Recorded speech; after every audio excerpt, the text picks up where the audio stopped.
morning. Hello, 13th jurors. Good morning. Good morning. Good morning. Welcome. Come in. Take your seats. I just looked at the camera for the first time. Oh, well, no makeup and bedhead. You get what you get. You don't pitch a fit. It's Wednesday. Before we get going too far, let's say hello to our first in the tailgate.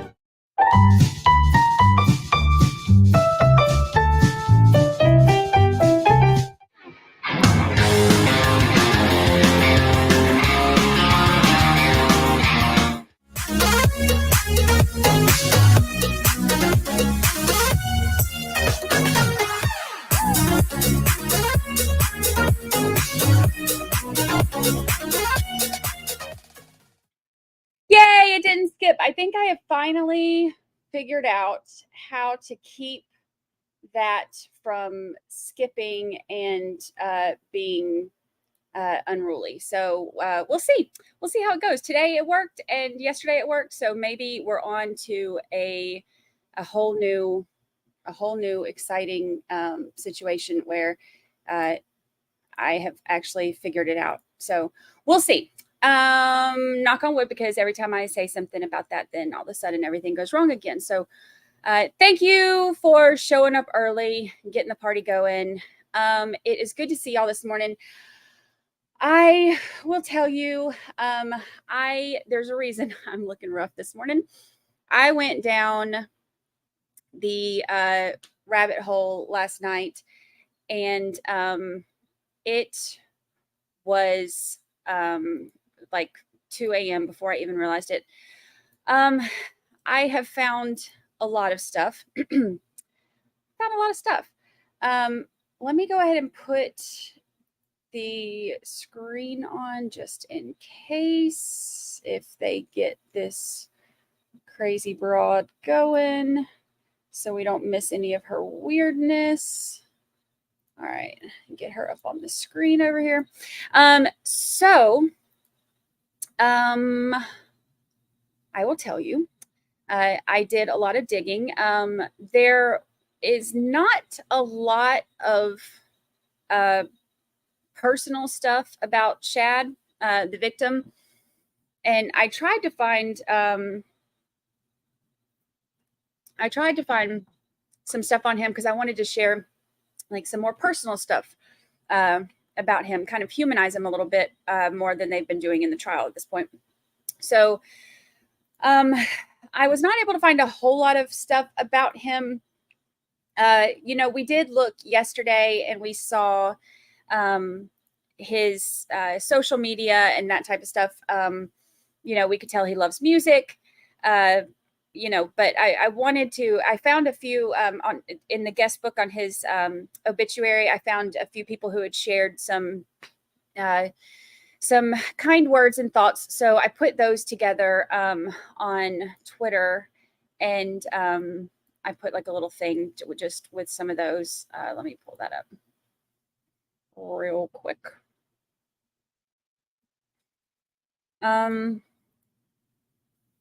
Okay. So this is just something that had a few of his, the people who had written some stuff about him. So I posted that this morning. But I just wanted to, why is this doing? Try to humanize him a little bit more. So I posted that. I did find this obituary. Said that he passed away unexpectedly on Wednesday, February 23rd, 2022. Shad was born September 7th, 1997 in Green Bay to Tara and Michael. He attended Howard and Swamico schools as a child and later worked with his father and grandfather at their family business. He enjoyed camping, games, and spending time with his family. He was a very kind and compassionate person who often thought of others before himself. He was a talented artist, and he also enjoyed wood carving. So,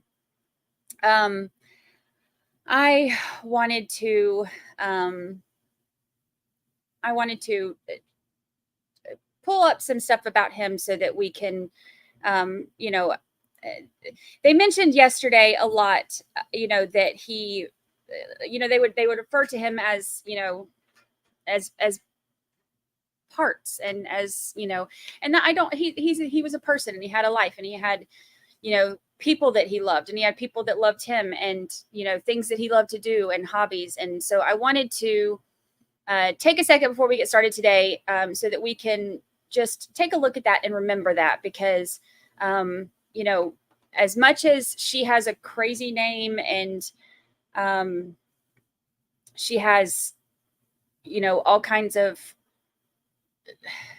craziness surrounding this trial, it's important to me to, of course, I want to follow the justice system, but it's important to me to also honor the victims.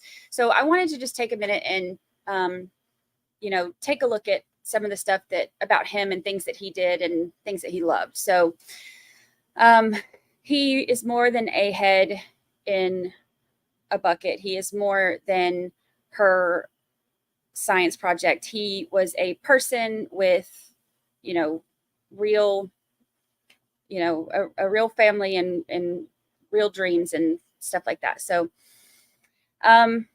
so anyway, this is Shad, and he loved wood carving. I wish that we could see some of his wood carving stuff. That would be interesting to see. So, anyway, that's Shad. So R.I.P. Justice for Shad. Also, while on my deep dive, I was able to find some information about the family. We know that that her brother passed away last year in a motorcycle accident. I think that her. Well, okay, let me say this. Her mother passed away when she was 11. And according to her, the court documents where the attorneys filed asking for bail during the bail hearing, she said that, or they said that she lived with her parents until she was 11, and then moved in with her paternal grandparents, so her dad's parents. That's what the hearing, that's what the papers say. Okay, but here's the thing. That same year that her mom died is the year that she moved to Texas, moved in with the grandparents. Her mom passed, and that's sad. I found a lot on her dad. Her dad was actually just sentenced last year, and they actually kind of look similar. Let me pull up the. Let me pull this up.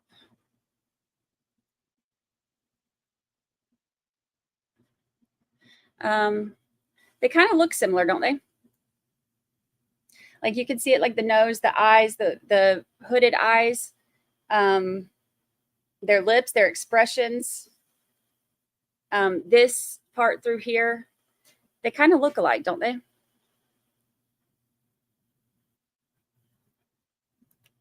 I think so. When I did that, it looked like she looked at him. So I think that you're very welcome. I think it's important. I'm glad that we were able to look at him and see him as a person. So, Dad. I have a feeling we will be hearing more about him. Did you notice that the defense attorney yesterday mentioned Dad in a way that was kind of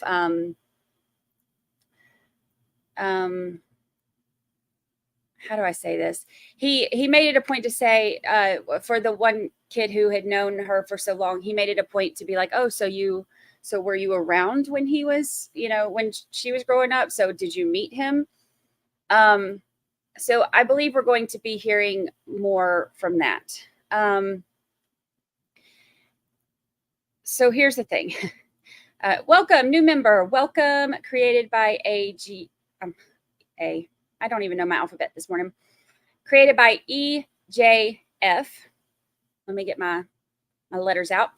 Welcome to the family. We're glad to have you.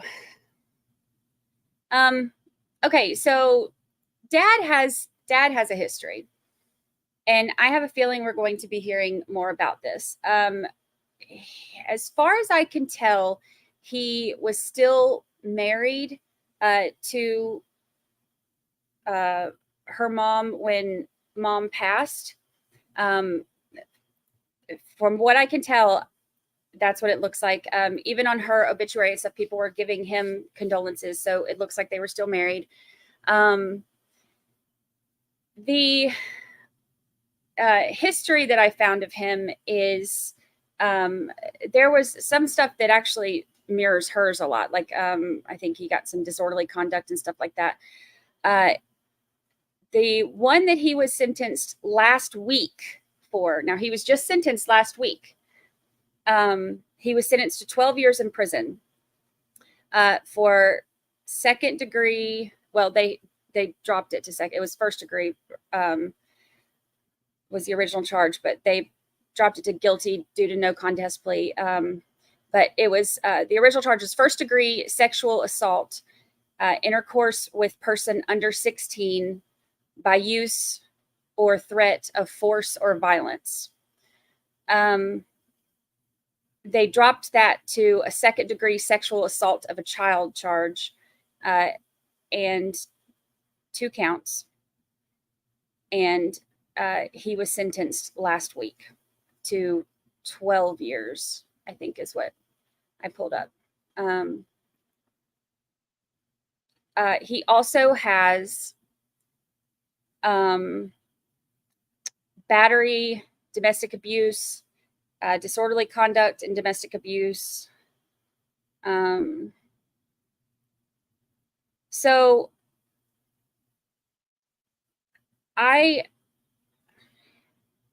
want to protect other victims in this. I was able to find out who the victim is, but I am not going to. I don't want to give that information because that's something that that I don't want that all over. I mean, it's there if you dig for it, but I don't want to give that because that, the person that was a victim is a victim, and I don't want to share all of that. But it was somebody who was close to him, which makes me wonder if that's why we heard stuff yesterday about the way that they made it a point to say something about Dad. I'm wondering if that's why, if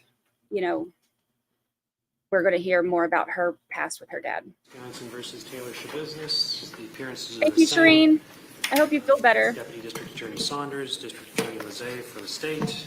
Mr. Freilich is here for the defendant, and Ms. Schabusiness is here as well. So we're on the court's calendar this morning, not just to complete or just to continue with the jury trial, but I asked the parties to report at 8:15 to voir dire the last witness about the issue that came up yesterday.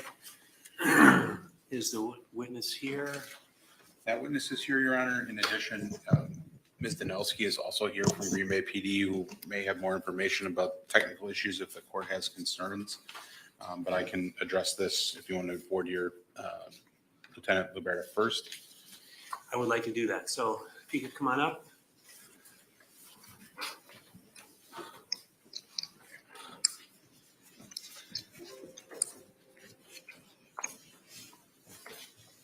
You solemnly swear to tell the truth, the whole truth, and nothing but the truth in the matter now before the court, so help you God. I do. Please have a seat and state your name for the record. Jenna Roberta, LDBERDA.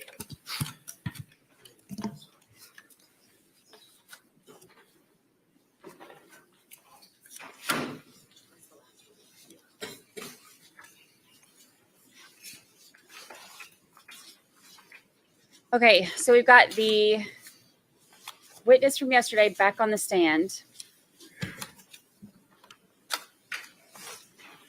So Lieutenant Roberta, we invited you back this morning to ask a few questions. I'm going to afford the attorneys an opportunity to ask those questions, to ask some questions as well. But I was looking at the two exhibits, 99 and 100, that appear to be the extraction reports. And I'm going to hand those to you.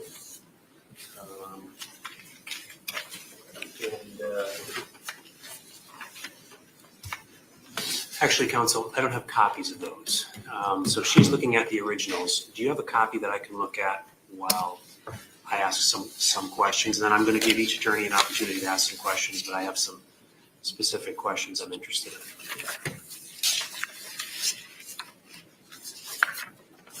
If they're your only copies, I'll give them back before you ask your questions.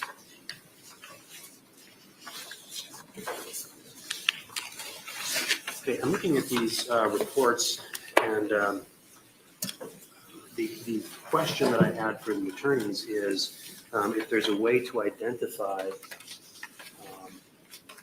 when these searches occurred. First of all, and my exhibits are not numbered, I believe the one that says searched item 35 in the upper left corner is exhibit 99. Is that correct? Yes. Okay. So as far as the searches on these forms, everything that I see has a timestamp item in the far left.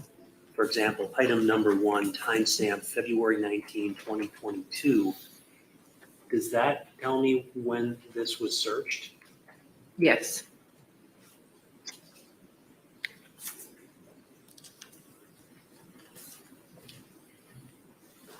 Okay. And each one of those search items seems to have one of those timestamp denotions on it. When I look at 100, however, I don't see a similar indication as to when these were looked at. And so first of all, as far as exhibit 100, are these searches or something else? These are something else. What are these then? These are you referencing the actual photographs or are you referencing the information? Well, that's a good question. First of all, are the photographs affiliated with the information? In other words, you're extracting something and these came from the phone and all the data comes along with the photograph? They are from the phone and affiliated with the search. However, I believe Analyst Danelski will be better able to answer that question for you as far as what's done on Google's end when I wrote the warrant. Okay. So you're not able to, the question I'm driving towards is, how do we know when these were accessed by the defendant through the defendant's phone? And you're not able to tell me that. Correct. Judge, I think I might be able to clarify with a couple of questions. The exhibit that you see in front of you, Exhibit 100, that has those photos, and then they all have a date associated with them. I think of March 8th of 2022. Is that correct? Correct. And that is the date after the phone was seized from Ms. Schabusiness, correct? Correct. Now, that is an extraction report built upon the return that you received from the Google warrant, right? Correct. Now, did you also review an extraction report from the phone itself? Yes. And when you looked at the extraction report from the phone itself, were you able to find dates that corresponded with the photos of Jeffrey Dahmer? Yes. And when you looked at the phone itself, what were the dates that corresponded with the photos of Jeffrey Dahmer? It was February 6th, February 12th, and February 13th. And are those consistent with the dates of the searches for information on Jeffrey Dahmer that you saw both in the phone and on the Google warrant? Yes. Now, do you know why the March 8th, 2022 date was assigned by Google when you received that from the warrant? No. But I just want to confirm that you did two separate searches. One is the phone itself, and then there's a second that is from the Google warrant, correct? Correct. And the exhibit that you have in front of you, 100, that's from the Google warrant, not from the phone itself. Correct. Mr. Fraley, do you have any questions to voir dire this witness regarding these exhibits? I asked yesterday for copies, but I don't have them, so I'll have to take a look. Can I look at those? Sure. Could I approach your? Yes, thank you.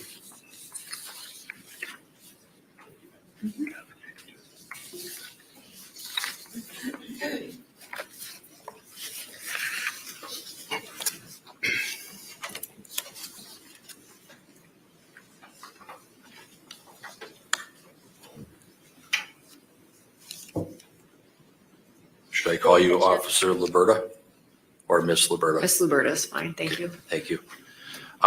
This Exhibit 100, it's a extraction report, and it says Google warrant return, correct? Correct. And this is information that is directly from Google, Correct. and it shows different searches. Is that fair? Yes. It's got like a byte size, correct? On it, like the number of bytes. I would have to look at And then it's got a modified date on there. Is that fair? that. I know. Yes. And it's got a source file, correct? I'd have to look at it again. And then it's got pixel resolution, correct? I'd have to look at it again. And these are basically thumbnail pictures or photos. I'd have to look at it again. Could I approach? Sure.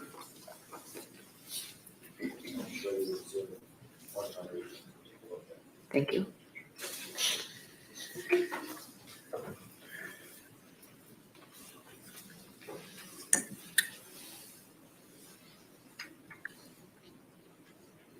Okay, I see bytes, size, It's got different categories, correct? different categories. Yes. All the things I just asked you about, is that fair?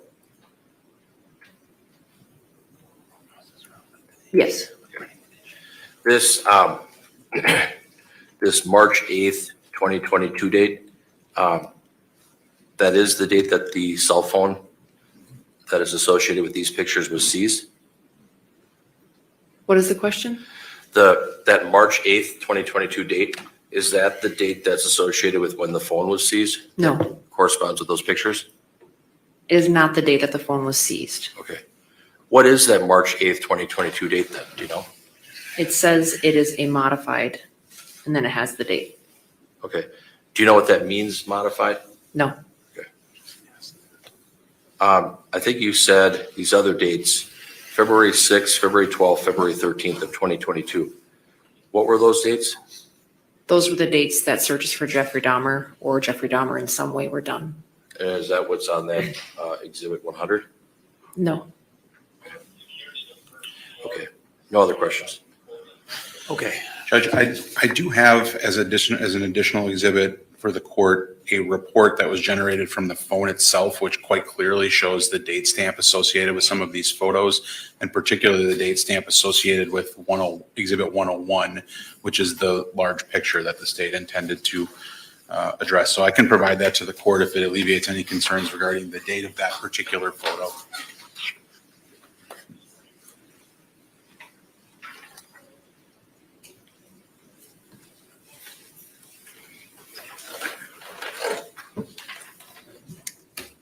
Ms. Daubert, I'm showing you this memorandum as Exhibit 102. Can you review that? This is the Celebrate report extraction of the device screenshots taken by forensic computer analyst Danelski. And those are the screenshots that you testified to yesterday that you reviewed when you were doing your analysis of the phone extract itself, correct? Correct. And in that exhibit, are there a number of photographs depicted of Jeffrey Dahmer? Yes. And those have date stamps associated with them? Yes. Google, and those are in the Google Photos section of the device, is that right? Correct. And what is the date stamp associated with the picture of Ms. Schabusiness holding a cell phone photo of Jeffrey Dahmer next to her head and smiling? Saturday, February 12th, 2022. Thank you. I have no further questions on that point. Can the board hear the witness on that, Mr. Fraley? Thank you, Your Honor.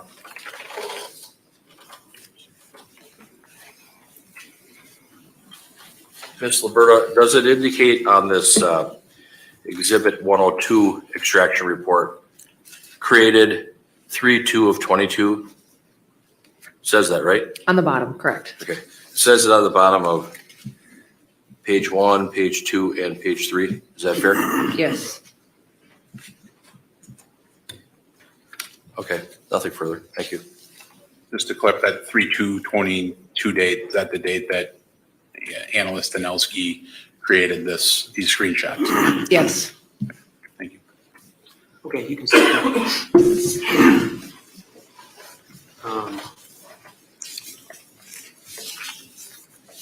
So is the state intending to call your other witness or have you other witness? I think only if the court has concerns on this issue and as a predicate to admitting this testimony, I could call Analyst Danelski if the court wishes. Yeah, I'd like to have her called, so. Sure. Okay.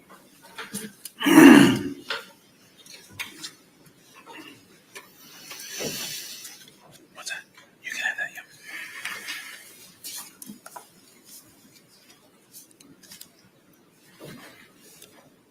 Mammy 17D. Our family.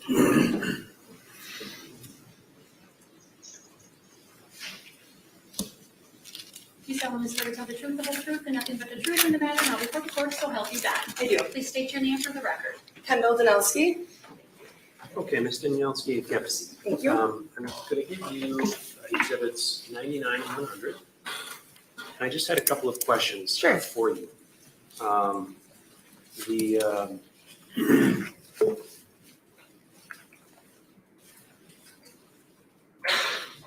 looking at the exhibit, I think it's 100. It's got the thumbnail photos on.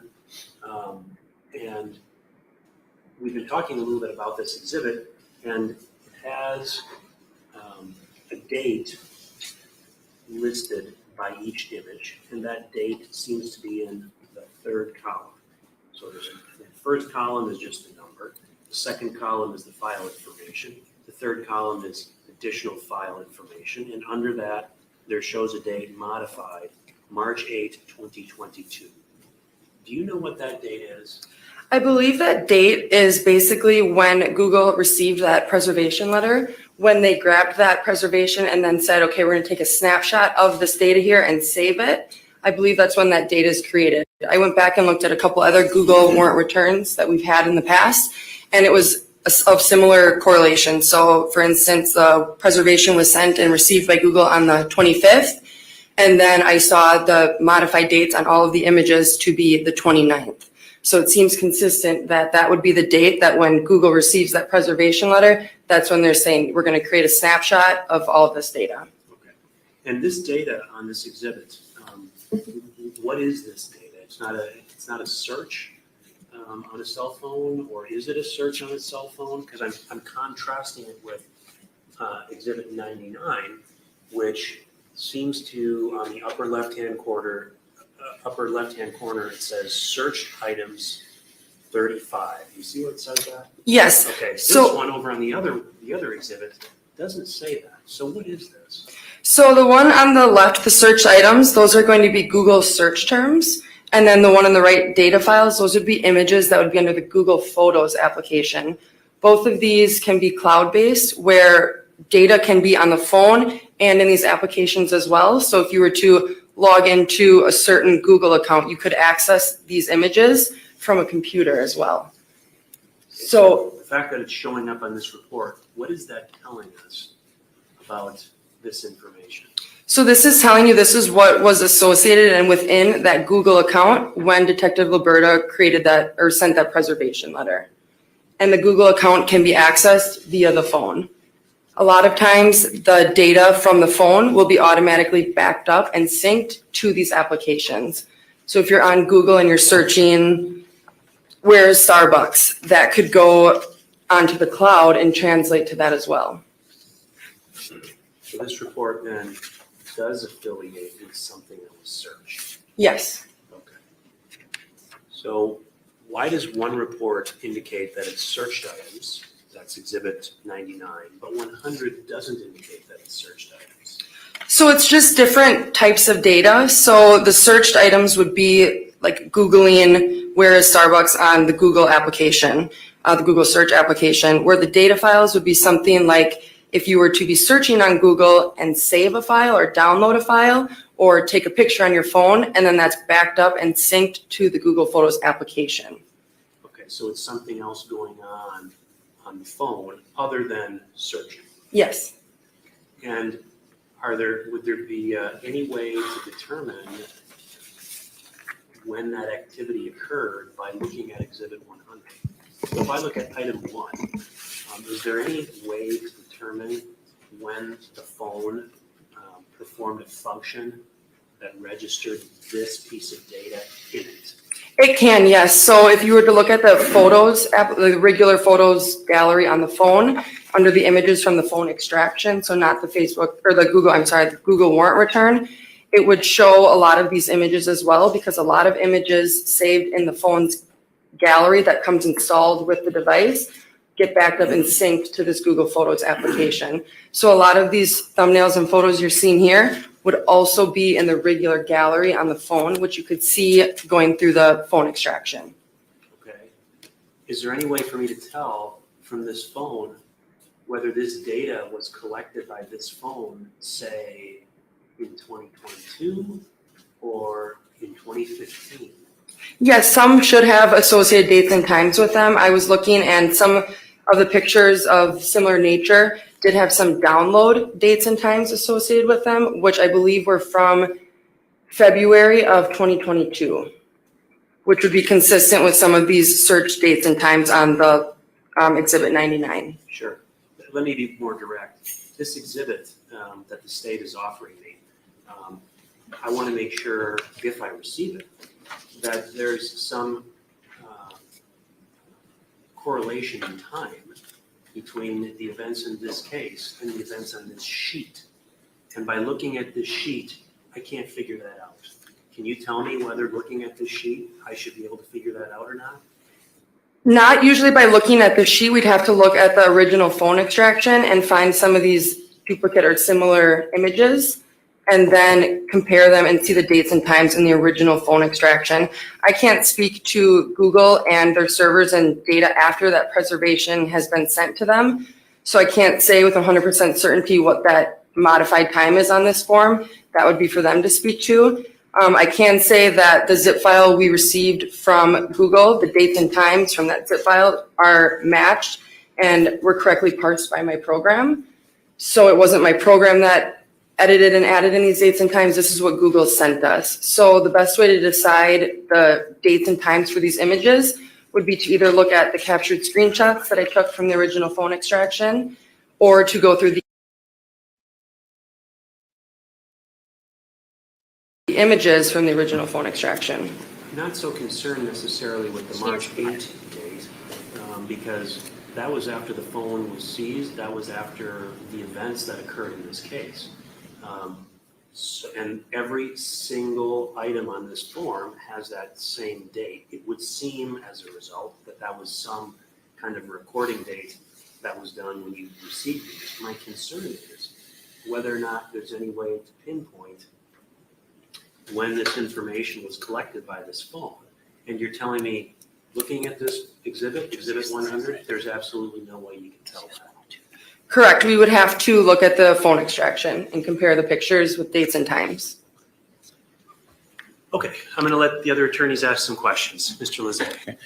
And I'm not going to ask any questions on that exhibit. I guess I would ask, could she see exhibit 102?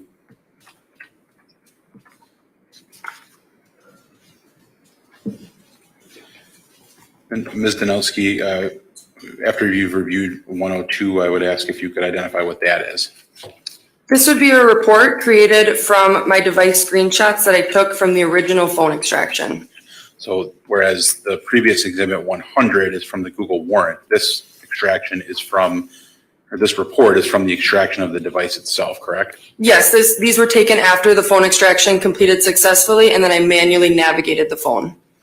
And do these photographs in this report allow you to associate a specific date with the photographs that are depicted in that report?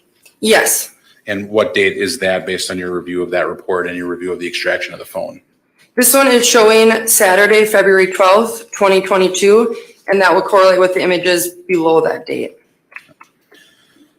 So, Your Honor, what I would propose, frankly, is that the state withdraw 100 and instead admit 102, which I think more clearly allows us to associate a date with the particular photos and more specifically the photo that's depicted in 101 that the state also wishes to submit. Okay. So my understanding is the state is no longer offering 100. Not 100. We would want 99. I think the dates on those searches is still accurate. Mr. Freilich, you have an opportunity now to voir dire this witness if you'd like.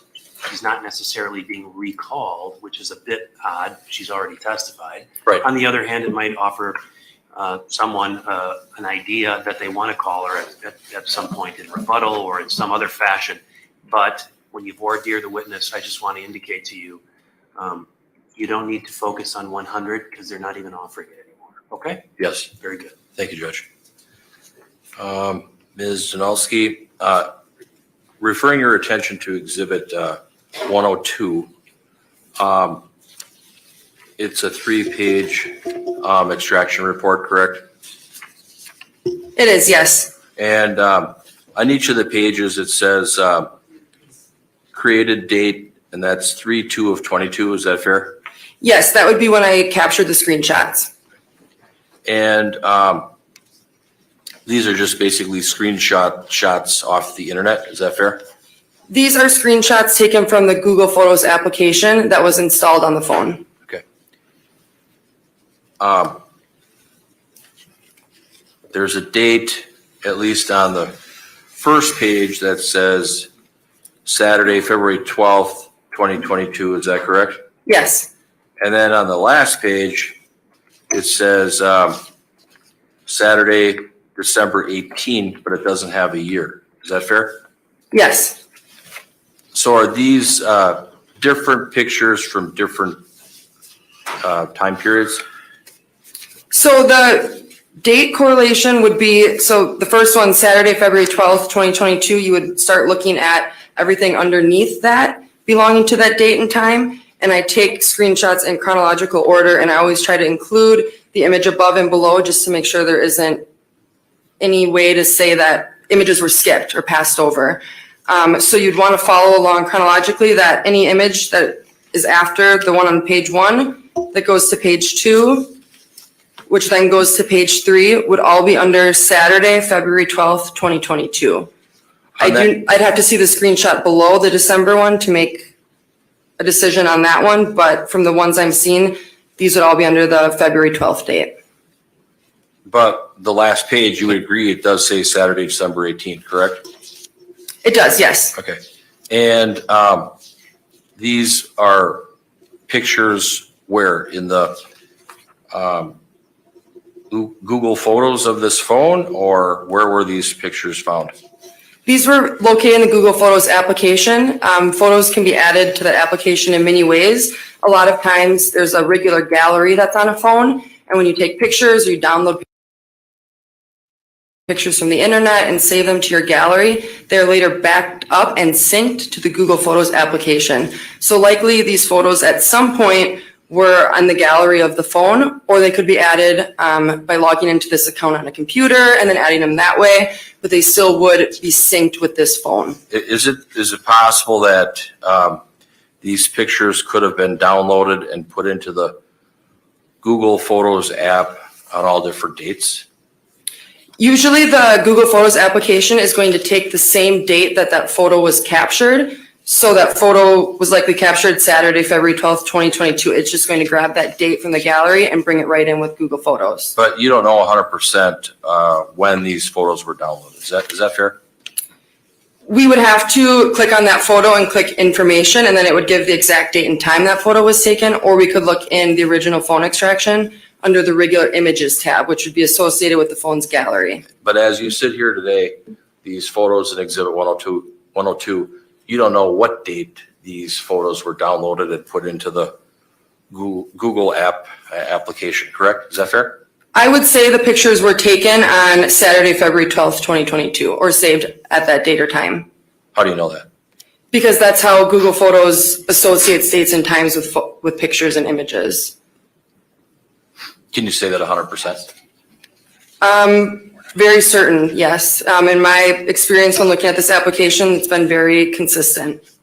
She's really Do you have any trouble I with like her. the fact that this Exhibit 102 has February 12th and December 18th, two different dates? No, so that likely was the order that the other pictures were placed onto the phone. So that there could have been a time lapse of when the phone wasn't being used or when photos weren't being taken or added to the Google device. The phone usually has to be connected to Wi-Fi at some point for this backup and sync to occur. So maybe the phone wasn't connecting to the internet at any point or the Wi-Fi for that to happen. I can't say for sure without looking at the phone. And in your occupation as a forensic analyst, you see all kinds of searches. People search for bizarre things for shock value. Is that fair? I'm going to object. I think this is beyond the scope of what we're trying to accomplish here this morning prior to the jury being present. I'll withdraw it. Right. Nothing further. Any other questions from the state? Not for the witness. No. Thank you, ma'am. Thank can you. sit down.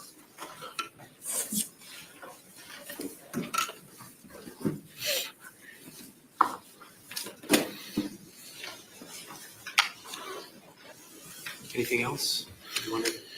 Just to clarify, I think what I would ask to do, Your Honor, is recall Ms. Luberta when we come forward. I have very brief questions for her regarding these issues. I don't intend to go into depth regarding these photos. I think we simply want to put in the fact that the searches were made and the photos exist. I would ask to briefly recall Analyst Danelski after Ms. Luberta, just to clarify the technical aspects of it, if Attorney Freilich has those specific questions, because she's going to be in a better position to answer those questions. Okay. Any objection to that, Mr. Graf? Your Honor, I'm going to object because these witnesses have already been called and now they're going to be called again. Well, I guess if he doesn't cross on those points, I'm not concerned, but if he starts crossing on points that raise the technical issues, then I want to be able to recall her to answer those questions. well, for we'll the see jury. where the testimony leads, and then I will address that issue. Just to run through again, I've had the opportunity now to look at the exhibits that are being offered, and that's specifically 99 and 101. 100 has been withdrawn. I think yesterday I addressed some of the issues. I've had a chance overnight to frankly review the elements of the offense that the state has to prove, just in thinking through this issue. And one of those elements, of course, regarding homicide is an intent. is an intent element. That's element number 2 on the homicide. And then if you look at the jury instruction, it explains to the jury what they can look at. It certainly indicates that the jury cannot look into a person's mind to find intent. Intent to kill must be found, if found at all, from the defendant's acts, words, and statements, if any, and from all the facts and circumstances in this case bearing upon intent. The second count, the mutilating a corpse, that has an intent element with it. But in reviewing what's being offered, particularly Exhibit 99 and then 100, I've indicated that items 1 through 9, I don't believe are, I'm not going to allow those to be referenced. If this were to go to the jury, I would want those redacted because I don't think those types of references are such that their probative value outweighs the prejudicial effect.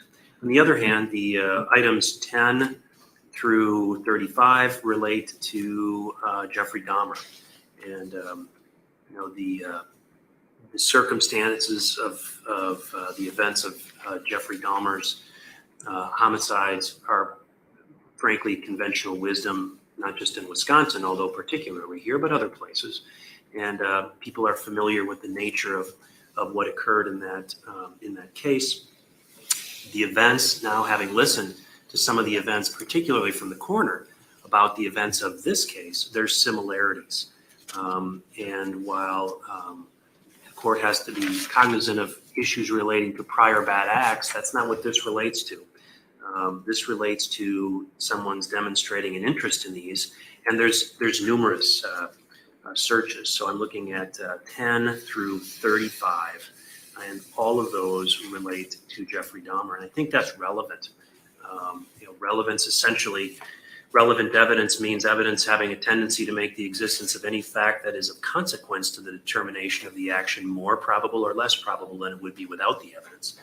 And I think this really goes to that intent element. The state referenced that. I also referenced yesterday the concept of motive. And while the state doesn't have to prove that, that kind of evidence often comes in.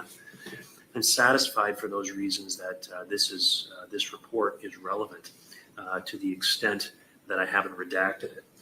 101, I'm also satisfied that my findings yesterday,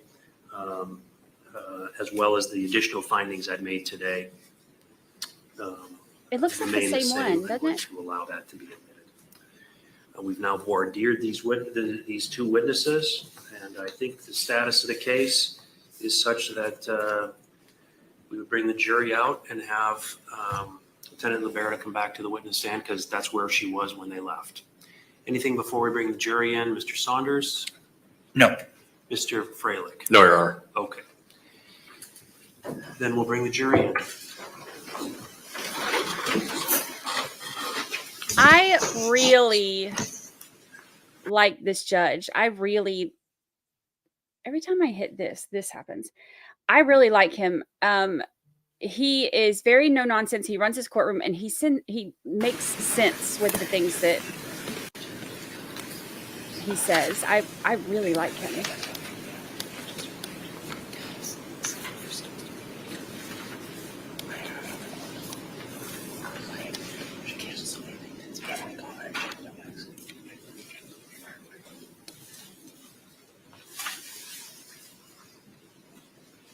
Yesterday's high had more yellow in it. They're all kind of similar, but they're all that really colorful.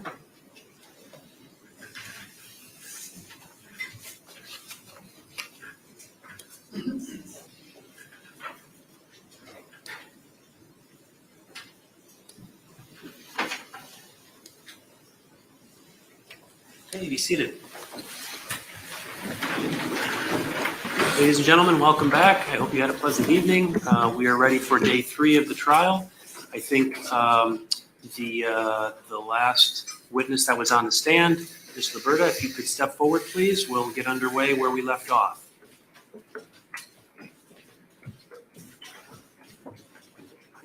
And we're going to put you under oath again here in front of the jury. You solemnly swear to tell the truth, the whole truth, and nothing but the truth in the matter now before the court, so help you God. Please have a seat and state your name for the record. Jenna Luberta, L-U-B-E-R-D's and David A's and Adam. Okay, Mr. Lezay. Was it Jenna Ms. Luberta? Liberta, I believe yesterday we discontinued when you were discussing. Jenna Luberta? Jenna Luberta. Why do I keep doing that? Your analysis of Ms. Schabusiness's phone and then a subsequent Google warrant obtaining the data from the phone. Can you explain the two different searches that you did on the phone and then on the Google warrant? Sure. The first search I did of the phone, the cell phone device itself, was done on March 2nd. And that was just the contents of the phone.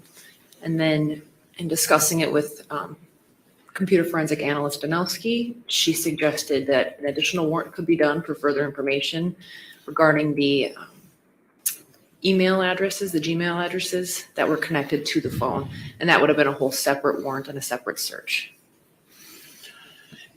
And when you were reviewing the phone itself, the extraction of the phone itself on March 2nd of 2022, did you note any searches related to Jeffrey Dahmer? Yes.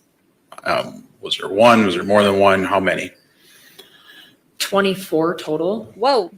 Searches, such things like Jeffrey Dahmer, Jeff Boyardee, Jeffrey Dahmer's butt, Jeffrey Dahmer walking into court all sexy. And did you subsequently look for that same type of information when you reviewed the warrant return from Google? Yes. And did you find essentially corroborating or similar information when you reviewed the Google search warrant data? Yes, they were similar. And Your Honor, is Exhibit 99 available?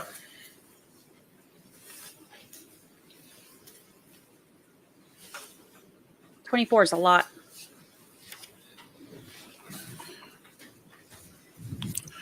And Ms. Luberta, what is Exhibit 99? This is a Celebrate extraction report from the Google warrant return. And what is contained in that exhibit? Searched items. And I would draw your attention specifically to items 10 through 35 on that. Are they numbered? Is that correct? Yes. And items 10 through 35, generally what is contained within those numbered items? The searches that I had referenced earlier, Jeffrey Dahmer, Jeff Boyardee, Jeffrey Dahmer's butt, Jeffrey Dahmer walking into court, Jeffrey Dahmer walking in all sexy in court. And is that an extraction report consistent with reports you've generated in the past or that you've seen generated in the past using this Cellbrite software? Yes. Your Honor, then I would move for the admission of Exhibit 99. No objection, Your Honor. Okay. Well, there were objections, but Yeah. those were noted, and I'm Yes. going to receive 99. Yes, there were objections, but the court already ruled on that. Then, Ms. Luberta, did you also, on March 2nd of 2022, when you were looking at the device extraction, did you do a search of photos on the defendant's phone? I did a search of the device screenshots. And what are the device screenshots? So the device screenshots are screenshots taken by Analyst Danowski of the photos contained in the Google Drive of the device. And are those photos that she manually took herself based on the photos that were on the Google Drive of the phone? Yes. And did you review those screenshots? Yes, I did. And did you likewise see any photographs of Jeffrey Dahmer? Yes. Was there one, more than one? Yes, there was more than one, approximately 10, 12, maybe more. And did those have a date associated with them? Yes, they did. What were those dates or date? The date that I remember is February 12th, 2022. And are those consistent with the dates of the searches that are referenced earlier in the Exhibit 99? Yes. Is Exhibit 102 available for the witness?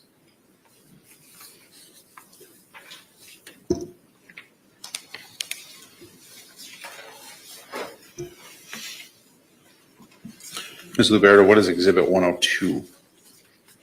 This is a Celebrate extraction report of the screenshots taken by forensic analyst Danelski. So this is a report from the device itself, is that correct? Correct. And does 102 depict the photographs of Dahmer that we had just discussed? Yes. Does it also contain photographs of Ms. Schabusiness? Yes. What is she doing in the photographs that are depicted in that report? She's got a cell phone next to her head. There's a picture of Jeffrey Dahmer on the screen of the cell phone, and she's taken a selfie with it and smiling like they're taking a selfie together. And what is the date of that photograph? That was February 12th, 2022. And is Exhibit 101 available for the witness?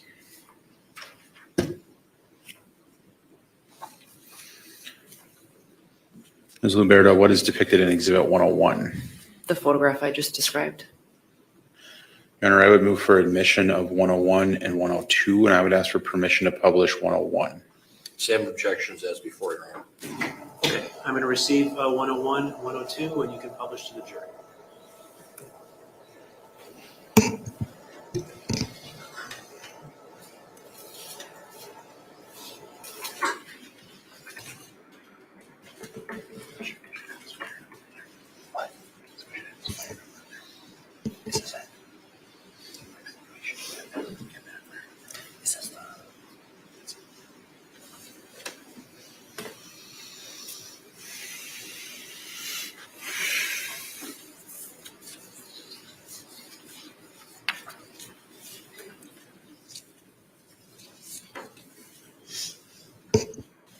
Your Honor, I think one of the jurors has his hand raised.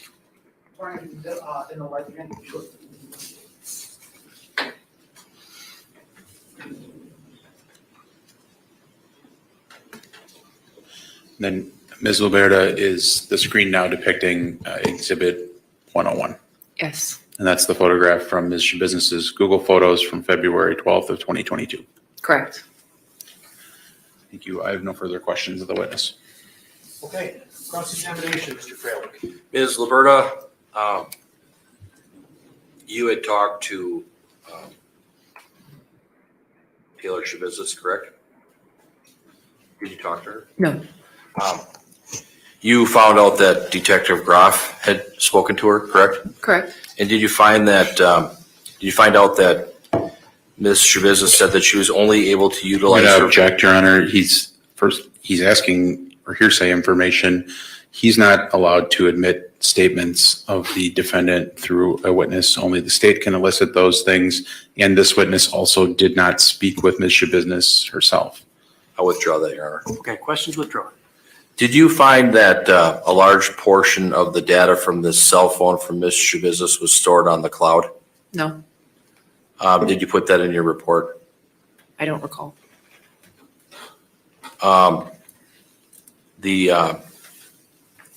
This picture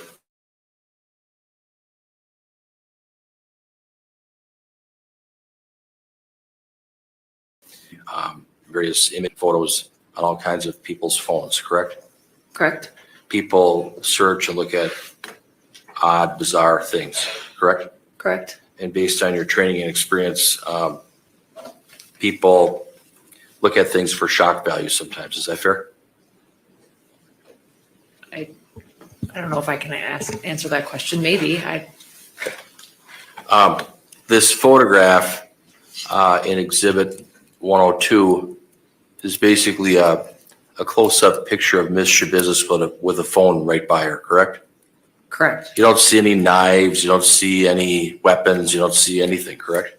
Well, you see a picture of Jeffrey Dahmer on the phone. But besides that, you don't see anything else, correct? Correct. And can you say that this photo was actually taken on Saturday, February 12th of 2022? Yes. These, did you see those other photographs of Jeffrey Dahmer and the other exhibits? Yes. Do you know when those photos were either downloaded or sent to the cloud? I do not.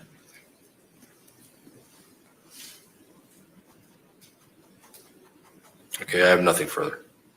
Redirect. No. Thank you. You can step down.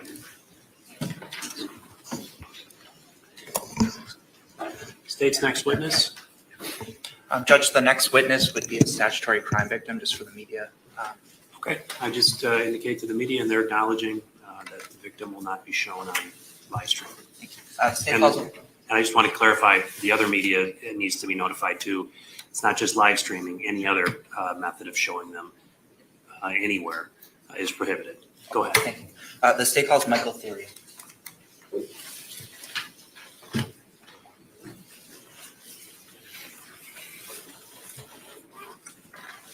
You solemnly swear to tell the truth, the whole truth, and nothing but the truth in the matter, not before the court, so help you God.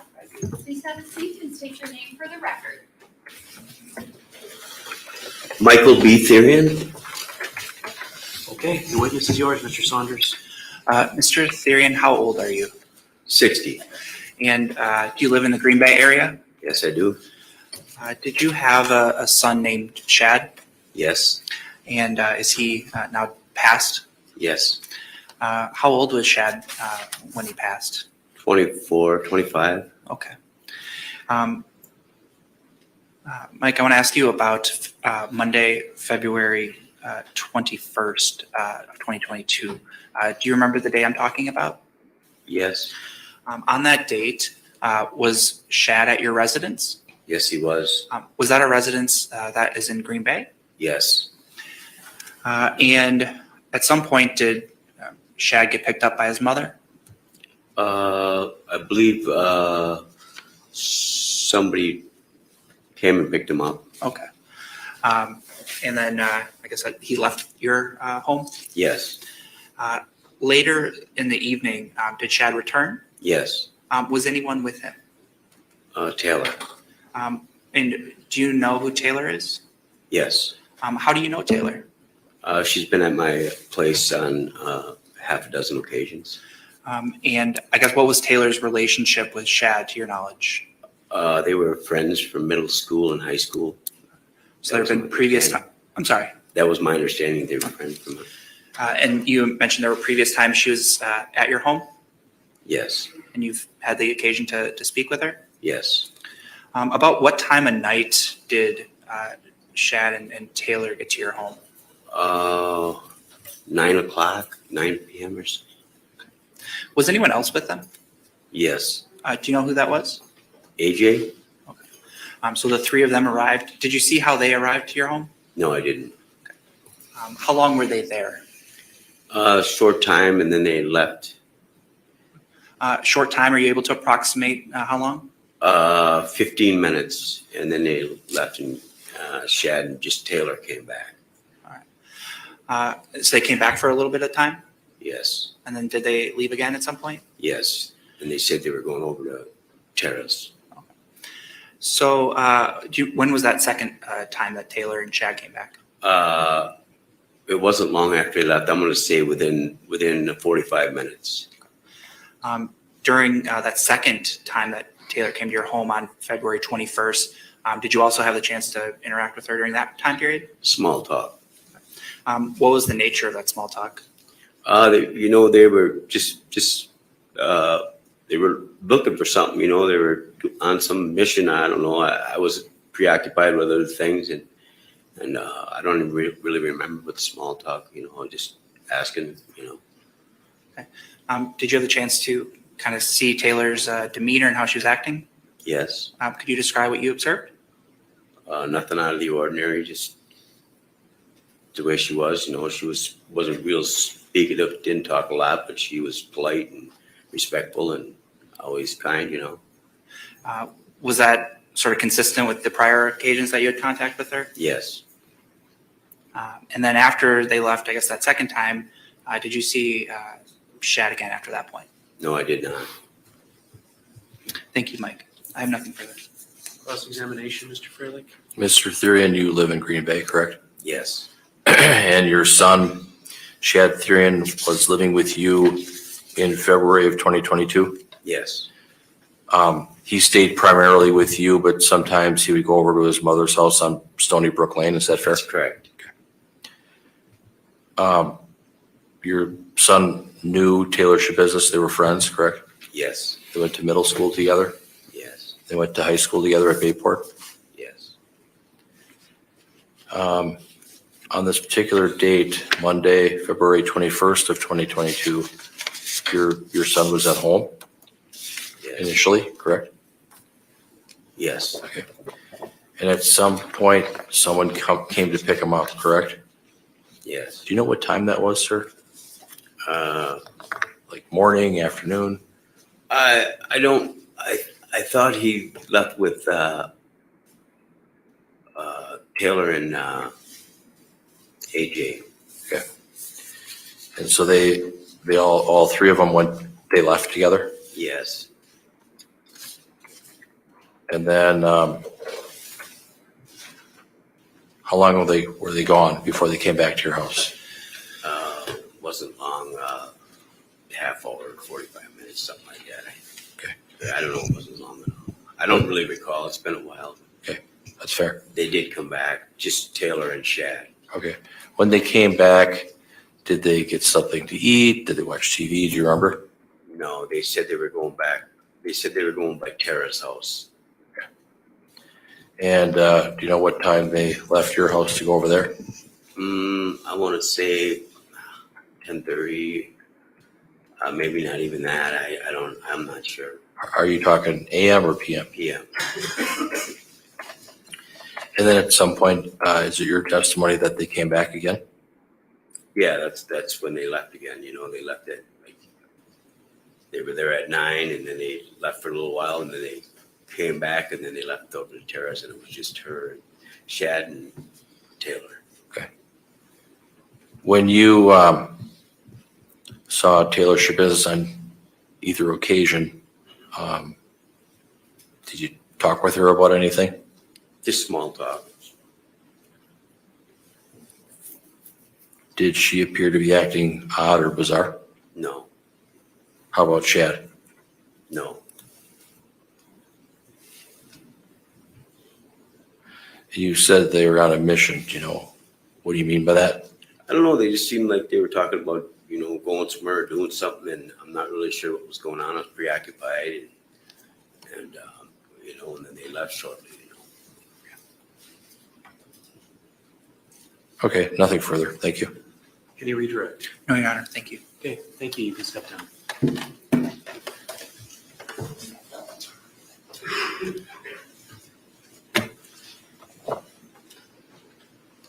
State's next witness. State calls Detective Kevin Kemp.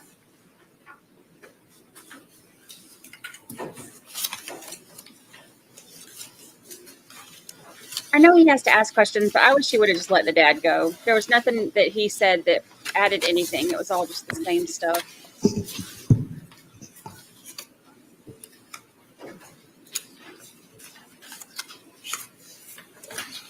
Okay, if you just step up right over here, detective, and turn and face her. She'll place you under oath.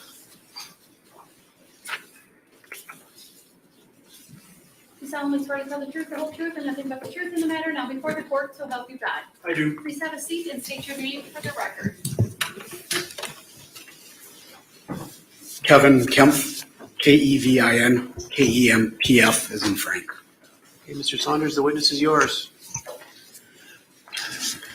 Can you tell us how you're employed? I'm employed by the city of Green Bay as a member of the Green Bay Police Department. And do you have a current assignment with the Green Bay Police Department? I'm currently assigned to detectives, How long have you been employed in law enforcement? just over 27 years. And how long have you been assigned specifically to the detective division? Currently since 2017. Detective, I want to ask you about February 23rd of 2022. Did you become involved in a investigation of the death of Shad Thyrion? Yes. And I guess generally, what was your involvement in the case? My involvement in the case was to assist Detective Graf in an interview. And who did you interview? We would have interviewed Taylor Schabusiness. And for the record, do you see the person you know to be Taylor Schabusiness in court today? Yes, I do. Could you point out where that person's sitting and what they're wearing? She would be sitting 2 to your left. She's wearing a black suit coat with a multicolored shirt. I'd ask the record reflect the witness identify the defendant. It will so reflect. Prior to the interview of Ms. Schabusiness, did you have the occasion to view her physical appearance? Yes, I did. Did you note any potential cuts or injuries to her? Yes, I noted a cut to her left thumb and some superficial cuts to her hands. And is that something that you subsequently documented in some way? Yes, when I took photos of her, I also made sure I documented the cuts on her hands.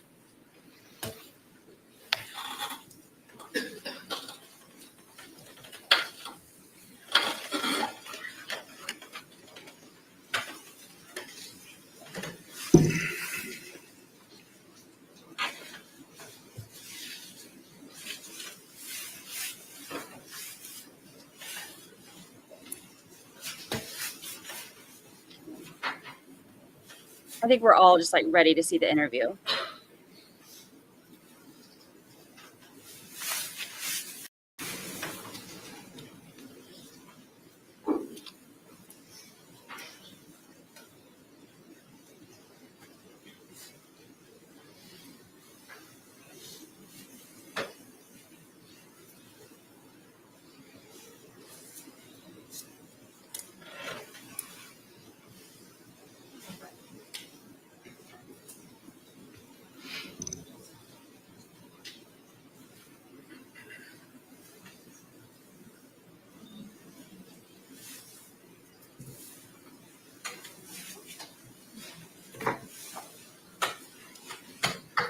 Show you it's been marked as exhibits 103 through 106.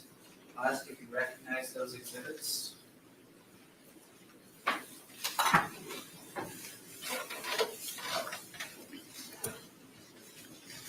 Yes. And what do you believe those to be?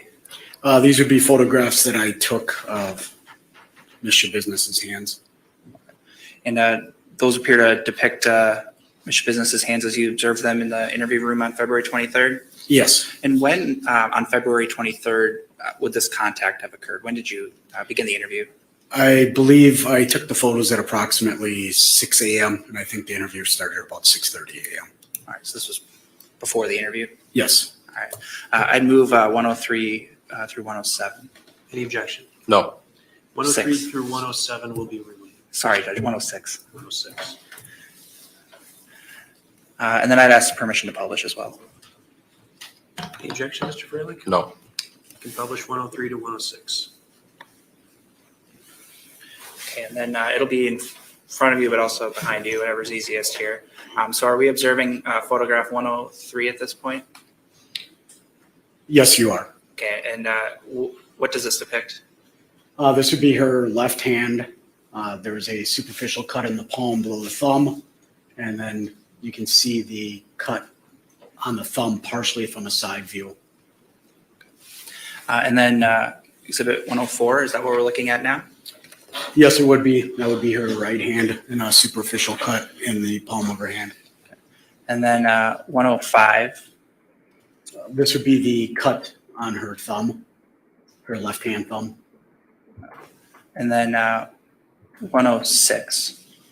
106 is kind of a superficial cut on the index finger of the left hand. And then at some point during the interview, was Ms. Schabusiness transported for medical care with respect to the thumb? Yes, when she requested medical care, she was transported to the hospital. Before that, she declined. Okay, and did you accompany her during that visit? Yes, I did. And I guess, was there an attempt to have maybe the injury stitched up in some way? Yes, we brought her up to get stitches or get medical treatment, whatever they felt was necessary. And was that done ultimately? She did receive medical treatment, but they did not give stitches due to the time. What do you mean by that? Apparently it is, if it's outside the 8 or 12 hour frame, the stitches can't be put in, it doesn't work. Okay. And you had contact with Ms. Schabusiness about 6 a.m., you said? Yes, so that's about when I started taking the photos. When you, I guess, first encountered Ms. Schabusiness and were taking those photographs, what kind of clothing was she wearing?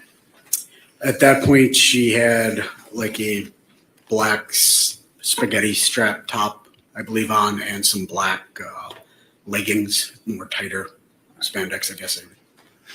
And were her clothing items subsequently collected by law enforcement? Yes, they did an initial collection of the outside clothing, and then I also had those items of clothing collected from her. Okay. And I guess was a female officer involved in collecting the inner clothing items? Yeah, when the clothing is collected, she's actually removed from the interview room to a room where it's not recorded, and a member of the same sex would be with them when the items are collected. And was that done in this case? Yes, And then the clothing items that were, I guess, collected from Mission Business, were those subsequently entered into evidence? yes, they would have been entered into evidence. And that include the sweatpants or leggings or pants material that you talked about? Yes.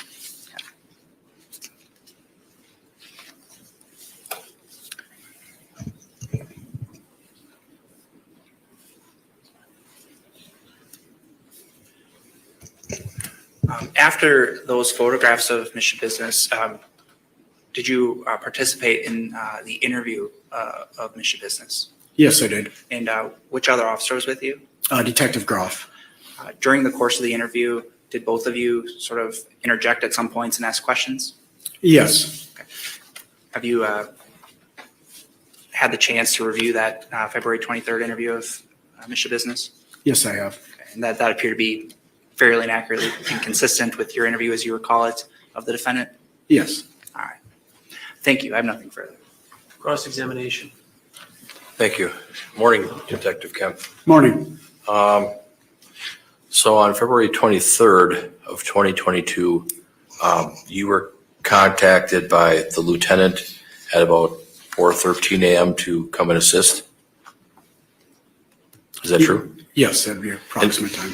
Were you told to go over to 829 Stony Brook Lane? No, I was requested to come to the station, that we were all going to meet at the station at that point. And from the station, then you went to the house? No, when I initially arrived at the station, I was asked to assist in interviews. Did you go to the home at all on that particular day? It would have been later that day that I would have went to the home. You went to the home after the interview was taken? Yes. Tell me when you got to the station, kind of like what occurred. What were the events that happened until you got into the interview room? Basically, as I'm coming in, I called one of the supervisors to try to get a quick briefing, try to get some more additional information. When we arrive at the station, they give us a briefing of what is known at that time, and then job assignments are given out by our supervisors, and they ask us to do what needs to get done, and they start formulating a plan on how to go about the scene. And what was your job assignment? My job assignment was to assist in interviews. Was it to assist Detective Graf? With Taylor Schabusiness, yes. So when you got to the Green Bay Police Department or the station, was she there already? She came in, I believe, about 5:30. She was brought into the interview room. AM? Yes. And was there some things that had to be done before you started talking to her? Like taking pictures and things like that? I believe patrol did snap some initial photographs, and like I indicated, I believe they took initially her outer clothing items. Okay. And then she was put into a suit? That would have been after I took my photos. I took additional photos. Okay. And then she was, when we collected the inner clothing, because we were taking all of her clothing, she was placed into some type of clothing that we had, which was basically a Tyvek suit at that time. Okay.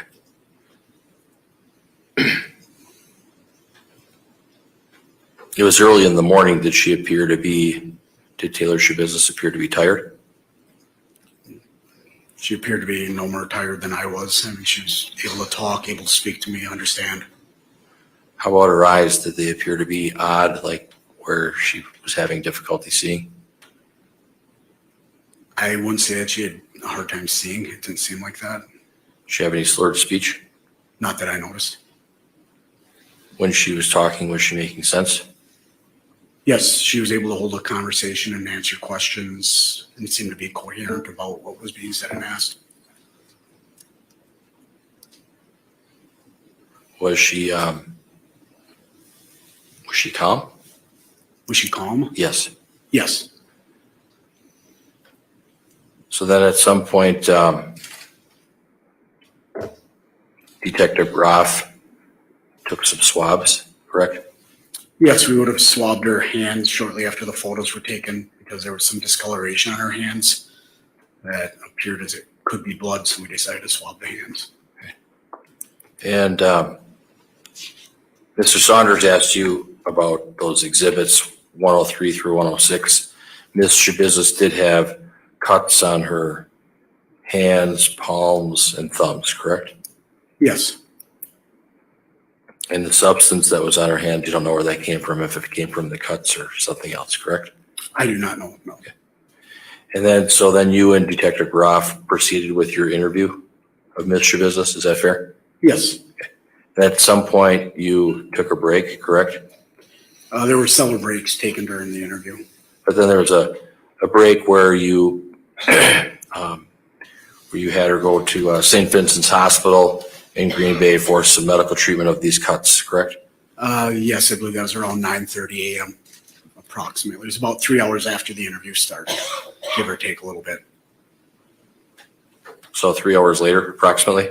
Yes, is when she asked for medical attention.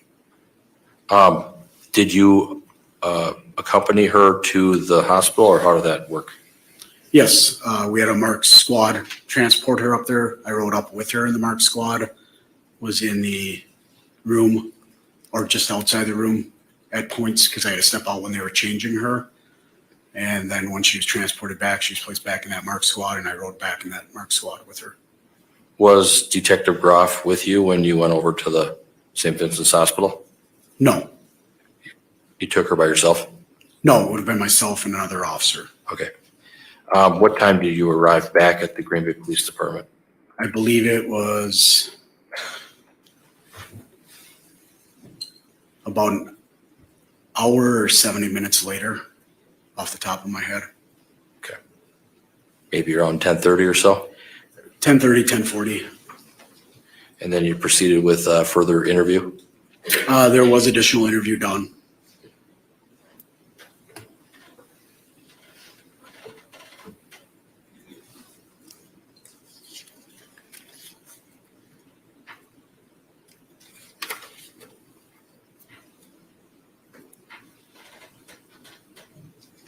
Okay, I have nothing further. Thank you. Redirect? No, thank you. Okay, thank you, Detective. You can step down.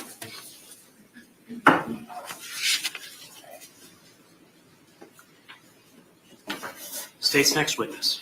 State calls Detective Graf. For every detective, I'm like, maybe this is the one. Maybe this is the one that they're introducing the video. Clerk will swear you. You solemnly swear to tell the truth, the whole truth, and nothing but the truth in the matter, now before the court, so help you God. I do. Please have a seat and state your name for the record. David Graf, Graf. Okay, then the witness is yours, Mr. Lezay. Detective Graf, how are you employed? I'm a detective with the Green Bay Police Department. And how long have you worked with the Green Bay Police Department? I have been with Green Bay for 27 years. Do you have law enforcement experience prior to the Green Bay Police Department? I do. I have 30 years of total law enforcement experience. And what is your current role with the Green Bay Police Department? I'm an investigator detective in the investigative division. And how long have you been a detective with the Green Bay Police Department? 17 years. And what were some of your other job duties with the Green Bay Police Department prior to working with the detective division? I was a patrol officer for approximately 14 years. As part of my 17 years in the investigative division, I was also a narcotics investigator with the Brown County Task Force for 2 years. And since then, coming back in 2010, I've been a detective. Were you working as a detective with the Green Bay Police Department on February 23rd of 2022? Yes, Were you called in to investigate a suspected homicide of Shad Thyrion? correct. And what was your role in that investigation at the outset?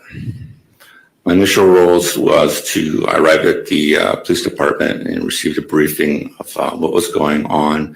And I was informed that some family members of Mr. Thyrion were at the police department. I was asked to interview Tara Pakinich. And did you conduct that interview? I did. What was the purpose of having that interview? Get some basic information as to observations that she had made when she had last had contact with her son, who was all in the residence, and basic information. And once you completed your discussion with Tara, then what did you do? I was then informed that Taylor Schabusiness was now present at the police department. I was asked to interview her. And that interview, was that on the morning of February 23rd of 2022? Correct. Is that an interview that was conducted in a recorded interview room at the Green Bay Police Department? Yes, it was. Did the recording devices work? Is everything operating well? They did. Subsequently, have you had an opportunity to review the recorded interview of Taylor Schabusiness that occurred at the police department on February 23rd of 2022? I have. And do you believe that the recording of that interview accurately reflects your conversation with Ms. Schabusiness on that date? It does. And who was present during the interview with you? Detective Kemp. Was Ms. Schabusiness Mirandized prior to the substantive portions of the interview? Yes. Prior to moving into substantive questions with Ms. Schabusiness, did you make any physical observations of her? Yes, I observed that she was wearing a tank top and some sweatpants that had dark colored, dark rubbed substances on her, on the clothing that I was told by patrol that they thought could be human blood, as well as some minor staining on her hands. Yeah, and what did you do prior to interviewing her with respect to the clothing items and the staining on the hands? I had the clothing items collected by female officer, Officer Whitman, with the Green Bay Police Department. And I also took what we call buckle standard from Ms. Schabusiness using a buckle standard kit. And then I also took swabs of both her left hand and her right hand. Could you describe the process that you used in collecting the buckle swab? Yes, we have a kit that we use that contains 2 sterile swabs and some packaging material. So the kit is open. The swabs are used on one swab on one side of the cheek, one swab on the other side of the inside of the cheek, because that's where the buccal cells are located. Then the swabs are both placed into the packaging, labeled and sealed. And is that something that you have done routinely in the past through your work as a detective at the Green Bay Police Department? Yes. Did you follow your training and the department protocols with respect to the collection of that buccal swab? Yes. And can you describe for the jury what you did in terms of swabbing Ms. Schabusiness's hands? Yes, I used, again, sterile swabs and basically 2 swabs. One, I would put some distilled water onto the swab the hand, and then the second swab would be a dry swab, and then I would swab the hand. Place those both into packaging, seal them, and then I would do the same for the second hand. When you say you swab the hand, what portions of the hand are you swabbing? I swab the entire portion, the palm, the top of the hand, and such. And with respect to the buccal swab and the swabs of the hands, what did you do with those after you had completed them and packaged them and signed them? They were placed into the evidence department at the Green Bay Police Department. Is that something you yourself did? Yes, And did you maintain custody and control those items until they were placed in evidence? I did. We'll return to the specifics of the interview in a moment, but I want to move on. After you interviewed Ms. Schabusiness, about how long was the interview with Ms. Schabusiness on that date? Well, it was over a period of time. There were several breaks. I'd say maybe over a period of time of 6 hours or so. And after you conducted your interview with Ms. Schabusiness, what did you do? At one point, I did go to the scene briefly and just provided some information at the scene. I believe I also talked again with Ms. Pakinich because I had some follow-up questions that came up during that interview with Taylor Schabusiness concerning if Ms. Pakinich had in fact came down into the department or into the basement during a time period that Shad and Taylor would have been down there. And I should also ask, while you're interviewing Ms. Schabusiness, are you remaining in communication with other investigators that are working on the case? Yes. And after the interview with Ms. Schabusiness, did you continue to stay in contact with other investigators about different aspects of the case? Yes. Subsequent to the February 23rd interview with Ms. Schabusiness, did you meet with her again for a second interview? Yes. And when did that take place? February 28th, I believe. And where was that interview? That was also at the Green Bay Police Department in an interview room there. Is that an interview that was also recorded? Yes. Was Ms. Schabusiness read her Miranda rights prior to that interview as well? Yes. And did she agree to speak with you on the 28th? She did.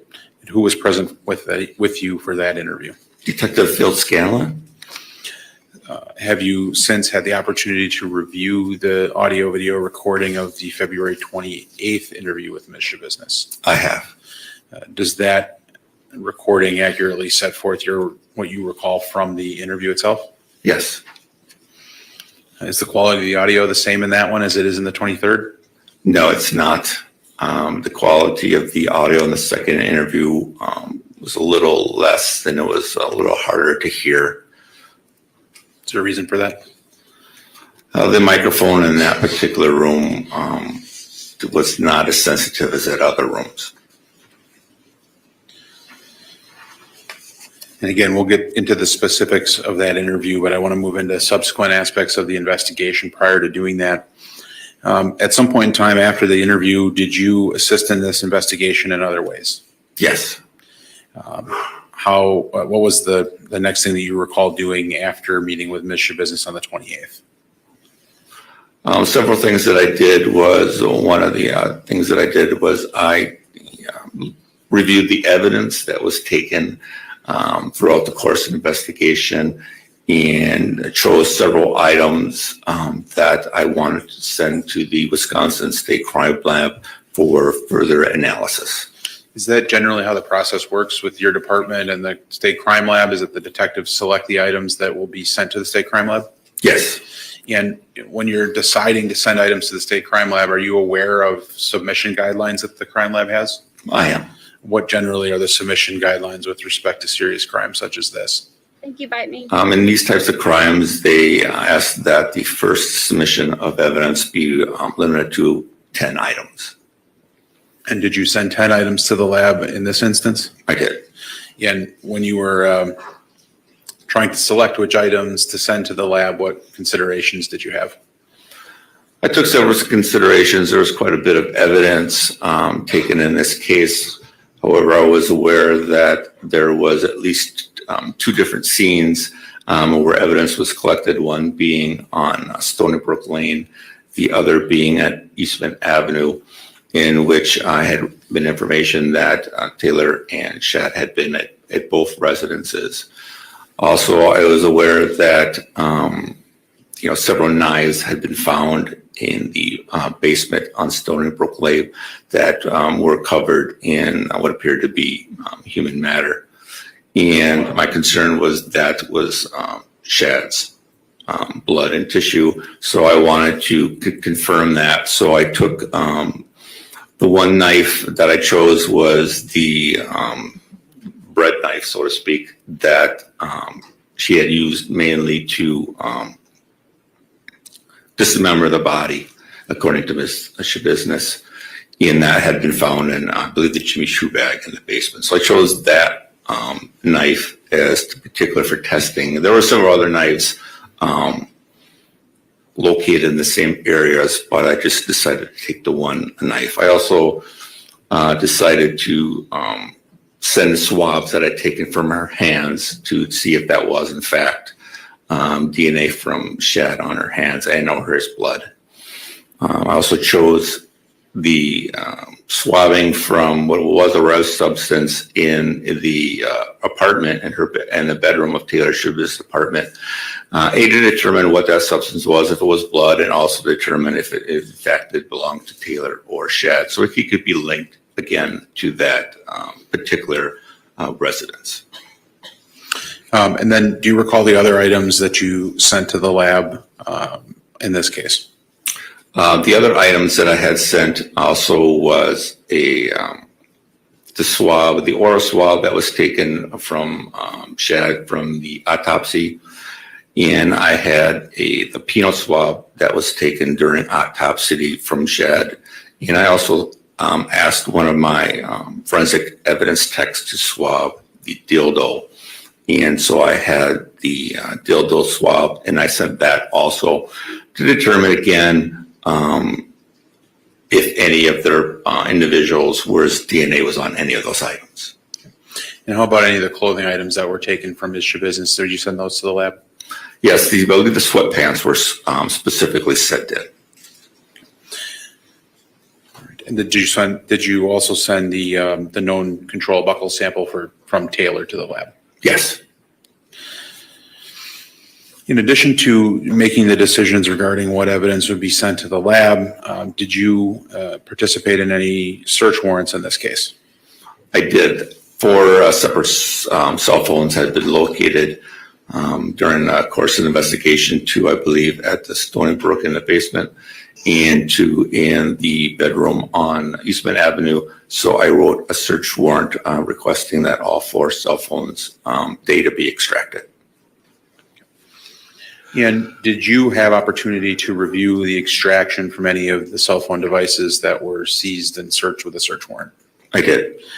Specifically, there's been some discussion already about Ms. Schabusiness's primary phone. Did you have an opportunity to review the Cellbrite extraction from Ms. Schabusiness's device? Yes. And is that something that you have done regularly in the course of your duties as an investigator with the Green Bay Police Department? I have. You're familiar with the Cellbrite program, how it works, and how to navigate it? Yes. In particular, when you were searching Ms. Schabusiness's device, what types of information were you interested in? What was the type of data that was being accessed or used, or photos that were taken during the time period up into the date of the homicide? And you could do what they call a timeline report, and basically we'll put in chronological order every single time the phone is accessed or a photo is taken or there's a phone call, there's a text message. So I looked at that timeline into the days preceding the homicide. And it also records anytime a phone will connect to a Wi-Fi network. It can specifically say what Wi-Fi network that phone had accessed. And I found that to be interesting in this case. And what was important about that Wi-Fi access? We'll touch on that first. What's your purpose in knowing where the Wi-Fi connectivity exists here? It helps put a location as to where exactly that phone was during a specific period of time. And when you say Wi-Fi connectivity, can you explain a little bit for the jury about how that process works where the device connects to the Wi-Fi? When everybody has a Wi-Fi, I should say mostly everybody has Wi-Fi at home, and everybody has a router, and that router has a specific title to it. You know, it could be a self-made name, or it could be a name that is provided by the manufacturer. And so then, you know, when you look at your phone and you want to connect to somebody's Wi-Fi, you ask them, what's your Wi-Fi name? And they'll say it's, Graf family, whatever. And then you were able to connect to that. And so in looking at that, I was able to determine that over the course of several days, there was 2 specific Wi-Fi routers that phone had been accessing. During the course of the investigation, were you able to obtain the name of the Wi-Fi router for the Eastman Avenue address where Ms. Schabusiness resided with Mr. Tomes? Yes, I had personal contact with the owner of the occupants, Mr. Tomes, and he informed me that he had used AT&T as his service provider and provided me with the Wi-Fi name. And similarly, were you able to get the Wi-Fi name for the Stony Brook residence as well? Yes, I talked to Ms. Pekinich, and again, I was informed that the Spectrum was their internet service provider and provided me with their name also. And then were you able to look at the extraction from Ms. Schabusiness's device and create a timeline for when that particular device was utilizing the respective Wi-Fi networks that you discussed? That is correct.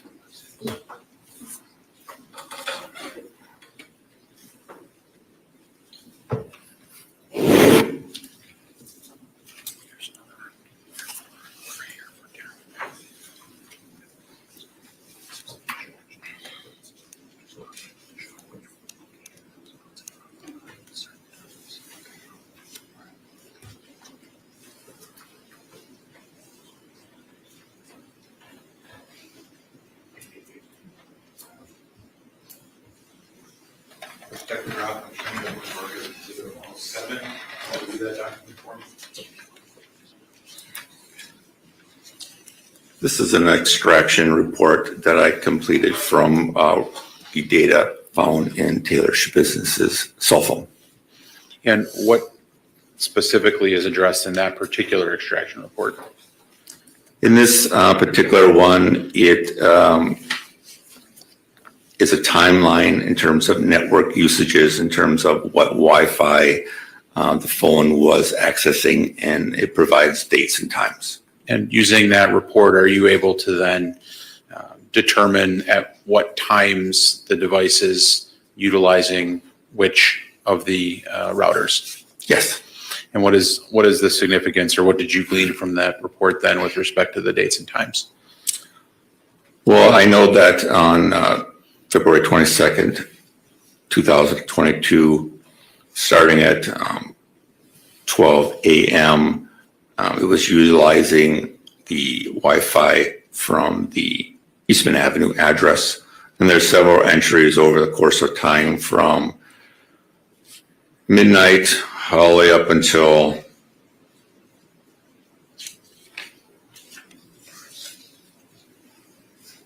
$4 a.m. and it utilized the router of ATT5 FTC9D E800, which I had confirmed was the same name of the router from Mr. Thalm's apartment. February 22nd of 22, does the phone connect then to a different Wi-Fi router? Yes, starting at approximately 6 a.m. on February 22nd, 2022, all the way through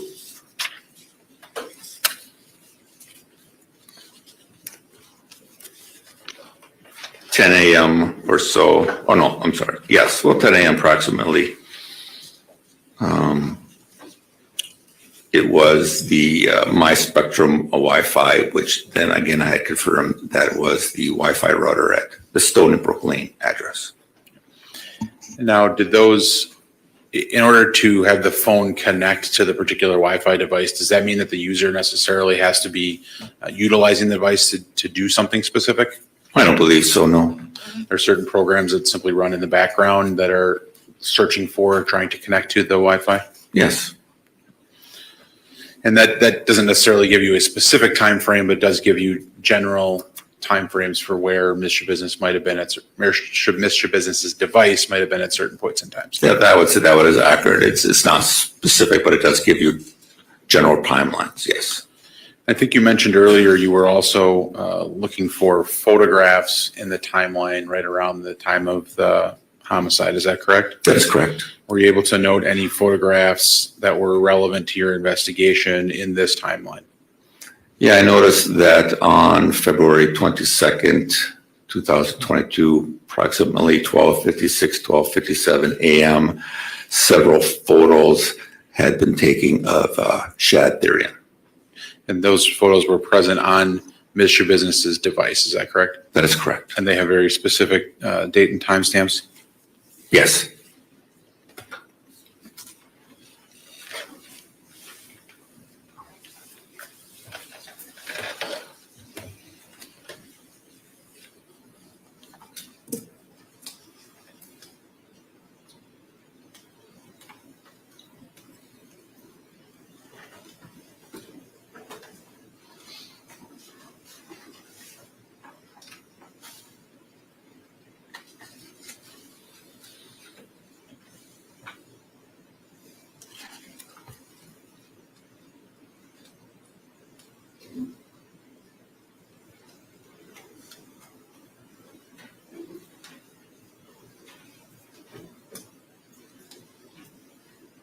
She looks very pale today.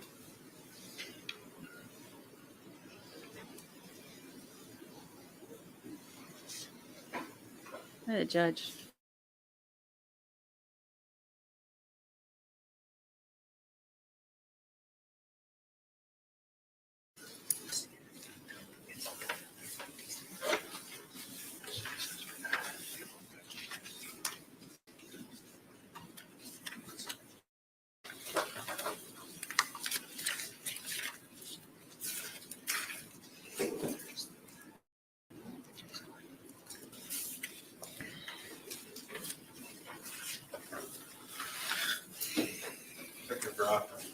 20 was been marked as exhibit 108, 109. You identify 108 for me?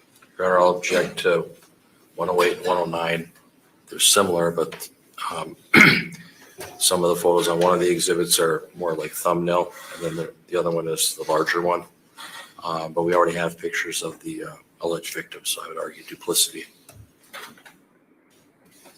Okay, let me see the photos.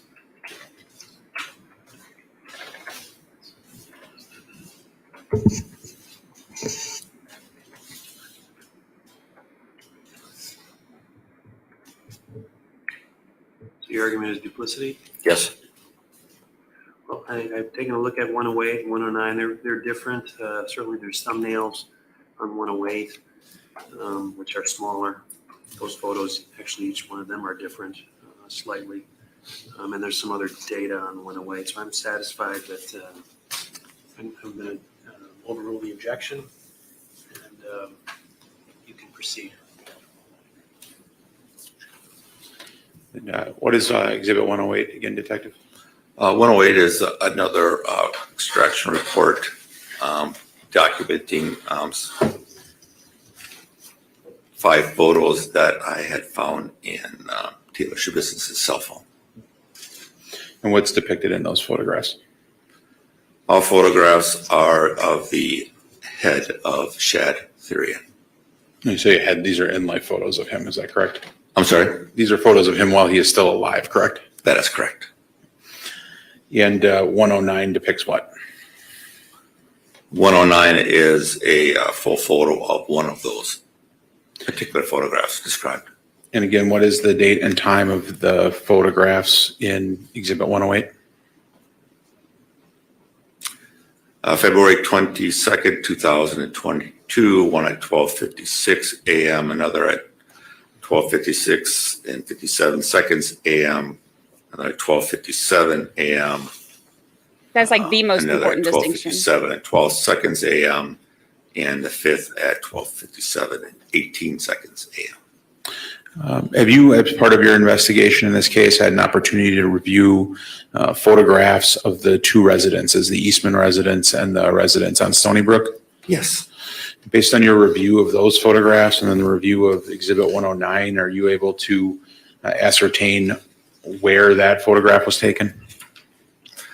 The photographs just described, the background is the same as the bedroom on Eastman Avenue. Is that also consistent with the timeline that you noted from the Wi-Fi usage? Correct. That the phone would have been utilizing that device around that time? Yes. I would ask for permission to publish 109, Your Honor. Okay, you can publish 109.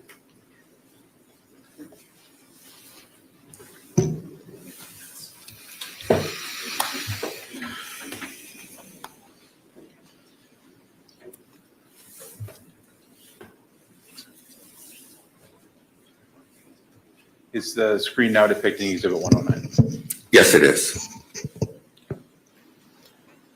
Thank you.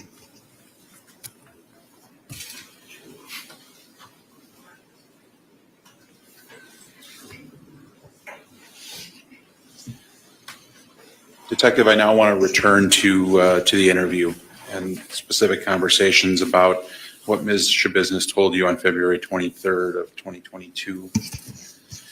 First of all, can you start by describing, what her general demeanor was when you met with her on the 23rd? A characteristic as a calm demeanor, no outbursts, no mood swings. She was quite frank in being able to answer questions and ask questions. What was your ability to communicate with her? Very good. She was able to answer my questions and with no issues. You indicated that you had previous work as a narcotics investigator. Have you had an opportunity in the past to meet with and interview suspects who are under the influence of drugs? Yes. Did you note anything in Ms. Schabusiness's behavior, demeanor, or appearance that would have suggested that she was under the influence of narcotics at the time you were meeting with her on the 23rd? I did not. Can you describe, going into that interview, how much information you had about the specific acts themselves? At the particular time, I had very little information. What I knew was that Shad Thyrion had been found in a bucket in the basement, and also just information that I had from talking to his mother about who was he last seen with and his last known whereabouts, according to her.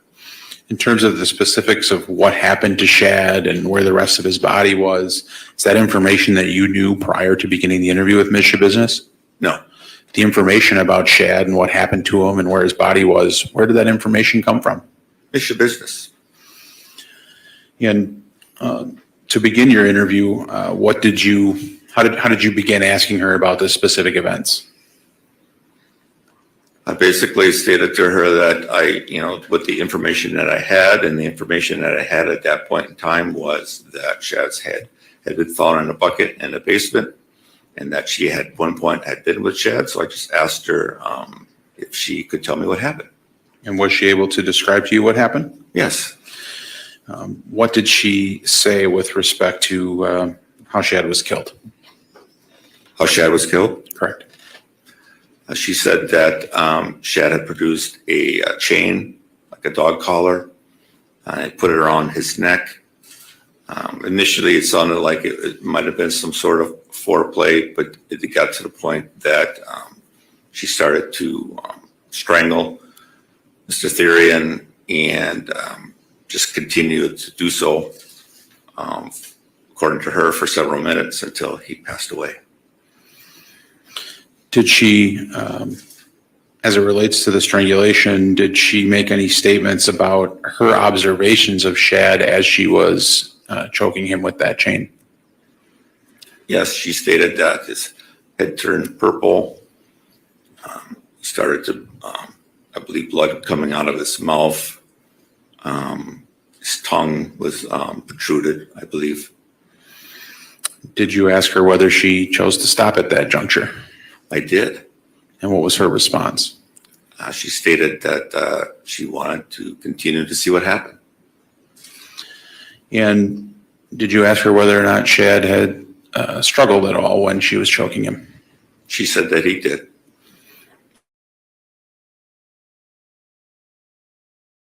Is that Shad had been laying on the bed, prone, face down, and she was on top of him.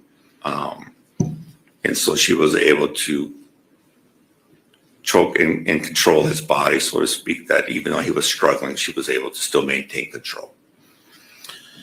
Did you ask her about how she felt about what she had done? Yes. And what were her responses? Objection relevance, yes, to elements, Your Honor. I think they're certainly relevant as to her intent. Overruled. Her response was that she liked it. Had she also at some point expressed some remorse or that she didn't necessarily want this to happen? Initially, that was some of her comments, was that, it had intended, but once she started to strangle Shad, that she found that she could enjoy it, and so she kept on strangling him. Had she expressed anything to you about her use of drugs at the time of the offense or immediately prior to the time of the offense? She said that approximately 2 days prior to the offense that she and Shad had been smoking methamphetamine. 2 days prior to the offense or 2 days prior to the interview? I'm sorry, 2 days prior to the interview. Did she mention anything to you specifically about drugs or paraphernalia that might be found in the residence? Yeah, she stated that there should be a pipe and some methamphetamine in the basement on a dresser or an entertainment center of some sort. Did she express any knowledge about the location of the chain or chains that were used to strangle Shad? Yeah, she stated that there was 2 chains. One would be the same location area as where the methamphetamine was used. Another would be in another table in the basement. And now I think I asked this earlier, but you're in communication with the investigators who are on scene during the course of this interview. Is that correct? Correct. And the information that Ms. Schabusiness is providing you about where things are located and what they might see in the basement, is that being confirmed by investigators on scene? It is. And the information that she's providing you, is that accurate with what they're observing? Yes. After the strangulation itself, what did Ms. Schabusiness tell you that she did with Shad? Well, initially, we were aware of Shad's head being in a bucket, but we were not aware of where the rest of his body had been located. So there were several questions pertaining to where his body was located. And Ms. Schabusiness' response to that, it was still in the basement. Then she later went on to explain that she, in fact, had dismembered Shad's body and placed various body parts into several bags and or a tote down in the basement. Was she able to describe in detail the things that she did to dismember Shad? Yes. And again, are you matching that back up with information from investigators at the scene? Correct. Was she able to actually describe the types of bags or types of containers where she's placing body parts? Yes. And again, is that consistent with what investigators are later finding on the scene? Yes.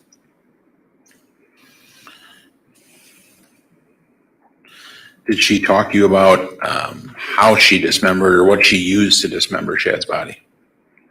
Yes, she stated that she used knives that she obtained from the kitchen of the residence. Was she able to describe to you where those knives would be located in the basement? Yes, she described that the knives would be in the same package or the bags that the body parts were also located. And again, is that consistent with what investigators were finding on scene? Yes. In addition to the dismemberment, did Ms. Schabusiness discuss with you anything else that she did with Shad's body after she had killed him? Yes, she did. And what was that? She described how she had sexual contact with the body in terms of playing with his penis. Also, she described that she had a dildo that she placed into Shad's mouth and to his anus, and that she also had cuddled the body. Did she discuss performing oral sex on Shad? That's correct. Did she indicate about how long she had cuddled or played with Shad's body? She indicated that, it was, I don't exactly recall how long of a period of time, but there was a period of time, I believe shortly before or after the start of dismemberment. Did she talk to you at all about trying to clean up the scene or what she was doing with the blood during the course of the dismemberment? Yes, I've been made aware that there was not a significant portion of blood found in the basement that would have been consistent with dismemberment. So I asked her about that, and my response was that she mainly used like the bucket and or the blue tote to capture a lot of the blood, and eventually to dispose of some of that into the shower in the basement. She also did talk about the dismemberment and the removal of body parts, and in fact that there should still be a portion of Shad's lower limbs like legs and the van that she had been operating. So she just described how she did remove at least a couple of his body parts during the course of dismemberment. And when I say move, I mean out of the residence itself. And did she specifically give you a reason for why she ultimately left the residence on that day? She told me that she had heard lots of walking around upstairs, and she also heard that she had thought she had heard some shots being fired in the area. In this call, there's some concern, and she just decided that she had needed to leave at that point. Did she discuss with you what her intention was with respect to Shad's head? One of the first things that she did say was that she did like the head, and that it was her intent to take the head as well as the genitalia that was in a bucket with her. That's why she specifically placed those items in the bucket. But she did mention that she had left the bucket by the stairs. And I don't know if she intentionally wanted to do that, but there was talk that it was her intent to take the head and the genitalia with her also. At some point in time, do you discuss with Ms. Schabusiness a specific timeline for the events leading up to that evening? Yes. And what does she tell you about the timeline of her whereabouts leading up to this event? 2 days before the 21st, that Monday, is when she was at the apartment on Eastman Avenue with her friend AJ. They decided to go pick up Shad, which they did do. They were turned back to the apartment. At one point, they also did visit Shad's father, Michael Thyrion, and then also again returned to the apartment at Eastman Avenue, where they stayed there for a while. At one point, AJ left, and then Shad and Taylor then returned to Shad's mother's residence on Stony Brook Lane. And the information that she's providing you with respect to the timeline, is that information that also was consistent with the other aspects of your investigation? Correct.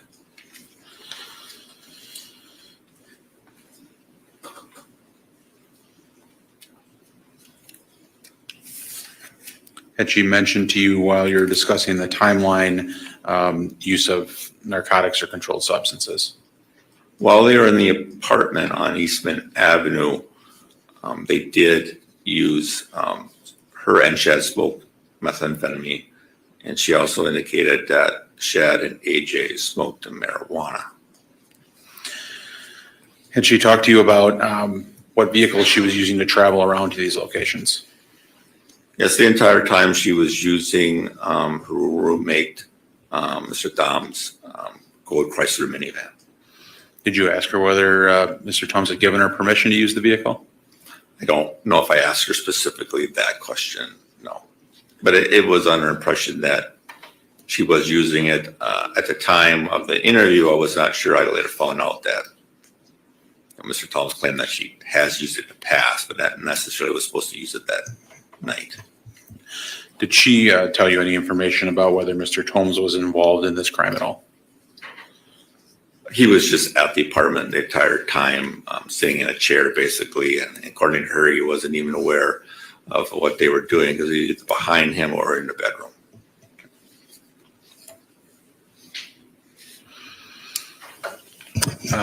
When you were speaking with Ms. Schabusiness, did you ask her about whether or not anyone else had come down into the basement at any point in time?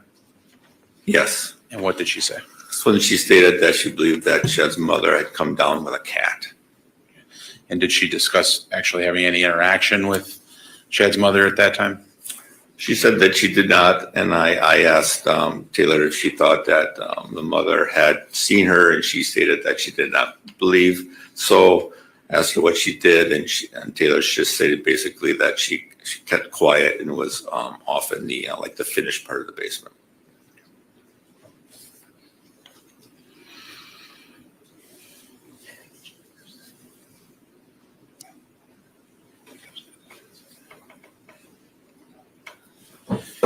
So I want to draw your attention then to the second interview with Ms. Schabusiness that occurred on February 28th. Is that right? Correct. And that was also a recorded interview? Yes, it was. And you advised her of her Miranda rights prior to that interview? I did. And she waived those rights and agreed to answer questions? Yes, she did. Did you make observations of her demeanor generally on that day? I would classify it as being the same, calm, was able to answer questions appropriately, No outward signs of any disruptions or mood swings. And was she able to understand your questions and answer them appropriately? She actually calls for speculation, Your Honor. Overruled. Leading? Argument for leading? Argument for leading, alternative argument, Your Honor. Overruled. Go ahead, ask another question, Mr. Lezay. Thank you. And what was generally the purpose of conducting that second interview with Ms. Schabusiness? Conduct some follow-up questions concerning that we had that came up during the course of the investigation concerning like her disposition of the body, what were intentions of what they're doing with the body, and her cleaning up after herself. And what did she say with respect to the purpose of dismemberment and then the cleanup? According to Ms. Business, the purpose was that she realized she needed to remove the body from the residence so that she wouldn't be caught. And Shad was more that she could carry just in terms of being a whole body. So the dismemberment and putting them into bags was to facilitate with her being able to remove the body from the residence. And did you discuss with her the attempts to clean up the residence as well? Yes, and Detective Scanlon had been an integral part of the search of the residence itself. So he asked her several questions about cleaning up because he had observed some, markings or on the cement down area that had been underneath the bed, as well as there was a squeegee in the shower down in the basement, and some items such as Clorox, wipes. And so he asked her about that, and she stated that, yes, she did use the cleaning materials such as the Clorox wipes and the spray to clean up several of the areas in the basement, as well as using squeegee to clean up the shower area, and subsequently placed these wipes in the same bags that the body parts was found, which again is consistent with what Detective Scanlon had found. And Detective, I think I asked you these questions already, but if you had an opportunity subsequent to the interviews to review the recorded interview from both the 23rd and the 28th of February. Correct. And you do believe that the recordings were accurate and consistent with your recollection of the interviews? They are. Your Honor, at this point, I intend to show significant portions of the first interview and a smaller portion of the second interview, but it's about an hour and 10 minutes in length for the first interview and about 4 minutes for the second. So I think now would be a good time to take a break.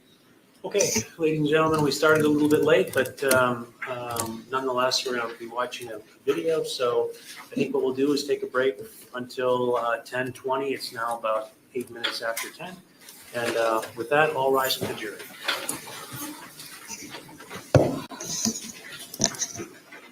We're finally going to see the video in a moment.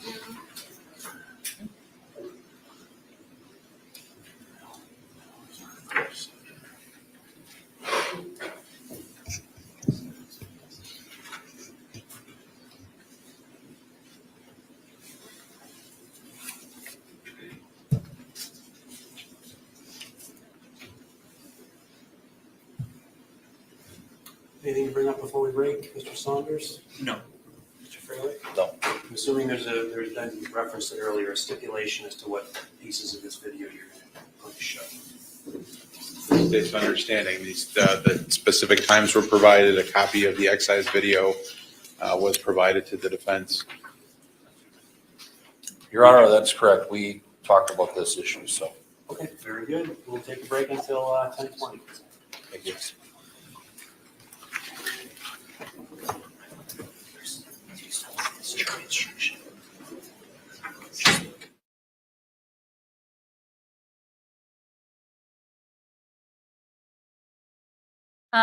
So this is the part we've all been waiting on. Something I wanted to show. Let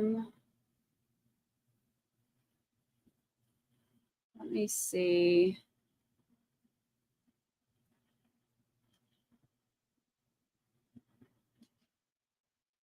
pull it up.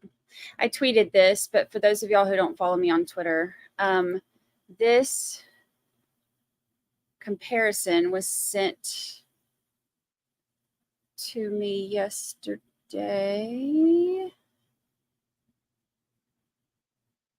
Where is it? Oh, here it is. Okay. And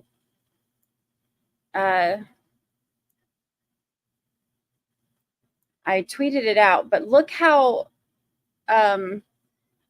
similar in this picture Shad looks physically to Dahmer, which says nothing about Shad, but it says, I think it's interesting to look at because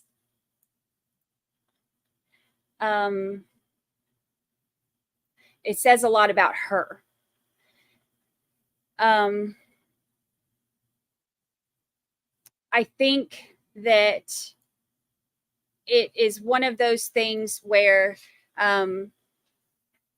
obviously Shad has like a more, a sweeter look to his face, but the physical similarities between them are interesting given her, the things that we heard yesterday and her infatuation, because I think that, it could say something about her, obsession with him too.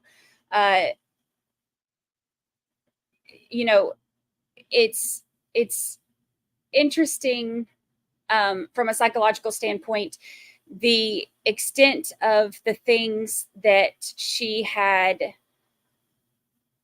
Okay, so you look at like her searches and her screenshots and, all of those things. And,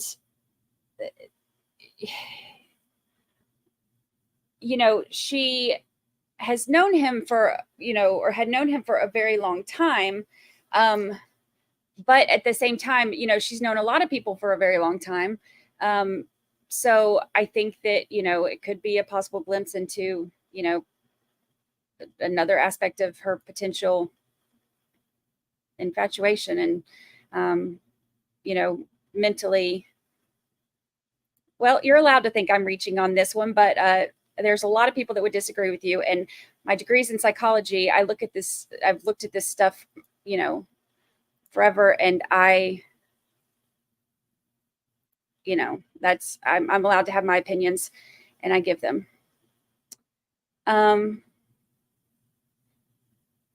But I think that, she is,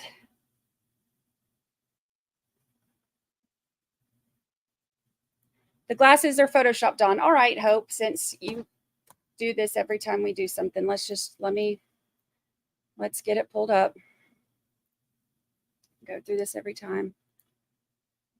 Every single time. Let's see. Here we go. There you go. Not photoshopped. This is the original. Not photoshopped. If you don't think that these are things I've checked by now, then you don't know anything about my stream. So I fact check every single thing before I look at it. Not photoshopped. Pulled this straight from the internet. Anyway, like I was saying, I think that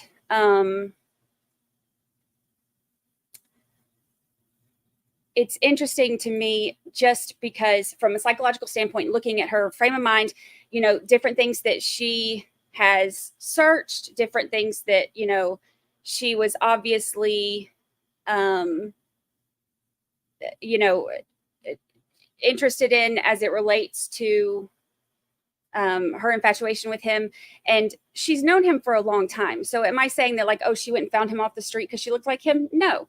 But I think it is something that's notable. There are a lot of things that you can look at that could, potentially show, from a psychological standpoint, kind of different things she could be thinking. She's known a lot of people for a time, but a lot of people weren't her victim. He was. So I think that, I think it's interesting. It's something to look at. Let's see.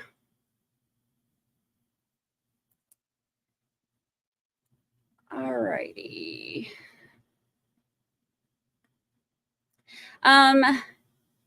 Created by EJF. I wonder what he was like before he hung out with her and if he had changed and what influence she had on him.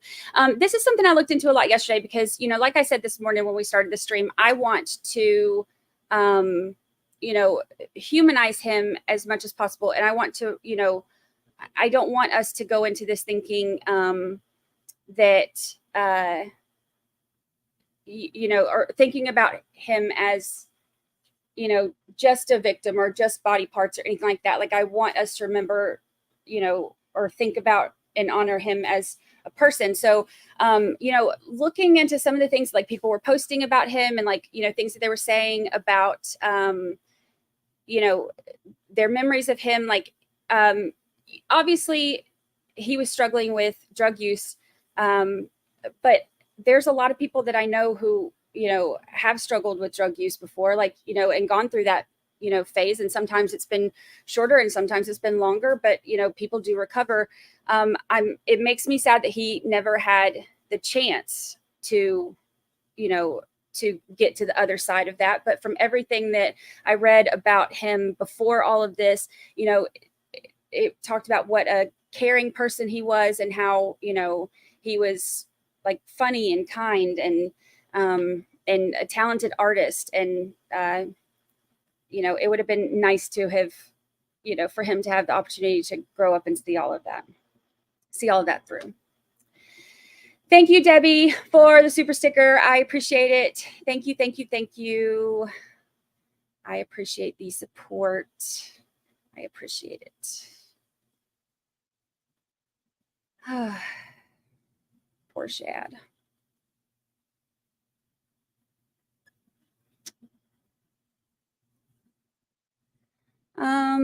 Let's see. Tommy says, I do think you were onto something because she wanted to take the head with her and told police she loved him so much. Yeah, the more of the facts that come out, the more similarities it is to, some of the interesting parts of the Dahmer stuff. So I'll be interested to see what else they say about that. And especially with the expert opinions on it, what their perspective of it is. Well, it's okay. Yes. The infatuation with serial killers is such an interesting psychological phenomenon. It really is. And, I've read case studies where they have, their infatuation turns to, them idolizing, whichever one it is, and going as far as, changing their own physical appearance or, trying to groom their partner or, whatever into, different, physically into different things to fit that mold. It's all the way that some of that all fits in together is incredibly interesting to me. I've always, found that really fascinating. Before, like when I was originally in college, I went for psychology, and I originally wanted to be a criminal psychologist or criminal psychiatrist. That was my original goal, because that's what has always intrigued me. Yes, I'm only comparing their looks.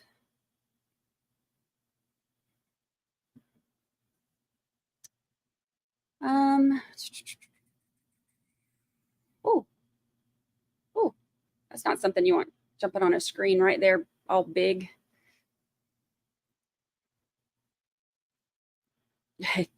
Debbie, you'd be surprised. You'd be surprised.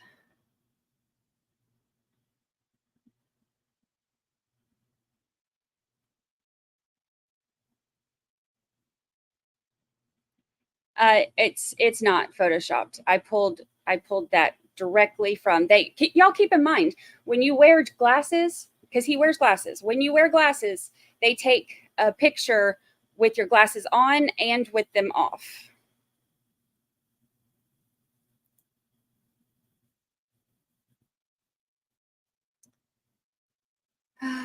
Let's see. Selena, being I myself doesn't make you a bad person. It does not at all. And that's one of the things that, one of my best friends in the whole world,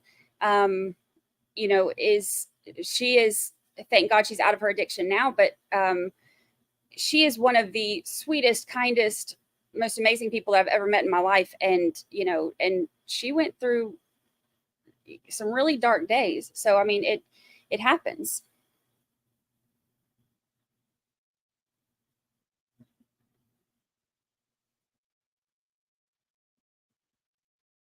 Let's see.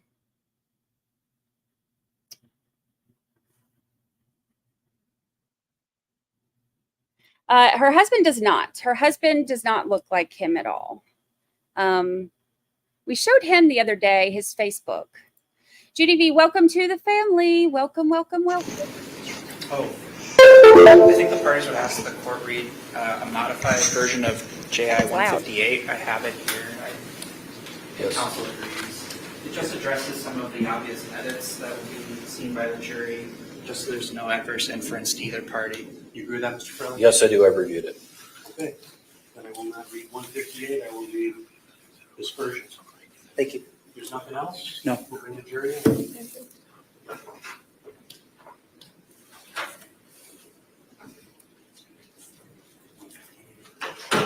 Yeah. Oh, gosh. They kill me with that. That whole phenomenon is really interesting to me.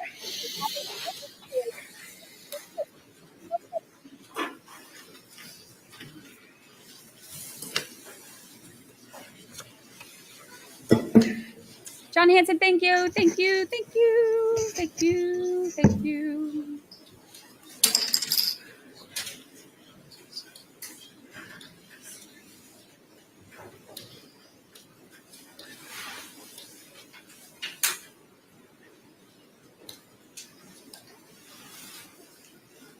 You see the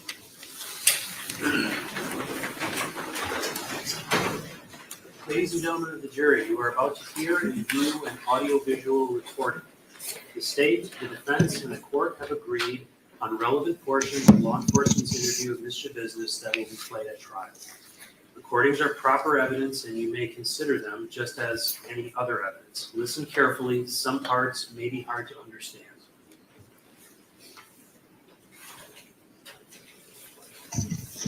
Judge, the state is about to play what has been marked as Exhibit 110. On Exhibit 110, there are a number of files. The files are both the individual clips from the videos, but then also one continuous video. The state intends to play the continuous video. I think there's about a 2-second break of a black screen in between the respective clips that are going to be played. For the record, the actual name of the file is February 23 interview Thank you for the super hyphen trial, and then there will be another clip played for the second interview, and that file name is February 28th interview hyphen trial. So those are the specific files from Exhibit 110 that will be played for the jury at this point. Very good.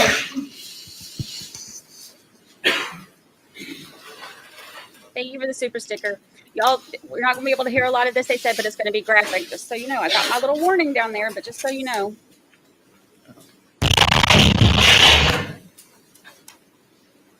Okay.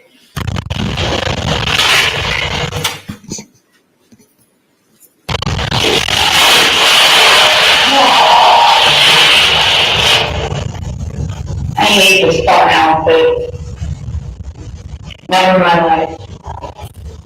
I'd rather be talking to you than not.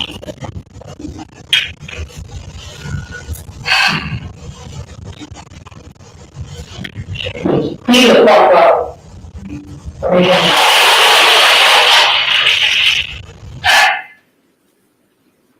So if you don't understand anything, Please, you have the right to remain silent. Anything you say can and will be used against you in the court of law. With the right to consult a lawyer before questioning, to have a lawyer present with you during questioning, and cannot afford to hire a lawyer. One will appoint to represent you at public expense before or during any questioning you wish. You may decide to answer questions now without a lawyer present. You can stop the questioning and may decide at any time you wish, including during the question. Do you understand each of these rights? Realizing that you have these rights, you don't want to answer questions or make a statement.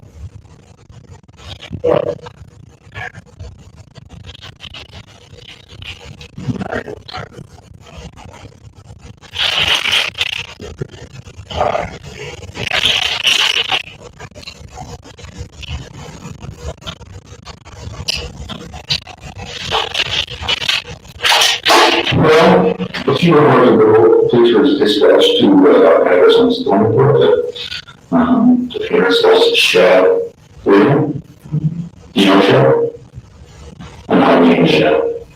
In my house. Your ex boyfriend? Yeah. Well, they found out on the string stuff at that house there. Really? Yeah. Yeah. A lot of blood. Basically Shad's head.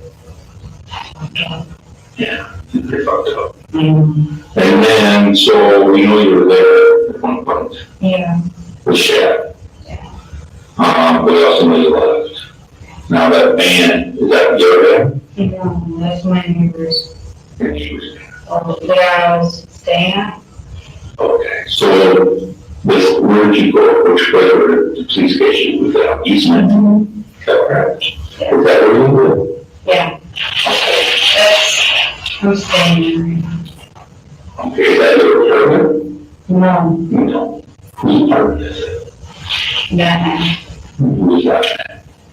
Got Scott? phones. Okay. So, that's his bag? Yes. Okay. And so, did you leave from Shad's house and go to Scott's house sometime today? Yeah. Okay. Well, they found part of Shad at his house, his mom's house. Found his head. Where's the rest of his body? It's there inside the house. Is it in the house? Inside the house. Well, tell me what happened. It's a good question because I blacked out during that time. But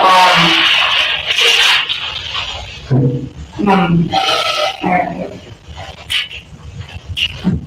I need time to think. No problem. Take your time, have some water.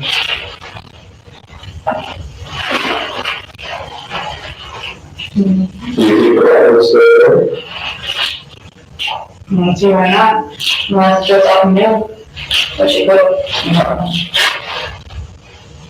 where do you find me?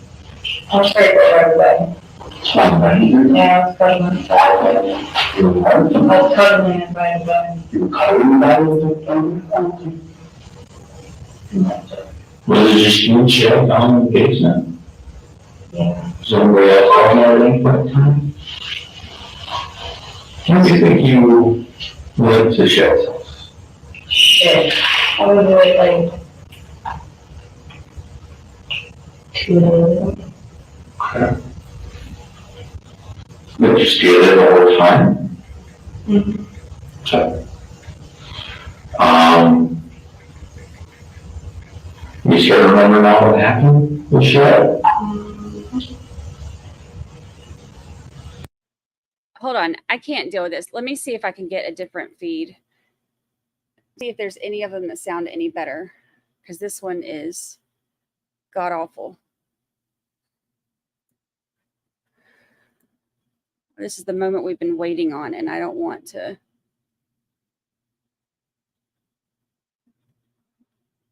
I know they said the audio would be bad, but dang. Same thing. So, let's see here. Yeah. Who was that man? All right, this one's a little bit better. Scott? Phones. Okay. So, that's his bag? Yes. Okay. And so, did you leave from Shad's house and go to Scott's house sometime today? Yeah. Well, they found part of Shad at his house, his mom's house. Found his head. Where's the rest of his body? It's there, inside his house. Is it in the house? It's inside his house. Okay. Well, tell me what happened. It's a good question, because I blacked out during that time. But,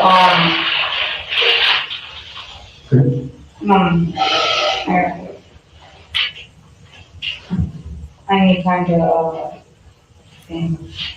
No problem. Take your time, have some water.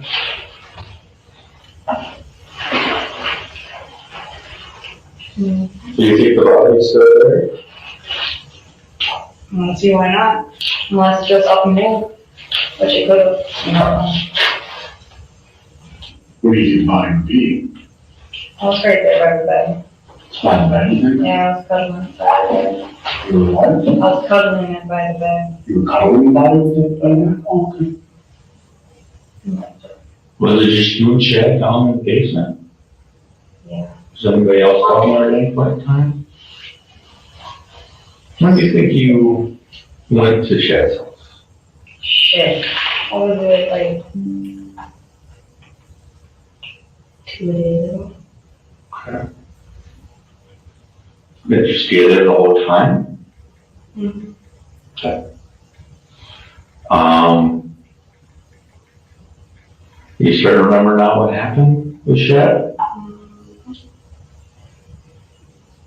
A little bit, what do you remember so far?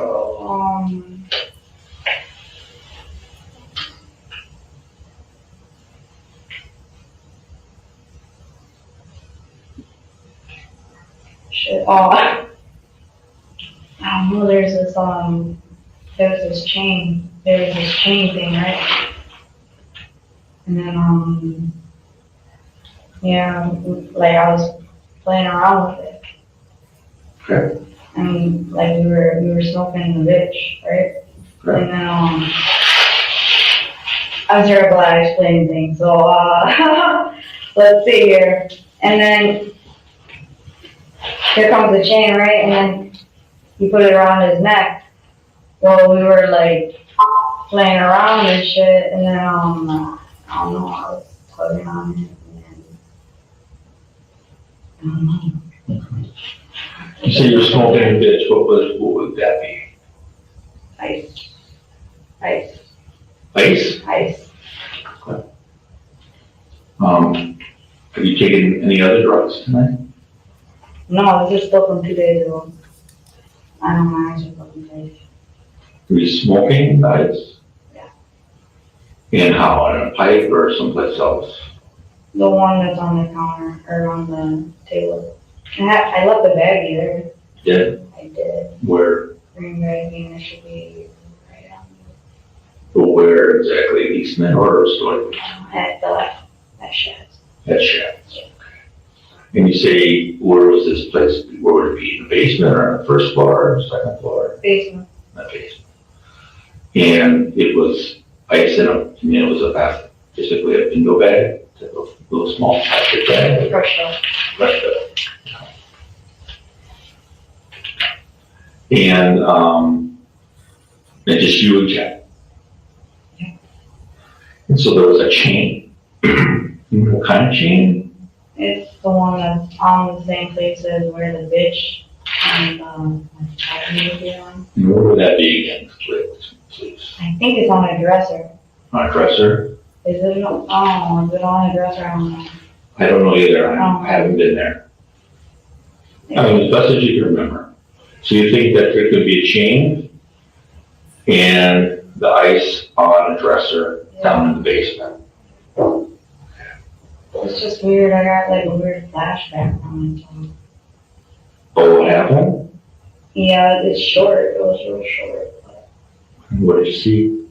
it's just, I don't even know anymore. Like, it was weird. I was riding him like a donkey, okay? And then, like, I think so. I think that's what was happening. I was pulling and then, like, I don't know. Were, you two being intimate, having sex? It was getting there. Just getting there, okay. So would this be considered foreplay? Yeah. Yeah, it was. And then, I don't know. And then, I just didn't stop. I don't know why. I didn't stop. You guys have done something like this in the past? Not like that. Do you use manual strangulation during sex at all? Is Shad like that? A manual strangulation? Yes. He likes strangulation? I don't know. You know what I'm talking about? Yes, he does. Yeah. Yeah, And you do too, or just him? both of us. So what will you, so when's the last time you guys had sex besides potentially sworn? Mainly me, but like we didn't even get it. Like, I'm sorry, but we didn't even get it. Okay, so you didn't, all right, well, when's the last time you did? I mean, I played with him after.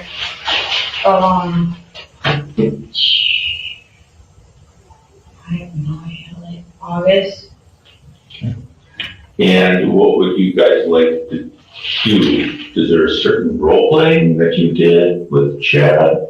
Or was it just some sort of strangulation? How would you guys do your, basically have sex? It's like I just want you just yeah, and we go at it. But does anybody like strangle the other person? I like doing that alone. All right, so you like being strangled, like having your airway, or do you like doing it to somebody else? I like doing it to somebody else. Does Shad like to be strangled during sex? I think so. Have you done it before? Yeah, with him? yeah, he does. He likes it. Have you used what we call props in the past? Yes. What? Well, like dildo? That or rope or chain or underwear or anything?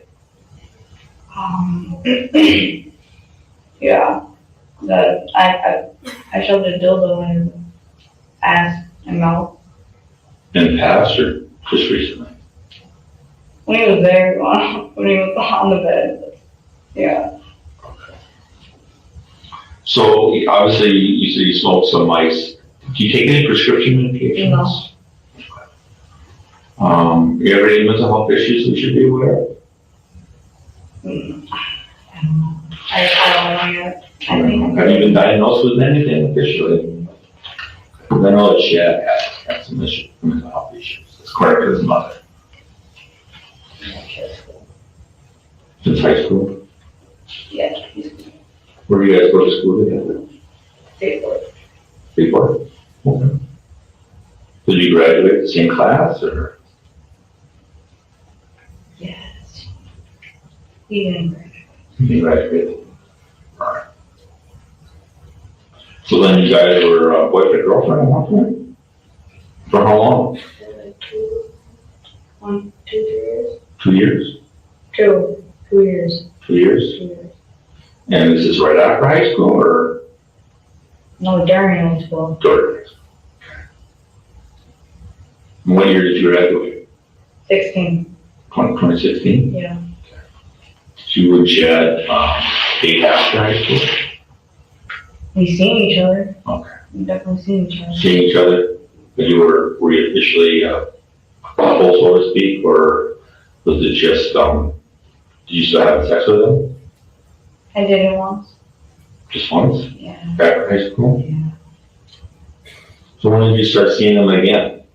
Recently? He's my buddy. He's my homie. So like, you know. So you've always been friends? Yeah. Okay. Yeah. So how did you get over to Shad's?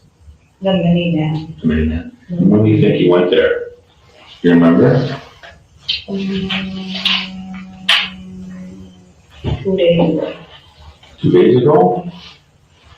Okay. Did you stay there all the time, or did you ever pick him up and go someplace, or then come back? Or Stay there. how did you get in? Was Shad there when you got there, or Shad let you in? Or did you just walk in on your own? He was there, we went in, got some shit, we came back, and then, methamphetamine. Ice. And then, ice, and then we came back. Okay, so you showed up at his place. Then you and him left, and you went and got some back. Yeah, so then,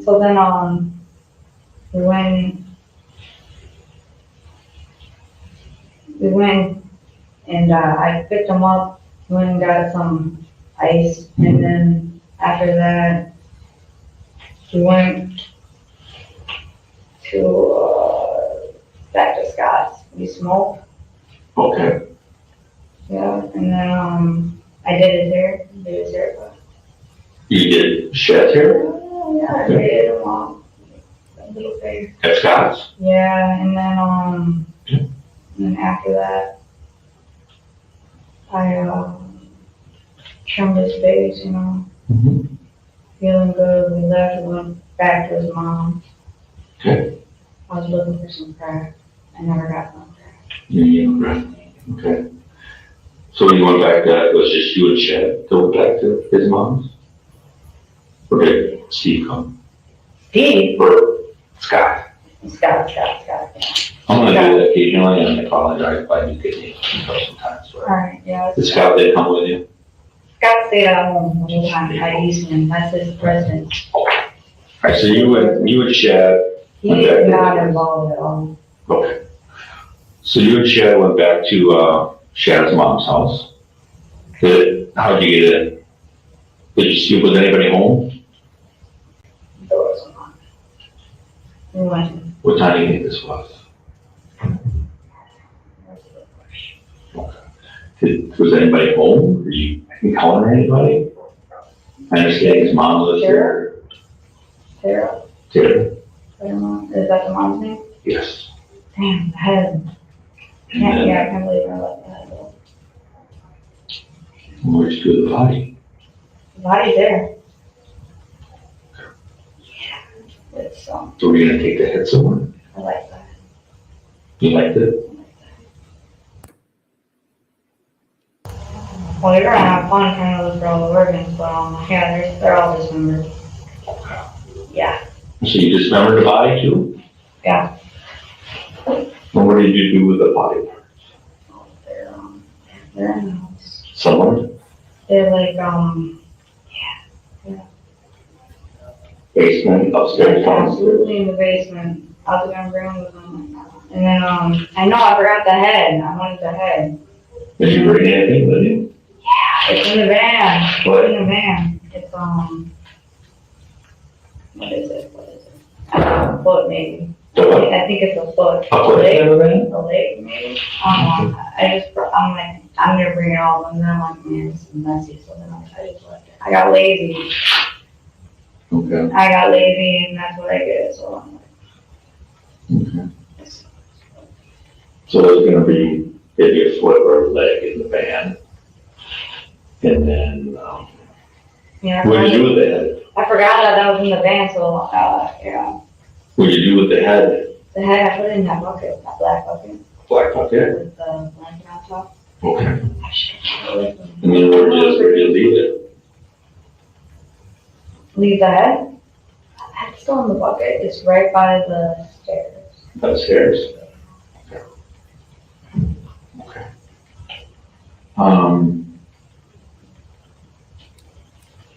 How did you dismember his body? Knives, With what? knives. Knives? Just more than one knife?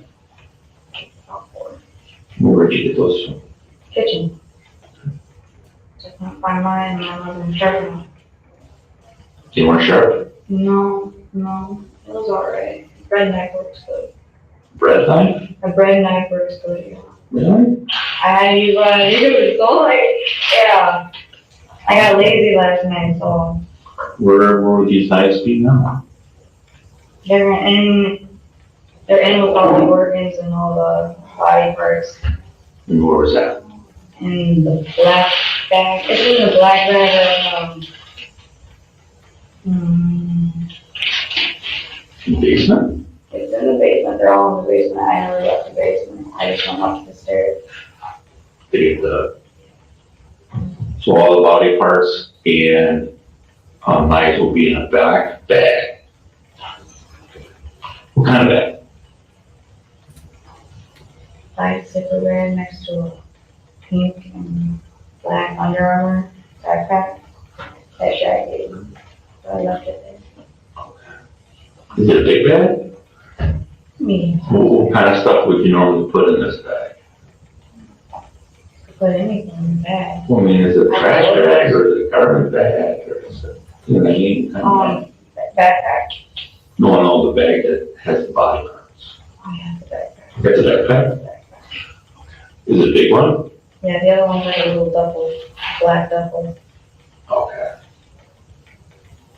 So you, at one point, did you bring these bags with you? Or were they already there? I was gonna, but I got lazy and. Right, you were gonna bring them with you when you left. But were the bags there when you used them? Or did you bring them when you was Shad? Or did you just find them there? They were there, I found them there, and I emptied them out and put them in there, and I was gonna bring it, and I got paranoid, and then I got lazy, and I never get paranoid, but this time was just like, I think it was the dope. I think it was the dope. So, did you want Shad to be dead? No, it was out of random, like, I wasn't expecting that, and it kind of threw me off guard, and it was in an open place, you know, that, you went in the basement, right? Mm-hmm. It's pretty open. Well, I haven't done it, but is it? Yeah, so like it was weird. It was really weird. And you open the door to the outside, and you go down the stairs, and it's right there. Like you can see everything. I was ready to go down the stairs. Yeah. And so, where did you get the chain? Oh, he pulled it out of his pocket. He pulled it out. He had two of them, one for me, one for him. And can you describe them to me? Chain Chain link, and silver. silver, okay. And what size? Was it like a dog chain or a large lock type of chain? You know They're what I'm like saying? this big. And then, you know, and then it has O-ring. Mhm. And So silver chains, yes, and he had two of them. And what'd you guys do with them? we put them around their necks. You did. Okay. And then what were you doing while they were around their necks? I was strangling them. You were strangling them. I was having fun with them, and then, Was their clothes on or off? he had his shorts on. He had a shirt on. How about you?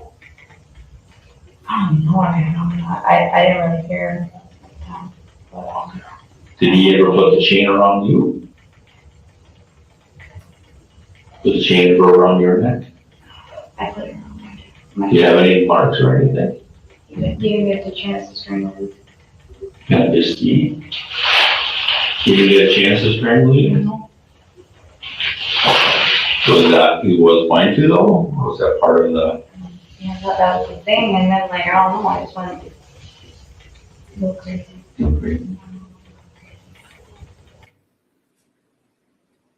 So when did you realize that Shad was not alive anymore?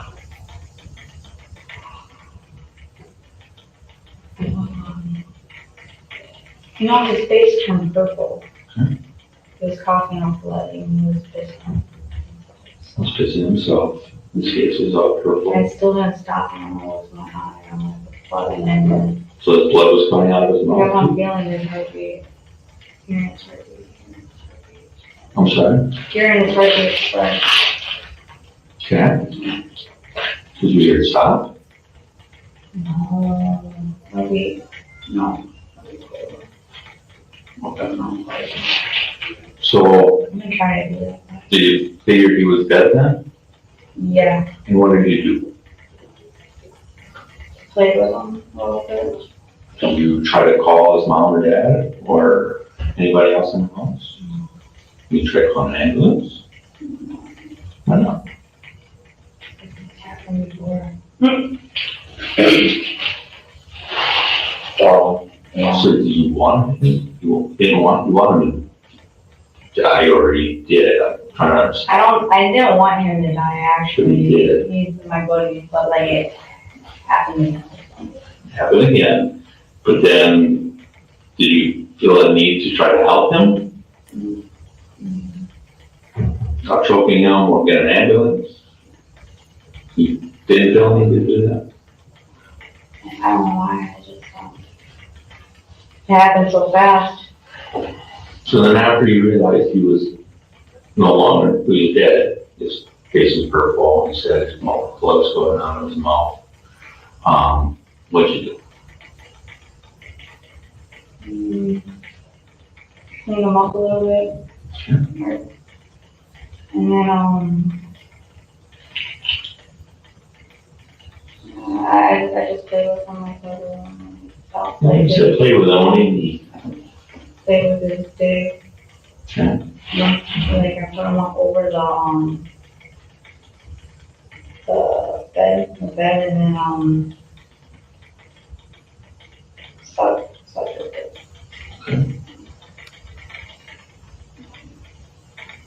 And you had him on the bed? What kind of bed? Was it an actual bed or just a mattress or what?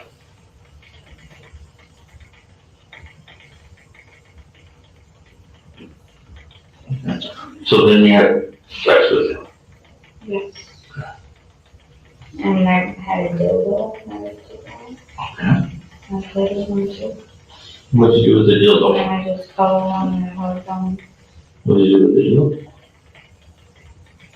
I put it in his mouth, put it in his ass. Okay.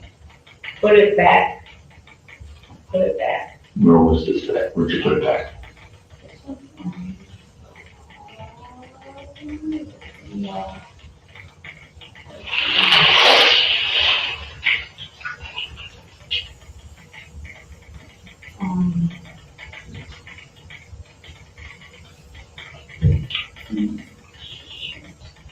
It's like it's like on the wall next to the body, right?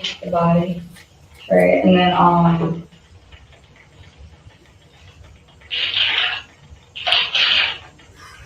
Is it in a bag or on a shelf or? it's in a wooden box. Wooden box? Okay. It's in a wooden- And what color was the dildo? You just. So Pink. you had sex with him. You said dildo on it. You said you cuddled for a while. And then what? Yeah.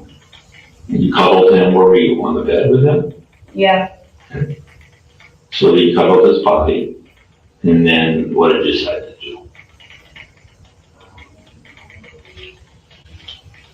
Oh, because like before, like I felt for his heartbeat, but then I still felt his heartbeat, right? You did? I did. You felt it? Yeah, so I kept on pulling.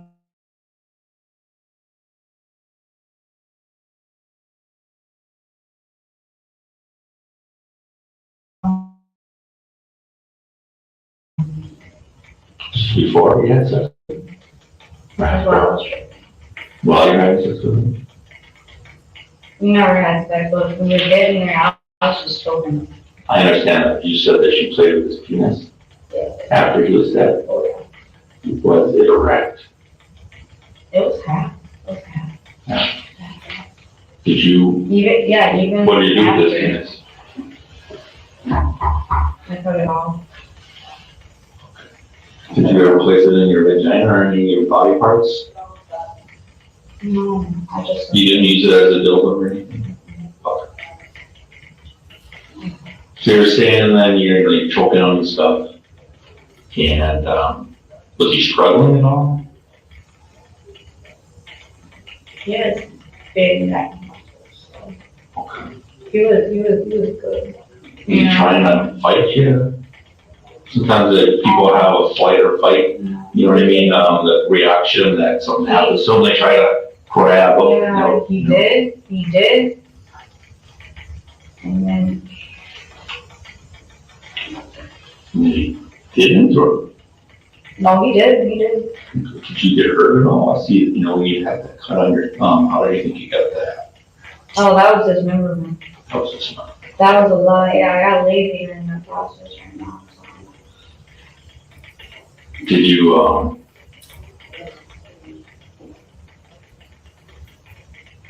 use any other devices besides knives? Just, those scratches on your arms and stuff, were they from him? Oh, no. I was, And how did you get them? so this one, I did by myself. Oh, This one, I probably did by myself. This one, I probably did by myself. so they weren't him trying to grab you or anything? Did he try to grab you at all with his hands? Yeah. So the blood on your hands, would that be Shad's blood? Oh, probably, yeah. I'm telling you, I got super lazy tonight. Okay. I really don't know. I blame it being on drugs and the come down that I'm coming down off of. How many times do you think you've done this I never before? do drugs, like, I barely do drugs, I do drugs, but then like, once in like, a few, like, weeks, not even like that, like months go by and then I'll do drugs. I see. And where did you dismember this? In the basement, right? Because I was looking for Donna and, yeah. You do anything particular with the head or the body? What did you do with the blood? What happened to all the blood? It's still in there, it's still in the tote. I mean, with the, you know, The blood. there's a shower in the basement, you go in the next side over and I just dumped it out into the drain, it's probably still in there. Where did you go?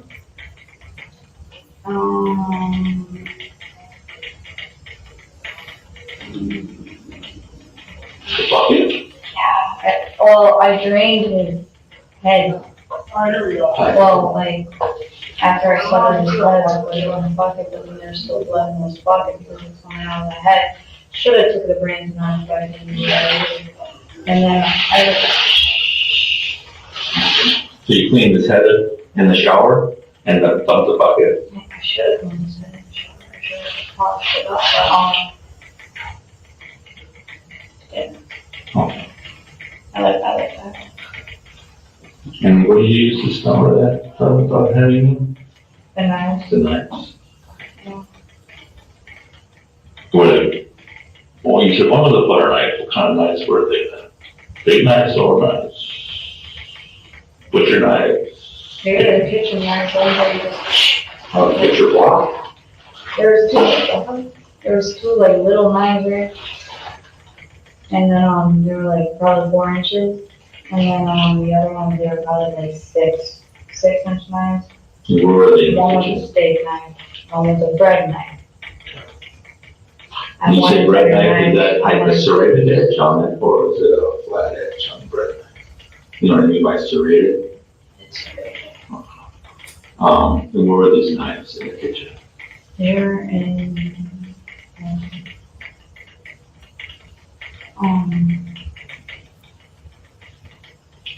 shit. They were right next to the oven. Were they in, like a knife holder thing, or a drawer, or where? They were in, like, you know what I'm talking about, when the, Yeah, some holder. Yeah. that's the one right there, like, it was in the, by the owner? I do know.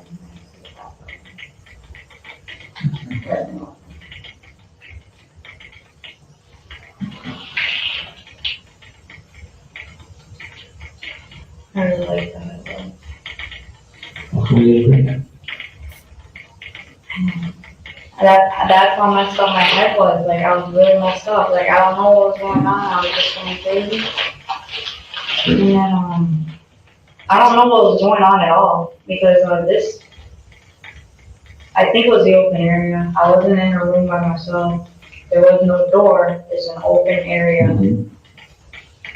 It was an open area. I didn't like it. It was different. At all. Or was there anybody else there? Maybe upstairs. Upstairs? And how come why did you leave? Did anything cause you to leave the house? I kept on hearing, footsteps. Okay.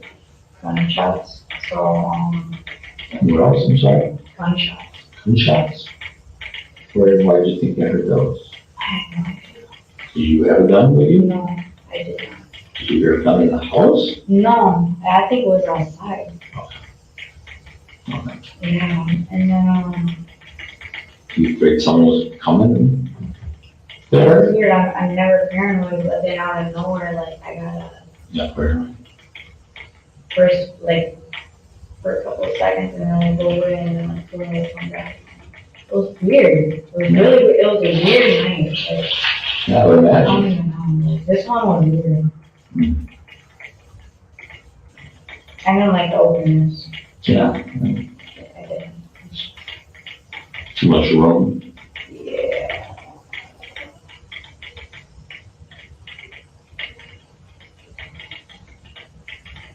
Okay. Well, I'm sure I'm gonna have some questions for you. I'll take a quick break. Maybe drink some water. And did you tell them what happened or not? You tell them what happened to Shad? Yeah, he's got body parts in his hand, so he's gotta get that out. Yeah. Well, I yeah. forgot about that. I've been off of it right now. I blame the off the drugs. I'm too sorry. Just a minute. Yeah. Are you supposed to take any prescription medications? Nope. Okay. All right. I want to look into a couple other things and we'll be with you and if you need anything, knock on the door. Okay?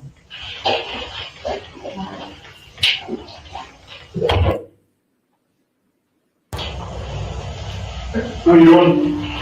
Wow. Good. Everything okay? All right.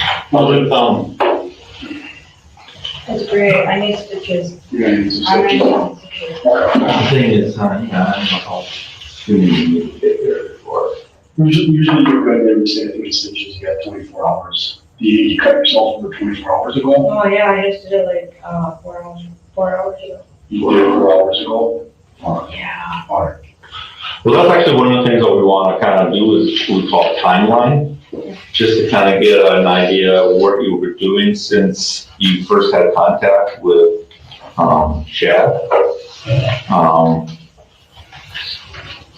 How did you call him up? Did he call you up, or did you just show up at his house, or how did you decide to go I over to his said, place? hey. I said, hey, come over here. And then I went and got him. You called him, or he called you, or Yeah. how? Do you have a phone? No, it was actually from my friend AJ, our friend AJ. Okay. Yeah. Where were you? That's Scott's. Okay, AJ there too. Yeah. So you're at Scott's, and your friend AJ was there? Yeah. What's AJ's, any other, his last name or first Big name? Gannon. Huh? He's Gannon. Cannon? Big Gannon, yeah. What do you spell that, GANNON. Would Scott know who he is? Yeah. Was Scott there? He's referenced as Black AJ. Is he a black guy? He's a black guy. Okay. He's got two throats. Was, Scott there then, when you and AJ were at the apartment on Eastman? Yes. Okay. We walked over there.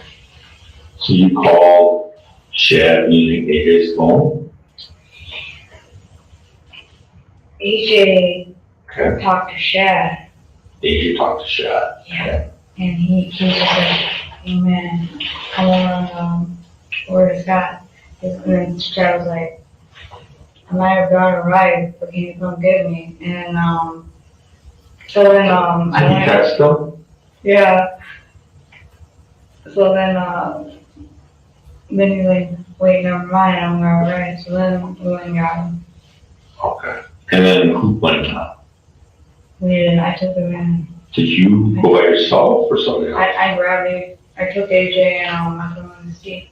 And then So you and AJ went to Shad? To Shad? yeah. What time do you think this was? Welcome, Jennifer Adams. So you and AJ were at Scott's. And AJ contacted Shad by text message probably, saying come over. Something like that. Were you and AJ using drugs at that time? No, we were smoking the yield Mary Jane. But Just smoking marijuana? Okay. So then who went and picked up Shad? we grabbed, I put AJ in the front seat and then we went over to Shad. Okay. And so how did you get there? Via van. Did Scott know you were taking the van? I said, hey Scott, I'm taking the van, I'm picking up Shad. And then he's just like, no. And then I'm like, okay, and I took it. Yeah. Okay. So he didn't want you to take it, but you took it So I anyway? took it anyway. Okay. And where did you go? To Shad's house. His dad's house? Mom's house? Where? Mom's house. Did you go inside the house at all? I knocked on the door, I said, hey Shad, come here. And then like, he came here, and then like, he came here. Alright, so then Shad got into the van. And AJ was in the van. And you. And then where'd you go? And then we went to,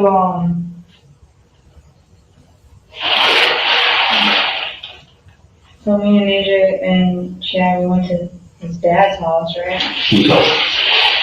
We went to his dad's house. Shad's dad? Shad's dad went from his mom to his dad. Okay. Yeah, and then, I don't know. And then, from there, we went and picked up some dope. So was anybody at Shad's dad's house? Was Shad's dad there? Yeah, Shad's dad was there. Okay. Did you talk to him or have contact with him? So Michael B, yeah. Okay. How long do you think you were at Shad's dad's house? Maybe like 10 minutes. Okay. And where'd you go to store, dope? I don't know. Like, that's the thing. Like, I don't even know where it was. Like, I'm just like, put in the Eddie. And he's like, oh, and then he went and got it. And then, So who made arrangements to get that? maybe Shad. Shad. Shad. Yeah. So, do you remember, was it a business, a house, or a car? He met somebody in a car? What did it happen? No, he was just like, hey, you got any pretty girls inside? I'm like, hell no, I'm gonna knock his ass out. But he says that, right? And then, like, for me to go in and get the dope, I'm like, I'm not getting the dope. I'm like, Shad, go get the dope. So Shad went and got the dope, and he came back with the dope. Okay, and where was this, do you think? This was, I don't know, I have no idea. I just. Was it a house or apartment or? You said put the Addy and somebody used their cell phone to find the house address. Could have been, could have been. You know, who might have looked it up. I have no idea. AJ or Shad? I have no idea. But Shad's the one that went in to get the dope. How much did he buy? Oh, that was on me. I gave him $100. Okay, so you bought $100 worth of meth? That's what I did. All right, and it's the three of you still in the van?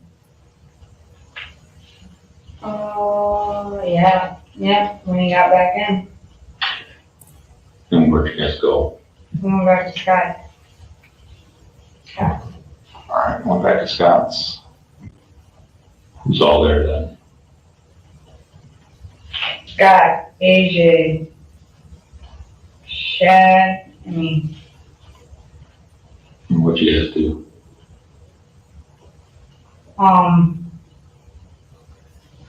We smoked. Smoke what? The reefer. Marijuana? We smoked the reefer. I didn't smoke the reefer. You know, they smoked the reefer. Who had that, with the reefer? Someone bring it with them, or is that already there? The reefer was there. The reefer was there. And then after that,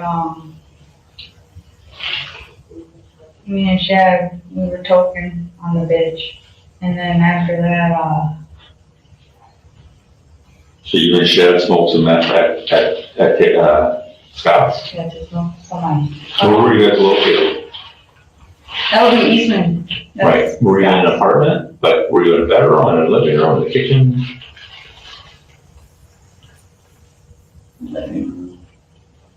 Bedroom. Was Scott using any of it? He was chilling on the chair, rocking back and forth. Did you see you guys smoking meth or marijuana? No, that's all behind him. He can't see. He can't see it, no. Why not? Because that's behind him. Okay. He's facing this way, we're this way. Okay. So then the three of you were smoking marijuana, and you and Shad smoked meth. And so then what happened then? Who went where?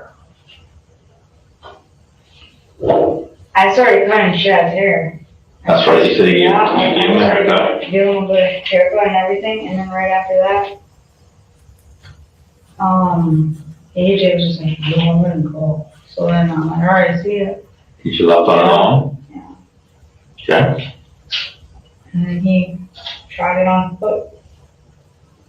And me and Shad, we took out. I shot him up, and I took him out. I did. I had one shot too. Then where did you get that stuff from? That's the same place. I know that, well, so you bought it with the meth, you bought the other stuff too? Where did you shoot them up with? Same shit. The trazodone? Yeah. I crushed it. I crushed it up. And where did you get the trazodone from? The table. The table, where's the table located? It was right by Scott's Was it Scott's trazodone? Yeah, he is. Are you sure it's trazodone? They said it on the bottle. So you took some pills from where? You said on a From the table? counter. On a counter? And it said trazodone on the label? Yep. And was it Scott's pills? Was Scott's name on there too? Yeah. And you crushed them up, and then what did you do with them? I put it in the syringe. I pulled it back, and then I shot him. Okay. And you said you took a shot too? Yeah, I did. Okay. Where did you get the injection? Where did you inject the man? I got it from a friend. No, but I mean, when you shot, Where did I shoot him up? yeah, Shit, probably in the arm. in the army then? Yeah. There. You said you got the hypo from a friend? Yeah. Have you used drugs, they call it intravenously, some needles before? Yeah. Alright, so were you guys in a bedroom, in a living room, or someplace else where, bedroom? Okay. And then what do you guys do? And then,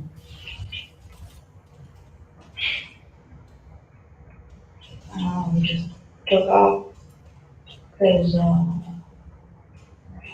we just headed over to his mom's house, got cozy on the bed and we drove into the driveway, right? Opened the door, we went down the stairs, we chilled on the bed, and right after we chilled on the bed, he put the collar on. So you and Shad left, Scott's van. Did Scott know you were leaving? I said, hey, I don't know, actually, I don't know. Do you remember what time that was, or was it day, dark out, light out? Night, you know what I mean? What time of day was it, you think? Like 12 a.m. or something, guys. I really have no idea. I don't know the clocks, I don't know the phone. Was it dark out? Yeah. Okay. So you went to Shad's parents' house, Shad's mom's house. Mhm. Did you meet anybody as you were arriving? No. He didn't. All right, and then you went into the basement. Yep. Open the door and then into the basement, down the stairs, and then onto the bed where he put on the collar. Was it right away you started doing that? I don't know. This is what I remember. How long do you think you were in the basement? Until I left. I really don't know. Was it during the day at all?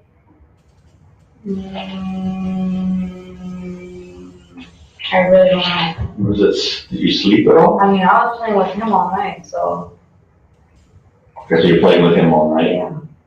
What about during the day? He kind of went into the day. I still was playing with him. But like, are you talking about the choking session? 'Cause, Well, from the time you got to Shad's mom's, how long do you think you were there before you left?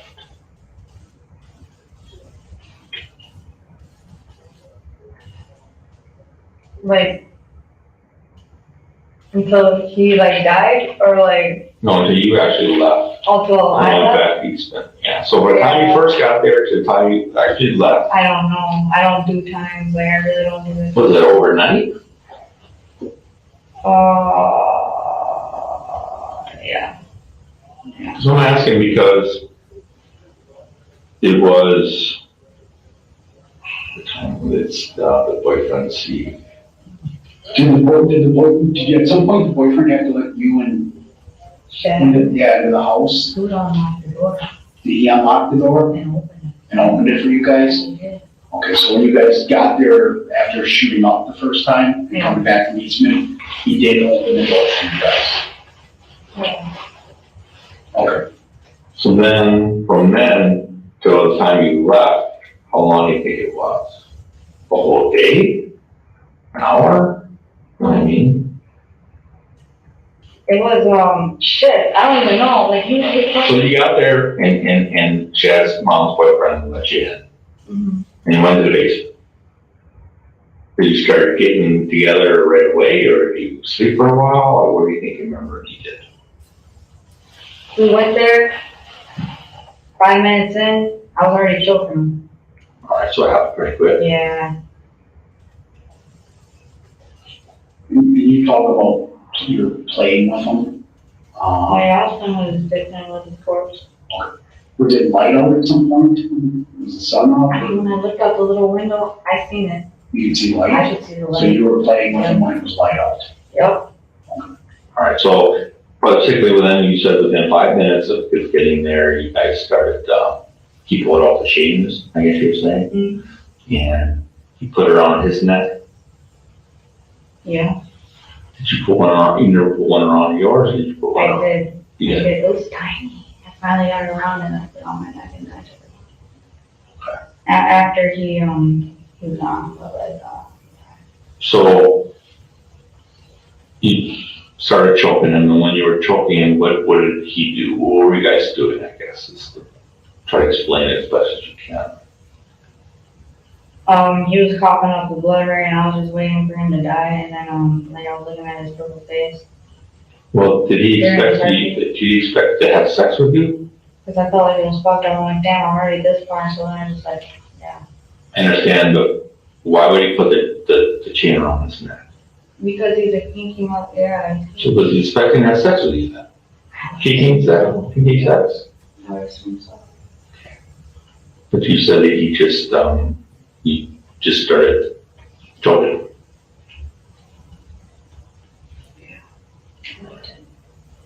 How long did it take for him to die? Like, 3 to 5 minutes, maybe. But, I don't know. I have no idea. You said that when you were choking, you started coughing up blood. Oh, yeah. I was like, damn. And you just decided that. I like to see what happens. So you just kept going harder and. I So you wanna see what happened when he died? I just watched it, yeah. Okay. Well, this one was different. This one was common. Blood. So when he put the chain on his neck, he thought that you guys are going to have kinky sex, right? You think that's what Chad was thinking, maybe? Yeah. What were you thinking?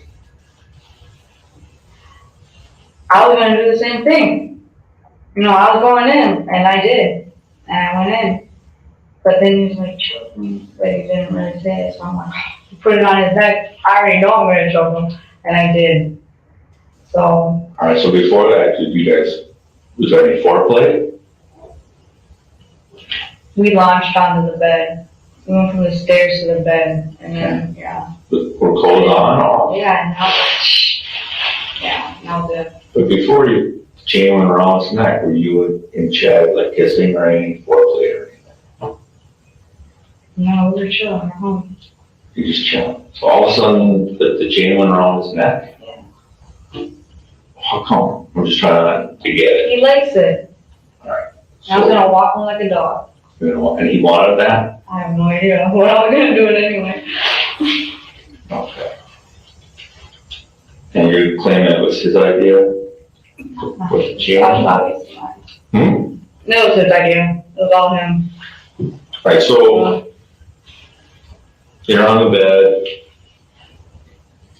the chain goes around his neck and you start choking him. And you just realized that he was gonna die or what? I'm just like, shit. I think I went a little too far, cause like I was blacking out while I was doing it, right? And then and then like, I look at him, I'm like, shit, he's already purple. I'm like, fuck, I'm like, I don't know if he's fucking, is he good? But then like when I woke up, like, you know, during the blackout moment, I'm like, shit. Like he was coughing up blood, I'm like, I don't know, I just kept on going, like, damn. Sorry. You made the comment, you said that when you were choking, you was coughing up blood, you kind of were like, yeah, going this far, I'm just gonna keep going. Did you realize that by continuing that may kill him? I'm like, yeah, because I felt bad that he's like, because I'm like, damn, he's gonna be wheezing after this. I'm like, might as well just kill it. Okay. So you realize that by continuing that you may actually kill him? He was, I swear to God, he was telling me just like, just do it. So I'm like, wow. And I did it. Okay. Like, I swear to God, I'm like, fuck. I'm like, I accidentally fucked up and then I'm like, fuck. I'm like, ah. And then, yeah, that's exactly what happened. All those And movies. you also said that you enjoyed it, right? And I enjoyed it. Oh, yeah. All right. Yeah. What'd you enjoy about that? I'm just, Was it kind of thrilling, a rush, exciting?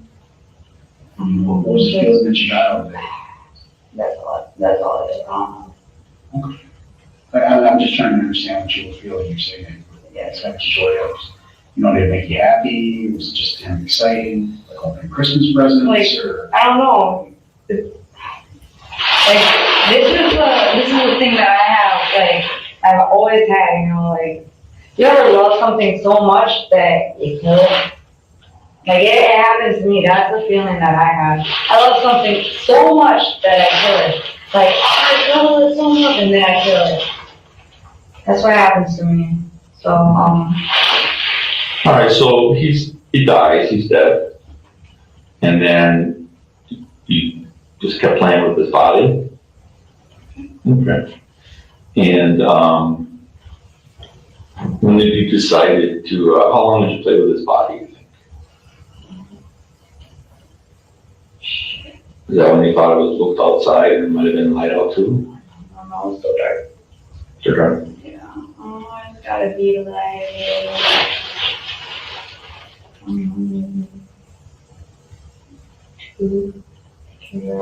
3 hours. And is that also when you, used the dildo? Yeah. Did you have sex with his body at all? At any point, or any type of sexual contact? You know, obviously the dildo and stuff, Put but. the dick. Hmm? I grinded on him, I put the dick in his ass. You grinding on, Yeah, I listened. did you ever put his penis in your vagina? Or you just grind on him? Did you see before that you performed a roll on him? Yeah. Okay, and that was after he was dead? Yeah. And then he got happy too. It's like half hard while I was still sucking while he was dead. Yeah. Okay. Okay. And was that part of playing with him, or That is first thing. That was part of the did you? Actually, I was just, I was severing his head while I was doing that too. There's something. So it was only a couple hours before you severed his head? Did you fall asleep at any point in time, or? So how long do you think you were in that basement? Because you didn't leave until like 3 or 4 this morning, right? But what about during the day? What do you do during the day?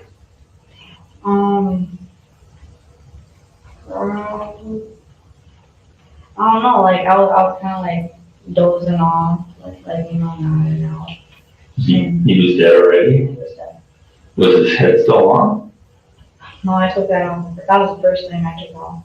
Okay. I wanted to cut. What about the rest of his body? I didn't even take it.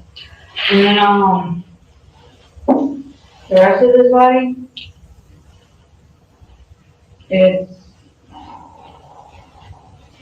like on the fucking I don't even know what it is. It's in a big blue container, you know? And it's big. Container? It's like a big Tupperware, it's not Tupperware, but it's a Tupperware container, like a Big storage code? yeah, one of those. And then So that's where body parts are in? Or are they, I thought just they're in a black bag. they're scattered around. Okay, so both probably. But when did you start, cutting up his body? Like almost right away, I was sucking and cutting at the same time. Then what about the rest of his body parts? Did that take all day? Did you? I was getting pissed off at the dismemberment process, actually. Did it take a while? It took a while. Yeah, because like I was nodding out. So Okay, so you're kind of sleeping, kind of nodding in and out. Have you taken any other drugs? I should have took drugs. I probably would have helped, but I didn't. And I just sat there. Yeah. Do you remember it being daylight at all? Yeah, when I looked at the window and I seen the daylight. And was his body together still then? Or? Body was never together. It's just like, I had fun with him for that 2 hours and then boom. So but it took a while to cut the rest of the body up? Okay. All messed up too. So, I'm just trying to, so I understand too. So you said were you cutting and then you cut a knot off to wake up and start cutting again? Yeah. So it took you a little while to cut the body apart. There were times where you went on that or whatever, it wasn't, you didn't work nonstop to dismember his body, right? I mean, I probably did. Well, in my sleep, I do things in my sleep. You do things in your sleep. But yeah, but like, that's probably it right there. Did anybody ever come downstairs at all? Tara she came downstairs and then with the kitty cat, and then she set the kitty cat down, flip over the kitty cat, and then she kept walking around. And I threw the kitty cat, and then Yeah. Did you talk to her? I'm like, here's hey Tara.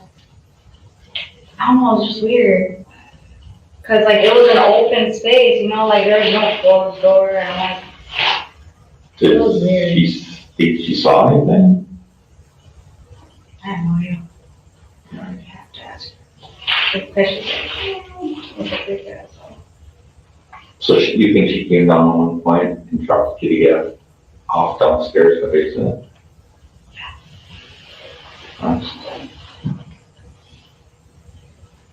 How long was she in the basement, just shortly to drop the cat, or? Yeah, she just came down there, dropped the cat off, to go use the kitty litter, Okay. the box, and then she went right back upstairs.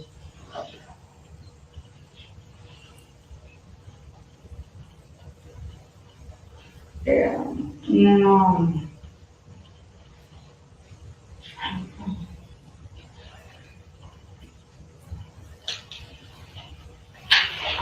All right, so then throughout this process, you would cut off a body part with one of the knives, and you would put it in the bag or the tote or something like that. yeah, I was still tweaking out, so like, I'm gonna get on it, and then I'm like, wow, it's gonna go. So I got another one, and then I was cutting it, and it was gonna go. And I was tweaking, so like, I'm like, oh shoot. I should have done that. I didn't mean for all this to happen, and I'm like, I fucked up, I know I fucked up, and I'm like, shit. Yeah, I'm sorry. That's what happened. Well, you know, it's feelings, got a mom and a sister and a dad and family and more than being sorry, you know. You killed them. You gotta tell the sister sorry. Didn't mean for that to happen. You didn't mean to kill them? I But you didn't try to help them? No, I didn't, no. It works both ways, like, I have no idea, like, You was it gonna gotta die, be put into change. right? You was gonna die, so. I mean, I didn't, but at the same time, I woke up like, fuck, that's bad. I didn't know what to do, cause like, you was gonna like, like, fuck, I don't know. You know what I mean? Cause like, I don't know. You liked it? I liked it. I'm like, fuck, like, it was, but I didn't know what to do, but like, I liked it though. Well, you knew that you didn't want to call the police or ambulance or anything, so. Actually, I thought about it. And then, I was getting angry at myself. Mhm. Very angry at myself because I didn't have the practice. Yeah. Sucks not having that.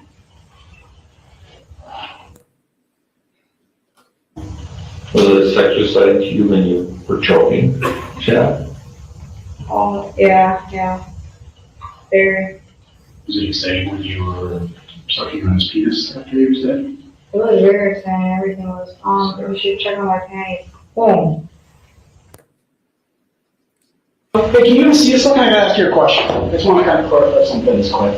Dr. Graf will be here shortly. Probably, I believe he's gonna step in. It won't take long. So, after the incident where you choked him out, can you describe how you placed him before, because you said you cut his head off first, correct? Yeah. Can you describe where was he laying on the bed? I pulled him. Okay. Like, say this is the bed. Okay, so this is the top of the bed? Yeah. Okay. And I pulled him, and then his head was hanging off. So you're probably laying face out? So Yeah. his back was on the bed? Back was on the His bed. head's partially off the bed? Yeah. Okay. And then the tub was like right there. The pail that you had the Yeah. head in before? Okay. So basically his head's here and the bucket's right here? Yeah, and then from there, I started his. You cut his head off? Yeah. Okay. After you cut his head off, I know you said you dumped the pail at one point into the shower. In the shower, yeah. Did you leave the body there for a while to drain into the pail or what? How? It's all in the tub, in the blue tub. You found the blue tub, right? I don't think they're slowly going through the scene, so there's a lot of this blood. Did you pull a tub under there? Oh, no, I moved the tub like real fast. Oh, so you cut the head and pulled the tub under there? No, when I was dismembering the body, Yeah. it was, I mean, I'm going like this with a knife, so there's blood fucking going everywhere, sorry. Okay. Yeah, and then, But initially, when you cut his head off, there was a pail underneath, correct? Okay, so the head went into the pail. Yeah. The blood went into the pail. Did the blood bucket fill all the way up with blood? no, No? Okay. No. Then, did you move them again when you started with the pail? Because you're talking about that blue Tupperware thing. so I think there's a black pail, and then there's a blue Tupperware thing, right, and then his head was hanging off. And then I cut the head off, and then, I moved it over, and I brought it back, and then I put it in the pail. Okay, so initially the head went into the blue Tupperware thing, kind of? Yeah, yeah. There's a lot of blood in that one right now. In the blue Tupperware thing. Yeah. At any point did you, like, before you, because you said you removed the head first, Mhm. did you start removing limbs right away, or did you kind of wait a little while? And, That's the weird thing, like, cause, when it started happening, like, I started, like, nodding out, okay, and then I was going crazy on the limbs, like, even while I was sleeping, and then it looked messed up, and I didn't like it. okay. But you believe the blue tub, that big tub, like, probably, I'm thinking it's 4 years size, it's only, like, Tupperware tub's about like this size, kind of that 3 cubic foot one, and that's where most of the blood is. Along like a bunch of his organs. The organs are everywhere too. His organs are everywhere. Yeah. Did you like hide organs in the house? Oh, they're in plastic bags, In the tub? In, backpacks, In the in the back? backpacks, and then in the, Did you remove all organs, like his intestines and everything, or? Yeah. Where are the intestines? Do you remember? they're gonna be in a plastic bag. They're all in plastic bags. They're gonna be in a plastic So that bag. blue tub is almost just all blood, is what you, I thought you were saying. It should be like only like this much. Alright. Okay, we're just trying to clarify a couple of things, I'm just trying to make sense of something, Yeah. okay? Okay. Alright, I appreciate it, thank you. Alright. Thank you.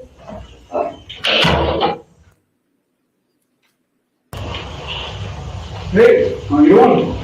I'm good, how about yourself? Alright, can we talk a few minutes again? Yeah. So, I went at the house right now, there's, you know what a medical examiner is? They're the ones that kind of like take care of, people that die and see how they die. And so, you know, they have a bunch of questions for us that we really can't answer. And the biggest questions that they have is exactly how did you, dismember Shad? Did you know, cut arms, or, I mean, was it just internal organs, or? So you started on the head, right? Yeah, and then I don't know where I'm from there. I just wanted to. Did you cut it, where, did you remove his arms? Okay, can you show me where you would cut on the arms?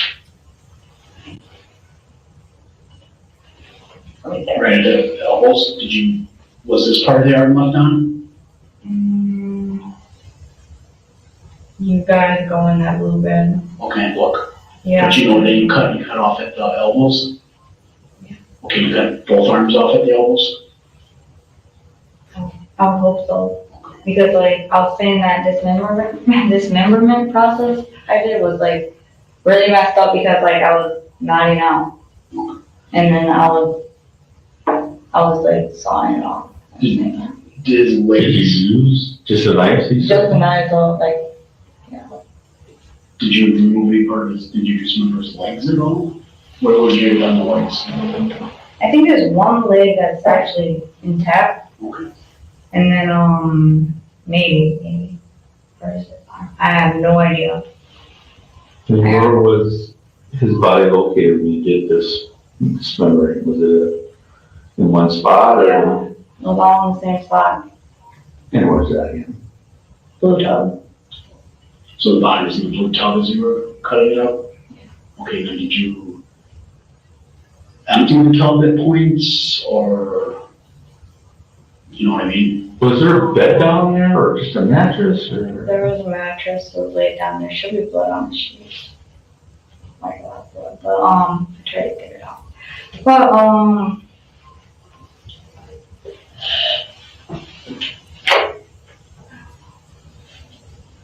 I can't fucking think right now, I'm sorry. That's okay. I'm fucking nuts. Yeah, you know, because like I said, just, yeah.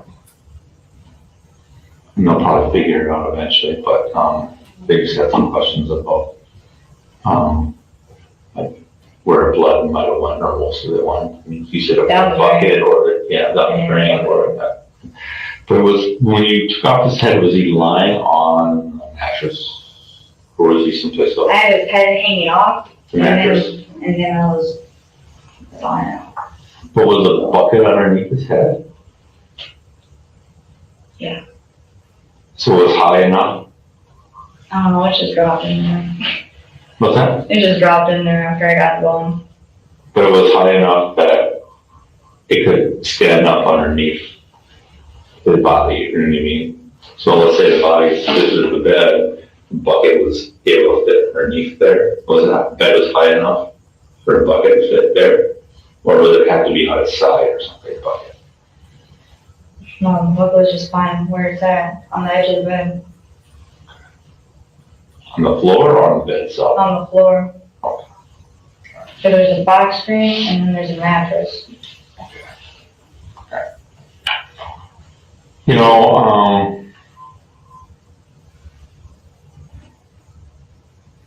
You know, what do you think should happen if somebody does something like this to somebody else? I don't know, they obviously get prison time, I don't know.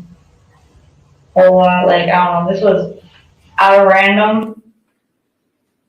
Think it was the right thing to do? No, I did it anyway. And I just want to clarify, when he had the chain around his neck, were you behind him Yeah, and kind of with just one end or two ends or the chain or? there, And, just want, if you hold it, how to, you know, I mean, because if you wrap a chain around someone's head, you just hold one end of the chain, the other end is gonna go loose.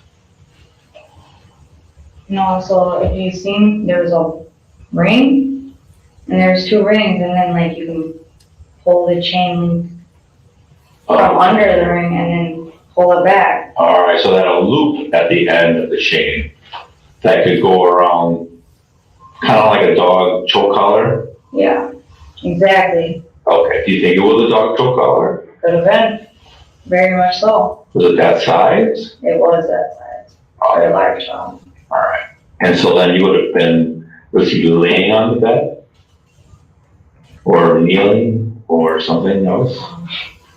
He would have been, on his stomach. Something like that? Yeah. Is that what you're talking about? Yeah. For Jane? Okay. And there were two of those, correct? You said there was one for you, one for, that was on him? Yours was Yeah. smaller? Yeah. Does this guy look familiar to you at all? Mr. Gannon? That agent? Yeah, Okay. that's the one.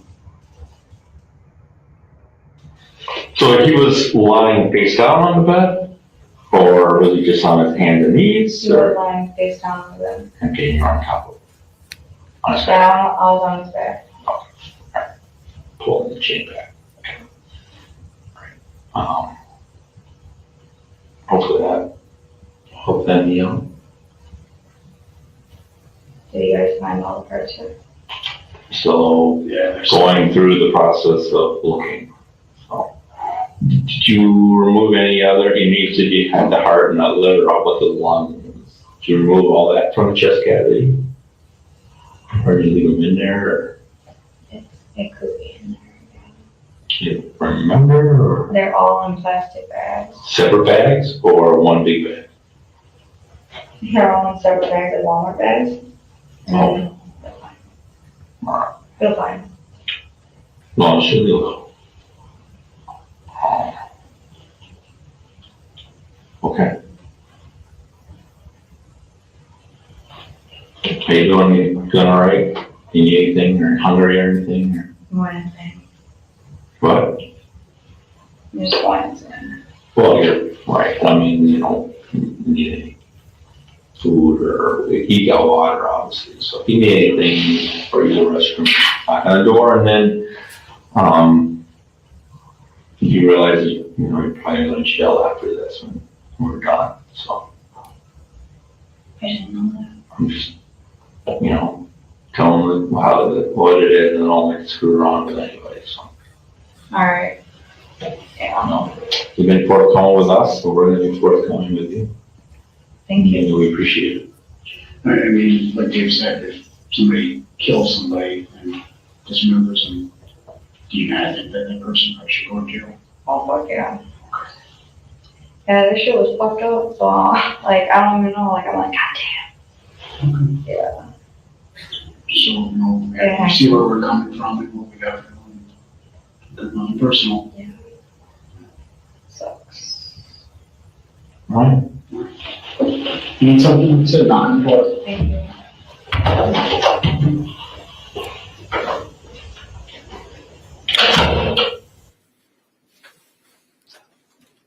Wow.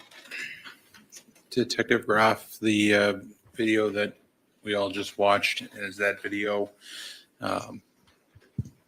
accurate and consistent with what you recall from your in-person meeting with Taylor Schabusiness on February 23rd of 2022? Yes.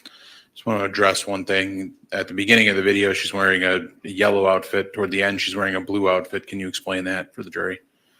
When she went to the hospital to have her thumb checked, the hospital changed her into the blue scrubs. And then you indicated there was also the recorded interview from the 28th. I intend to play a much shorter portion of the interview from the 28th.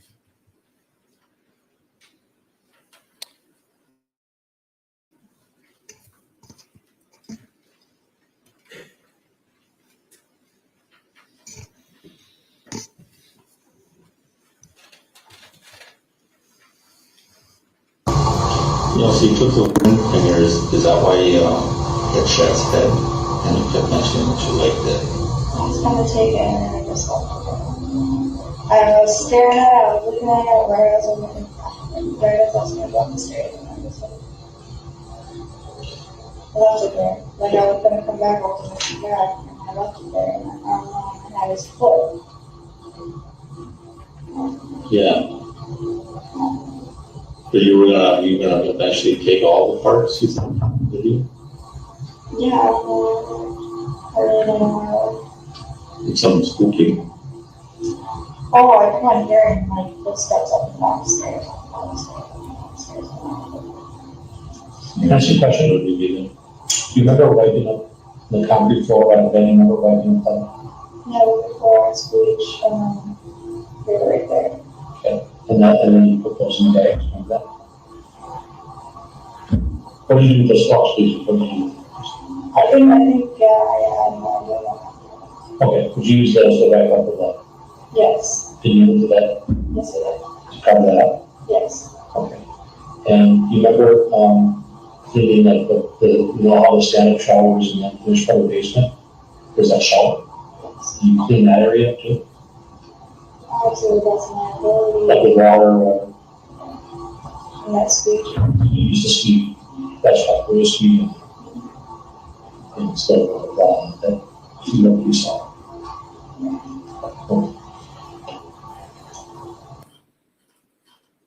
Were you feeling? Were you anxious, angry, excited? Well, when I woke up and I seen that this happened and there was like the environment around me and I was like, it feels like I'm on a hidden camera TV show right now. And I was like, what the?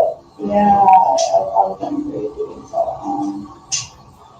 I was really pissed off and freaking out a little bit. So, Yeah, very much so. One, the victim was like my friend, right? And two, it was an open area. I'm saying? Very open area, I didn't like that one bit. The dismemberment process was awful. Yeah. Can you go into a little bit on that? I should have phrased something to that. Sure. When you cleaned up so that you were out. Well, yeah, to the best of my ability, I almost called on myself like 4 times because I'm like, there's no fucking way. There's people upstairs. Sure. There's people upstairs. I'm like, how am I gonna get away with this at all? No one in your thoughts when you're Yeah. talking about. Yeah, I was just like, there's no way I'm gonna get away with this, and now I'm fucking screwed. And that's part of the reason you put it in different bags or cleaning up, is that correct? I was cleaning up, but then when I said I was tripping out, the body looked like it was rebuilding itself because I already cut off his arm and his arm came back on. I'm looking at this, I'm like, there's no way. There's no way, you know? And then and I'm like, am I that high? Would you cut it off again? Yeah. So, It took forever. Oh. yeah, I know what you're talking about, because one of his arms had where you cut it. We never cut it. Yeah. That's weird because I cut it all the way off. And then that's, I'm just saying that, like, I don't know. Is it so easily moved now because he's a bigger guy than you? Because I'm looking at this, I'm like, how do I get Shad out of here? Can't just leave Shad here and be like, hey mom, Shad's dead. So, yeah.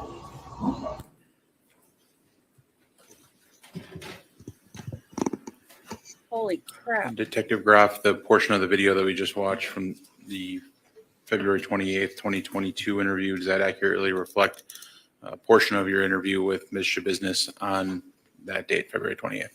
Yes, it does. And I would formally move for the admission of Exhibit 110. Any objection? Your Honor, can I confer with Mr. Lisset for 1 minute?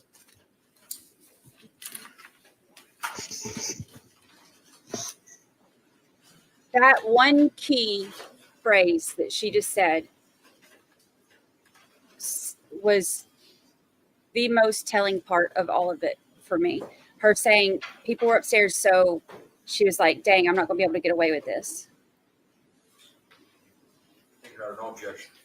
That'll be received.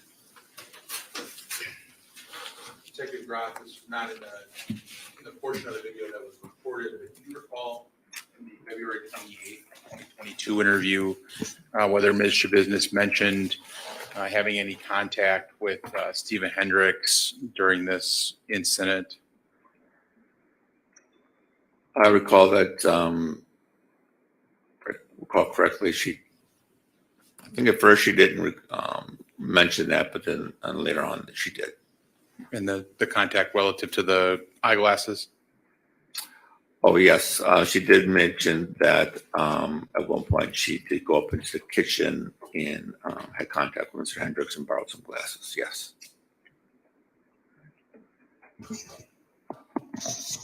I have no further questions for Detective Graf. I don't know if the court wishes to take a break before cross-examination. We will. Ladies and gentlemen, it's 10 minutes to 12. I'm going to ask you to be back here in the jury room. We'll take an hour and 15 minutes. So try to be back shortly after 1:05 or so. So then we'll get underway promptly. Right? And all rise for the jury.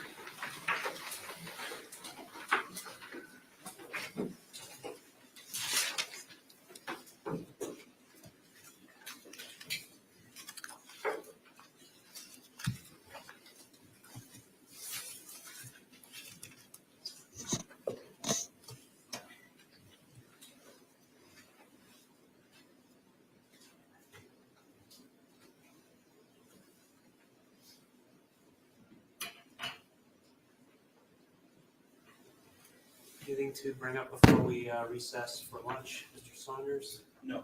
Mr. Fraley? No. Can I ask Mr. Saunders, Mr. Lisset,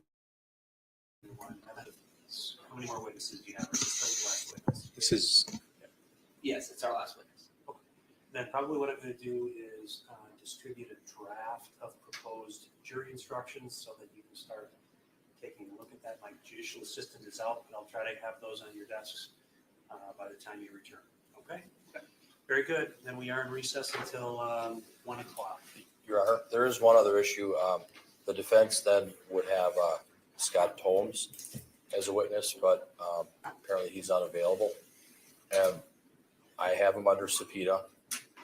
You know, the timing of his unavailability is suspect for me, but I've conferred with the prosecutors and they've advised that he is simply not available. So what we talked about was talking about potentially some agreed facts that could be presented to the jury.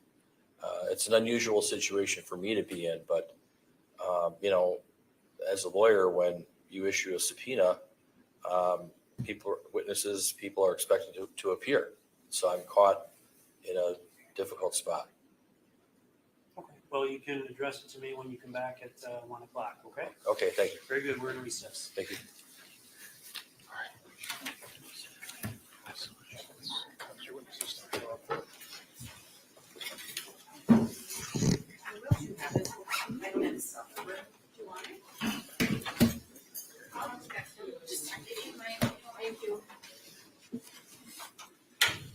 He's fantastic.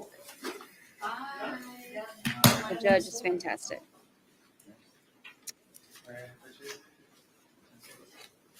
He didn't get it from softball up there. Eden Prairie. That's where that was going. Sure. Well, have fun. Yeah, it's gonna be fun. He said Scott, right?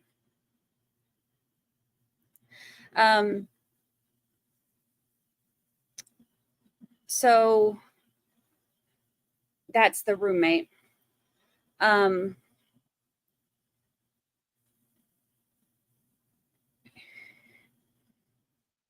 Yeah, Scott's dodging it like Fredo. And Tyler. Of course, they found Tyler with a warrant. So yeah, I don't blame him for wanting to stay away from this. What a crazy moment. So the jury instructions, they're going to do a draft of jury instructions already. So remember, there's 2 phases to this trial. So right now we are going through the first phase, which is, did she do it? I mean, duh. Like, this should be the shortest deliberation ever. So once we get through that, then we go into what's the most important part of this trial, which is, you know, is she guilty or is she not guilty because of insanity for mental defect? So this is what's going to be really interesting about this. This is the hard part, having to, you know, go through the brutality of it and, you know, the gore of it and hearing all of that. That's the hard, to me, that's the hardest part. You know, y'all see me, I will get on here and I will cry when they talk about what they do to victims. Like, that's the hardest part of all of this. So this will be more than likely a short deliberation. The next phase is where we get into her, you know, the expert testimony on whether or not she's insane with mental defect to a point where, you know, she is not legally responsible for her actions. Now, that doesn't mean they're just going to be like, all right, off you go. You didn't know any better. You know, that's not how it works. So these jury instructions that they give are not going to be, it's not, you know, like I said, this is open and shut. The second part, the most important part of that entire phase is going to be the jury instructions, because we can look at this and say, all right, this heifer is nuts. But the question is, you know, is her level of being nuts, is it in a way that makes her not capable of following the law, and to make her not legally responsible, as in she's not going to go to prison, you know, she'll have treatment and stuff like that. So the biggest thing is going to be, for me, out of all of this, that will go towards the second phase of this, is that part that she said in the video where she said, she was like, well, she said multiple times that she knew what she was doing. She said, you know, she said that she blacked out. And I saw some people asking questions about that. She did say that she blacked out, but she also said that she, you know, blacked out. And then when she like woke up, she was like, oh crap, he's purple. So then I just kept going. She said she enjoyed it. She said she was waiting for him to die, meaning she knows that he is about to die, and she is continuing on with the actions that will cause that death. And then that video right there had the biggest part to me. She said that she knew that there were people upstairs, so she wasn't going to be able to get away with it. That phrase, get away with it, shows that she knows that what she did was wrong, and she had that awareness in her. So I will be really interested. Psychology aspect of it is, you know, that's my jam. That's the part that, you know, interests me the most, and stuff like this. So I'll be really curious to say what they have, or to see what they have to say about that, and those jury instructions specifically. So, you know, that's the big part that I took away from that part. So, yeah. And that's another thing too. Okay. So Nursey Dog Mom, she said, Nursey Dog Mom says, when you black out, you don't remember it, but she does. Exactly. She said that she blacked out. And then she said when she, you know, came to that, you know, she saw what was going on and she continued her behavior anyway. And then she also said that one time in one of the videos or interviews or something, she said, you know, she was kind of coming in and out.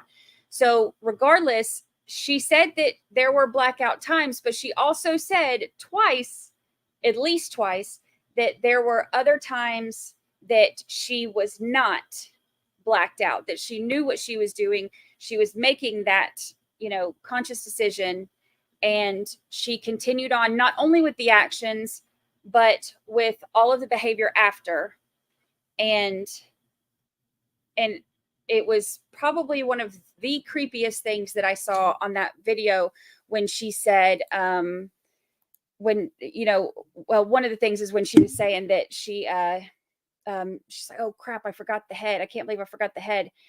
But then she said, that she put the head and then his parts, his down south part, that she put that in a bucket because those were her favorites and she wanted to take those with her.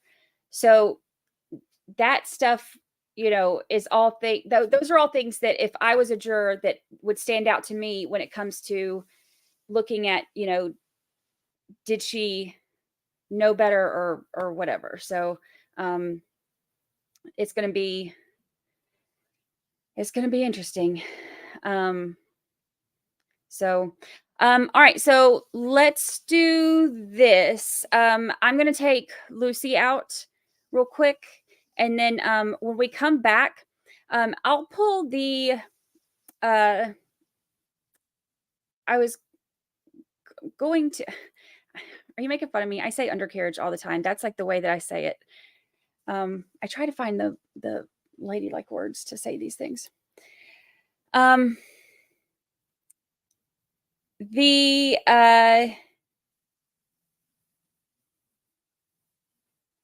is happening to my computer? All of a sudden, all my stuff started doing weird things. So I will see if I can pull the, now keep in mind, jury instructions will be a draft. So there will be, you know, they'll go through the whole process of, you know, wording things, whatever. But when we come back, we will talk a little bit about, I'll see if I can pull up from the website, the definition in Wisconsin, so we can talk about that a little bit, so we can kind of know what to look for when we go through phase 2. And then we'll talk about her, we'll look at the videos and stuff and look at her previous evaluations and stuff like that. So now that we're wrapping up phase 1, we'll go ahead and prepare ourselves so that we're, we know what we're working with going into phase 2. So sound like a plan? All right, let's see. Oh, I did, I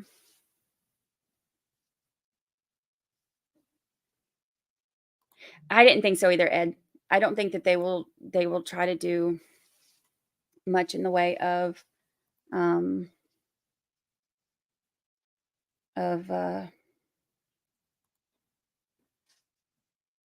changing anything either.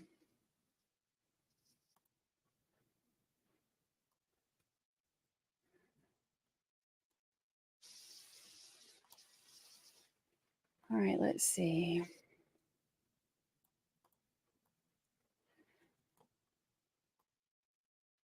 I can't believe she was laughing like that. This heifer.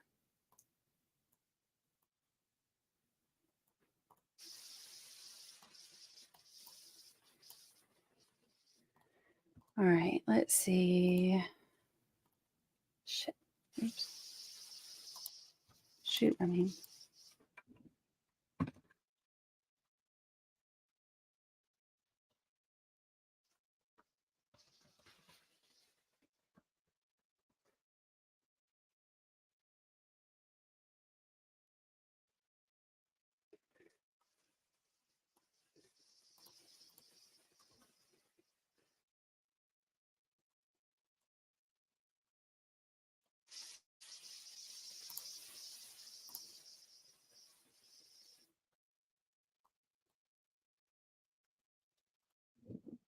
Okay, now I think I got it.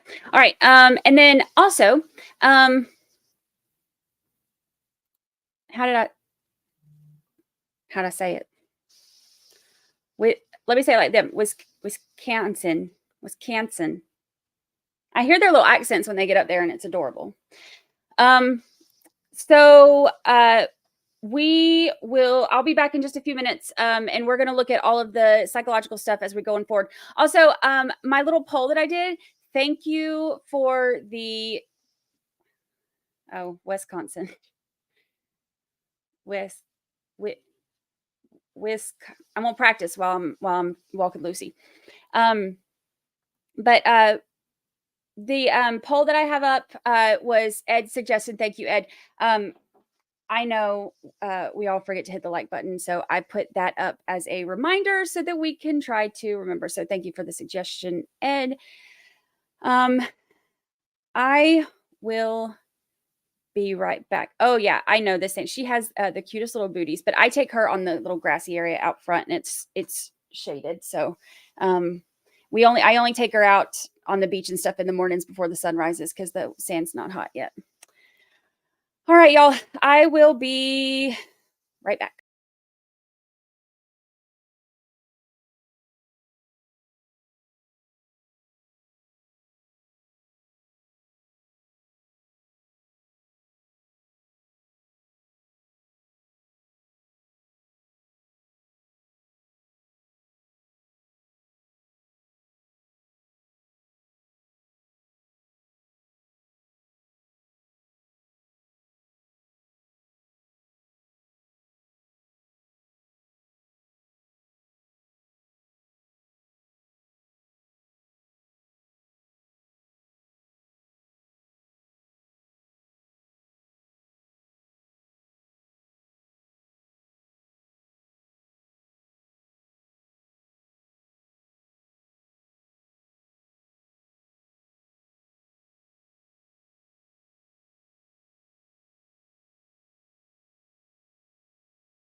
Hello.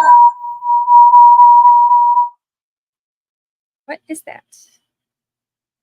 What is that?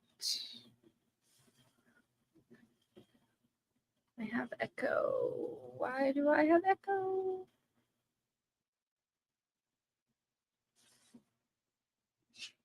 Let's see.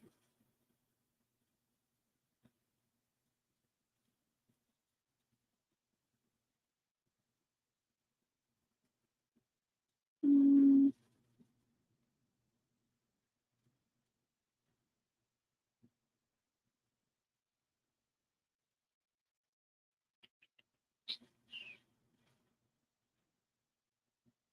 Okay, that should do it.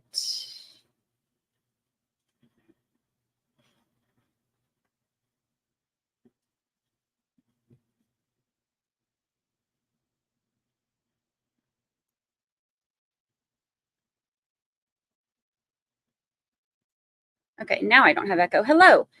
Hello, hello. Let me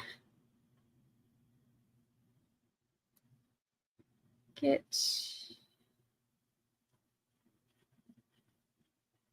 everything situated.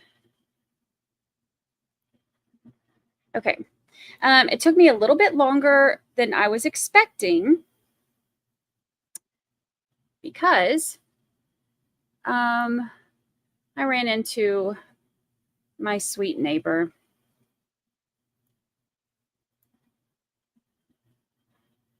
Let's see if that makes a difference. Okay. I ran into my sweet neighbor, Mr. Bill, next door when I was outside. So I had to talk to him because you don't run into Mr. Bill without talking to him. So let me see if I can get our chat working again.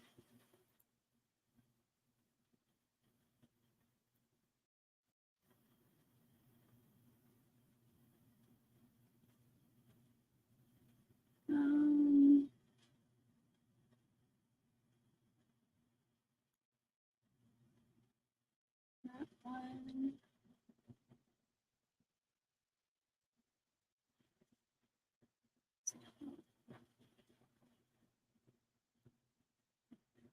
How about? Okay. I have chat working on YouTube, just not on StreamYard. I might have to restart my StreamYard. Let's check.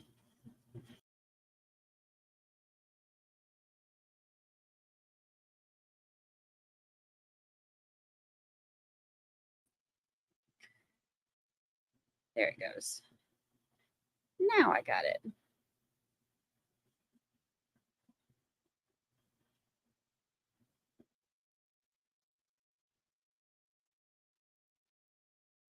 That one.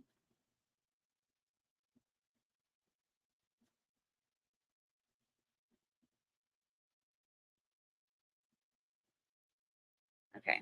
All right. Now I should be good. Now we should be good to go. Hopefully. Without any more issues. All right. So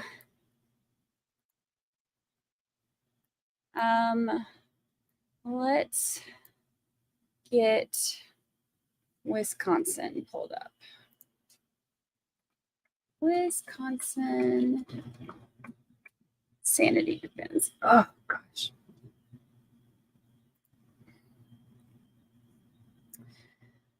All righty, let's see. Amos just gifted 5 memberships.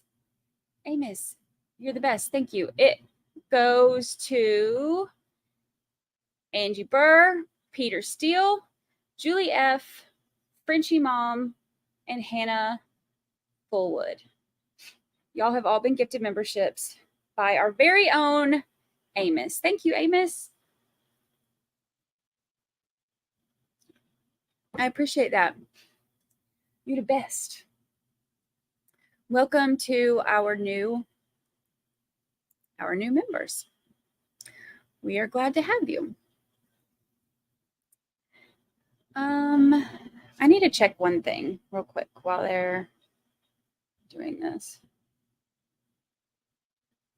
The one right there, like it was in the Okay.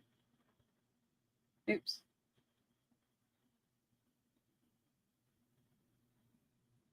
All right, I just needed to check the audio.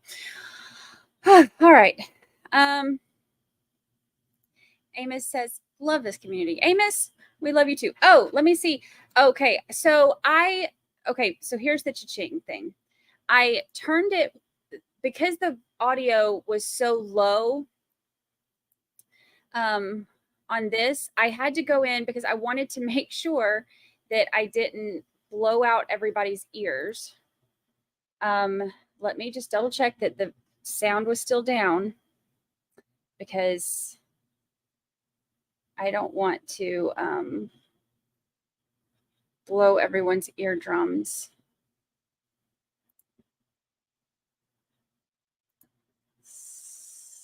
Soundboard system.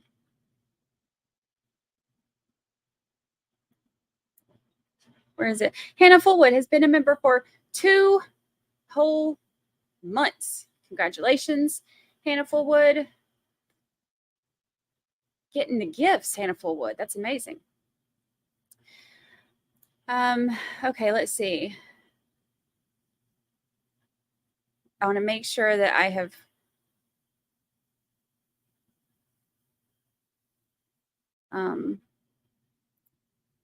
not done this to where it will blow ears out. Volume control.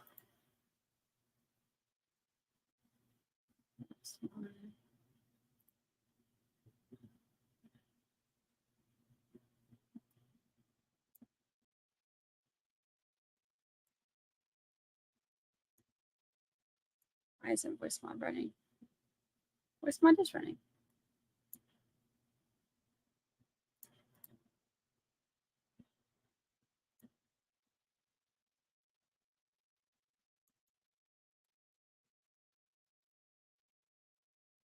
All right, let's see. Is that loud? That's not loud, right?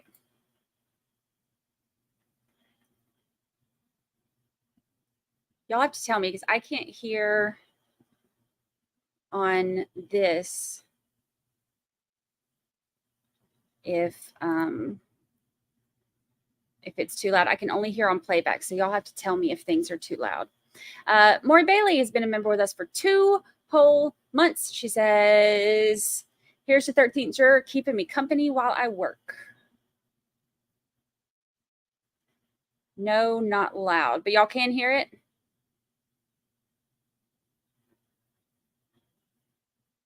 Oh, you can't hear the sound effect at all? Let me see if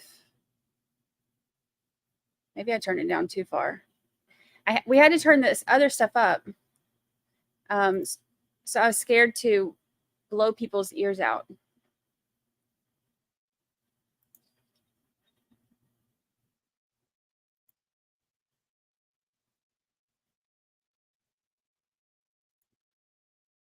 Let's see.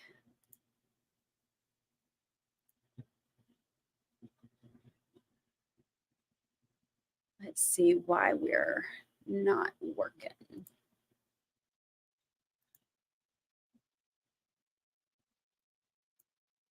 That's low.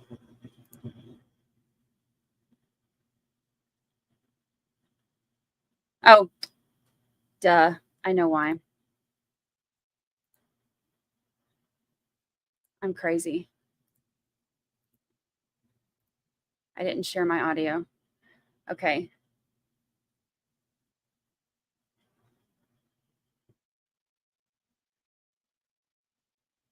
Give me one thing to do. All right, let's try this.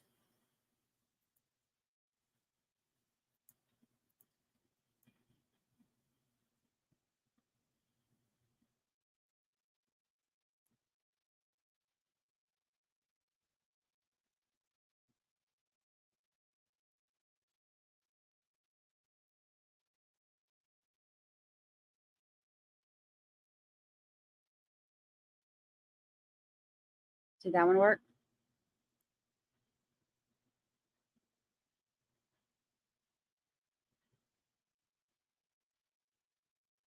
With their audio being so bad, and I'm having to, it's still not working.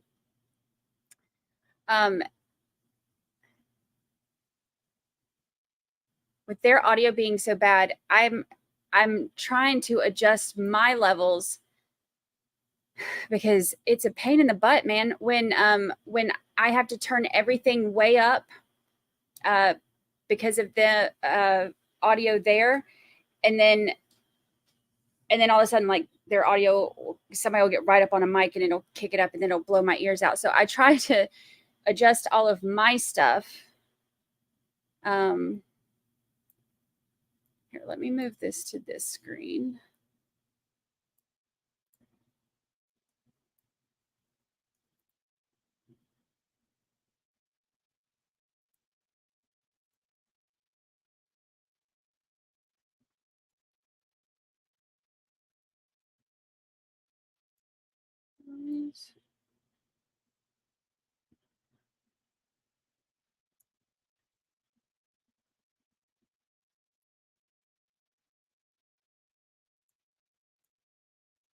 Okay. All right, let's look at this real quick while they're doing that. Let me see if I...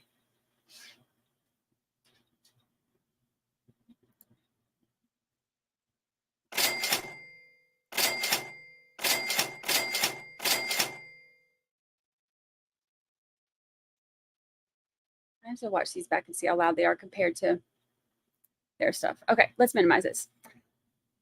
All right, so I think we got it now.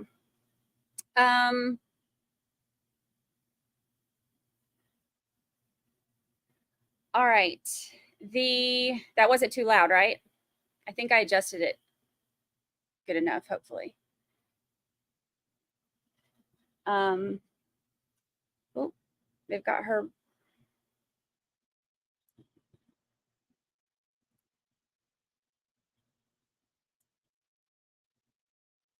They've got her back.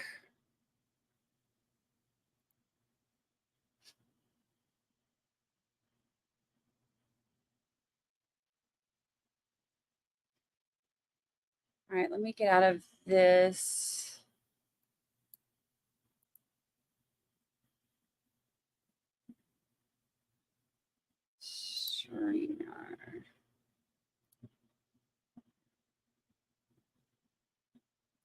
Wonder why that's doing that.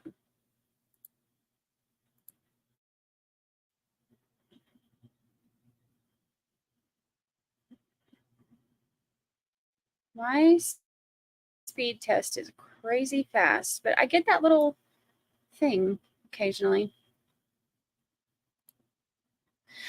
I am really curious who she's looking at too, because it's a little bit, I mean, it's a little bit, I don't know, she's a mess, that one.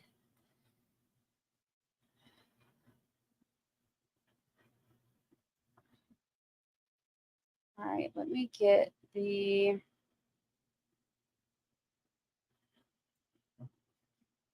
about chat.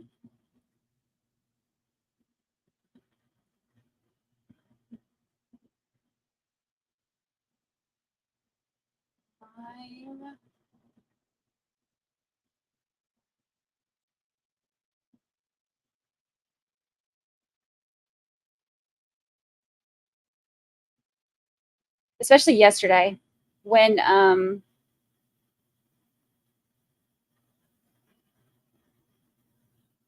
when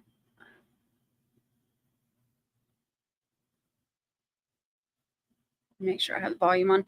Yesterday, when she was looking at the camera and like raising her eyebrows and smiling and I mean, that's a lot. It's weird. Let's see. Alrighty. While they're doing, see, she's smiling again.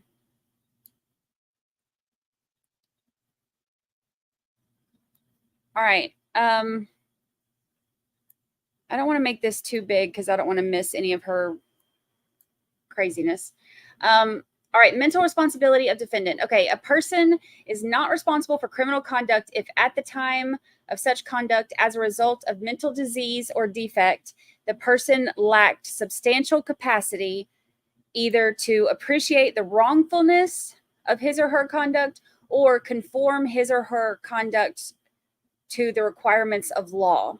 So that's your insanity mental defect argument right there. So she would be found not guilty by way of mental defect, insanity, whatever, if she at the time of the conduct, as a result of mental disease or defect, if she had lacked substantial capacity either to appreciate the wrongfulness. We know that's not true because she said she was never going to get away from that, never going to get away with this, or conduct or conform his or her conduct to the requirements of law. She could have. So to me, based on this, which this is just based on what we've seen so far, we're going to hear a lot more, from experts and stuff like that. So, but just based on, what we've seen so far, to me, it would be, it would not be not guilty on that part. Let's see. 2, as used in this chapter, the term mental disease or defect do not include an abnormality manifested only by repeated criminal or otherwise antisocial conduct. A mental disease or defect excluding responsibility is an affirmative defense, which the defendant must establish to a reasonable certainty by the greater weight of the credible evidence. So once the first phase of this is over and they have proven this, the burden is on the state to prove beyond a reasonable doubt that she did it, which, hello. Then we go into the second part.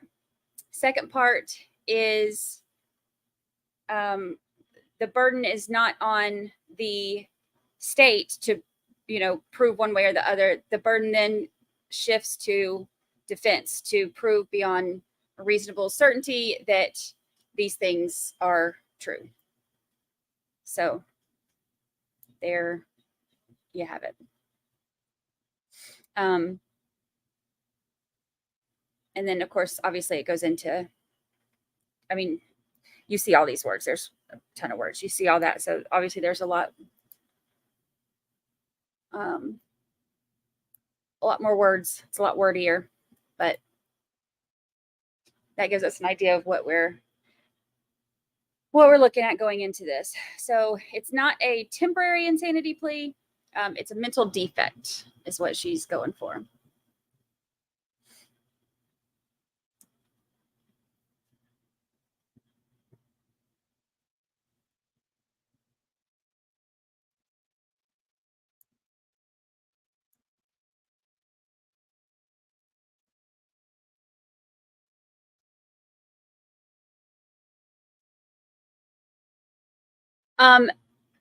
Phase 2 is supposed to start after phase 1. I think they're pretty much going to be going, from the way I understood it, that they're going to be going, pretty much straight into it. So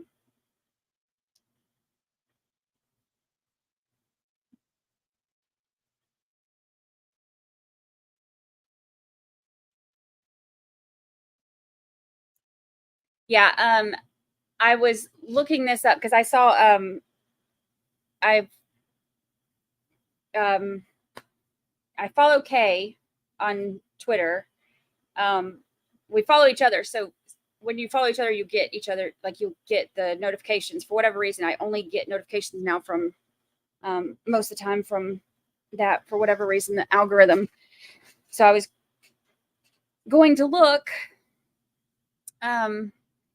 and then I didn't even get a chance to look at all of the details yet, but I saw her tweet where she said that where Kay had tweeted that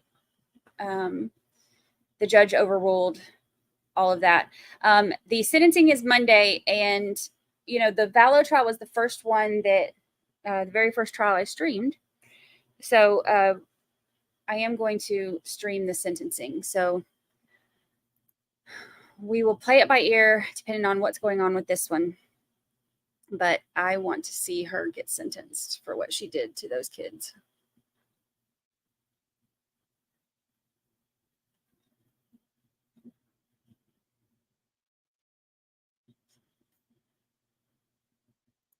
What's on her wrist? What is on her wrist? I didn't see. I'll have to look.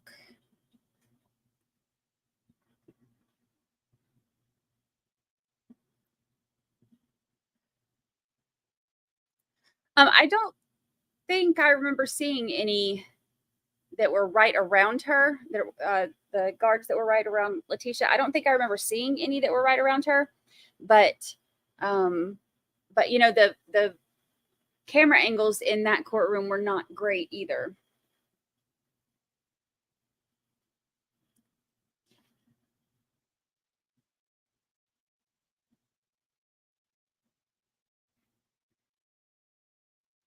Give us audio. Give us audio.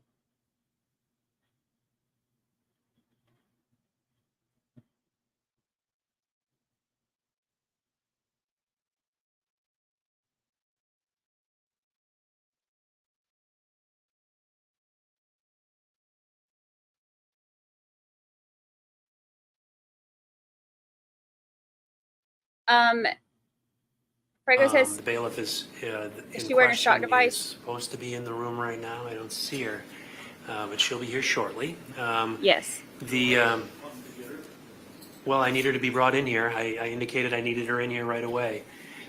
So the juror approached the bailiff and indicated that he got a text from his buddy out of state who said, "I saw you on television. You're looking pretty dapper," or something to that effect, which raised concerns on the part of the juror that the jury was getting videoed, which of course violates my order. So then the bailiff approached my judicial assistant, who's here, and I've indicated to the bailiffs in the future they need to bring these issues to me, not to my judicial assistant. My judicial assistant, hearing this issue, went to the videographers from Law and Crime, who were in the back, and indicated this is being reported. They apparently indicated that we'd need to know when it was in order to look to see if it happened. My judicial assistant then went back, spoke to the juror to try to nail that down. Again, I've indicated to my judicial assistant that I want all those things to go through the bailiffs to me, but this is how it occurred. And I don't think on the part of anybody involved that there was any malice involved in how this unfolded. The juror then apparently was able to give some detail as to when this occurred. I think it was around or later in the afternoon yesterday, but I don't know that for sure. Some of the details I don't have. And that'll be part of what we'll talk about here in a minute.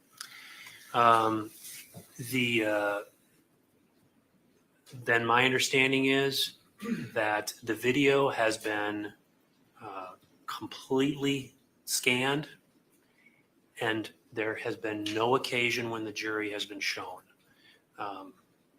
across the live stream or any other place. And that's the state of affairs. This has been developing this morning. And so it would appear, assuming that to be the case, in other words, that the jury never was shown, information is flowing into the jury. And I don't know if information is flowing out from the jury, but clearly I gave the jury instructions as to dealing with information that's coming in. That's the current state of affairs. And so the real question, I think I'm going to turn it over to each side and see if they have a thought about what to do. I have some thoughts about what to do, but I'm going to turn it over to the state first. Is there anything you'd like to address me on with regard to taking this issue up?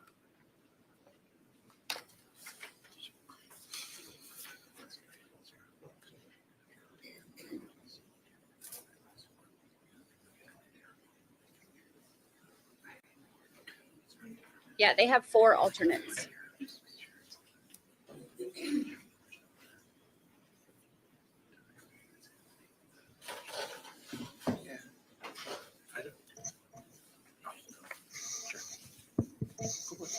Judges, thank you.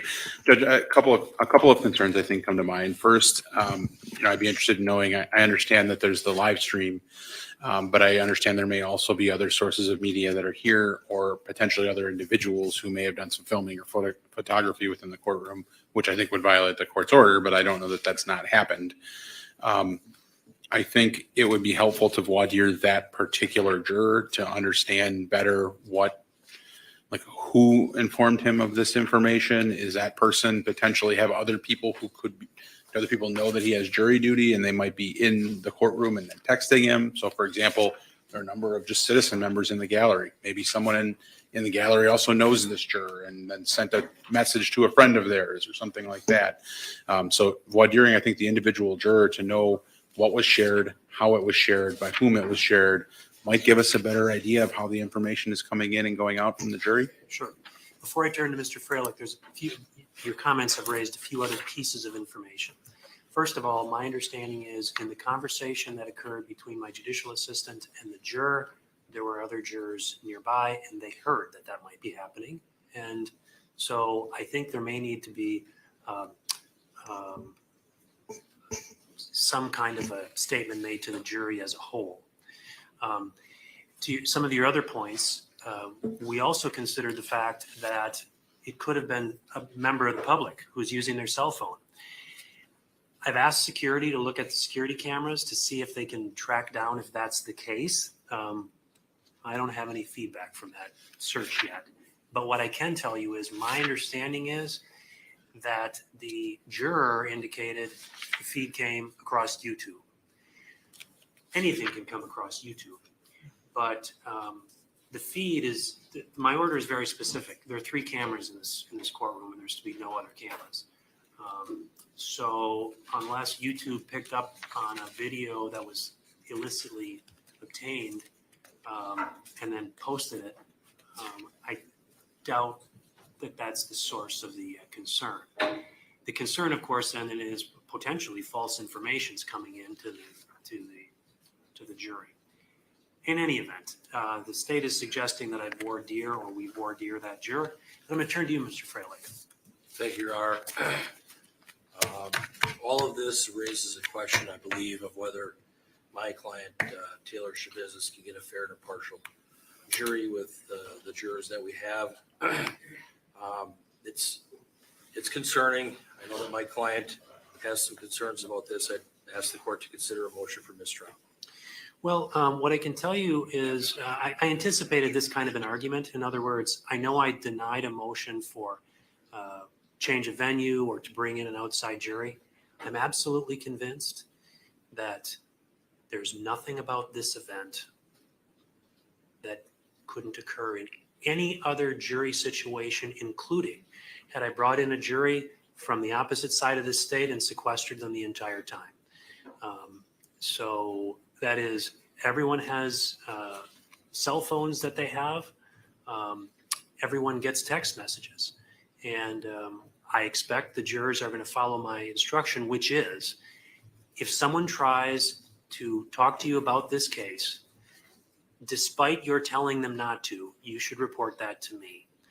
So the implication in there is you're not prohibited from receiving a text message from a friend about this trial. What you are prohibited from doing is discussing the case, and that your first step is tell them to stop doing that.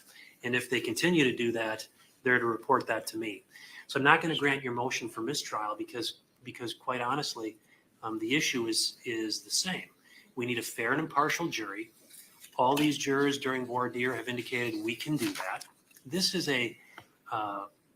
I'm not even sure if there's been an infraction, because quite frankly, if this juror tells us, I got that text message and I said, don't talk to me anymore about this case, and then he reported it to the bailiff, that'd be precisely what I would want him to do.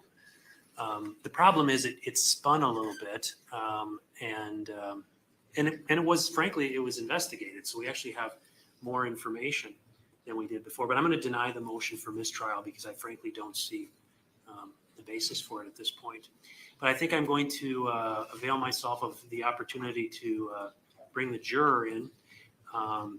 Either of you want to, either side want to hear from either the bailiff or my judicial assistant about the steps they took or the things they heard. Mr. Saunders? I think what I'd be interested in knowing is to the extent that the judicial assistant or the bailiff is aware that other jurors partook in this process or were aware of this process. That's the information I'd be concerned about from either the bailiff or the judicial assistant. Let me just indicate, again, I've spoken to both of them. My judicial assistant is here. I'm going to recite because she's not near a microphone, but I'm going to ask her to indicate whether I'm reciting accurately. My understanding is when the juror shared this with her, there were jurors sitting there nearby who said, "Are we on TV?" And they were assured that they're not. Is that accurate, Ms. Pigeon? Okay. She indicates, because she's not near a microphone, she told them not to worry, they would not be on any video, which I think, frankly, was an accurate recitation, because from my understanding is they haven't been on, that my order has been followed precisely by the media, which is what I'd expect them to do. Anything else, Mr. Lizet, from either of the two, the bailiff or my JA? No, Your Honor. Mr. Freilich? No, Your Honor, thank you. Okay. I'm going to excuse my JA. She can go back and take up her tasks. But I am going to ask if you could invite that juror in to please bring him in. I mean, actually, before we do that, I would expect we would just bring the juror right in here. Is there a request that we do it some other place? I don't know why this would be an inappropriate venue as long as they're not video. Mr. Saunders? No, that's fine. Mr. Freilich? Your Honor, at least for me, I find this kind of to be a little unusual. And I'm concerned that if the juror has to answer some questions in front of a large crowd, it may be more uncomfortable, whereas if we're in a more private space with the lawyers in the court, the judge, might be a little easier. Well, I've indicated to the jurors, and they've taken an oath to follow the law, to uphold their oath as a juror.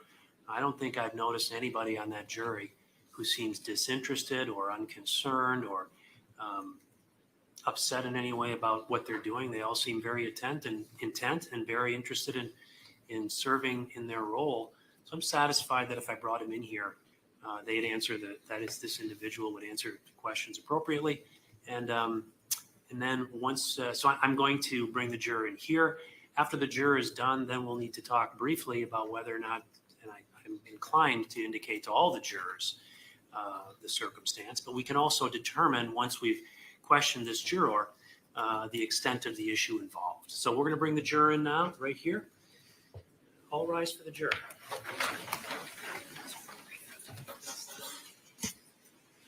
This judge is amazing. I love him.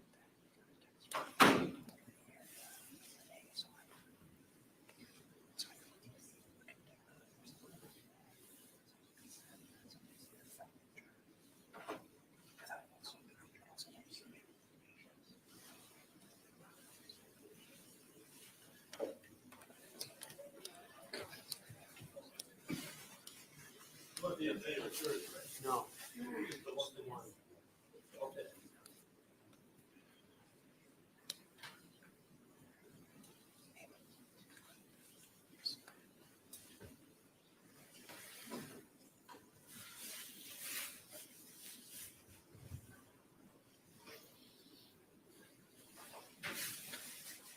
You have a seat right there in that first chair, sir. Thank you. So the reason you're in here is because we are responding to a concern that you had raised earlier this morning with the bailiff, I think, regarding potentially having been videoed while you're serving on the jury. And I'm really interested in knowing what you heard because we're trying to get to the bottom of the issue. Sure.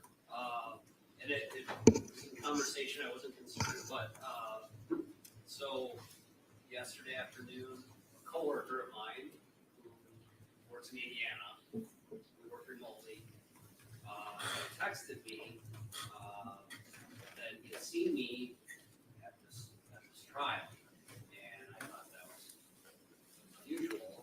And I had seen the text when I went back into the room, and our phones are. And so I didn't think very much of it, and so then this morning when it was brought up, I had asked him where he had seen it, and he had said YouTube. Okay. And said that it was streaming. Okay. And when did he indicate? Maybe you said that. What time? He texted me yesterday at 3 o'clock sharp. Okay.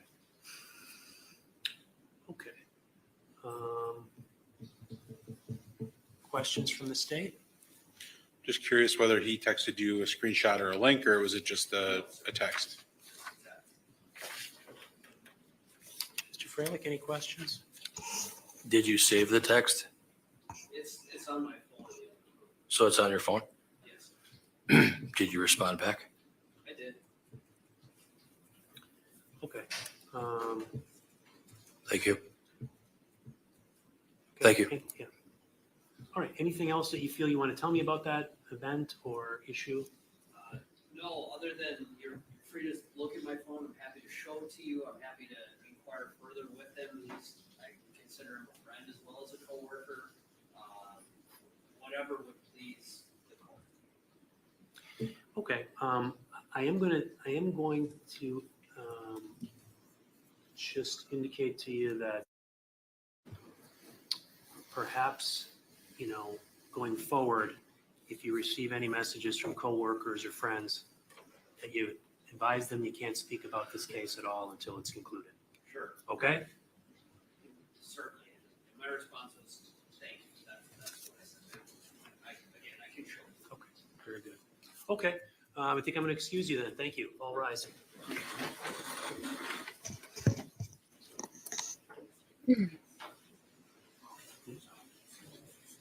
I love this judge. Be seated.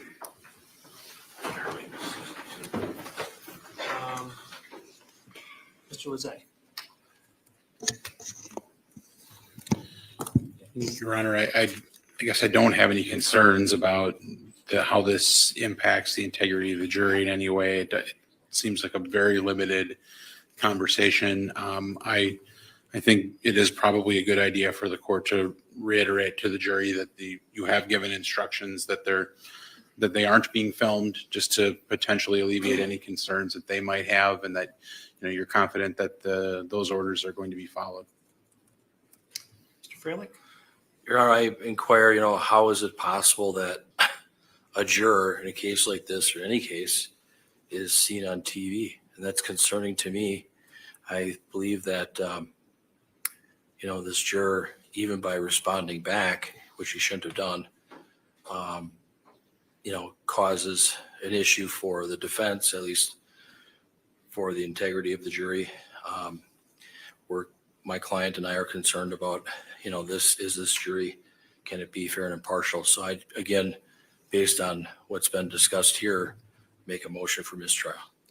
Okay. Well, I'm going to deny your motion for mistrial. A couple of things. Look at her First face. of all, I agree that the juror shouldn't have replied. First of all, the juror also indicated that he's not really concerned about it.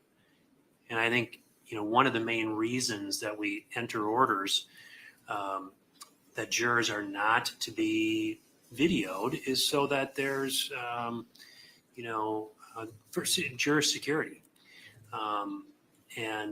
So this individual apparently wasn't concerned with that information. Secondly, I'm not even certain that it happened. It's hard to drill into why he would get a video from, or a message from a friend in Indiana about being on this case. And, if he wasn't, I can't explain it, but I'm satisfied that that the cameras over which I have control in this courtroom, that being the media cameras, aren't filming the jury. It's possible, I suppose, that someone in the audience used their phone to make that video. I don't have the results of the efforts by security to try to track that down. Hopefully I will get something. But I'm not satisfied that this juror has indicated in any way that this is going to make it more difficult for him to serve on this jury. He indicated he wasn't concerned. So I'm going to deny the motion for mistrial. I intend to just indicate, I intend, frankly, to do two things. I'm going to, again, read the jurors the instruction that I've been giving them regarding communication. I think it's important to reiterate that for them.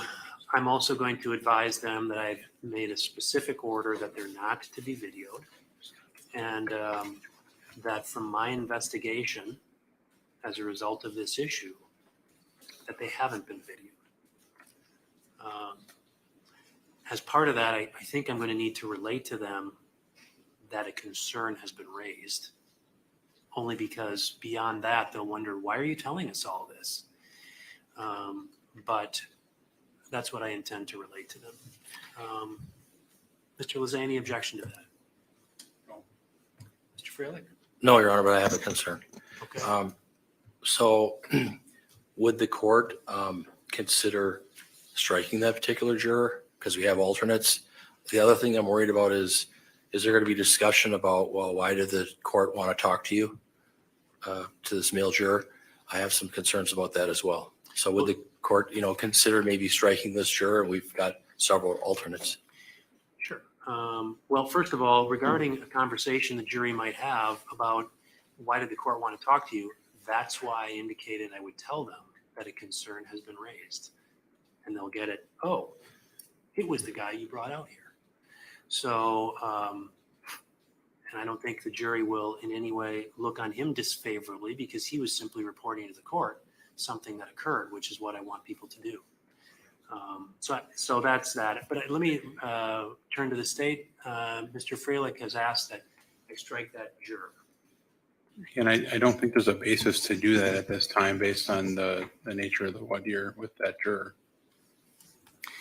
I don't either. I frankly think this juror has perhaps skirted a little close to my rule. Instead of responding thank you or asking when it occurred, he should have said something along the lines of, thank you, but please don't talk to me on this until this trial is over. On the other hand, friends might feel that's a bit terse to reply, but I'm going to reinforce that. I think the point is that the reply that he made was so innocuous that I'm not satisfied he violated my order to the point where he would have to be excused. Again, I think the notion that nobody on this jury is going to get any text messages from anybody while this trial is pending is something I simply can't control. So I can't find that in any way would cause me to strike him. And again, he's indicated he wasn't concerned with being shown as a juror, so he hasn't formulated any sort of bias or prejudice as a result of that event. He's just simply reporting what happened, which is what I expect a juror to do. So I'm going to deny the motion. If your motion is noted, Mr. Freilich, I'm going to deny the motion to strike him. And that's what I intend to do. Thank you. Okay. Anything else, Mr. Lizay? No, Your Honor. Mr. Freilich? No, you are. Okay, we'll bring the jury. This judge I just love him. He's very rational.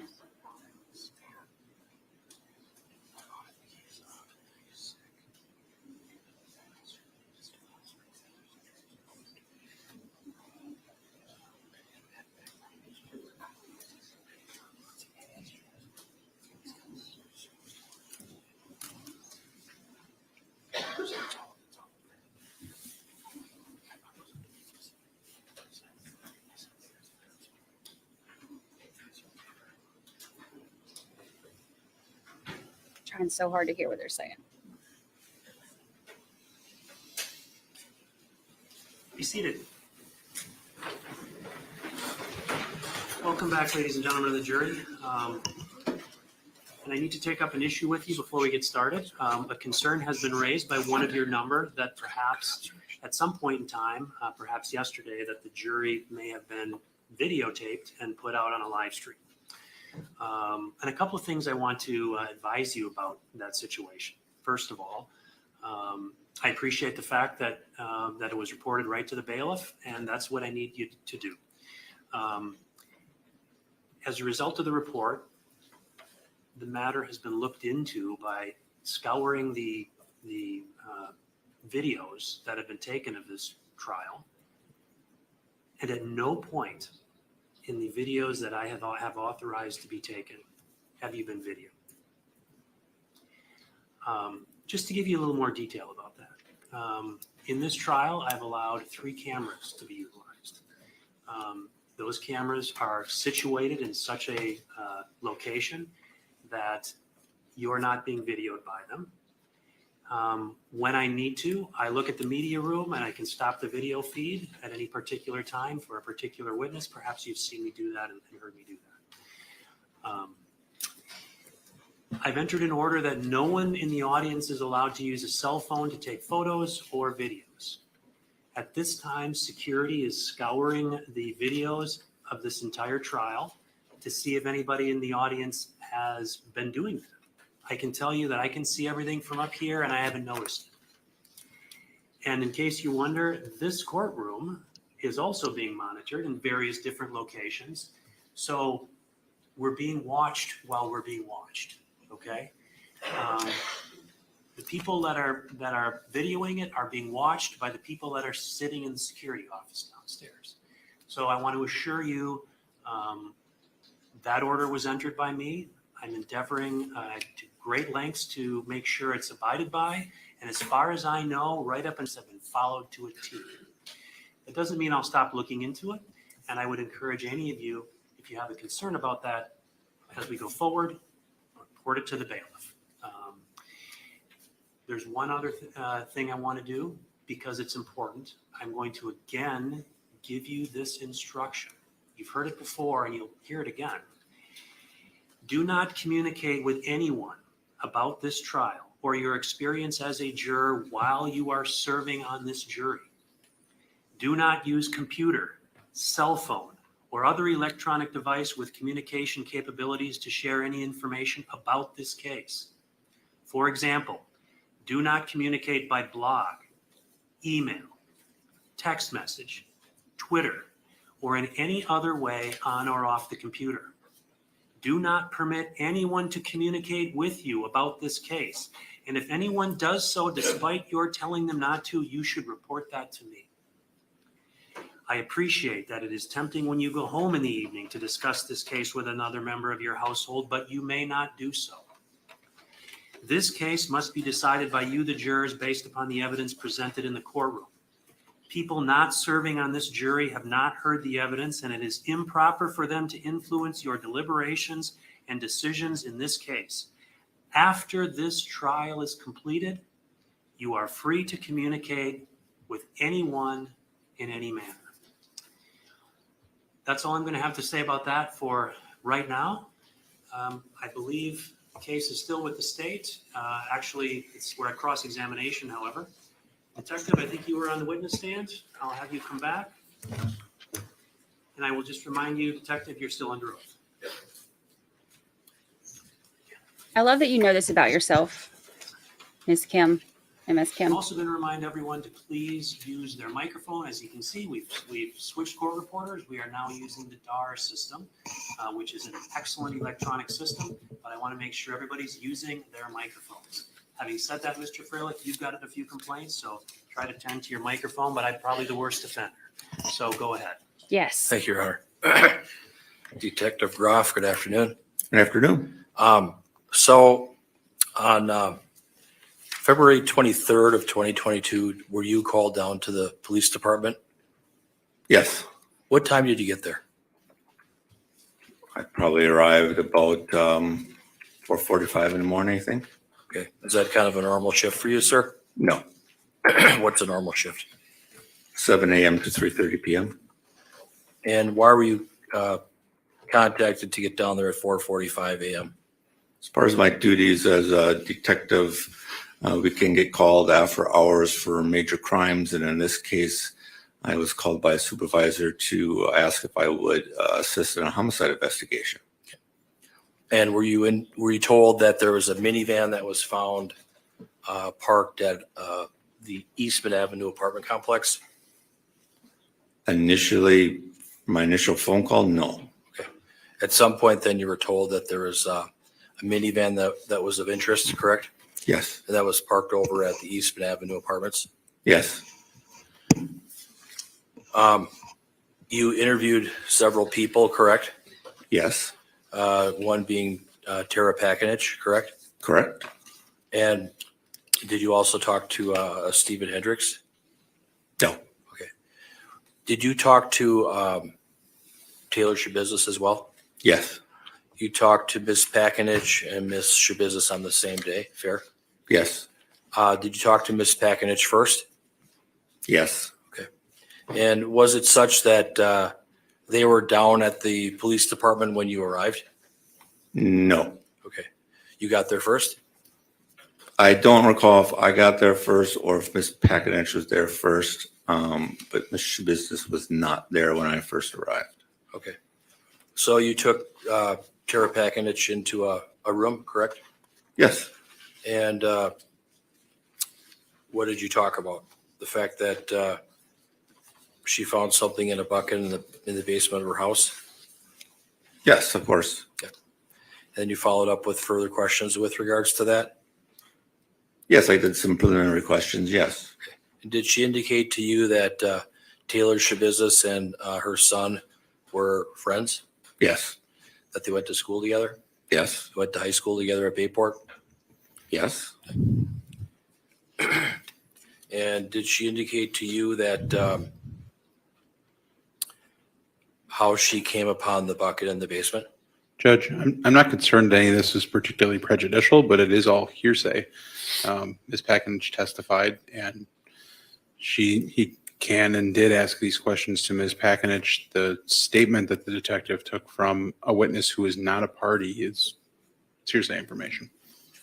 Well, it's really not offered for the truth of the matter, Your Honor. It's just to get some background information. But I can move on. When you move on. So Okay. the question's withdrawn. So after you finished talking to Tara Pakinich, then was Taylor Schabusiness brought in? Yes. Okay. And initially you introduced yourself, correct? Yes. And Detective Kemp was there. Is that fair? That's correct. Were you sort of the lead detective on this? Well, initially, I was one of many detectives who came in to do the initial investigation, but throughout the course of the investigation, it took a more of a lead role. Okay. So in the interview room, you swabbed your hands, correct? Yes. Did you take any pictures? I did not. You offered her some water, correct? At some point, yes. Okay. And then you told her that a few hours ago, officers went to a residence on Stony Brook Lane and a bucket was found with a human head in it, correct? Correct. And what was her response? Do you remember? something effective, oh, really, or something to that. Did she say that is pretty effed up? Yes, that would be correct. Pretty fucked up, correct? That's what she said? Yes. And did she indicate to you that Shad was her ex-boyfriend? Eventually, yes. Okay. And then did you confirm that she lived on Eastman Avenue? Yes. Apartment 1 at 2353 Eastman Avenue, correct? Correct. And she indicated that she lived there with a Scott Tomes? Correct. And then you had further questions, correct? Of course. You asked her questions about things that may be in the basement. Is that fair? Yes. And did she give you comments like, well, that's a good question? That sounds familiar. Yes. Did she say that she blacked out at some point? Yes. And did she tell you that she needed time to think? Yes. And you said, that's not a problem. Take your time, correct? That's correct.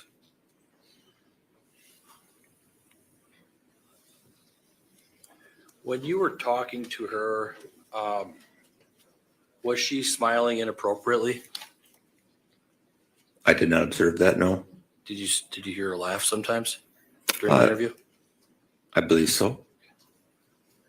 Her mood, did it kind of go up and down during your interview with her on March 23rd? No. Now, there were 2 detectives in the interview room with her, correct? Correct. And was there any sort of intimidation towards her at all? Nothing. During the time that you talked with her, did she say things that were sort of bizarre? Well, some of the acts that she described that she did, were something that, was not common, but bizarre. I wouldn't say bizarre. Unusual? How about that? Sure. Okay. And you told her that this was kind of an ongoing investigation and the detectives and the officers and the law enforcement personnel on the scene were trying to figure out what was going on. Is that fair? Yes. Because law enforcement really didn't know what was going on, correct? Absolutely not. It was, would you say it was a situation that was unfolding and developing? Yes.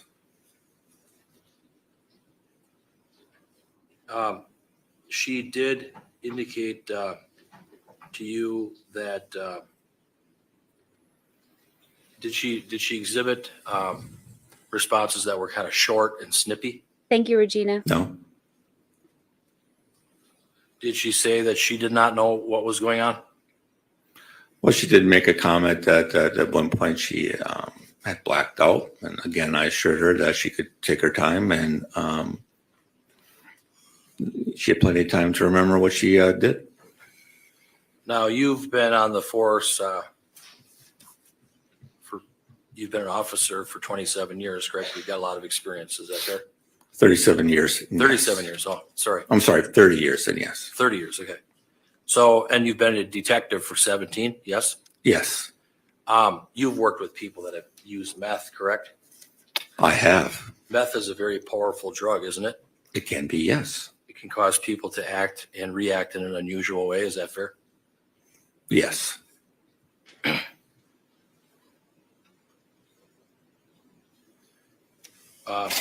When you I didn't were want to talking interrupt. to her, Thank you, Regina.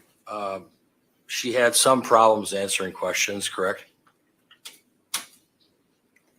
No. She would mumble and trail off when you would ask her a question. Is that fair? No. She said a few times, damn, my head. Didn't she say that during the interview? I don't know if she's referring to her head or Mr. Thyrion's head. Okay. That's You didn't know what what she she said. was talking about, correct? On that topic? I don't recall. Did she tell you that she was coming off a high or a buzz? No. She didn't say my head. She said the head. She did say that she was paranoid, correct? She did mention the word paranoid in terms of why she had left the residence. And she said it was really weird She made that comment, correct? I don't recall. And she said, I think it was the dope. Didn't she say that to you? She did make those comments, yes. As far as the investigation was concerned, there were no human remains found at the Eastman Avenue apartment. Is that fair? Correct. Not inside the apartment. Correct. There was a minivan, well, strike that. At the apartment, Scott Tomes lived there, correct? Yes.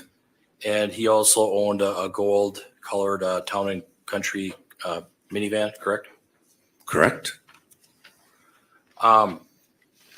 When you were talking to Ms. Schabusiness, she did say something about she heard gunshots, correct? Correct. Did you hear any gunshots?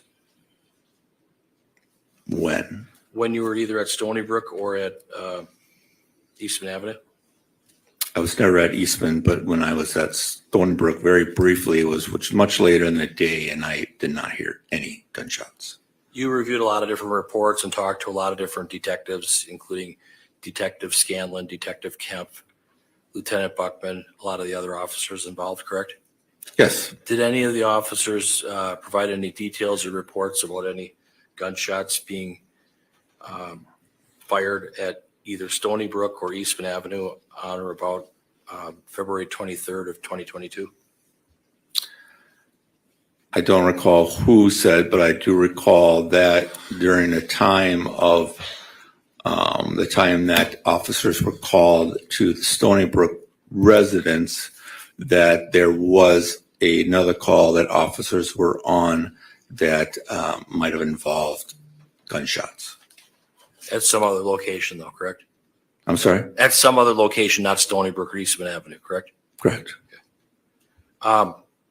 During the interview that you had with Taylor Schabusiness, did it go on for about 6 hours? That's an estimate on my part. I'm not sure. That's fair. That's fair. So you started in the morning, and then at some point you took a break because she had to go over to St. Vincent's Hospital. Yes. And then you came back and then resumed the interview, correct? Yes. All at the Green Bay Police Department? Yes. You had a chance to look at her hands, her thumbs, and her fingers, correct? Yes. She had some scratches and some deep cuts on her thumbs and fingers. Is that fair?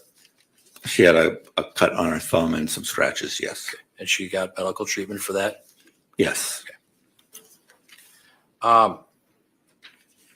Were there, when you asked Ms. Schabusiness some questions, sometimes she was non-responsive. Is that fair? No. She did not answer your question every time you asked one. Is that fair? I would not say that is correct. She said some odd or weird things though, correct? During the interview?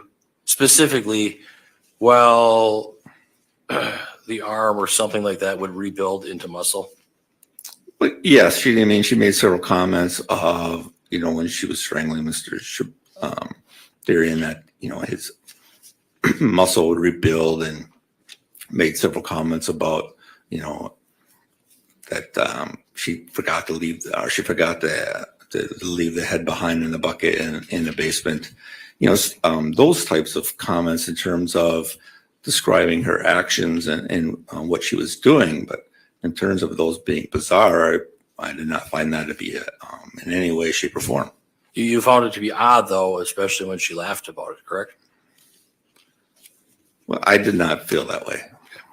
But she did laugh about it when you talked about it, correct? I think there would maybe at one point there was kind of a smirk or something, but it was in the context of just how she replied back to me. And she did tell you that on some date before February 23rd of 2022 that her and Mr. Thyrion were smoking ice, correct? Smoking, yes. Ice or methamphetamine. Yeah. She used the word bitch, correct? Initially. And then it changed from ice to methamphetamine, yes? Yes. And then she indicated that a meth pipe and a plastic bindle would be in the basement. She said that.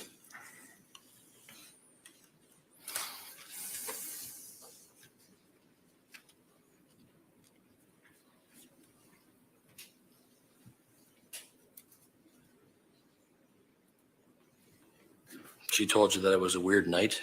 Is that correct? I'm sorry, can you repeat that? Did she say that it was a weird night? That's possible. And then she did talk about drugs, and she talked about the fact that she's been off drugs and then she's on drugs. She said words to that effect. Is that right? We did talk about her drug use in the days previous to the interview. I believe she did make comments of using drugs in the past. As term of her, how much, I don't recall that. Okay. And fair to say that during the interview, oftentimes Ms. Schabusiness would say, I don't know. She didn't know the answer to your question. I'm sure that she probably had some of those answers. She would say, I have no idea, correct? I guess I would have to know specifically what I was asking her. And is it fair to say that some of the things that she said just didn't make sense? No. You sort of had a narrative and she kind of went along with it, correct? I would not say that, no. I did repeat several of things that she would say to clarify, but I would not say that I led her in any way. When you were talking to her oftentimes, she'd have her hand over her mouth, correct? It's possible. And she would talk very softly, correct? I was able to hear her. But she did talk softly, correct? I don't know.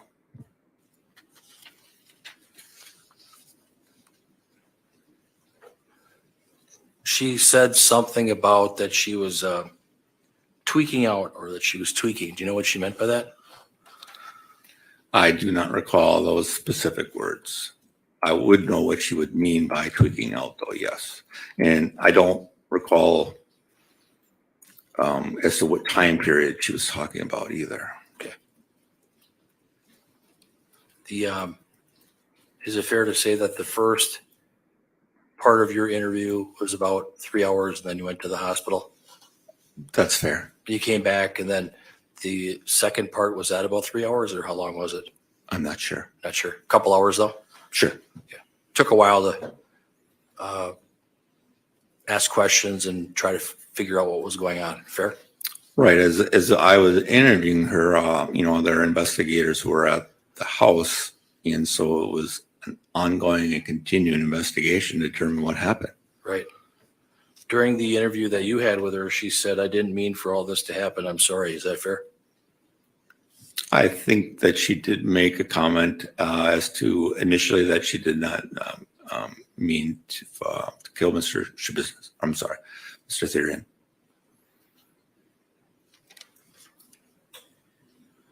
You've had cases involving asphyxiation, correct? Yes. And can you tell me what we mean by that? Is it choking?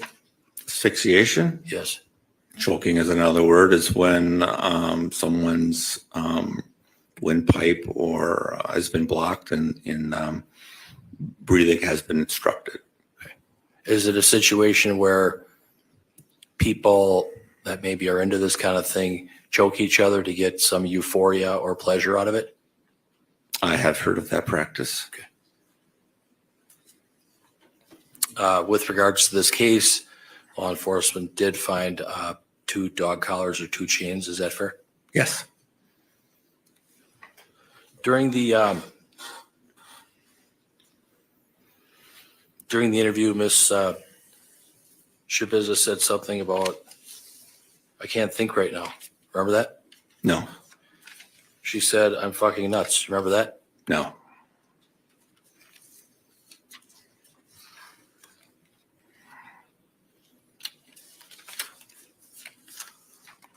Were you surprised by some of the things that she said to you?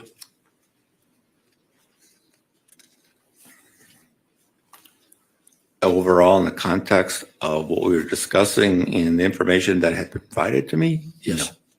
No. And did she tell you that the body can rebuild itself? She made that comment, yes.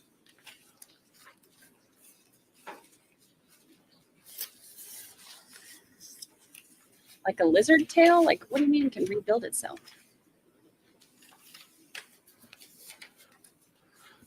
There was a second interview on February 28th of 2022 back at the Green Bay Police Department, correct? Yes, And Detective Scanlon was there for that. he was.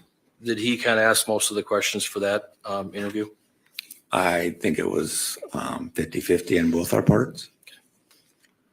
And did Ms. Schabusiness indicate to you or to Detective Scanlon that she was freaking out? I do not recall those exact words. It's possible. Okay.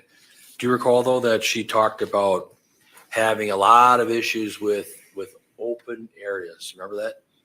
But she was talking specifically about the basement area that she was in. She didn't like the open area though, correct? No. I'm correct on that?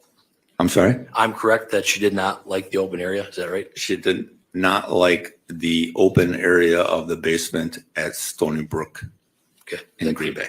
Thanks. That clears that up for me. He's trying. Bless his heart.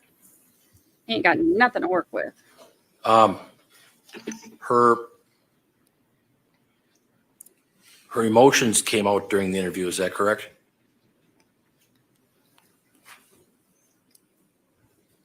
It's possible. Did she tell you that she got very angry at herself? Once again, it was quite a lengthy interview. I do not recall every single comment that she made. Okay.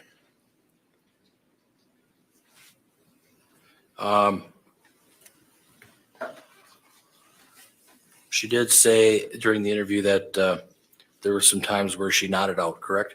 Yes, I do recall that. And she indicated to you that her and Shad went in the basement and within about 5 minutes got to it, correct? Got to it. Yes. She stated that Chad produced a couple chains. Yes. Yeah. Within 5 minutes of being down there, correct? Correct. And she told you there was no kissing, correct? I do not remember that at all. And she told you there was no sex, correct? She said that it was starting to lead that way, but there was no sex while Shad was alive. There was no penis to vagina sexual intercourse going on, correct? Is that fair? Penis to vagina, no. I'm correct about that, right?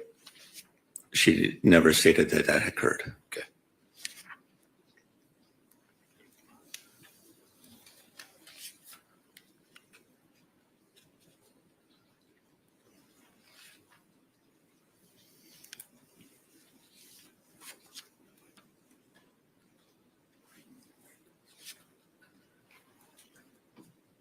And did she indicate that her and Shad Thyrion had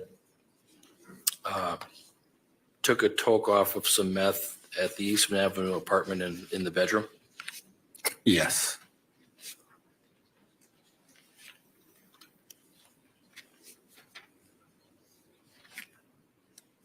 Okay, I have nothing further.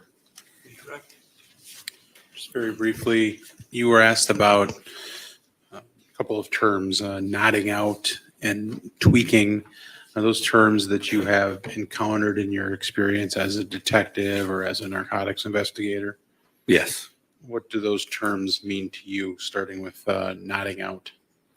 Nodding out is a term typically heroin users would describe when they would become drowsy. As a result of the drug use? As a result of the drug use. And how about tweaking? Tweaking, it can refer to methamphetamine users. It's a stimulant, so it could cause them to be hyper or sudden body movements, and that is a result of the use of methamphetamine. No further questions. Thank God. On that, Mr. Fraley? No. Okay, thank you. You can step down.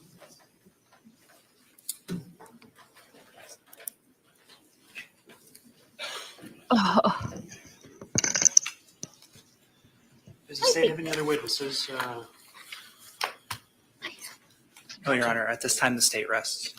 state rest. Okay, Phase one. ladies and gentlemen, the state has now rested their case. We're going to take a brief recess and we'll reconvene in about 10 minutes. All rise for the jury.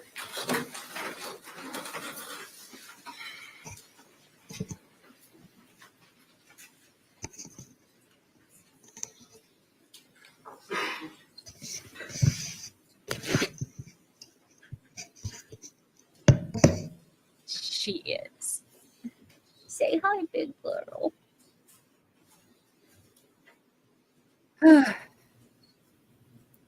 I'm glad this phase is over. All right, be seated. The state has rested, then Mr. Freilich, the case would then turn to the defense. Do you intend to call witnesses or do you want to address me on the stipulated facts? Yes, before I do that, Your Honor, I'd like to make a motion for a directed verdict. Ask that the court consider. Use the microphone. Oh, sorry. Ask that the court consider that as it relates to the first degree intentional homicide count, I would argue that there is insufficient evidence to support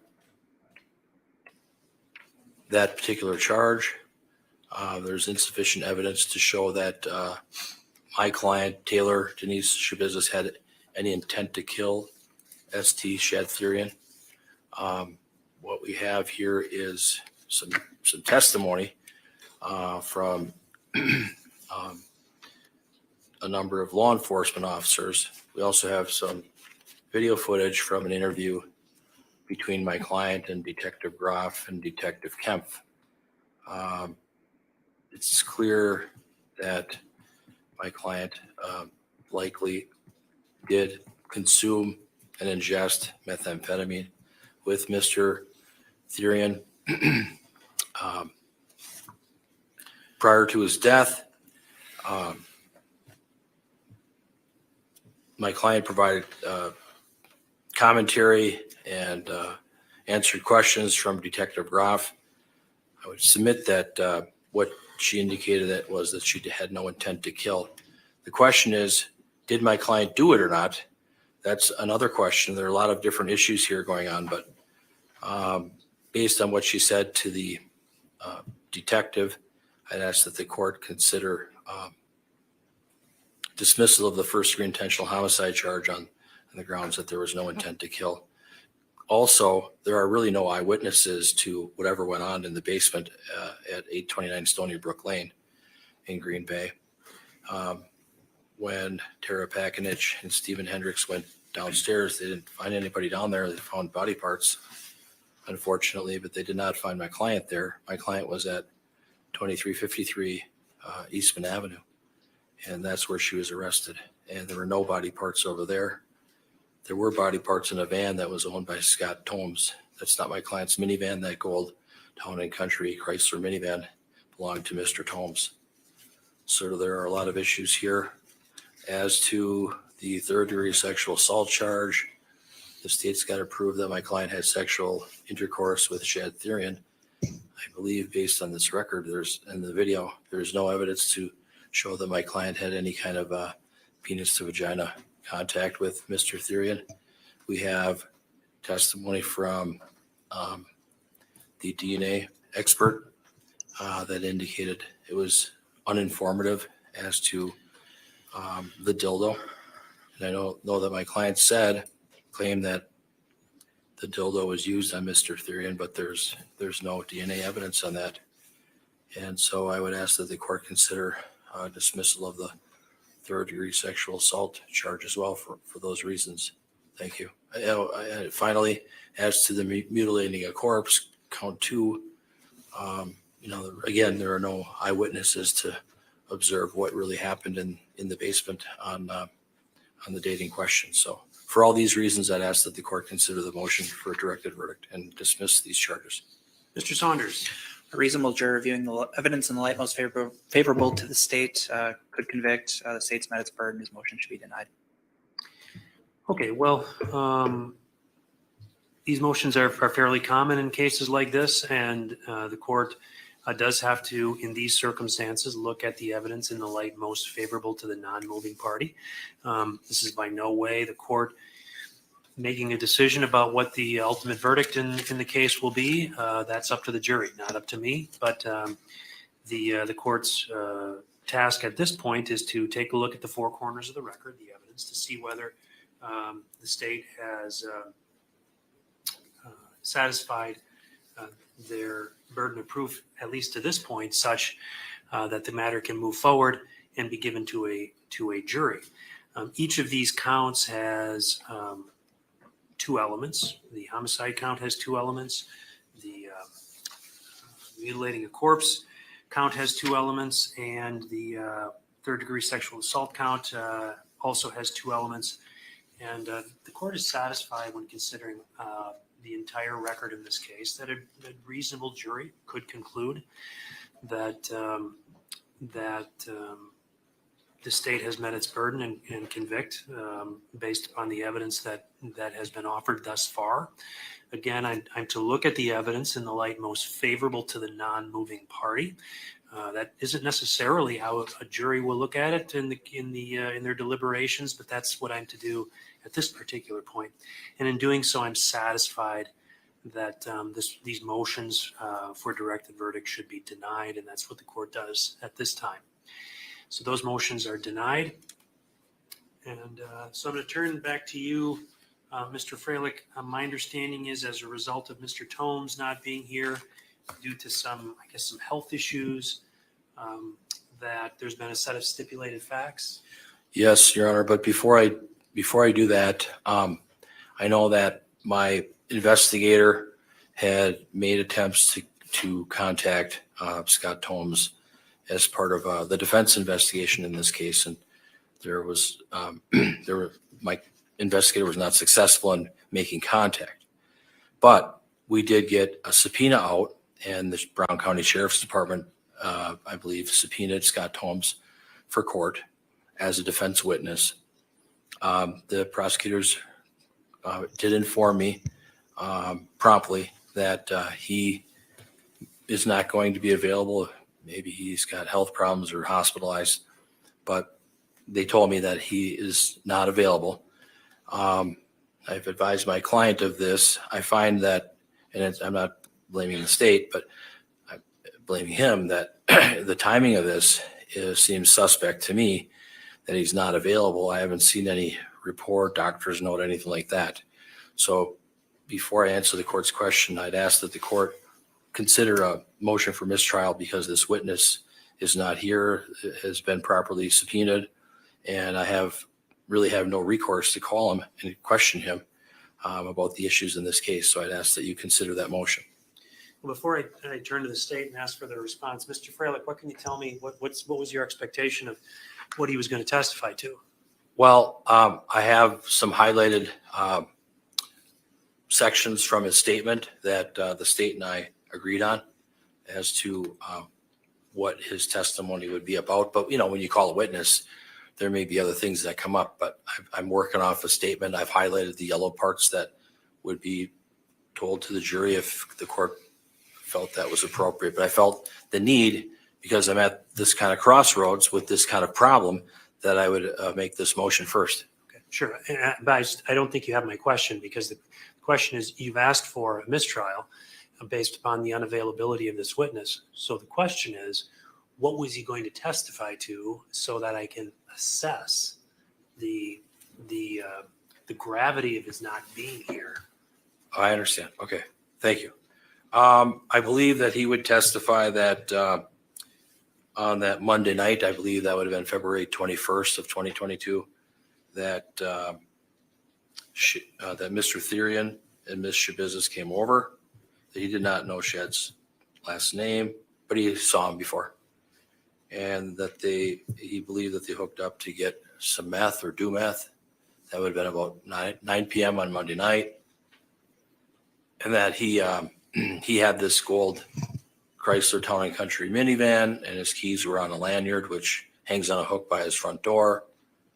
And that he indicated that Taylor Schabusiness has used his vehicle in the past, but with his permission, and that she's always asked to use it. And then he said she did not ask to use the vehicle last night, and that he did not give her permission to take the vehicle. And he said he did not call the police to report the vehicle missing.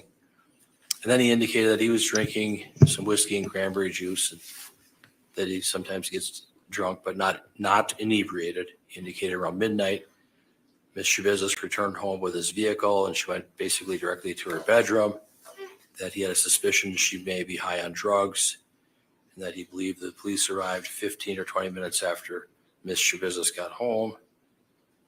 And then he talked about the living arrangements in the apartment, and that Ms. Schabusiness stays in the bedroom and he sleeps in his chair in the living room. So.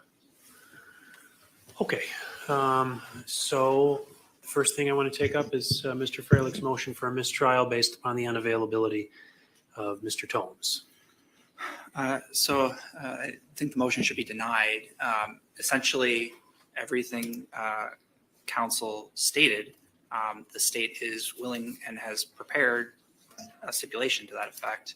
So I don't think that the drastic remedy of a mistrial is necessary. I do want to be quite clear. The state does not control Mr. Tomes. We in no way told him to disregard a defense subpoena as part of our case. We chose not to call him. We were advised about the medical issue, and we passed that information along to defense counsel. So I don't want it to be this record that we are influencing his unavailability in any way. Obviously, counsel can still attempt to have him here and still attempt to produce him. It's an issue the state deals with fairly regularly in trials. That isn't being done, so I don't think the defense failing to produce a defense witness is grounds for a mistrial, particularly when the state's willing to stipulate to everything the defense seeks to elicit, essentially. Your Honor, I want to let the court know that Mr. Saunders promptly let me know of this situation as soon as he found out about it, so that was appreciated. Okay, I don't want all the details, but as far as a medical issue, I mean, if you have a bad cold, that's a medical issue. If you are in the hospital for serious surgery, that's a medical issue too. Is he incapacitated? Is he just staying at home because he doesn't feel like getting out? Do we have a sense of that? I think the latter. The information we received is that he was in hospital and would be for several weeks. That was the information we received from a relative. Okay. Well, so in front of me then is a motion for a mistrial. A number of things. First of all, when I listened to the recitation of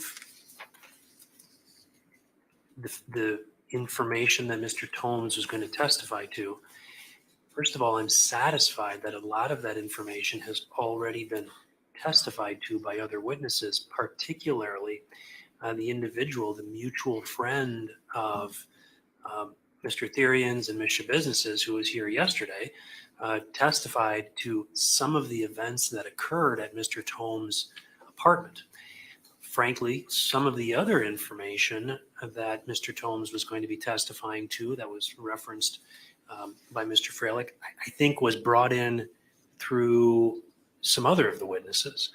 The information about what Ms. Schabusiness did with Mr. Thyrion while they were at Mr. Tomes' apartment. There was reference to potentially utilizing controlled substances there, that perhaps Mr. Tomes was in either a different part of the house or had his gaze focused somewhere else while they utilized controlled substances behind his back so he didn't see. That kind of information has come in other areas. Really, the only piece of information that I heard that doesn't sound like it came in any other fashion except by indirect Ms. Schabusiness in her interview with law enforcement, was the comment that, you know, when she used his van in the past, she asked permission, and that she didn't ask for permission that night to use his van. And there's a couple of things about that particular piece of information. I remember the information in the video where the detective was asking her questions, and she indicated in response to her question, I don't know if he knew that I was leaving or not. I don't know. I think she was uncertain whether Mr. Tomes actually knew that she was leaving. And the reality of it is, if she was utilizing his van and she was uncertain whether or not she even knew about it, whether or not he even knew about it, then that might confirm a statement whereby Mr. Tomes says, yeah, she usually asked for permission, but that night she didn't. That would be very consistent with what she reported in her interview. Beyond that, I'm not really sure the extent to which that piece of information is so relevant that his presence is needed here, as opposed to stipulating to the facts that are outlined. For all those reasons, I'm satisfied that the fact that he hasn't responded and arrived here today due to medical reasons, I'm not going to grant a mistrial for that reason.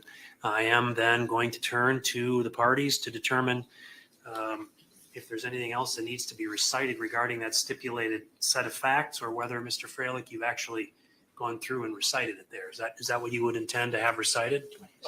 Mr. Saunders has it, Your Honor. So I'm just going to take another look at it real quick.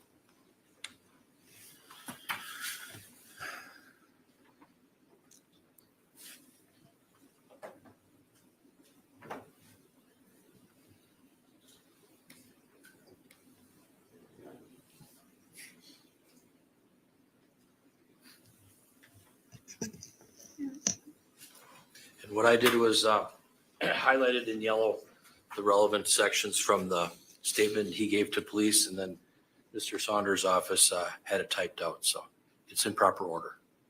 Okay. Gentlemen, how do you want that submitted into the record? I can mark it, and then perhaps the court can just read it at some point during the defense case. You want the court to read it? Yes, please. Okay. Sure. Well, then we'll mark it as exhibit 111.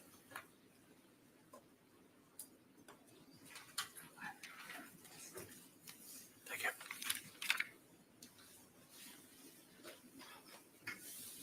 Okay. All right.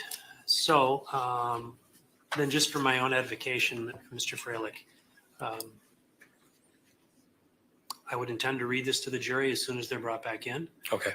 Other than potentially your client testifying, do you have any other witnesses that you, because then we're going to move right into other witnesses. But if you said, well, that's the only one, and then the only issue is whether your client's going to testify, then how we'll proceed is I'll bring in the jury, I'll read in these stipulated facts, I'll excuse the jury again, and then I'll have the colloquy with your client about her testimony. So can you give me a sense, do you have other witnesses? Your Honor, I've looked at my list here. A lot of the witnesses I was going to call have already been called, so I think we're good. I will need some additional time to confer with my client on whether she wishes to testify or not, but okay, that's where we're at. All right, well then, Just can I just quick? I know some of the defense, some of the law enforcement officers had defense subpoenas. Is it okay to cancel them then? Yes, it is. Thank you. okay, it sounds like all the other subpoenas that are out there are now canceled. Okay. Thank you. Anything else before bringing in the jury, Mr. Saunders? No. Mr. Freilich? No. Okay, so I'll bring in the jury, folks. I'll read them this stipulated facts. I'm going to excuse them again. We'll break for a little more so you can speak with your client about testifying, and then we'll come back and I'll have that colloquy with her and go from there, okay? Okay, thank you very much.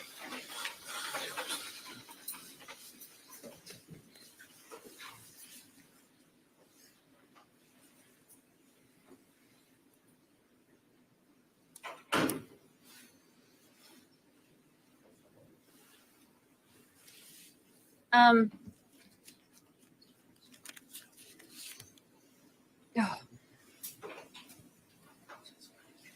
I think this is going to be the shortest deliberation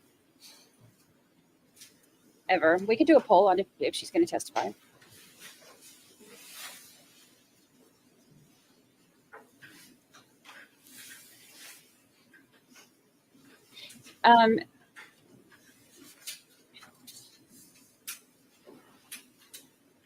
He doesn't have any other witnesses, Be seated.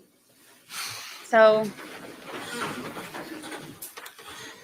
they're going to stipulate some facts. Ladies and since gentlemen we of the couldn't jury, get the state of Scott Wisconsin, there. the attorney for the defendant, and the defendant have stipulated or agreed that if Scott Tomes had been called as a witness, he would have testified as follows. Scott Tomes was interviewed by a Green Bay Police Department detective on February 23rd, 2022, and stated that on Monday night, the defendant had a friend over named Shad. Mr. Tomes did not know Shad's last name, but had seen him before. Mr. Tomes indicated he believed Ms. Schabusiness hooked up with Shad to get and do meth. He believed this was about 9 p.m. on Monday night. Mr. Tomes stated that he had his car keys on a lanyard which hangs on a hook next to the front door. Tomes stated his vehicle is a gold Chrysler Town & Country with Wisconsin tag 580ZJZ.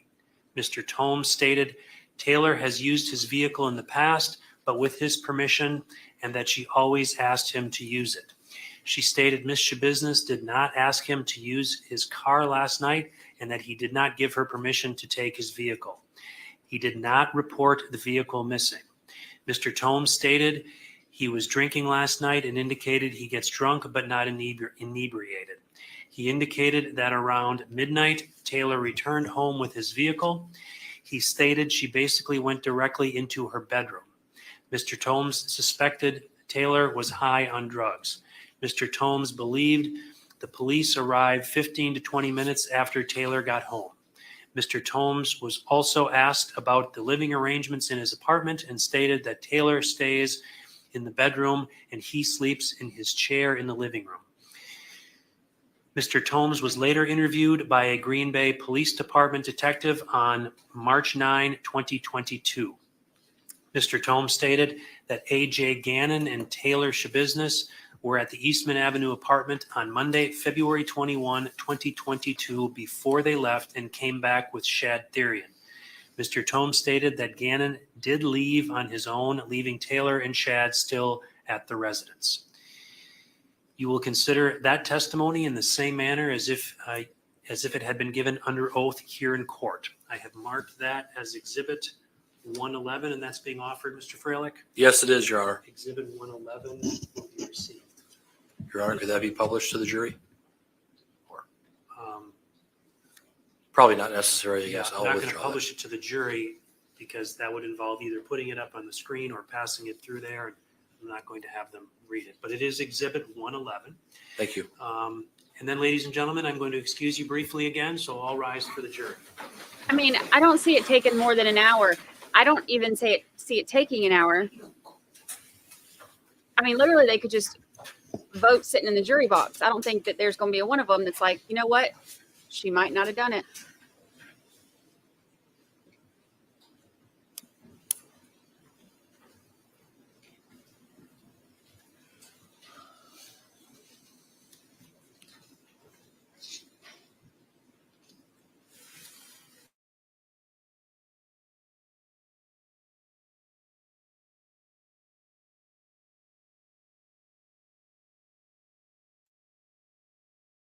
Going to testify or not Okay. testify?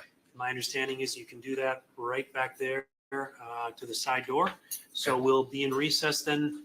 I'm going to be checking in on you, Mr. Freilich, by 25 after. But if you need a little more time than that, you need to let us know. But I'm going to check in with you about that time, okay? Okay. Can you just give me till 2:30, Your Honor? Sure. Okay. 2:30. All All right, right, thank we're you. in recess. 2:30 is 12 minutes.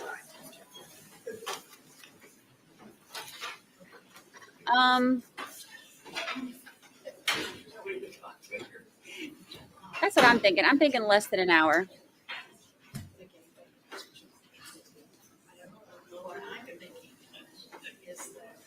Kaber says, if there's a holdout in this trial, I'm done trial watching. There's no way. Hello, Nancy. Nancy wants us to fill her in. Hot mic.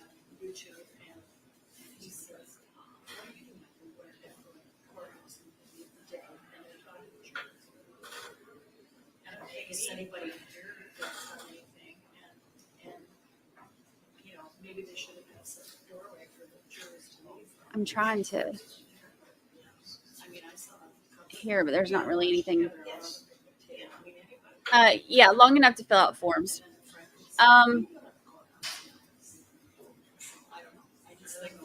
So we have a 10-minute break. So they are, they couldn't get, he had one, the defense had one more witness that he wanted to call, and that's Scott. And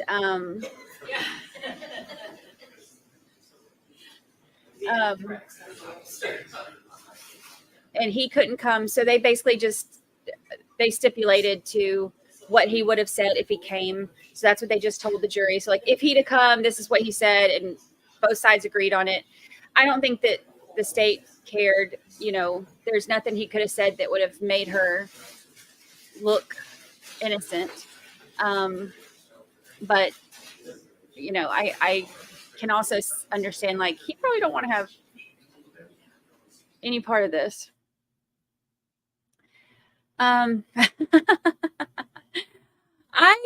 You know what? I just realized that I do this. The sound is right here. Leaning in doesn't get me any closer, but I still do it anyway. And I don't know why I do that anyway.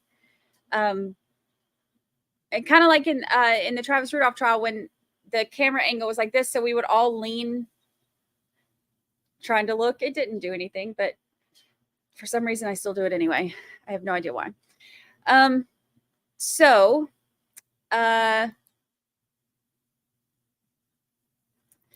I thought about this, Ed. She could testify if she thinks that she can really sell the whole, insane thing. But I would love for her to get up there because I love it when a defendant takes a stand. I'm a fan of it. I don't always think it's a good idea, for their own defense, but I'm always a fan of it. Baby Bear, thank you for this. Sound effects are back. I adjusted the volume so it wouldn't blow out everybody's ears, so now we can use them again. Thank you, Baby Bear, for the super sticker. I appreciate it. And Carolina Girl is joining us as a member. What? Did we just become best friends? Yep. Yay. Welcome to the family, Carolina Girl. And thank you for the super sticker, Baby Bear. I appreciate y'all both. I appreciate you both. So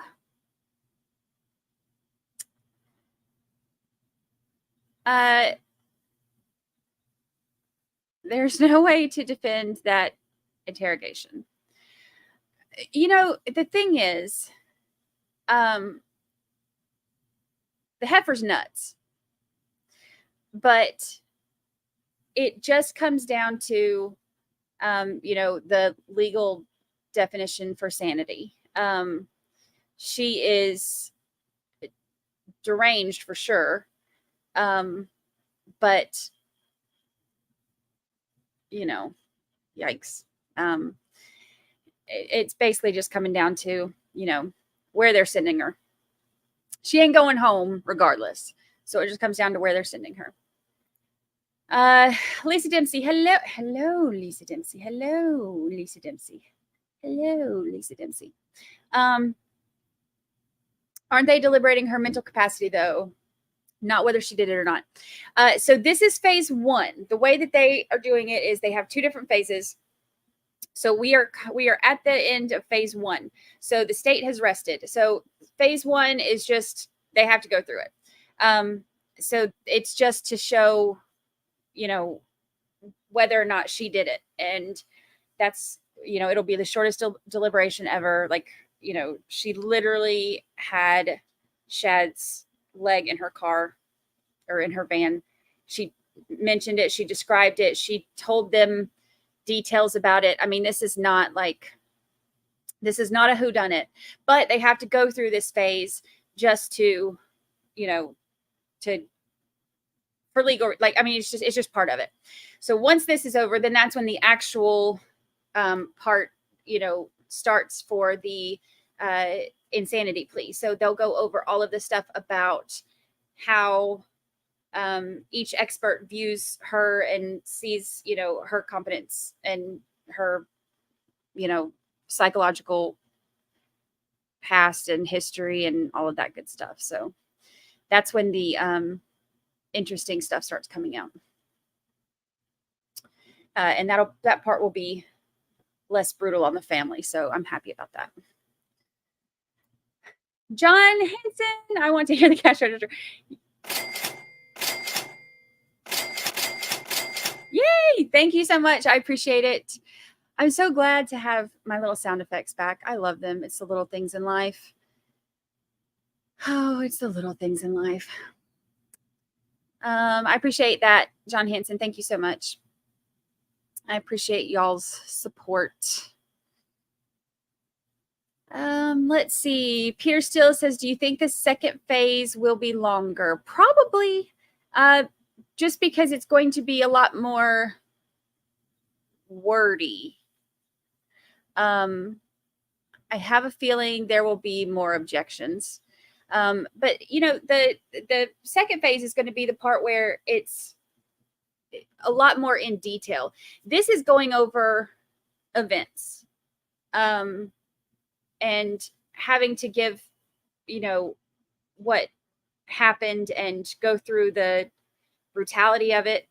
The next part is going to be like, this is facts that we went over this time. This is all facts. So the second part is opinions. And that's where things get tricky. And that's why I think it might take a little bit longer. You know, and I could be wrong. It just depends on, you know, what they bring in, but it's going to be opinions. So there's going to be a lot more, it's a lot wordier having to get opinions and what those opinions are based on, and explaining how you arrived at those opinions, what supports those opinions, and trying to, you know, have the jury hear that and put more weight on that than they do on the other opinions. So it's just going to be a lot more words, I think. Let's see.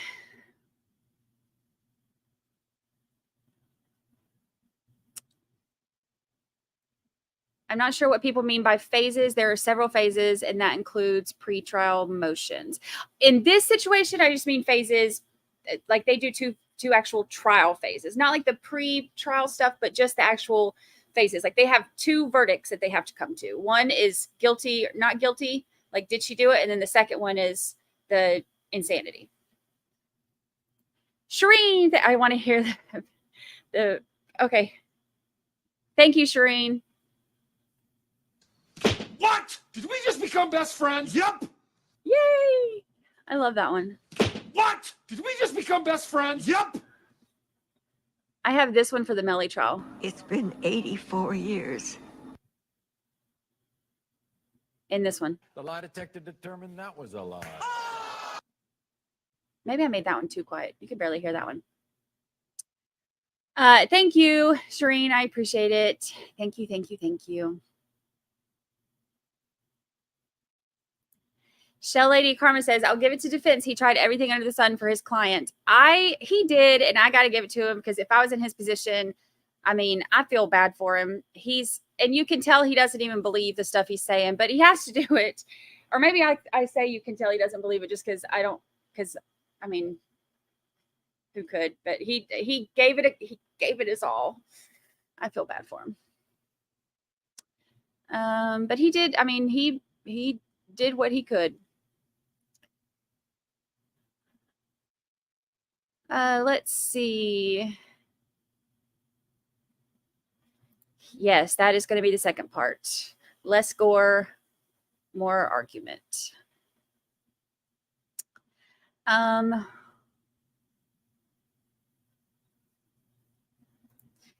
both phases scheduled for this week? Yeah, I mean, they have this on the docket for the entire week.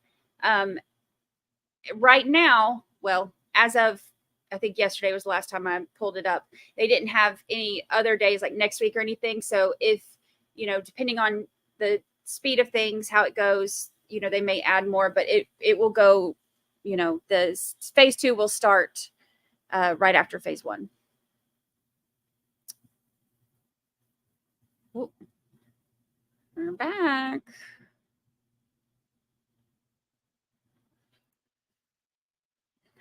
Nancy Jennings, thank you. Thank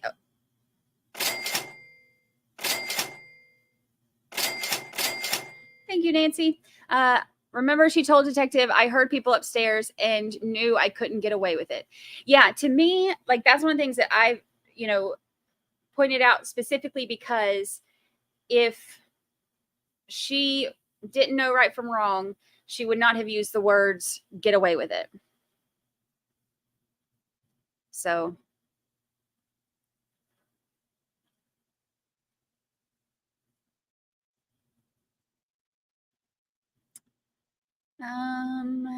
and she said I effed up. Yep. So I mean, oh gosh, I don't think that she's going to testify, but man, I would love it if she did. All right, let's say 88% say no, she's not going to testify. But I bet 100% of us wish she would.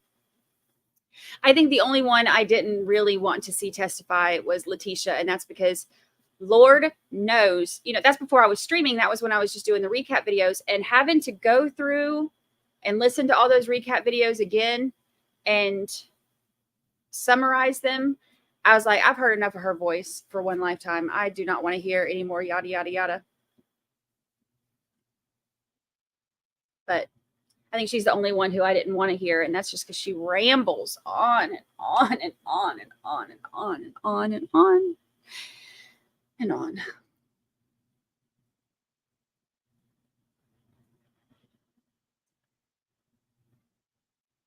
But I think Letitia's the only one that I didn't want.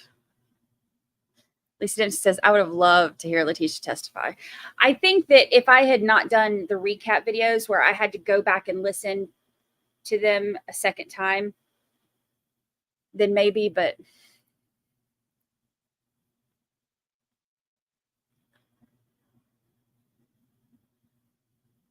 all right, give us audio. There it goes. Your Honor, I've had an extended time period. I appreciate it to talk to my client. We've talked about this prior to trial, but we talked again about it today. I've advised her that she has an absolute right to testify if she wishes, and she also has a right to not testify if she so chooses. I've given her advice. I've conferred with her. We've talked about this particular issue. It's her decision not to testify and exercise her right to remain silent. Okay.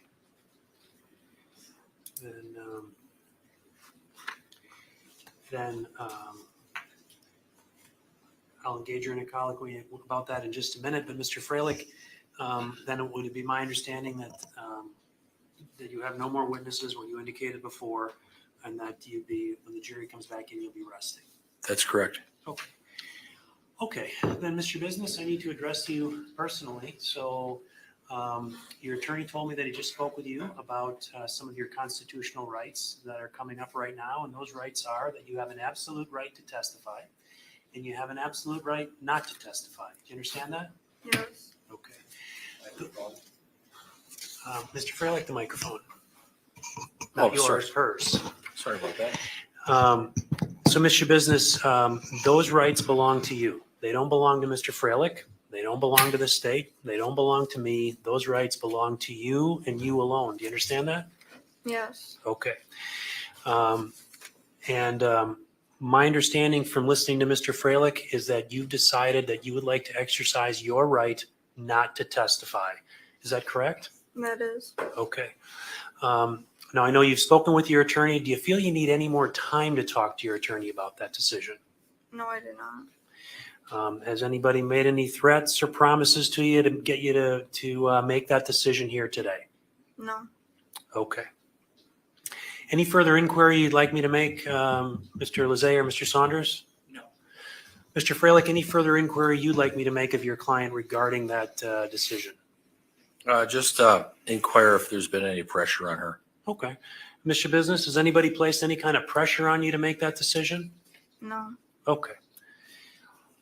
All right. Well, I'm satisfied based upon the conversation that I've had here with Mr. Business that number one, she understands her rights. She has both of the rights to testify and to not testify. The issue, of course, being you can't exercise both of those rights at the same time. You can only choose one. She's choosing the right not to testify here today. I'm satisfied that she's done that after consulting with her attorney. They took a little bit of extra time. I gave them better than 10 minutes to speak about that. That was the amount of time that Mr. Freilich wanted, and they were back here when I came into court. So they've had an opportunity to discuss that. Ms. Schabusiness has indicated to me she doesn't need any more time to speak with her attorney about that decision. I'm satisfied that her decision is freely, voluntarily, and intelligently made here today. Of course, when it comes time to address the jury instructions, Mr. Freilich will have to address, I think it's instruction 315. I think that's the instruction about that I could give to the jury potentially about, and I'm not sure if it's in your packet, but we'll certainly take it up. It's an instruction about instructing the jury that they're not to hold her decision not to testify against her, and that's another choice that she will have to make. If it's not in the packet, I'll get it for you, Mr. Freilich, but I'm sure you've done enough trials, you're aware of that instruction, and I'll make sure it's available to you, and we'll have that conversation later, okay? Yes, Your Honor. Very Thank good. you, Kathy. I'm satisfied, anniversary. therefore, that Ms. Schabusiness is choosing not to testify. Then what we do is we'll bring the jury back in. I'll ask Mr. Freilich if he has any other witnesses. Mr. Freilich, based upon the representations he's made, is going to indicate that he's going to rest. And then we have a choice really to make as to how far we want to go today with the jury sitting here, either try to press forward or to release the jury and work on the jury instructions and start tomorrow with instructions and closing arguments. Does the state have a preference as to either of those, Mr. Saunders? Our preference would be to proceed today. Any objection to that, Mr. Freilich? My preference would be to go with the jury instructions today and proceed tomorrow with opening or with closing statements. Okay. Well, I can tell you that I don't have to make that decision right at this minute. I'm going to bring the jury in. We're going to finish up the case and we'll go from there. And then I'll let you know what I've decided as far as that goes. All rise for the jury.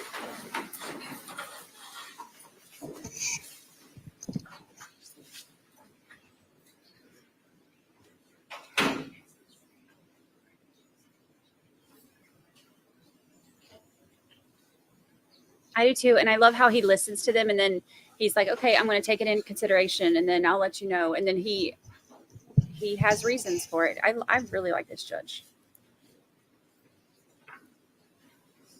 I wish we could like cast our own courts, like pick a judge we like, pick the attorneys we like for every single trial.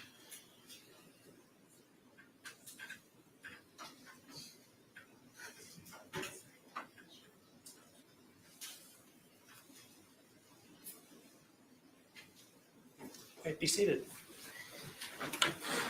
Okay. Ladies and gentlemen, the case is still with the defense, so I'm going to turn to Mr. Freilich. Mr. Freilich, do you have any other witnesses you wish to call? Your Honor, no other witnesses. Defense rests. Ladies and gentlemen of the jury, the defense has rested, so the evidentiary portion of this portion of the trial is now concluded.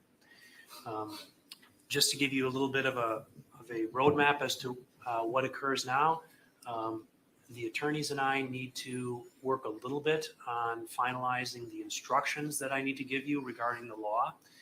Then the attorneys would do closing arguments, and then you would go into deliberations. What I'm going to do is I'm going to excuse you again, and I'm going to start working on these jury instructions with the attorneys. I'm not thinking it's going to take us too long, but probably longer than the other breaks you've had. But that's what's going on. Progress is being made. And I'm hoping that within a half hour, maybe slightly more than that, you'll have a better sense of the timing for the rest of today. If I run into problems, perhaps I would dismiss you for today, but at this point, I'm thinking that I'm going to have you wait, and we'll get into instructions and closing arguments today. So that's a bit of a roadmap going forward, but with that, I'm going to excuse you again. All rise for the jury.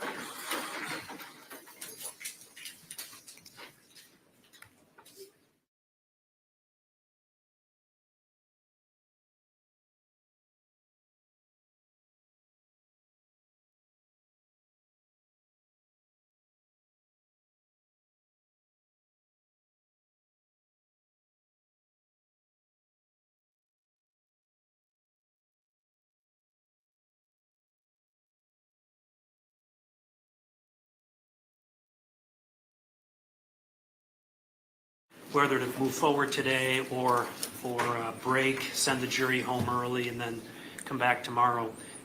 I'm always keeping in mind just the timing that we gave them overall, that this trial would take about a week.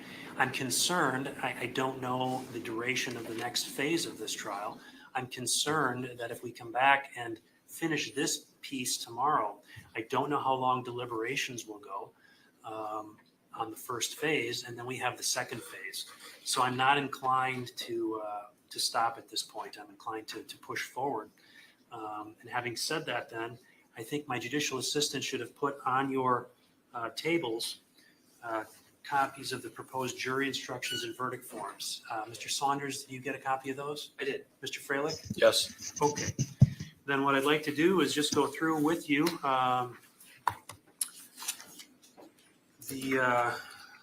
those instructions. There are going to need to be some modifications, which my judicial assistant and I will work on when we break.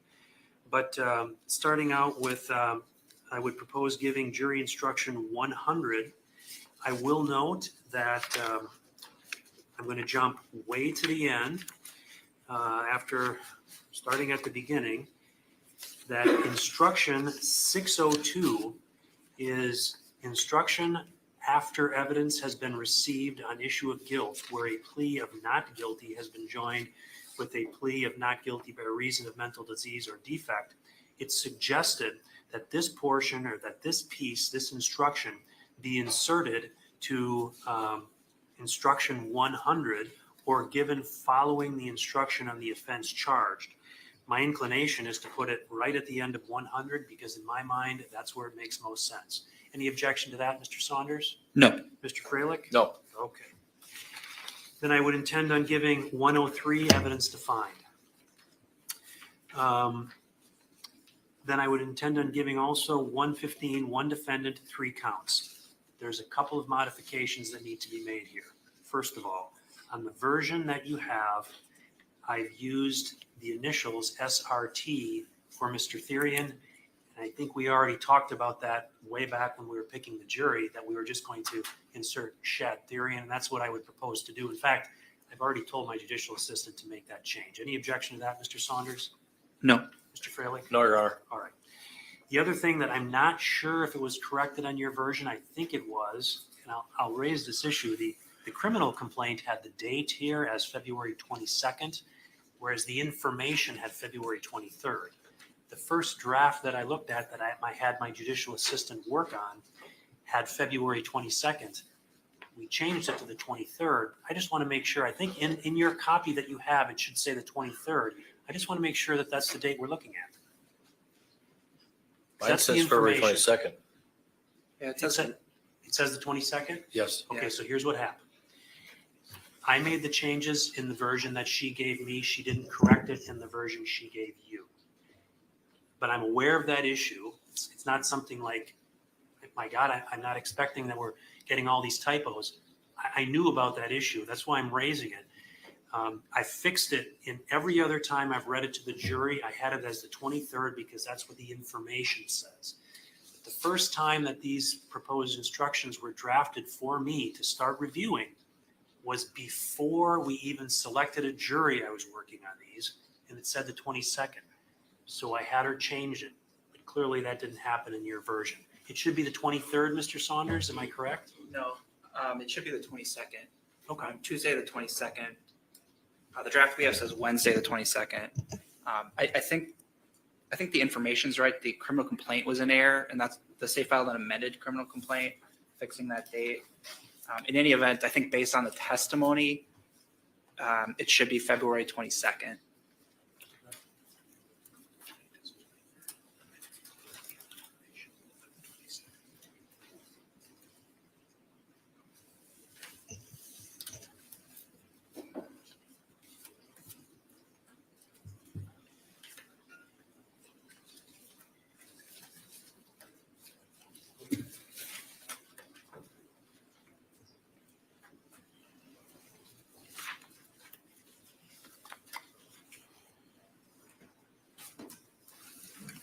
And so now I'm wondering if I was mistaken, because I recall at the time I was preparing my initial instructions to give to the jury, I asked my judicial assistant to check with the information and make sure that the date that I instructed comported with that. So now I'm thinking she changed your versions, and I'm looking at the old version because mine says the 23rd, but yours actually has the right date. So I think the 22nd, because that is that's in the information. That's the instruction that I gave to the jury at the beginning. So we'll use the 22nd. Any objection to that, Mr. Freilich? That's what the information says. Your Honor, just from my perspective, I'm looking at a criminal complaint that was filed on March 1st of 2022, and the charging date is Wednesday, February 23rd of 2022. It's confusing. It's complicated because we don't know the exact date when this may or may not have occurred. Was it February 22nd, February 23rd? I don't know. Sure. There's a couple of things I'd respond to that, Mr. Freilich. First thing I'd respond to that is the information is the charging document, not the criminal complaint. That's the first thing I'd say. The other thing I'd say is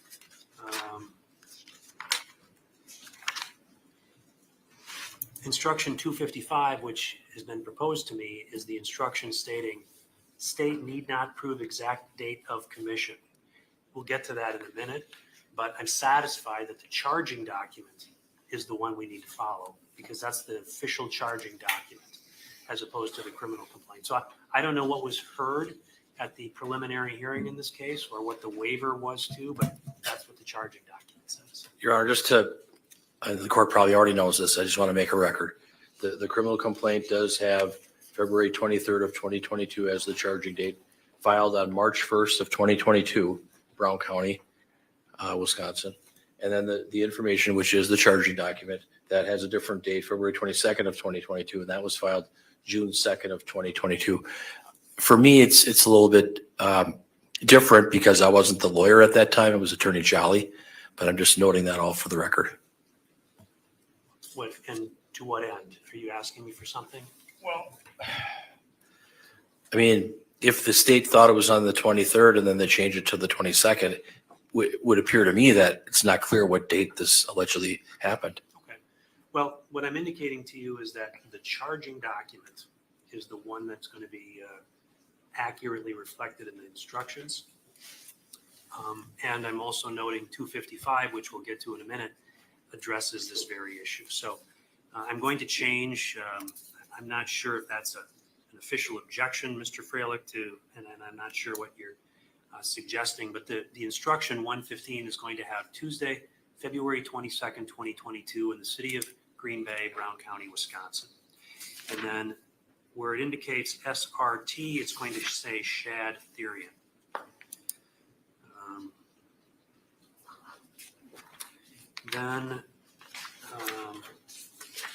So 115 contains 110, first degree intentional homicide.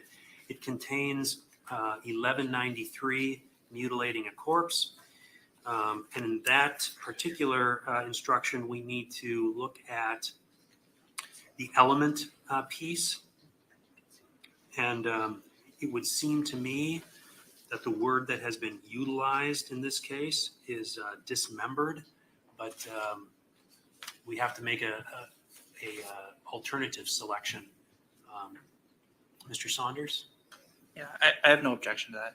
Okay, Dismembered. Mr. Freilich, dismembered? Are you asking whether to use mutilated, disfigured, or dismembered? Yes. Can I have a minute to confer with my client?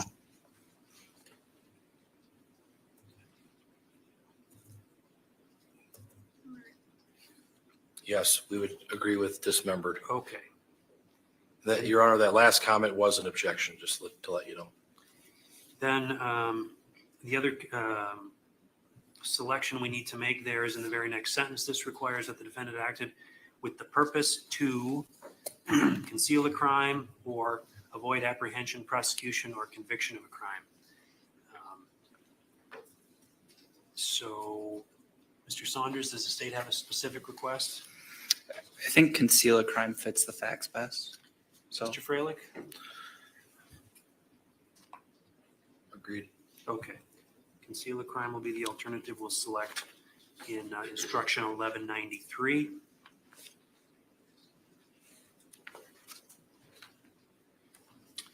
Then we move on to count 3. That's instruction 1218A, third degree sexual assault, sexual intercourse without consent. Again, the changes from SRT to Shad Thyrion will be made, although there aren't any other alternative selections that need to be made. So that instruction will be changed. You'll get a chance to review the final version, and then that's the one that I would give. Moving on, I would propose to give instruction 140, burden of proof and presumption of innocence. 145, information, not evidence. 147, improper questions. 148, objections of counsel, evidence received over objection.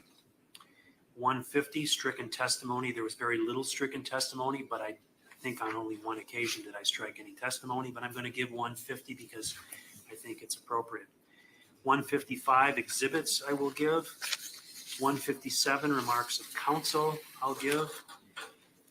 There's 158. I've already given that at various times, so I will not give that again. That's recording played to a jury that's supposed to be done at the time, and we did that, so I won't give it again. 160, closing arguments of counsel. I will give that one. Next one is 170, circumstantial evidence, and then what I direct the attorney's attention to is the bold or the capitalized instruction indicating that if evidence of flight, escape, or concealment has been admitted, see instruction 172. That's included here. I would propose to give both instruction 170 and 172. Any objection to that, Mr. Saunders? no. Mr. Freilich? No, Your Honor. Okay. On 172, we need to make some selections. The first line, evidence has been presented relating to the defendant's conduct after the alleged crime was committed or after the defendant was accused of the crime. I think the first option is the appropriate one. Mr. Saunders? I agree. Mr. Freilich? I agree. All right. Option 1 will be selected. Okay, moving on. 180. There needs to be some work on that. I intend to give 180. The capitalized portion of the instruction indicates, add the following if a statement resulting from an unrecorded custodial interrogation is admitted at trial for a felony and no exception applies. I don't think that applies in this case because although there was custodial interrogation that was offered, it wasn't unrecorded. In fact, it was entirely recorded. So I think I take that paragraph out, but then continue on with the bottom paragraph. Any objection to that, Mr. Saunders? No. Mr. Freilich? Taking off that bottom paragraph where it says continue with the following in all cases. You want to excise that? No. The portion that says continue with the following in all cases, I would give it because, well, this is a part of all cases. The paragraph I would excise is the one just before it, where it starts, it is the policy of this state to make an audio or audio and visual recording. I take that paragraph out. In the brackets? Yes. Okay, I have no objection to that. Okay.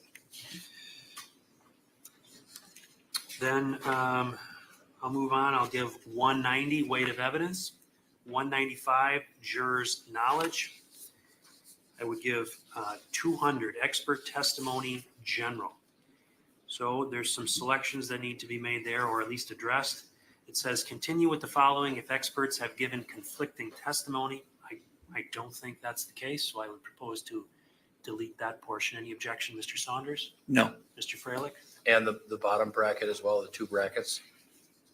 Right, that's the part that they're saying, continue with the following. I'm just asking if you're going to take those out. Yeah. Okay, yes.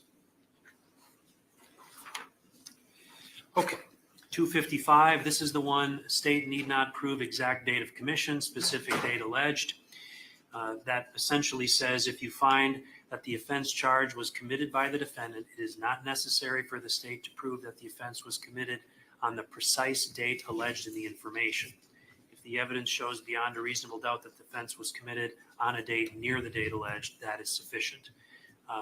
You're asking for that, Mr. Saunders? Yes. Mr. Freilich, any objection? Well, it's kind of a conundrum because they file a criminal complaint with one date, then they file the information, which is the charging document with a different date, but then they're saying they don't have to prove the exact date. So I'm kind of confused on that, Your Honor. So I have lodged an objection to that. Okay, I'm going to give 255. I'm satisfied that the date in the information is the date that needs to be instructed because that's the charging document. But I'm also satisfied that this is an appropriate instruction to give in light of, frankly, the entirety of the evidence that I've heard. I'm satisfied that, frankly, given that the timing, the time of day that's occurring, that knowing when one day flipped to the next may not be so easy to pin down. So I'm satisfied this is an appropriate instruction. I'm going to give that as revised. I agree, do Delta. I'm going to give 300 credibility of witnesses. There is an option at the end that says give the following paragraph only when the defendant testifies. Given that the defendant didn't testify, I would propose to delete that and the bracketed paragraph just below it. And but then continue on with the last paragraph indicating there is no magic way for you to evaluate the testimony. Any objection to that, Mr. Saunders? No. Mr. Freilich? No, Your Honor. Okay. Moving on, 325, impeachment of witness, prior conviction or juvenile adjudication. I don't think anyone was asked that question, and I don't think anybody was impeached with a prior conviction. So I propose to take 325 out. Mr. Saunders, any objection? No. Mr. Freilich? I agree. Okay, that'll be out. Thank you.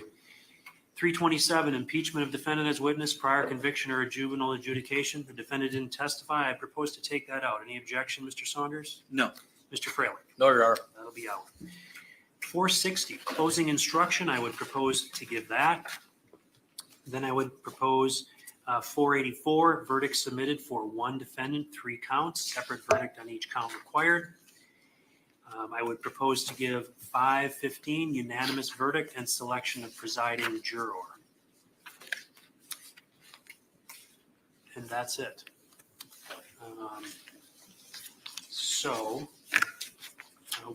You'll have another opportunity to look at these after I've made those revisions, but such as they are, Mr. Saunders, any objection to the entirety of those instructions or anything I'm missing or that you'd like me to add?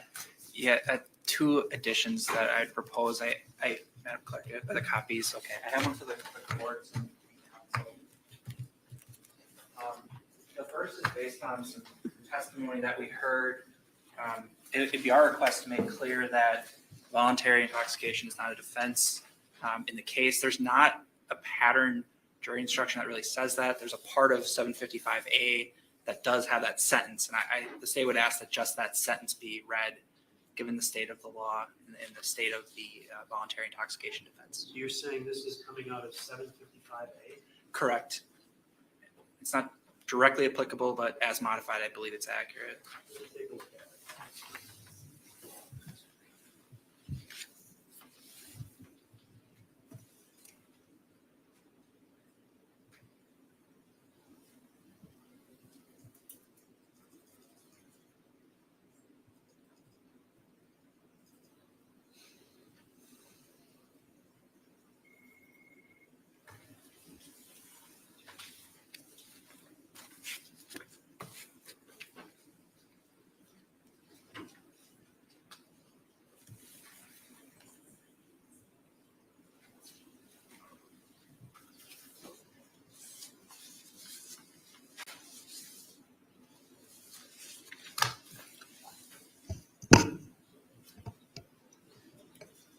Mr. Freilich?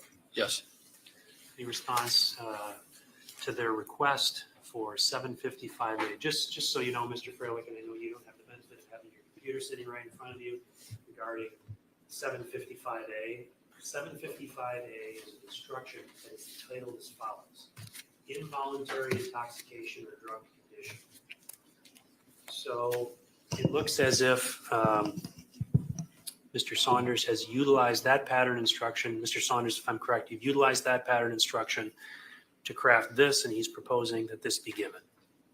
Any objection to that? No, Your Honor. Okay. I know the law. Okay. So that's fine. I will give this modified 755A. Generally, other than sometimes rearranging where the closing instruction goes, I give these in numerical order. That would put it right at the end. I don't propose to put it right at the end because the last one I generally give is 515, unanimous verdict and selection of a presiding juror. I think that is the best to have at the end. Proposal as to where we insert it, Mr. Saunders? I would say right after the 115, the substantive jury instructions, if that makes sense. Any objection to inserting it there, Mr. Freilich, right after 115, the substantive instructions? If I could just have the.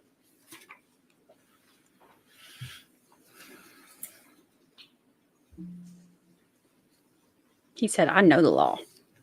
Yes, that makes sense. Okay. Very good. Okay, we've taken that one up. Then before I move on, do you have a Word document with these on it that I you do. can forward to my judicial assistant? Okay. One of you, so that because I'm going to be heading over there shortly to finish these off, and we'll need it. But let's look at, you don't have to do that till we're done, but let's look at your other request then, Mr. Saunders. Yeah, so obviously that issue or this issue has been addressed in litigation. There's a motion to dismiss regarding the state doesn't need to prove that a crime victim was alive or deceased at the time of the sexual intercourse. And I think the state just envisioned a jury having that question, given the two elements don't clearly explain what I think is an accurate statement of the law.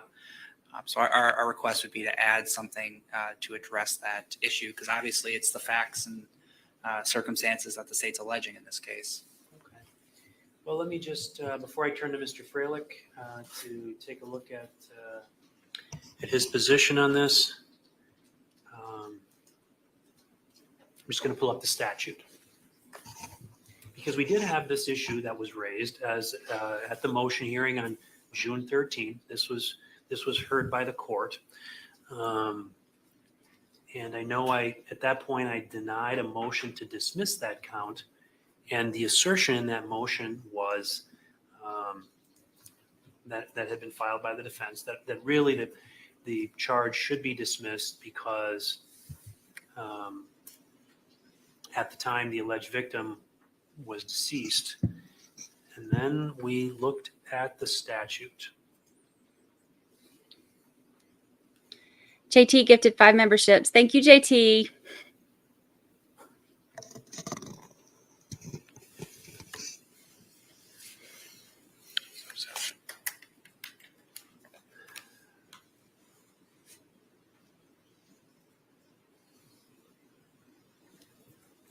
Okay, and I know it. So the instruction, the one that I'm proposing to give in any event that everybody's agreed to, 1218A, references the statute 940.225 sub 3 sub A. And so I've looked at that statute, and under 940.225 sub 7, it indicates specifically this section applies whether a victim is dead or alive at the time of the sexual contact or sexual intercourse. Okay, so what you're proposing that be done in this case, because of issues that have been raised and frankly that were argued on that date that it be inserted, that the following language be inserted. Quote, "It is immaterial whether Shad Thyrion is dead or alive at the time of the sexual intercourse," close quote. That's what you're asking to be added? Yes. Mr. Freilich, any objection to that language? Your Honor, I know that the jury instruction says person. What about the statute? What we have here, and not to be crass, but human remains, body parts that are in different locations. So that was the issue that I had with that. I'm sorry, your question, you said that the statute says person? I know the jury instruction says person, but I don't know if the statute says that, but it talks about any part of a person's body. So it talks about a person. And what we have here is, a body part, body parts. Statute says 3A says as follows: whoever has sexual intercourse with a person without the consent of that person is guilty of a class, it's guilty of a felony. So the instruction mirrors the statute as far as person. So when you get down to sub 7, where it says this section applies whether a victim is dead or alive at the time of the sexual contact or sexual intercourse, they're using the word person, or using the word victim instead of person in sub 7, presumably because at that point in time,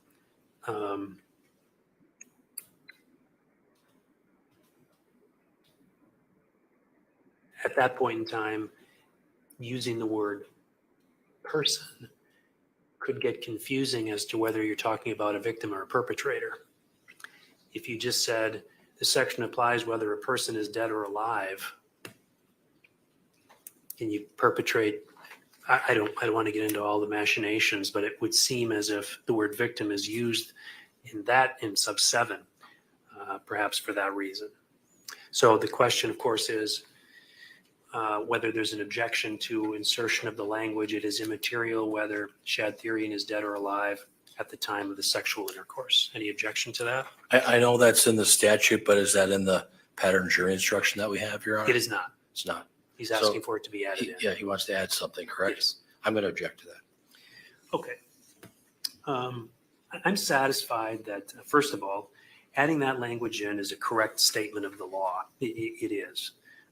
It's not as if modifying the instruction to something that's incorrectly outlines what the law is. It's an accurate statement of the law. Secondly, this is a bit of an unusual circumstance where typically when you see these assaults occur, you have someone in court testifying that they were the victim of a sexual assault. That's different, of course, when you have someone who is deceased. So the circumstances of this case are a little bit unique.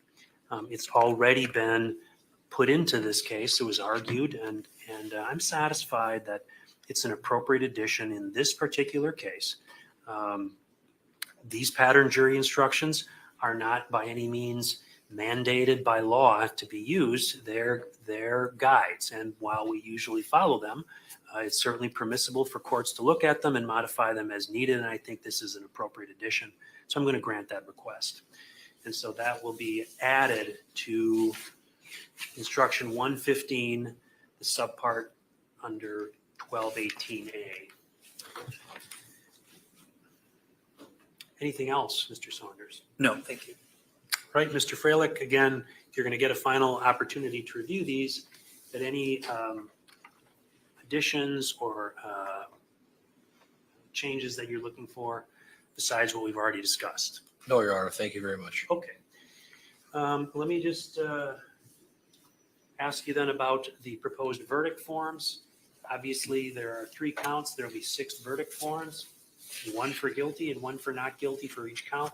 Mr. Saunders, have you had an opportunity to review those? Yes. Changes or corrections on those? No. Mr. Freilich? One moment, please. Yeah, they actually filed a motion to try to have this, Your Honor, I have reviewed this all the part verdict thrown forms. out. They appear to be in proper order. because they said it's not sexual My assault judicial because assistant and I are going to get underway on these right away. Mr. Saunders, if you can make sure you send a Word version over to her. I invite the attorneys to get up and move around if you want, but don't get far, because as soon as I'm done, I want to get back on the record, and I don't know how long it's going to take me. So just stay close, but you can certainly move about the courthouse, okay? Thank you. We're in recess. Duke Delta also just gifted 5 memberships. I didn't want to interrupt this, but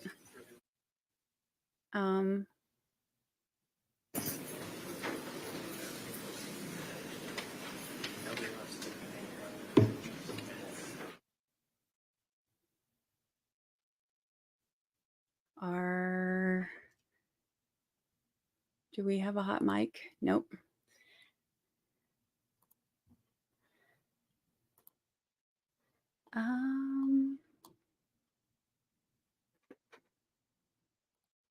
It's not working again.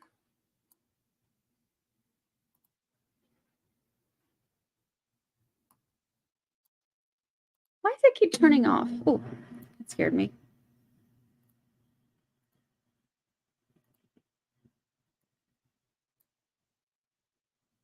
Oh, wait, there we go.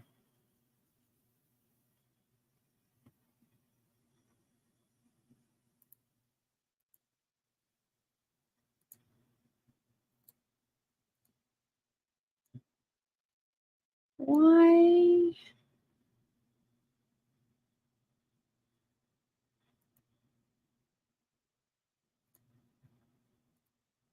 Oops.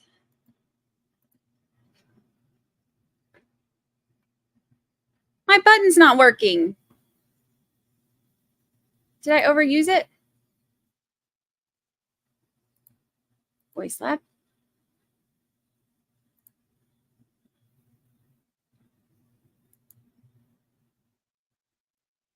Why isn't it working? I've been saving these.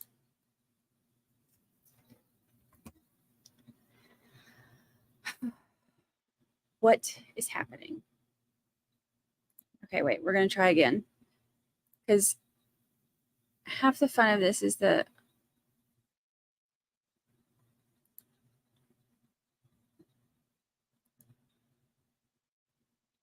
I'm so mad.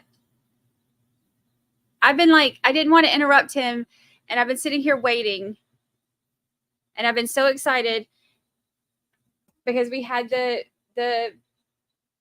gift train, Duke, Delta, and Nancy, and JT all gifted 5 memberships each, and I have been waiting to use this because I didn't want to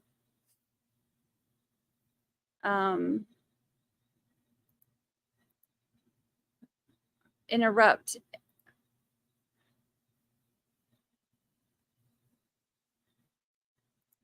Lisa S., thank you. Thank you for the super chat. My sound's not working. I'll do it myself. Cha-ching. It's not nearly as fun when I do it. Last time it did that, I had to restart my computer. I'm not restarting my whole computer over this. We're going to get it going. We're going to get it going.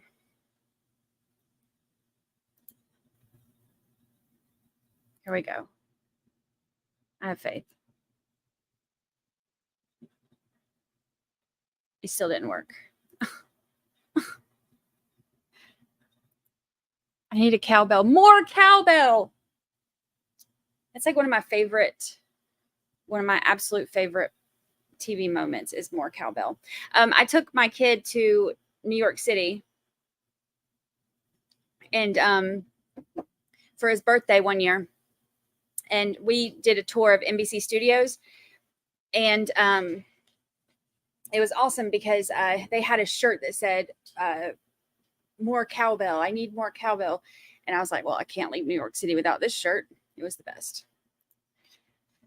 I do need a cowbell. Thank y'all so much for the super chats and for the gifted memberships. We now have 15 new members.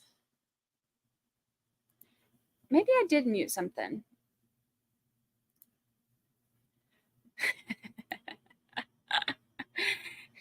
I need to donate just to hear the verbal cha-ching. It's not as exciting as the actual button.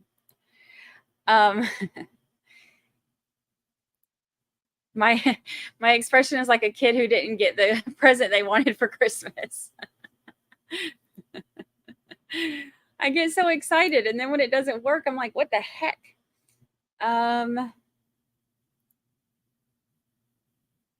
It shows on this it's working.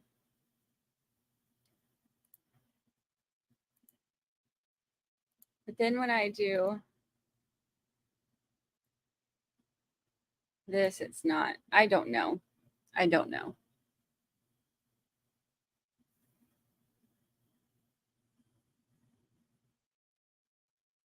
And then I try to reset it. Tech is not my thing, but I have this cool Stream Deck, but I'm doing something on my computer, and I have to Google it. I'm doing something on my computer that is apparently turning it off. And I don't know what I'm doing, but I'll just blame Lucy.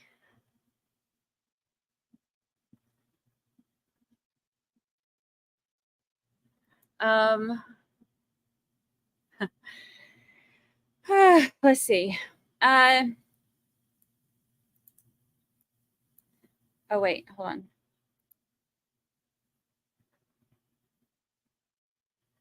Soundboard there. Extra.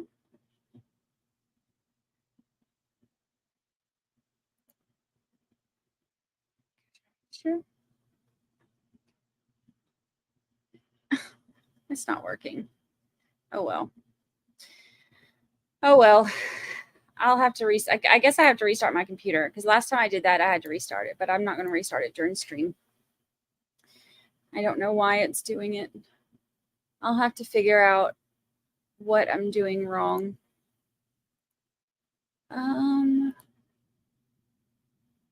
Settings.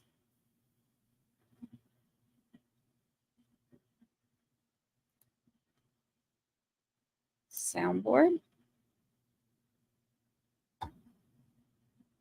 Oh well, I tried.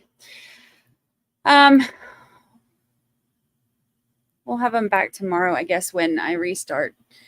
Yeah, this one, there's no chart needed, which was actually a little bit of a nice break.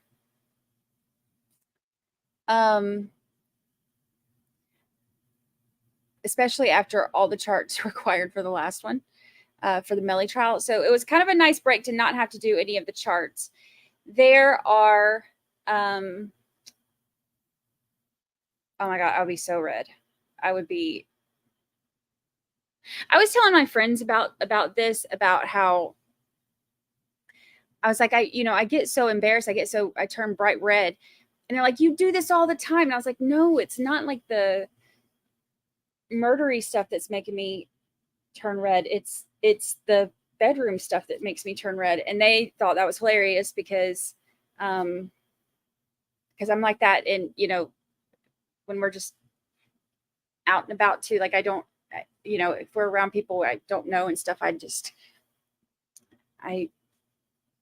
can't handle it. So they thought that was hilarious.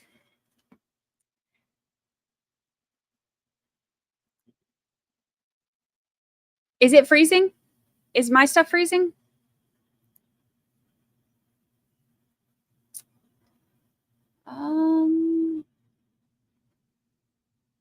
Wonder if something's going on with my computer again.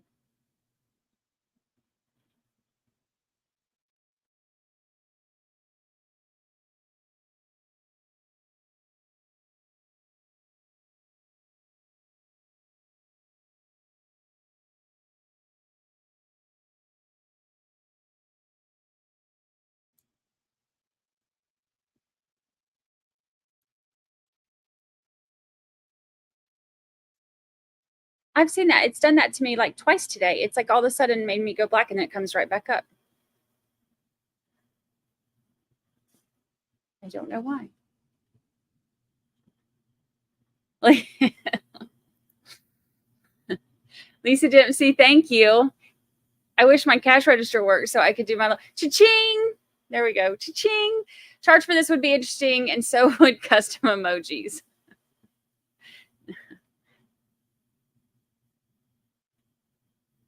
No custom emojis for these. Oh, gosh. It embarrasses me. Look how red my face is. Oh. I get so embarrassed. Thank you, Lisa Dempsey. I appreciate it. No custom emojis, but I appreciate it.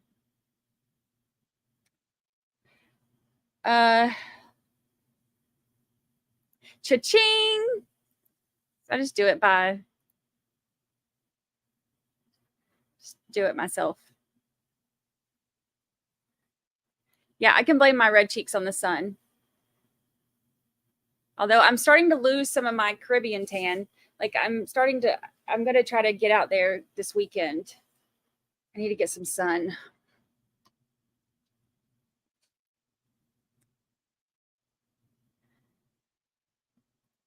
Thank you, Jane Dixon. Jane Dixon says great video today.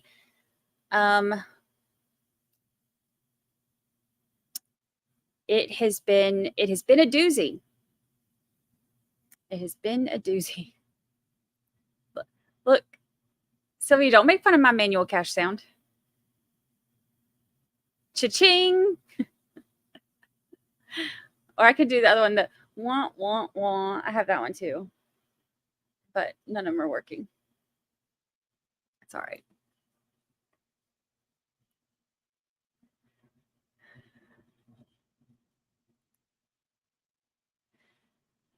Let's see. Oh, goodness. See, they like my manual cha-ching.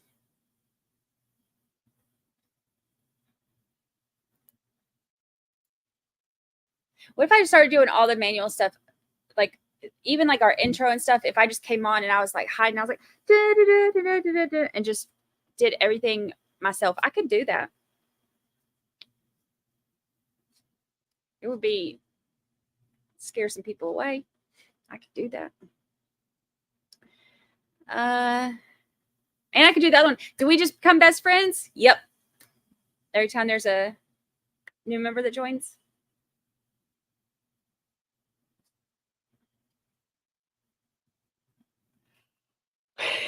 Judy D said, no, we're good. We're good on that. No, thanks. No, thanks. Don't need that. Acoustic. Yeah. I could run the whole thing acoustic. I can sing happy birthday. Whose birthday is it? I'll sing it. I can do it.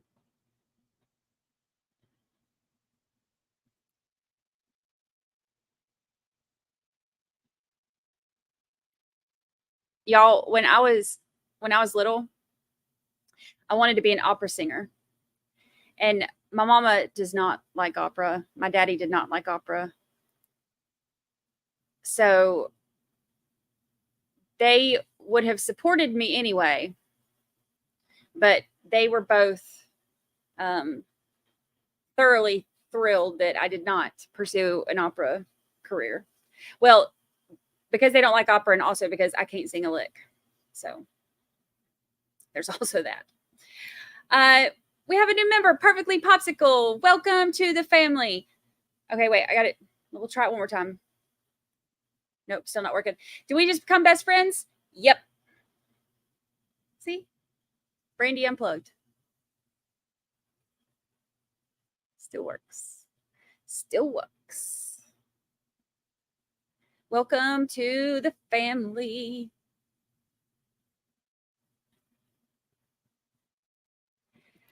Shane says, I think instructions will take longer than deliberation. I agree on that. I don't think that, I mean, There's no way. There's no way. I mean, what do they have to debate on? It's going to take them just as long as it takes them just to fill out the forms. That's it. Does anyone know if Shad's mother still lives in the house? Yeah, they said when her and the boyfriend came in to do their testimony, they said that they are still living there. They've been living there for 3 years.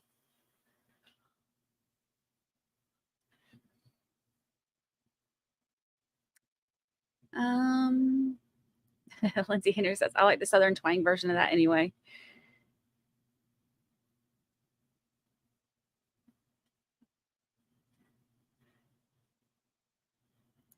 Didn't want noise in the house. Trumpet is bad enough.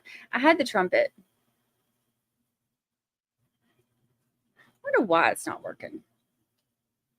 What happens to things to just make them stop working? I had to have done something.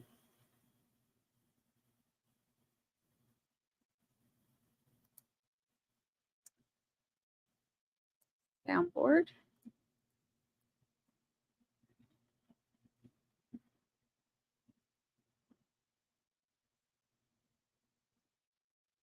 No clue. No clue. And then like I pull it up again, like it's going to change. Let's see.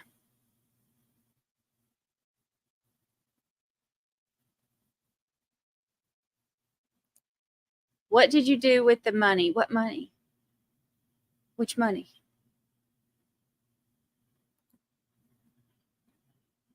The cha-ching money?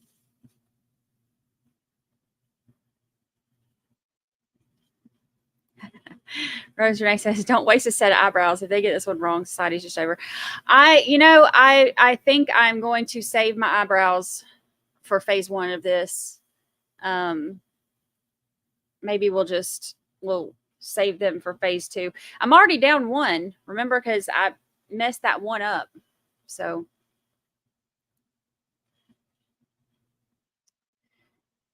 let's see. She's looking completely defeated right now. I think that video today,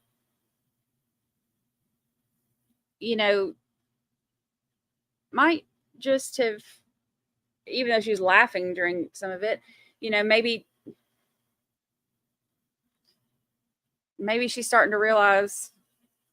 She probably ain't realizing that. She probably don't care.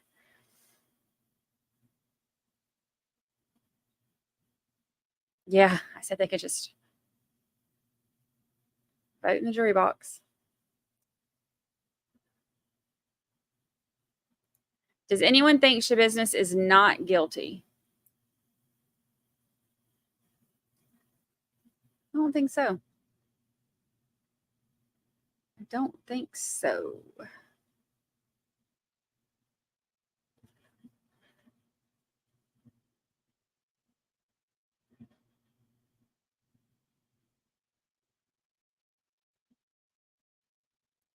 Oh, the money my parents gave me for singing lessons. They didn't. They never did. I told them that I wanted to be an opera singer, so I used to just sing to them around the house, and I would practice and stuff. And I used to listen to it. Like I thought that I was really going to do that. They were glad I didn't go that route. I took piano lessons, so I played the piano, but they steered me in that direction as opposed to the opera. They redirected that into piano lessons instead. John Hansen, thank you for the super chat. I'm pressing the button anyway, just in case, but it's still not working. Cha-ching, cha-ching. Any ideas of what we're going to cover next after this? I'm not quite sure because there's a couple things that are coming up. Once we get through phase 2 of this, it kind of depends. We got a few things coming up too that we're going to look at while we're going through this as well. We've got the hearing for Melly is on Friday. The sentencing for Lori Vallow is on Monday. And I have a couple of updates that were sent to me I have like updates that come to my email on there are certain court circuits in certain states that will send you updates. So I have some updates I need to look at and see what's coming up. But I have a few things that I'm kind of looking at, but it just depends on how long this second phase takes and timing and all that.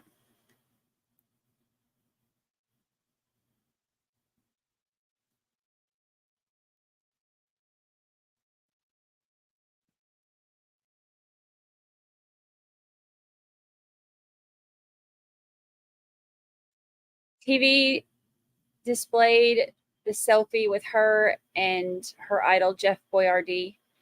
Where is it?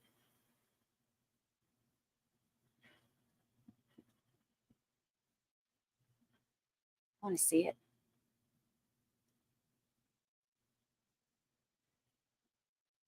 Actually, Barbara, I think that they would have sent that money towards lessons for literally anything else other than opera. It ended up being piano lessons, but I think that they would have done anything else other than opera. I did like gymnastics and stuff too, like cheerleading. But I think it was just more or less they wanted anything else.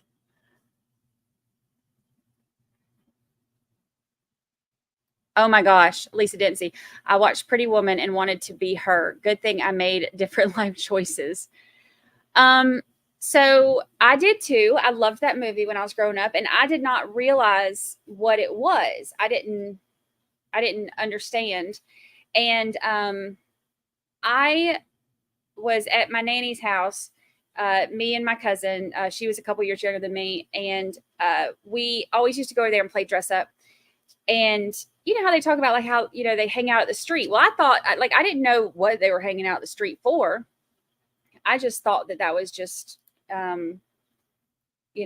part of like, they work there. I didn't know what work they were doing. I just knew they were on the streets.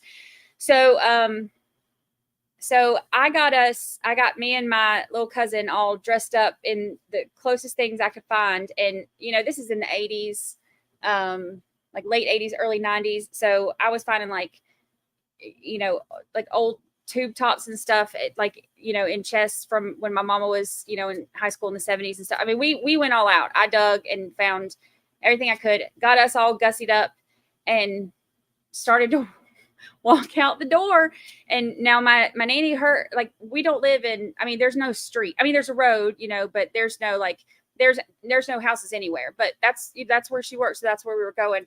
And my nanny saw us walking out and she was like, where do you think you're going? Like dressed like that. She's like, you can't go outside, play dressed like that. And she's looking at us and she's all worried. So I explained to her that we were working women. And then that was the day I found out what a working woman was. I didn't get all the details, but I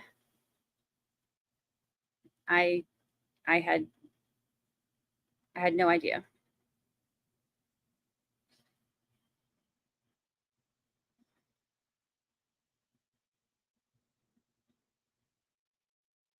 Let's see.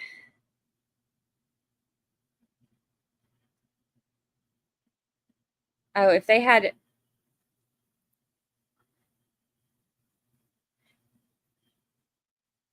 letters, I missed it. Okay. I think the judicial assistant should have given each of you a copy of the missed it. Revised instructions, and I want to go through those again. First of all, I would propose giving 100 opening instructions. I'll note that on the next page, I've inserted 602. I indicated that that's where I thought it was most appropriate to insert 602. So I'll give 100 followed by 602. Then I'll give 103, evidence defined. 115, one defendant, 3 counts. Changes that have been outlined in there, we've talked about. It'll say the counts will be listed as Tuesday, February 22nd, and I've revised The initials used for Mr. Thyrion, it will say Shad Thyrion. I've made the agreed upon elections on the 1193, mutilating a corpse. And then, of course, we move into 1218A, and I have inserted the language that was requested by the state. Mr. Freilich, I believe, objected to that. I ruled, however, that I was going to give it, and that sentence is, of course, under the subheading meaning of did not consent. It's the very last sentence, and I added that in. Then I'll give the modified 755A that was agreed upon and designed by Mr. Saunders. I will give 140 burden of proof and presumption of innocence, 145 information not evidence, 147 improper questions, 148 objections of counsel, evidence received over objection, 150 stricken testimony, 155 exhibits, 157 remarks of counsel, 160 closing arguments of counsel. I'll give 170 circumstantial evidence. I'll give 172 circumstantial evidence, flight, escape, concealment. I will give 180 statements of defendant, 190 weight of evidence, 195 jurors' knowledge, 200 expert testimony general. I'll give 255 state need not prove exact date of commission. I'll give 300 credibility of witnesses. I'll give 460 closing instruction, 484 verdict submitted for one defendant, 3 counts, separate verdict on each count. I'll give 515 unanimous verdict and selection of presiding juror. We'll then select the alternates. A couple of things I want to take up. First of all, I did want to, because we didn't bring this up at our instruction conference, but it's not too big of a problem. I asked my clerk if she could hand one of those to each of the attorneys. This is what Mr. Freilich and I had spoken about earlier, 315. And Mr. Freilich, I know you didn't have a copy of that, but you can have a brief moment to review that with your client and take a few minutes to talk with her about whether or not you and she would like me to give that. Okay, Your Honor. Thank you.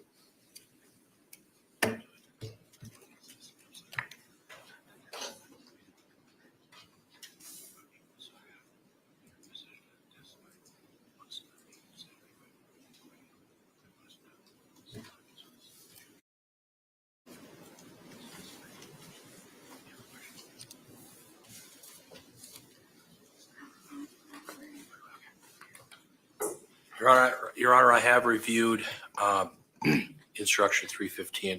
I'm fine with that. And I showed it to my client. Okay, and I appreciate that, Mr. Freilich. I think I need more than just I'm fine with that. This has got to be something that you either ask me to give or ask me not to give. And I'm going to have a colloquy with your client about it. Do you need some time to speak with her about it? Because if you do, I can leave the bench and come back in a few minutes. Yeah, maybe that would be a good idea, Your Honor. All right. Get her we'll take face. about 5 minutes and have a conversation with her, Mr. Freilich. Thank you.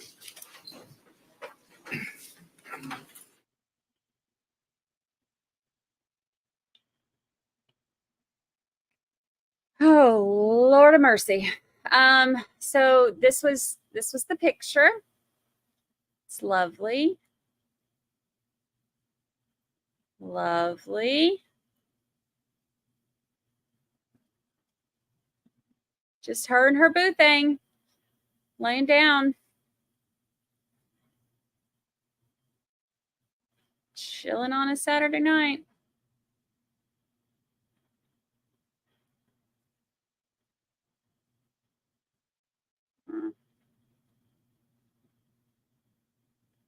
Let's see.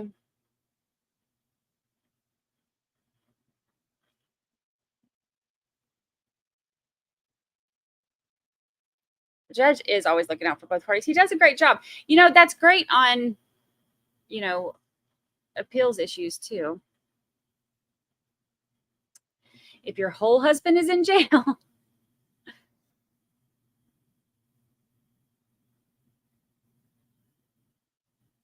the judge is giving the defense attorney a moment. They were going over the jury instructions, and he said, for one of the parts, he said he's fine with it. And so the judge said, it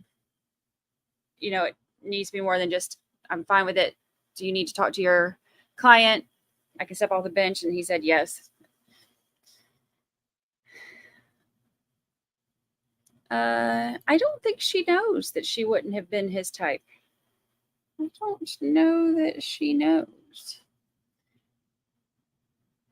How did the whole husband thing start? During the Travis Rudolph trial, I was watching the part where Dominique was saying that she's married and she's complaining about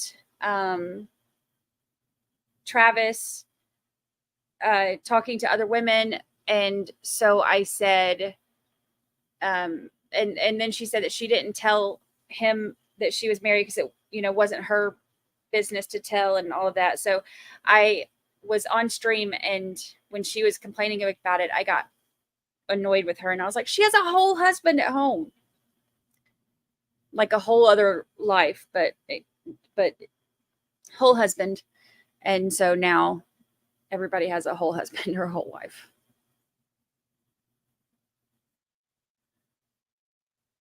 Let's see.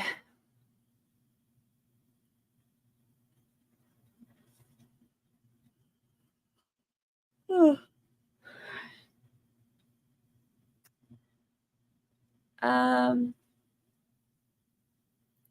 hope her whole husband knows how lucky he is. Well, her whole husband is in jail, prison, federal charges.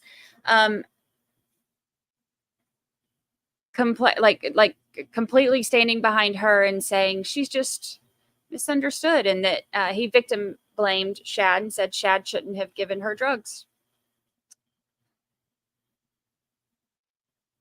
And also he says he's in jail because he was framed. Do we know if she's going to testify? She said she is waiving her right to testify.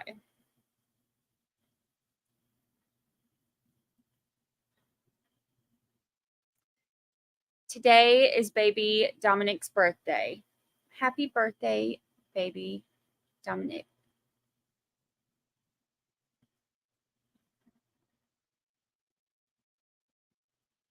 Good eye, Eggs and Spam. That bed cover in the photo is the same as the one in the evidence photos. It is. Good eye. Oh, are we coming back in?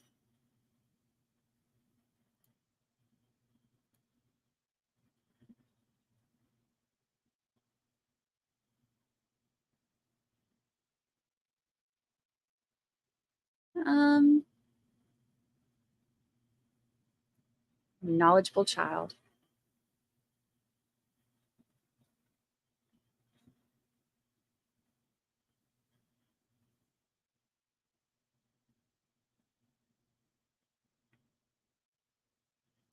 Caper said, I had a whole husband. I had a whole husband. Okay, so Mr. Phillip, I want to direct my attention to you. Keep going. Have you had an opportunity to speak with your client about 315? Yes. Mine wasn't good. So I just want to put this on the record. I talked to my client. We've talked a number of times throughout the duration of my representation. I've advised her that if the case went to a jury trial, she has a right to testify. She has a right to take the witness stand. She has a right to testify in her own defense. But anything that is said could possibly be used against her. So she understands that she has a constitutional right to testify. I also told her that she has an absolute constitutional right not to testify. She has a right to remain silent. She can invoke her Fifth Amendment privileges against self-incrimination. And we've talked about this at length on numerous occasions, several times today. We've reviewed this jury instruction 315, and she's indicated to me that she wishes to exercise her right to remain silent. Before, when you asked the question, I wasn't quite sure what you were asking, so, but I agree to the court reading instruction 315 to the jury. Thank you. So you're asking that I read this instruction to the jury? Yes. Okay. Ms. Schabusiness, you have a right to have this instruction read, or you have a right not to have the instruction read. And that right belongs to you and to you alone. Do you understand that? Yes, I do. Okay. She did. This Your is about attorney reading indicates to me that he would like me to have this the instruction to the jury read to about the it. Jury. Is that correct? Yes. Do you agree with that? Yes. You feel you need any more time to talk to him about that decision? No. Okay. I'm satisfied. Well, first of all, Mr. Saunders, any further inquiry you'd like me to make regarding 315? No. Mr. Freilich? No, Your Honor. Thank you. I'm satisfied that Ms. Schabusiness has indicated that she would like me to read 315 to the jury. And as a result of that, I'm going to do that. The only other topic I want to take up with the attorneys, and then of course I'll ask generally whether you have anything you want to raise with me. Oftentimes I get a request, I usually read these in order. Oftentimes I get a request to have 160 closing arguments read just before you give the closing arguments, which would mean it's right after 315. Before closings, and then obviously after closings, I read 460. Any objection to my reading 160 just before closings, Mr. Saunders? No. Mr. Freilich? No, Your Honor. Okay, I'm going to have 160 then. I'll slide that in just before 315. Strike that, just after 315. Okay. Mr. Saunders, are there any other topics or issues regarding the instructions that you'd like to bring up with me? No. You're satisfied with the instructions and the order in which I propose to give them? Yes. Mr. Freilich, any topics you'd like to raise regarding the instructions? No, I would not, Your Honor. I'm in agreement with the form of the instructions. And the order with which I propose to give them? Yes, I am. Very good. Then, before I ask you about durations of closings, I guess what I would just indicate is I intend to bring the jury out. I intend to instruct them right up through the closing instruction. Attorneys can close. There will be potentially some rebuttal closing. And then we'll select the alternate and the deliberations will be underway. Anything to bring up before we do that, Mr. Saunders? No. Mr. Freilich? No, Your Honor. Okay. Then with that, we'll bring the jury in.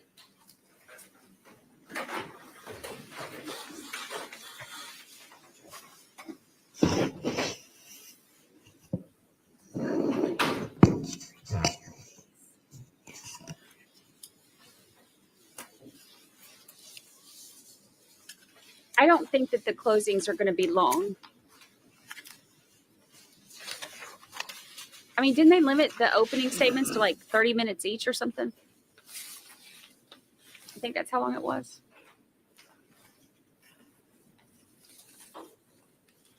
But they're going to do the instructions. Right now it's 3:47.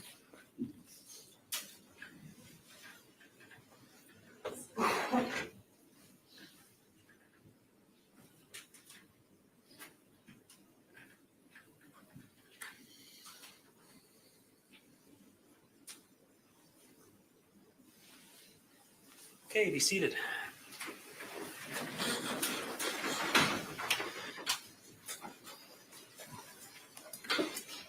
Members of the jury, the court will now instruct you upon the principles of law which you are to follow in considering the evidence and in reaching your verdict.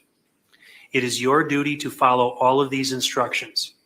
Regardless of any opinion you may have about what the law is or ought to be, you must base your verdict on the law I give you in these instructions. Apply that law to the facts in the case which have been properly proven by the evidence.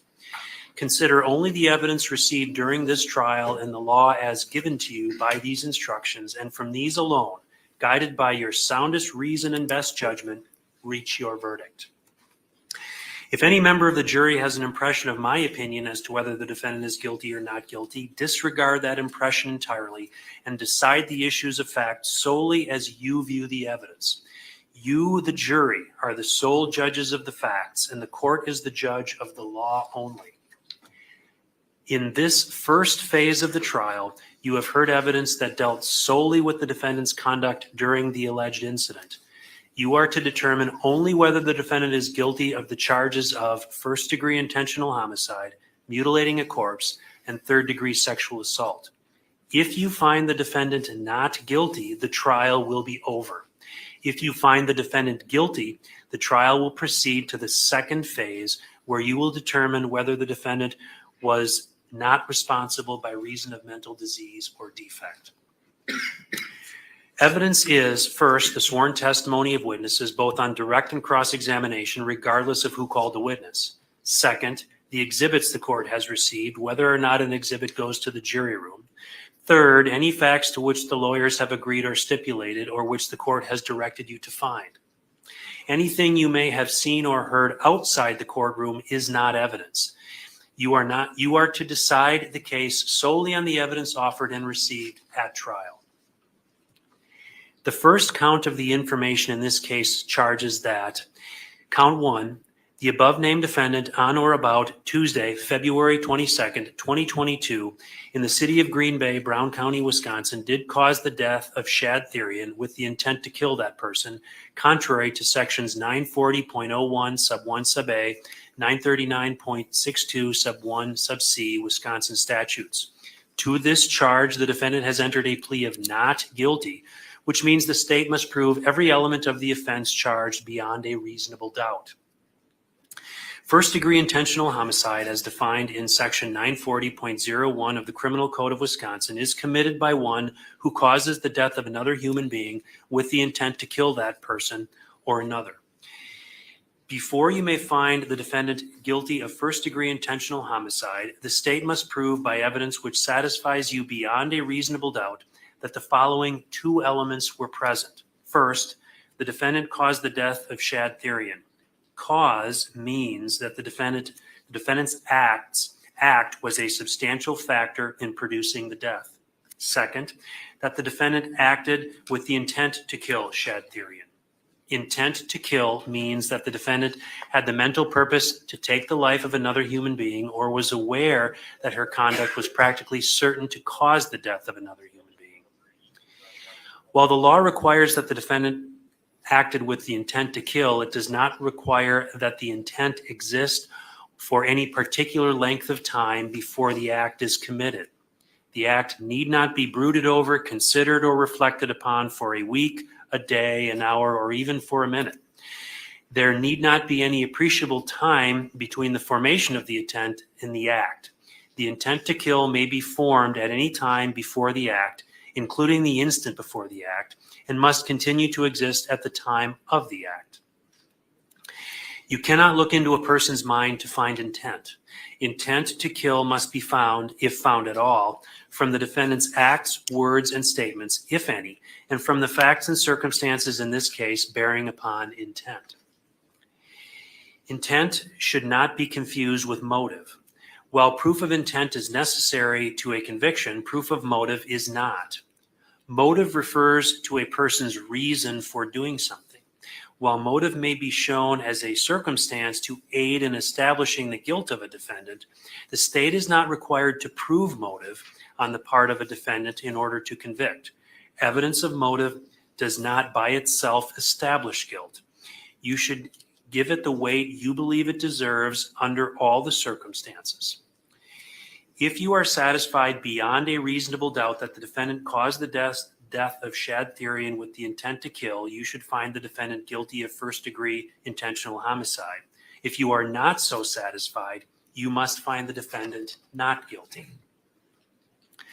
The second count of the information charges that, count 2, the above-named defendant on or about Tuesday, February 22nd, 2022, in the city of Green Bay, Brown County, Wisconsin, did 1 sub C of the Wisconsin statutes. To this charge, the defendant has also entered a plea of not guilty, which means the state must prove every element of the offense charged beyond a reasonable doubt. Section 940.11 sub 1 of the Criminal Code of Wisconsin is violated by one who mutilates, disfigures, or dismembers a corpse with the intent to conceal a crime or avoid apprehension, prosecution, or conviction for a crime. Before you may find the defendant guilty of this offense, the state must prove by evidence which satisfies you beyond a reasonable doubt that the following two elements were present. First, that the defendant dismembered a corpse. Second, that the defendant dismembered a corpse with the intent to conceal a crime. This requires that the defendant acted with the purpose to conceal a crime. You cannot look into a person's mind to find out intent. Intent must be found, if found at all, from the defendant's acts, words, and statements, if any, and from all the facts and circumstances in this case bearing upon intent. If you are satisfied beyond a reasonable doubt that both elements of this offense have been proved, you should find the defendant guilty. If you are not so satisfied, you must find the defendant not guilty. The third count of the information charges that, count 3, the above named defendant on or about Tuesday, February 22nd, 2022, in the city of Green Bay, Brown County, Wisconsin, did have sexual intercourse with Shad Thyrion without that person's consent, contrary to sections 940.225 sub 3 sub A and 939.62 sub 1 sub B of the Wisconsin statutes. To this charge, the defendant has also entered a plea of not guilty, which means the state must prove every element of the offense be charged beyond a reasonable doubt. Third degree sexual assault, as defined in section 940.225 sub 3 sub A of the Criminal Code of Wisconsin, is committed by one who has sexual intercourse with another person without consent. Before you may find the defendant guilty of this offense, the state must prove by evidence which satisfies you beyond a reasonable doubt that the following two elements were present. First, that the defendant had sexual intercourse with Shad Thyrion. Second, that Shad Thyrion did not consent to the sexual intercourse. Sexual intercourse means any intrusion, however slight, of any part of a person's body or of any object into the genitalia or anal opening of another. Emission of semen is not required. Did not consent means that Shad Thyrion did not freely agree to have sexual intercourse with the defendant. In deciding whether Shad Thyrion did not consent, you should consider what the defendant said and did, along with all the other facts and circumstances. This element does not require that Shad Thyrion offered physical resistance. It is immaterial whether Shad Thyrion is dead or alive at the time of the sexual intercourse. If you are satisfied beyond a reasonable doubt that both elements of third-degree sexual assault have been proved, you should find the defendant guilty. If you are not so satisfied, you must find the defendant not guilty. An intoxicated or drugged condition is a defense to criminal liability only if it is involuntarily produced. In reaching your verdict, examine the evidence with care and caution. Act with judgment, reason, and prudence. Defendants are not required to prove their innocence. The law presumes every person charged with the commission of an offense to be innocent. This presumption requires a finding of not guilty, unless in your deliberations you find it is overcome by evidence which satisfies you beyond a reasonable doubt that the defendant is guilty. The burden of establishing every fact necessary to constitute guilt is upon the state. Before you can return a verdict of guilty, the evidence must satisfy you beyond a reasonable doubt that the defendant is guilty. If you can reconcile the evidence upon any reasonable hypothesis consistent with the defendant's innocence, you should do so and return a verdict of not guilty. The term reasonable doubt means a doubt based upon reason and common sense. It is a doubt for which a reason can be given, arising from a fair and rational consideration of the evidence or lack of evidence.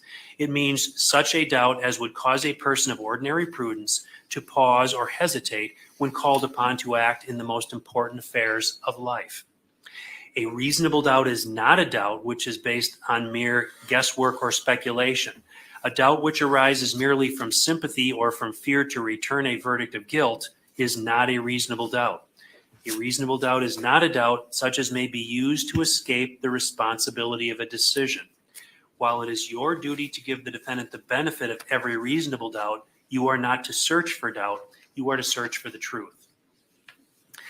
An information is nothing more than a written formal accusation against the defendant charging the commission of one or more criminal acts. You are not to consider it as evidence against the defendant in any way. It does not raise any inference of guilt. Disregard entirely any question that the court did not allow to be answered. Do not guess at what the witness's answer might have been. If the question itself suggested that certain information might be true, ignore the suggestion and do not consider it as evidence. Attorneys for each side have the right and the duty to object to what they consider are improper questions asked of witnesses and to the admission of other evidence which they believe is not properly admissible. You should not draw any conclusions from the fact that an objection was made. By allowing the testimony or other evidence to be received over the objection of counsel, the court is not indicating any opinion about the evidence. You jurors are the judges of the credibility of the witnesses and the weight of the evidence. During the trial, the court has ordered certain testimony to be stricken. Yes, disregard all stricken testimony. An exhibit becomes evidence only when received by the court. An exhibit marked for identification and not received is not evidence. An exhibit received is evidence whether or not it goes to the jury room. Remarks of the attorneys are not evidence. If the remark suggested certain facts not in evidence, disregard the suggestion. It is not necessary that every fact be proved directly by a witness or an exhibit. A fact may be proved indirectly by circumstantial evidence. Circumstantial evidence is evidence from which a jury may logically find other facts according to common knowledge and experience. Circumstantial evidence is not necessarily better or worse than direct evidence. Either type of evidence can prove a fact. Whether evidence is direct or circumstantial, it must satisfy you beyond a reasonable doubt that the defendant committed the offense before you may find the defendant guilty. Evidence has been presented relating to the defendant's conduct after the alleged crime was committed. Whether the evidence shows a consciousness of guilt and whether consciousness of guilt shows actual guilt are matters exclusively for you to decide. The state has introduced evidence of statements which it claims were made by the defendant. It is for you to determine how much weight, if any, to give to each statement. In evaluating each statement, you must determine three things. Whether the statement was actually made by the defendant. Only so much of a statement as was actually made by a person may be considered as evidence. Whether the statement was actually restated here at trial, and whether the statement or any part of it ought to be believed. You should consider the facts and circumstances surrounding the making of each statement, along with all of the other evidence in determining how much weight, if any, the statement deserves. The weight of evidence does not depend on the number of witnesses on each side. You may find that the testimony of one witness is entitled to greater weight than the testimony of another witness or even of several other witnesses. In weighing the evidence, you may take into account matters of your common knowledge and your observations and experiences in the affairs of life. Ordinarily, a witness may testify only about facts. However, a witness with specialized knowledge in a particular field may give an opinion in that field. In determining the weight to give this opinion, you should consider the qualifications and credibility of the witness, the facts upon which the opinion is based, and the reasons given for the opinion. Opinion evidence was received to help you reach a conclusion. However, you are not bound by any witness's opinion. If you find that the offense charge was committed by the defendant, it is not necessary for the state to prove that the offense was committed on the precise date alleged in the information. If the evidence shows beyond a reasonable doubt that the offense was committed on a date near the alleged date, that is sufficient. It is the duty of the jury to scrutinize and to weigh the testimony of each witness and to determine the effect of the evidence as a whole. You are the sole judges of the credibility, that is, the believability of the witnesses and the weight to be given to their testimony. In your determination of credibility, you must avoid bias, conscious or unconscious, based upon the witness's race, national origin, religion, age, ability, gender identity, sexual orientation, education, income level, or any other personal characteristic. In determining the credibility of each witness and the weight you give to the testimony of each witness, consider these factors. whether the witness has an interest or lack of interest in the result of this trial, the witness's conduct, appearance, and demeanor on the witness stand, the clearness or lack of clearness of the witness's recollections, the opportunity the witness had for observing and for knowing the matters the witness testified about, the reasonableness of the witness's testimony, the apparent intelligence of the witness, bias or prejudice, if any has been shown, possible motives for falsifying testimony, and all other facts and circumstances during the trial which tend either to support or discredit the testimony. Then, give to the testimony of each witness the weight you believe it should receive. There is no magic way for you to evaluate the testimony. Instead, you should use your common sense and experience. In everyday life, you determine for yourselves the reliability of things people say to you. You should do the same thing here. A defendant in a criminal case has the absolute constitutional right not to testify. The defendant's decision not to testify must not be considered by you in any way and must not influence your verdict in any manner. Consider carefully the closing arguments of the attorneys, but their arguments and conclusions and opinions are not evidence. Draw your own conclusions from the evidence and decide upon your verdict according to the evidence and under the instructions given to you by the court. We're now ready for the attorneys to give their closing arguments. I want to speak briefly, however, to both the attorneys that are giving the closing arguments, if you could approach.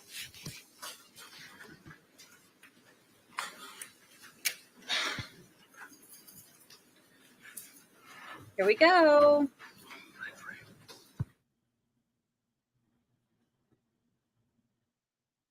What's she doing? She moved the microphone. Is that what she did?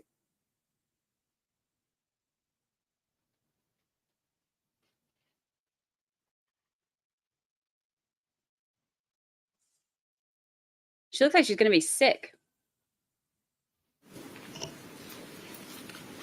And ladies and gentlemen, in the event you were wondering, you are going to get a copy of these instructions during your deliberations, because I know they're lengthy. Having said that, Mr. Saunders, are you prepared to give a closing argument? Yes, Your Honor. Very good. Go ahead. Good afternoon. I want to start with something that we heard yesterday, or actually Monday, during opening statements. Counsel told us that there's always two sides to every story, and with all due respect, this is not one of those stories. This is a story that pretty clearly shows what happened. It's a story of the defendant taking a dog collar that was around her friend's neck and pulling it so hard and for so long and with such force that it caused his death. That in that moment, she made a deliberate choice to end her friend's life. She then, after the fact, degrades his body, engages in sexual acts with him. This is a story of the defendant then dismembering him and leaving his remains all over the house for his mother to find. And this isn't the state's story. This isn't law enforcement's story. It's the defendant's story, as you heard today, right? So as we go through this, it's easy to sit here and say, yes, the defendant confessed, and it's true. She confessed to every single element that you will see that the state needs to prove. But we didn't just stop there, right? We could have been done with this case on Monday, played her interview and called it a day. But you should expect more, right? We have the burden of proof, and obviously we called a number of witnesses to establish what this story shows. So I want to walk through that story. And I know there's a lot of law that was just read to you, but I'm a visual learner, so I like to see kind of what we're looking at here. So as I go through these three offenses, there's really, as you'll see, 6 things the state needs to prove beyond a reasonable doubt. Not every fact that was testified to, not what time somebody got to Scott Holmes' house at the end of the night. The 6 elements are what the state needs to prove to you beyond a reasonable doubt, okay? So first, count 1, first-degree intentional homicide. First, that the defendant caused the death of Shad, and that she, second, acted with intent to kill him, okay? And again, as I already mentioned, as we go through these elements, you heard earlier this morning that the defendant is acknowledging every element that we hear, okay? Independent of the information you heard today, With the investigation you heard, the DNA, the other information, Dr. Tranquita's testimony, I would argue would prove all these elements as well. But you have on top of that the defendant's admissions to all these elements. Okay, so the defendant caused the death of Shad. And that should be fairly clear here. Obviously, she admits that. You heard Dr. Tranquita's testimony of how Shad died, the cause and the manner of death, strangulation, excessive force being placed on the neck, producing his death. That was the sole cause of death that we heard. So let's talk about intent, right? Because that admittedly sometimes is a tricky topic, right? We can never know anyone's intent truly. And as you're told, you're not going into the mind of somebody, right? Kind of looking at all the facts and circumstances that you see. In this case, you have the benefit of the defendant opening up her mind to you and telling you what her intent was here. But you also have other signs, right? So what does intent mean? That somebody had the mental purpose to do something, right? Some volition. Or that they're aware that what they're doing is practically certain to cause that result, right? And you heard both, really, from the defendant. So I want to walk through that because there's a lot of points in that interview where the defendant is telling you exactly what her intent was in this case, right? His face was turning purple, right? She describes that and how he's coughing up blood. And you know that's accurate, right? Because you heard Dr. Tranquita's testimony. And you saw those photographs. She's seeing that in person, and yet what does she say? I still didn't stop. No, she felt a heartbeat at one point, right? She talks about feeling his heartbeat, and she kept pulling more, and he wouldn't die. And I just wanted him. And I was like, damn, right? She admits even that Shad's struggling in this moment, that he's fighting back, right? You heard from Dr. Tranquita as well about how it looked like at one point there were signs of that where the collar slipped up along the tongue. She's telling you, I was waiting for him to die. I liked it. She figured I'm already this far, and she's pantomiming the act. It's like she's starting a lawnmower. That's how hard she's pulling on this chain, right? Took 3 to 5 minutes, she thinks. And again, that's consistent with Dr. Tranquita, right? This is not an accident. This isn't a whoops. This is an intentional act, right?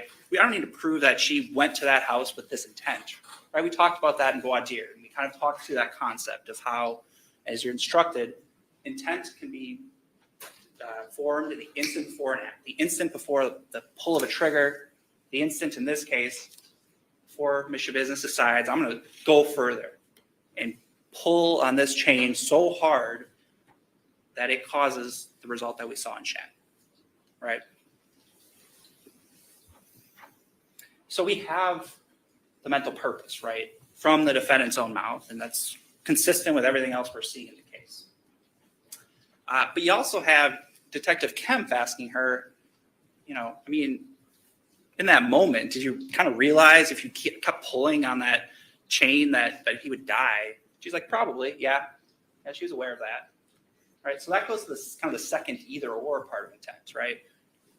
Was aware that her conduct was practically certain to cause that result, and probably obvious as you sit here of what's going to happen when you're pulling a metal chain like that hard for that long, seeing the result of what's happening to another person, that is going to be the result, right? So you're told you can't look into a person's mind. The defendant told you exactly what her intent was in this case. But as I mentioned, you also have other indicators, right? You have Dr. Tranquita's testimony describing the amount of force that would need to have been done to cause the injuries that he's observing, right? Down to the inner neck muscles, and he was talking about how strong and thick those neck muscles are, and there was hemorrhaging that deep. That's how hard and how long and how much injury the defendant was causing, right? This isn't an accident. If it's an accident, you're not going forward. You're not seeing this result and keep pulling. You're calling for help. You're stopping. You're certainly not after the fact, after you finally finish, then cutting up his body, right? You have all the evidence in this case points to intent, right? You have her acts after the fact, like I said. If this was an accident, something happens, right? You call for help, and you have the exact opposite. You have the defendant cutting him up and cleaning up, getting rid of the remains, pouring it down the shower. We heard a lot of testimony about that, kind of wiping up with the Clorox wipes, which the defendant is acknowledging as well. So you have the defendant's statement in the case, and it lines up with everything else in the case, right? Even little facts that she's remembering and telling you about, right? The timeline of the February 21st night, right? We heard from AJ Gannon, you heard the stipulated testimony from Mr. Tomes, you heard from Mike Thyrion. It's all consistent. Yeah, they were coming and going. You then heard from Steve Hendricks about, yep, they got back sometime in the early morning and I let them in. Defendant's telling you that same thing. Steve is talking about how at one point during the day on the 22nd, she comes up and asks for her eyeglasses. We heard the defendant talk about that as well. We heard Detective Graf testify about that. So everything she's saying is consistent with what we're objectively seeing, what law enforcement is finding. And in some respects, the defendant's leading the investigation, right? Because when they get there, when law enforcement gets there, we saw Officer Wanish's body cam. We heard from Detective Scanlon and even Dr. Tranquita about how it was really hard to determine what exactly happened when they first got there. And all that information is being provided by the defendant. Okay. So it's an intentional act. She had the mental purpose. We heard about that. It's not, as I talked about, it can be formed at any time before the act, right? It doesn't need to be premeditated. That's not the law in this state. And it's really important to not confuse this with motive, right? We heard evidence about motive, right? And her interest in Jeffrey Dahmer and all that entails. But intent doesn't mean motive. This is what intent means. And we proved intent, right? She caused his death and she acted intentionally. And she told you as much. So those are the two elements. Those are the two things the state needs to prove beyond a reasonable doubt. Count two, mutilating a corpse. So again, there's two elements for this crime. First, the defendant dismembered a corpse. Second, did so with the intent to conceal a crime. So the first element I think is pretty clear, right? And we heard extensive testimony from many people, and we saw Dr. Tranquita's diagrams, and obviously I can't imagine this element. Your face. Right? Mean mugging. And so again, though, we have this concept of intent, of the purpose to conceal a crime, right? And I mean, as you're instructed, you use your common sense. Like, why is somebody going to this length? Not only cutting up a body, we heard from Dr. Tranquita about the multiple sort of start and stop kind of signs, the total evisceration of Shad, bagging him into other bags and attempting to carry out. Like, that's the intent, right? We use our common sense that's why you're doing that. But again, she was asked about this, the defendant. And remember in that February 28th interview, the second interview with Detective Graf and Detective Scanlon, she's saying exactly what her intent was, right? It was because there's other people in the house. Like, what am I going to do? Leave the body and have mom find it? She admits, again, this was her intent, and it's obvious with our common sense, but it shows that the state has proved both elements of this crime as well. Okay, count three. It's third degree sexual assault. So the defendant had sexual intercourse with Shad and did so without consent. So let's talk about the first part. Sexual intercourse is defined in this state as inserting any object into the genital or anal opening of another, or engaging in oral contact with the penis. We heard about both, right? The defendant admitted to both. She's talking about how she's put the dildo in Chad's anus after she killed him. She's talking about how she was sucking on his penis, and there were other phrases used to that effect. So again, we have, for both elements here, the defendant's admissions. And we heard from Mr. Scott, didn't we? We heard from Mr. Scott about the DNA testing that was done, right? And for some of the reasons why even though the defendant's DNA is on that dildo in Shad's house, Shad's DNA wasn't found on there, and nothing excludes that possibility. And again, everything the defendant's telling you is consistent with other things you're seeing. So there's no reason to believe, a reasonable hypothesis to believe, that she's not also telling you what's happened in this case too, right, for this count. And the second element, Thank you, Kim. did not consent. I mean, that, as you're instructed, is kind of inferred by the fact that at the time that the defendant's telling you she's engaging in these acts, that Shad's deceased, right? So he's not in a position to consent. Okay. So those are the two elements for count 3. So in total, 6 elements for the 3 offenses. And again, you're given a lot of law on how to assess credibility of witnesses, and that's good, and you should follow it. Really, you kind of just use your common sense as jurors. And again, the defendant's telling you what happened, and there's nothing in the case to disbelieve what she's saying, right? So you have the defendant's admissions, as I mentioned earlier. There's other evidence that kind of just only should bolster the conviction in the defendant's guilt, right? We heard from Kevin Scott, who heard or testified about the DNA testing he did. Shad's blood on the defendant's hands, on her clothing, on the sweatpants, about how the knives that were found that had Shad's blood on them, right? Even absent her confession, I mean, there's ample evidence here to convict on all 3 counts. You have many witnesses coming in to talk about the integrity of the investigation, how law enforcement didn't just take the confession and go home, right? We do more, right? Send things in for DNA, we speak with other witnesses, we corroborate the defendant's timeline of things. You heard all that. And that's really important, right? We have the burden of proof. And we talked about that, and we embrace that burden of proof. You should hold us to that standard as the state to prove something beyond a reasonable doubt. And that's why we call people from Madison to come up to talk for 5 minutes about, yeah, I received this piece of evidence and it was fine. And I returned that piece of evidence and it was fine, right? Because it's important. We want to show that law enforcement did a thorough investigation in this case. And they did. Because we have the burden of proof. You're instructed on what the burden of proof is and what it's not, right? It's a reasonable doubt, a reasonable hypothesis consistent with guilt, consistent with innocence. You should find the defendant not guilty. You're not searching for doubt. You're ultimately searching for the truth. So even if it's a heavy burden, it doesn't mean the decision is difficult in cases. She's giving me anxiety. You are instructed not to search for doubt. You're to search for the truth.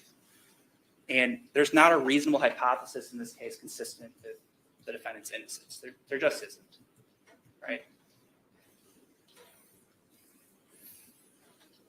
There's one truth in this case. There's one side of the story. And it happens to be the defendant's story as well, but it's consistent with everyone else's story. It's because that story is the truth of what the defendant did to her friend Shad. And based on that, we would ask that you return guilty verdicts on all 3 counts. Thank you.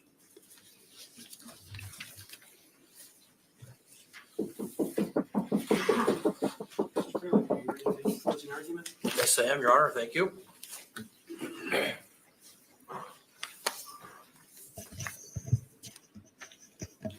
Your Honor, may it please the court, ladies and gentlemen of the jury, Mr. Lisay, Mr. Saunders.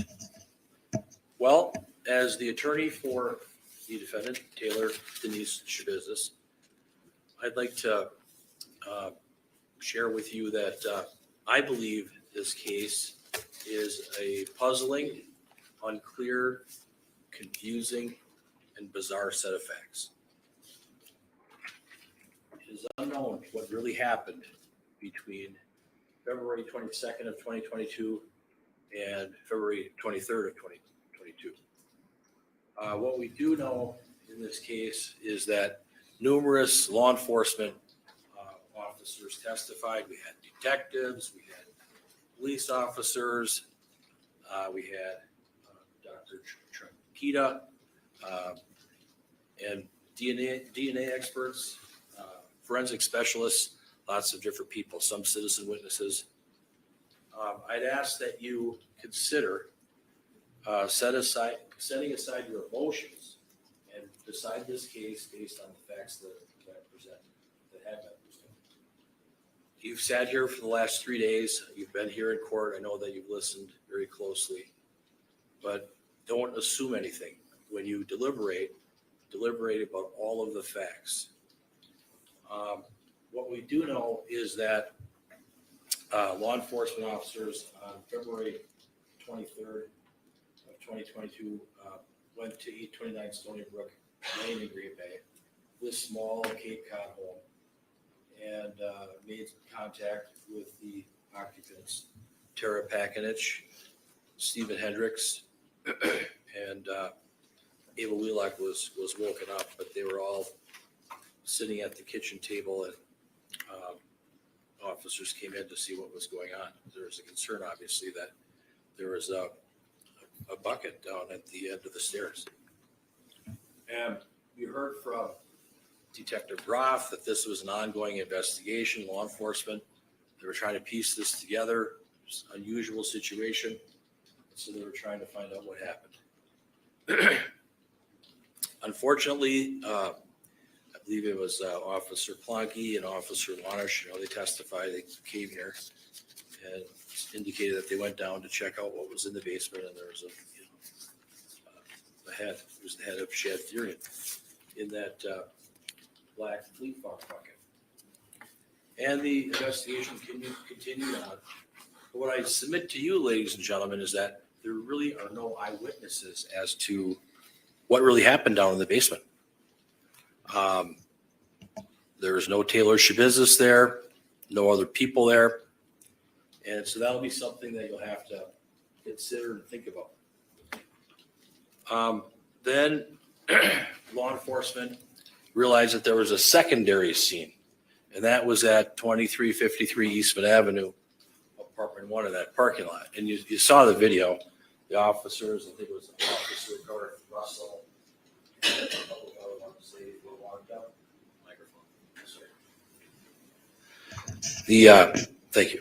The officers walked up and they parked a distance away, and they walked up in the snow, and they saw a line of cars in front of the apartment complex. And they saw that a minivan. It was a gold Town and Country Chrysler minivan, and that was a vehicle of concern. Had some snow on the back windshield. There were vehicles on either side. And the officers walked up, and they saw some lights on the van, and then they saw someone come out the front door, and it was my client. It was Taylor Schabusiness. At that point, she was arrested by Officer Russell, and another officer then realized there was a male inside of the apartment number 1 down the hall. Ended up being Scott Holmes, and he was told to lay on the ground and held at gunpoint, and then he was arrested. So 2 people were taken from the apartment building and taken down to the police station. There was a search of the Eastman Avenue apartment. We don't have any body parts there. I would submit that there really wasn't anything of evidentiary value there. And that was that. Later on, officers and detectives realized that minivan was something that they were concerned about, so that was taken down to the police storage garage. And then we found out that from Dr. Tranquita and some of the other forensic specialists, Andre, I believe it was investigator Andre, and Zarnecki. And so they donned Tyvek gear, protective PPE equipment, and they methodically investigated the back of the minivan, and they found the crock pot box that was in a laundry basket sitting on a seat, and there were human remains in there. Nobody saw Taylor Schabusiness driving this minivan. So these are some of the facts that you got to think about. Don't rush to judgment, but talk about it, analyze it. as jurors, you have to analyze the facts that you hear and you have to apply the law that the judge gives you. It's a daunting task.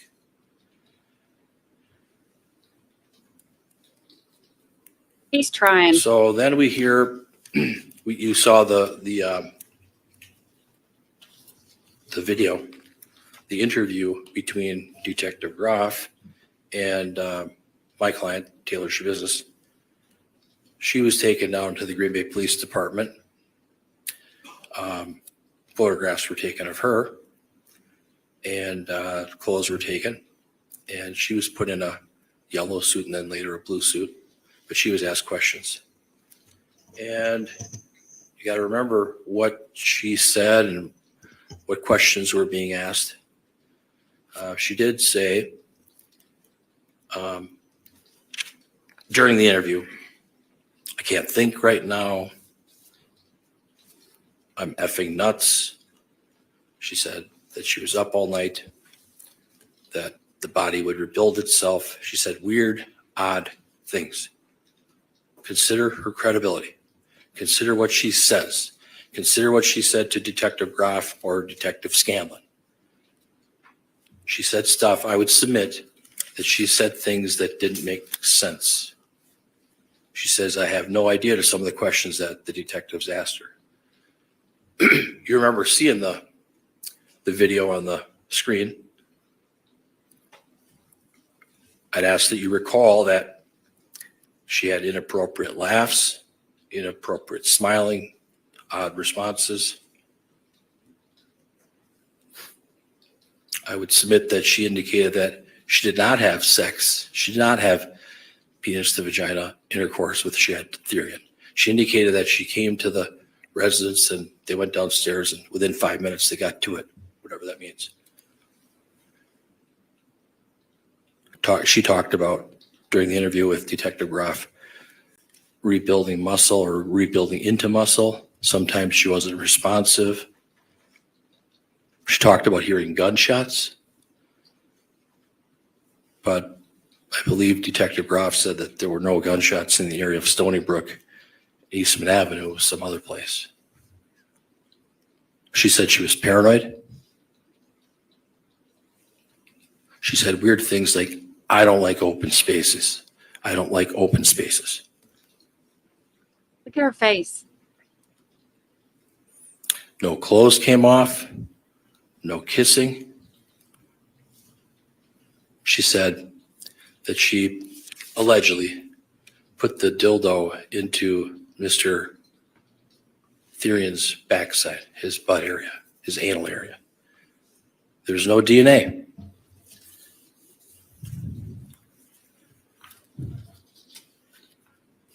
We heard from Kevin Scott, DNA expert. He must have done real well in school, in chemistry and all that. But the swab from the dildo, item J1, it says the possible contribution of DNA from Shad Thyrion is inconclusive due to the complexity of the mixture. I would argue that his DNA is not on the dildo. So I would argue that even though the state is charging out third-degree sexual assault, there is no shred of evidence to support that particular charge. And I'd ask that you take that into account. No evidence at the Eastman Avenue apartment. When Detective Graf had my client come down to the Green Bay Police Department with Detective Kempf, Kevin Kempf, they were talking with her for a while. The interview was maybe 3 hours or so. And then they took a break because Ms. Schabusiness had cuts on her thumb, scratches on her palms, other cuts on her fingers. Some of them were deep. You saw the pictures because I believe they were published. And she was taken over to St. Vincent's Hospital for medical evaluation. I would submit that the blood on her hands may have been her own because of the the deep cuts that she had suffered or that she had. The defense had subpoenaed Mr. Scott Tomes. He was unavailable, and he gave an account of that night. And he had indicated, at least on Monday night, that would have been February 21st, that Taylor Schabusiness and her friend Shad came over.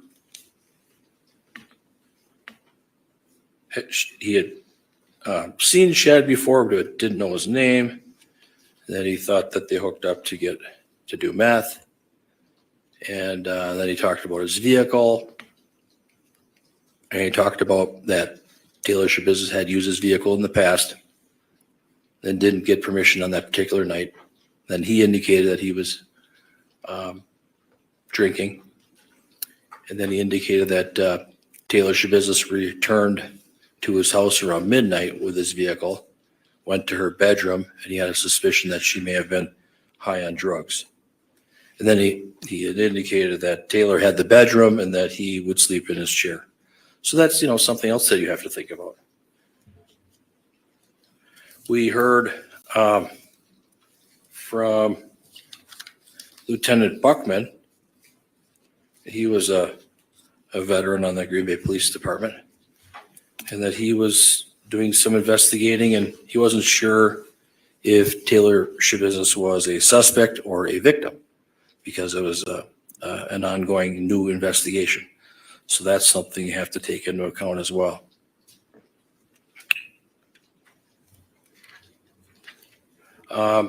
The state brought up some photographs, a picture of Taylor with her phone. And young girls, I submit, they like their phones. So do all kids, young people. They like their phones, and they look up things on the internet for a variety of different reasons: shock value, curiosity. But we have a situation here where Taylor did do some searches about Jeffrey Daubert. I would submit that that's a ruse, that doesn't necessarily mean anything, and that people search the internet for all kinds of things on the internet, and that it's for shock value. So that shouldn't really play any part in this case. I would ask that you discount that and set that aside. He's a knowledgeable child.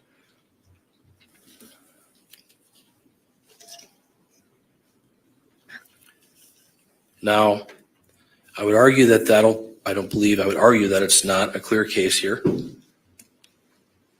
Was this an accidental death? Did Taylor Schabusiness kill Shad Thyrion? Was there intent to kill Shad Thyrion?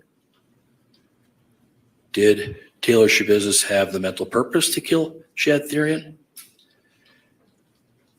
Different theories, different things for you to think about.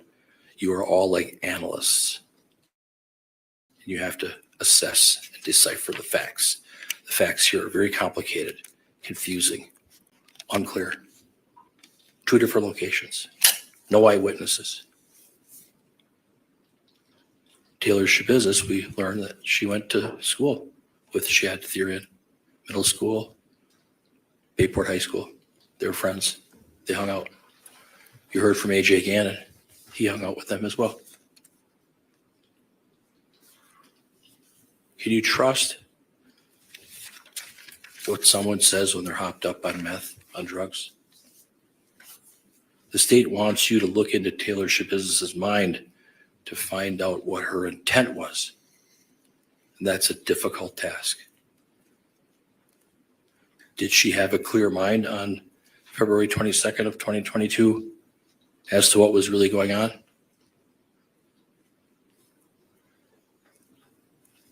Accidents can happen. When accidents happen, people can make other choices in a panic. Something for you to think about. This sexual assault charge, how can you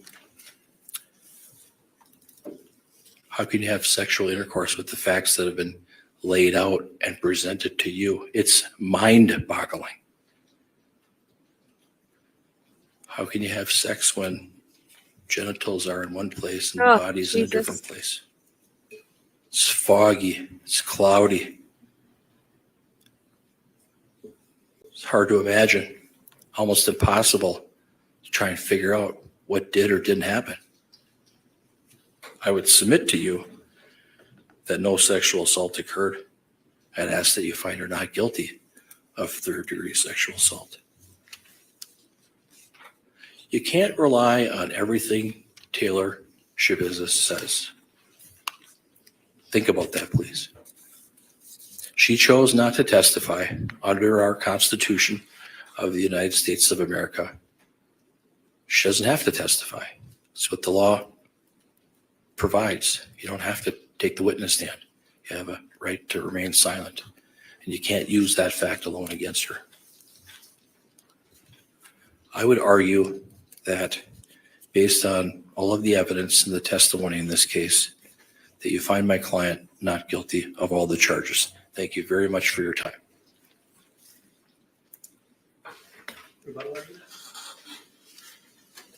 Bless his heart.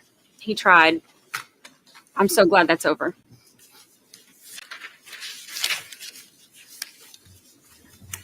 This case is puzzling. This case is bizarre. This case is in absolutely no way unclear. It is crystal clear what happened to Shad Thyrion. And we know that. We know that because the defendant told you. She told you what she did to Shad Thyrion. Is it bizarre? Is it unnatural? Is it strange? Yes, absolutely. People do bizarre, unnatural, strange things. They engage in criminal conduct. People kill other people and they dismember them. That's what Taylor Schabusiness did. And we know exactly what she did because the words from her mouth told you with specificity what she did. Can we trust always what Taylor Schabusiness says? No, but as Mr. Saunders told you, we trust, but we verify. We didn't stop at taking her statement. We corroborated. She guided the investigation with the specificity of her statement. How can we not trust her statement when she describes in detail the mechanism of injury, which is exactly what is described and confirmed by Dr. Tranquita? Excessive strangulation over a period of time with layers of injury, exactly as she described it. Described that his tongue would be out. She described that. Dr. Tranquita described that and showed you that. She described his struggle. He's struggling for his life and she continues to pull that chain, demonstrating her intent to kill Shad Thyrion. And we know that because we see that in the physical evidence. We see the marks on Shad's tongue. We see the damage to his neck. She described to you what she did with his body after she killed Shad. And we know that it's true because the body parts were exactly where she told you they were. Detectives are finding everything she says on scene, and you saw it with your own eyes, that just what she told you is exactly where those things were located in that residence. She wasn't cloudy. She wasn't unclear. She wasn't hopped up on drugs. She knew where to find the drugs. She knew where they'd find the pipe. She knew where they'd find the chains. She knew where they'd find the knives. She knew the name of the bag where the body parts were going to be located. She could tell you that she put the organs in plastic bags. She could tell you that she cleaned up with Clorox wipes and she put them in the bags as well. She could tell you that his lower extremities were in the car. This is the most specific confession anyone could ask for, and it is corroborated in detail by the work of the Green Bay Police Department. This is bizarre. This is strange. This is unnatural, but it is in no way unclear. We know exactly what happened. We know exactly what Taylor intended to happen for all three of these offenses. She engaged in intentional conduct in each of these acts. You are asked to look at each of the 6 elements, and there are only the 6 elements that Attorney Saunders described to you. That as to count 1, she did cause Shad's death. There is no doubt she had the mental purpose to do that.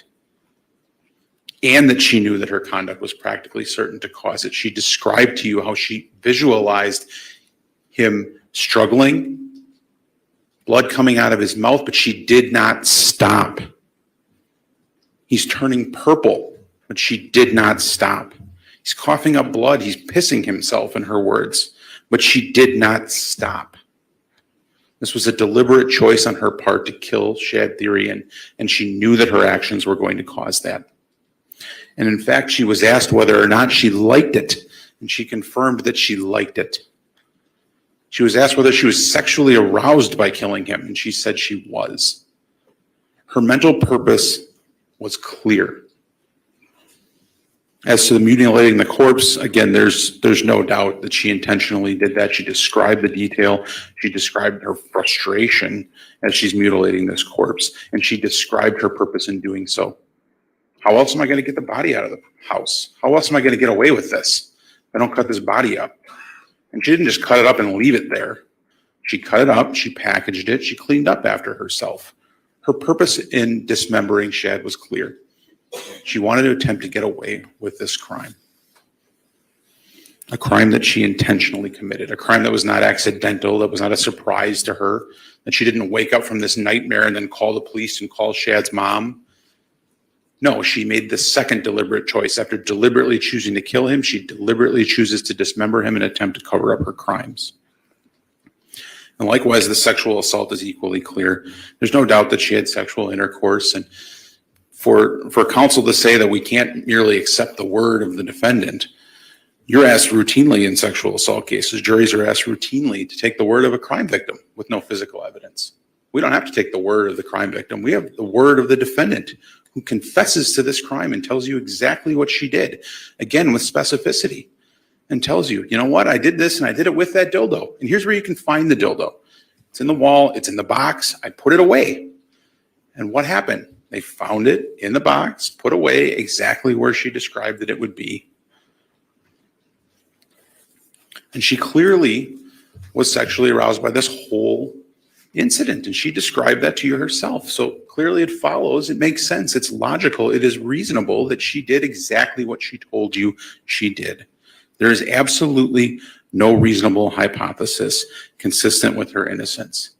The only hypothesis, the only choice that you have before you here today is to find Taylor Schabusiness guilty of each and every count for which she is charged.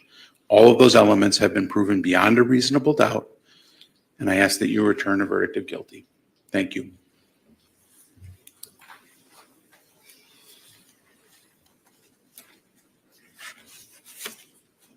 Now, members of the jury, the duties of counsel in the court have been performed. The case has been argued by counsel. The court has instructed you regarding the rules of law which should govern you in your deliberations. The time has now come when the great burden of reaching a just, fair, and conscientious decision of this case is to be thrown wholly upon you, the jurors, selected for this important duty. You will not be swayed by sympathy, prejudice, or passion. You will be very careful and deliberate in weighing the evidence. I charge you to keep your duties steadfastly in mind and, as upright citizens, to render a just and true verdict. You are to decide only whether the defendant is guilty or not guilty of the offenses charged. Any consequences of your verdict are matters for the court alone to decide and must not affect your deliberations. The following 6 forms of verdict will be submitted to you concerning the charges against the defendant, Taylor Schabusiness. 1 reading, we the jury find the defendant, Taylor Schabusiness, guilty of first-degree intentional homicide as charged in count 1 of the information. Another reading, we the jury find the defendant, Taylor Schabusiness, not guilty of first-degree intentional homicide as charged in count 1 of the information. Another reading, we the jury find the defendant, Taylor Schabusiness, guilty of mutilating a corpse as charged in count 2 of the information. Another reading, we the jury find the defendant, Taylor Schabusiness, not guilty of mutilating a corpse as charged in count 2 of the information. Another reading, we the jury find the defendant, Taylor Schabusiness, guilty of third-degree sexual assault as charged in count 3 of the information. Another reading, we the jury find the defendant, Taylor Schabusiness, not guilty of third-degree sexual assault as charged in count 3 of the information. It is for you to determine whether the defendant is guilty or not guilty of each of the offenses charged. You must make a finding as to each count of the information. Each count charges a separate crime, and you must consider each one separately. Your verdict for the crime charged in one count must not affect your verdict on any other count. This is a criminal, not a civil case. Therefore, before the jury may return a verdict which may legally be received, the verdict must be reached unanimously. In a criminal case, all 12 jurors must agree in order to arrive at a verdict. When you retire to the jury room, select one of your members to preside over your deliberations. The presiding juror's vote is entitled to no greater weight than the vote of any other juror. If you need to communicate with the court while you are deliberating, send a note through the bailiff signed by the presiding juror. To have a complete record of this trial, it is important that you communicate with the court only by a written note. If you have a question, the court will talk with the attorneys before answering it, so it may take some time. You should continue your deliberations while you wait for an answer. The court will answer any questions in writing or orally here in open court. When you have agreed upon your verdict, have it signed and dated by the person you have selected to preside. After you have reached a verdict, the presiding juror will notify the bailiff that a verdict has been reached. Everyone will return to the courtroom. The verdict will be read into the record in open court, and the court may ask each of you if you agree with this verdict. Now, ladies and gentlemen, this is the unfortunate time, because now is the time when we select the alternate jurors. Let me tell you what the process is going to be. The computer has selected 4 of you. We're going to read those names here shortly. If your name is read, I'm going to ask that you simply stand up and go have a seat in that first pew right there, because I'm going to want to address you, first pew right here, because it's open. And I'm going to address you after the other jurors have been excused. The remaining 12 jurors are going to participate in the deliberation process, and you will accompany the bailiffs to the jury room. If you're selected as an alternate, your participation in the case at this point will be concluded. I will make sure, however, that you are addressed by a bailiff who will assist you in retrieving any items that you may have in the jury room. So at this time then, I'm going to ask that the clerk read the names of the 4 jurors that have been selected by the computer randomly. Nicholas Rozek.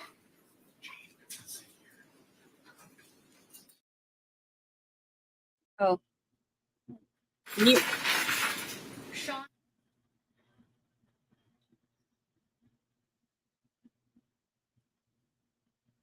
Let's mute this.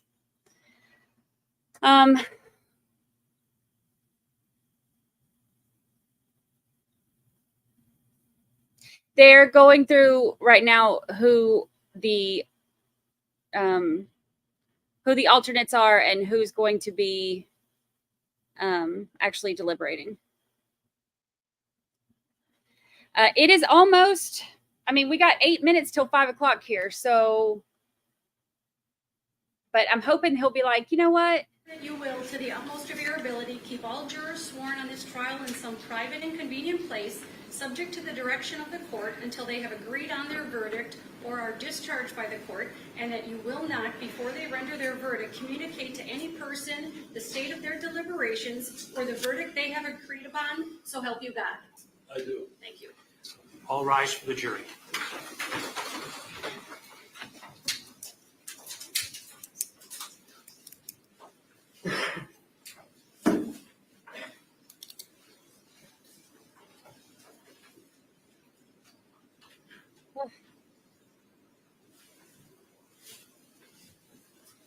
They're killing me here.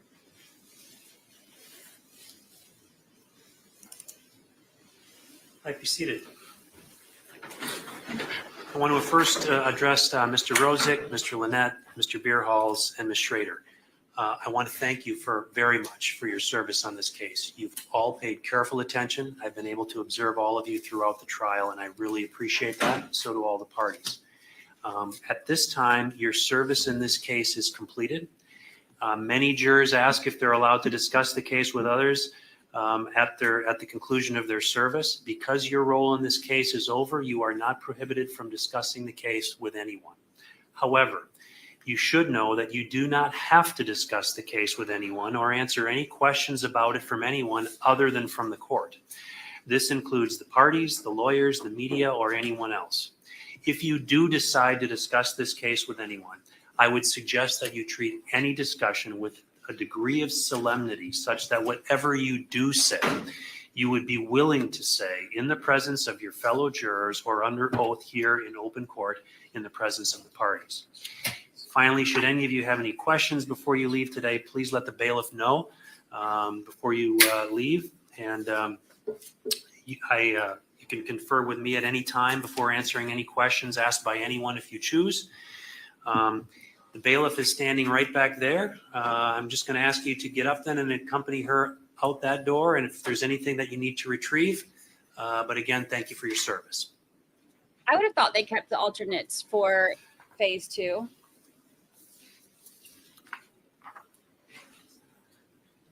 Anything to take up before we recess? Mr. Saunders? No. Mr. Freilich? Not at this time. Very good. Then we are in recess. I'd ask the parties to remain very close here to the courtroom for at least 30 minutes. Oftentimes, if questions come in, they come in early. After that, if you just simply leave a cell phone number where we can reach you, then you're free to depart. But I'd still ask you to remain close to the courthouse. But at this time, then, we are in recess. Thank you. So he's letting them go ahead and deliberate because he's asking them to stay close. So they're deliberating. Oh, hallelujah. I am glad that is over. I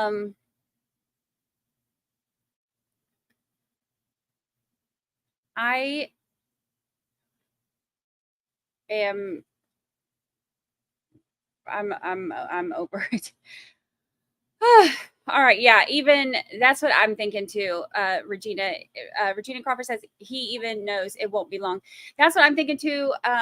He's like, hey, you might want to just hang around for 30 minutes in case they have questions. What he means is so that we can go ahead and get this verdict over with so that we can start the next part. That's what it really means. So they're taking them back. Let's see.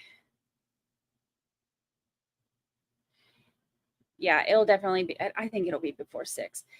Right now, 56% of you believe it'll be within an hour. And I mean,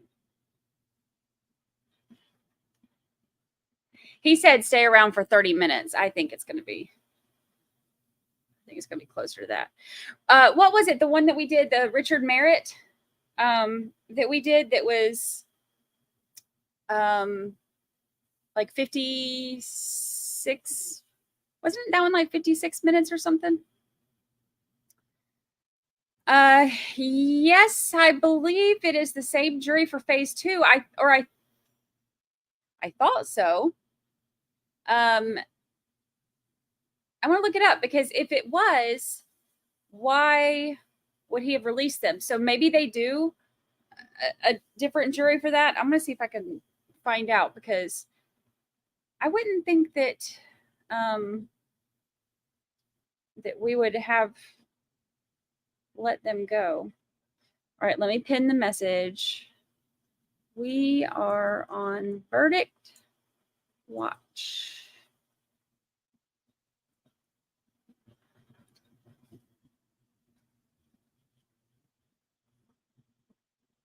All right, so right now, 56% say less than 1 hour, 35% say, come back, 35% say 1 to 2 hours, 6% say 2 to 3, and 3% say 3 hours or more. I'm shocked that somebody would think that it would be 3 hours or more, only because I feel like this section of it is so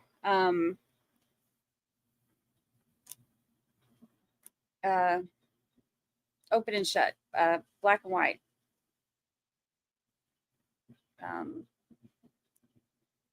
Cut and dry. Okay, different jurors. So that makes sense, I guess. For some reason, I was thinking that they would have the same one.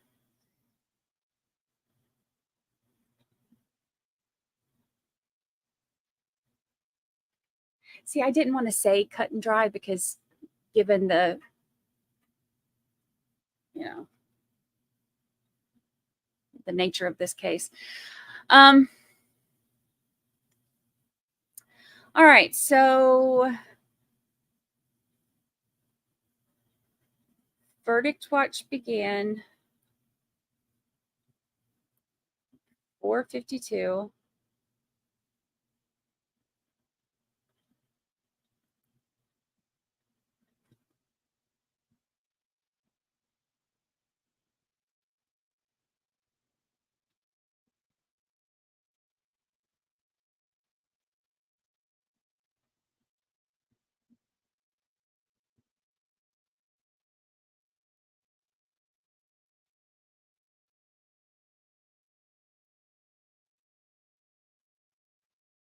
So what was that? 4:52.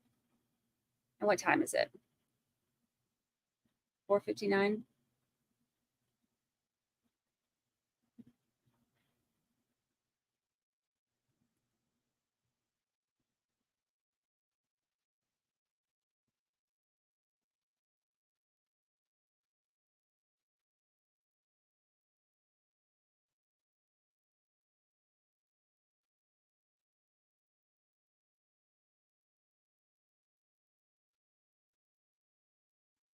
Oops, oops, oops.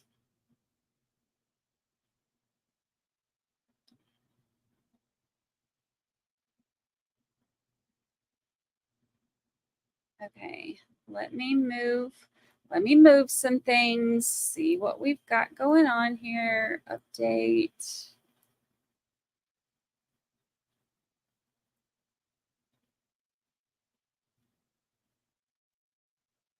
Update. I can't get for some reason, I can't figure out the little, that'll have to be good enough. There's our little timer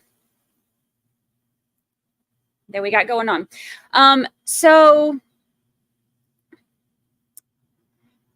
I don't think it'll take long. No, this is not a death penalty trial. I saw that question a couple times. No death penalty in this note in Wisconsin. Okay, so phase 2 is the part about whether or not she was insane. So the first phase, because this is like 2 trials in one.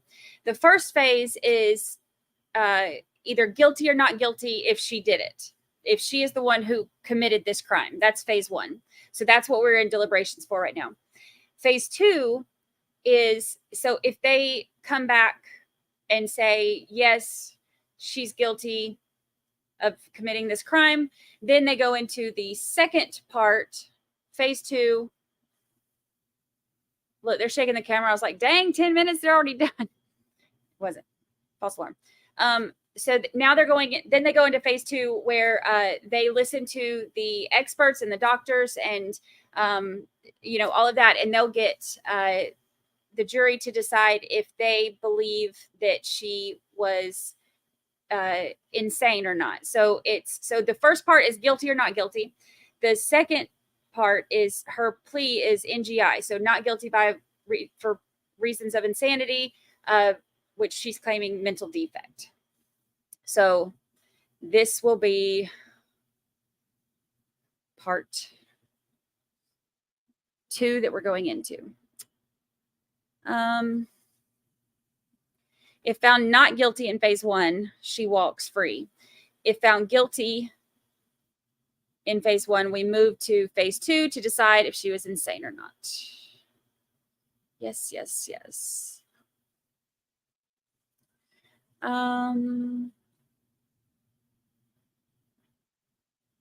Let's see.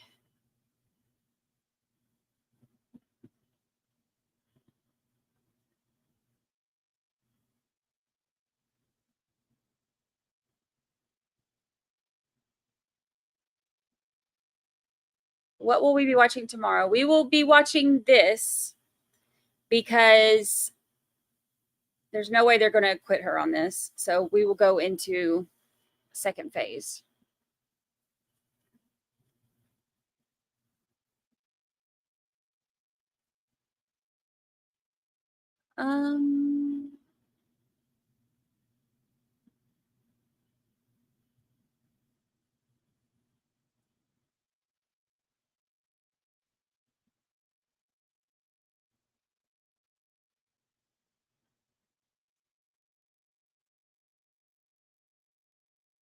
I thought the second phase was a court matter. The way I understood it was that it's going to be up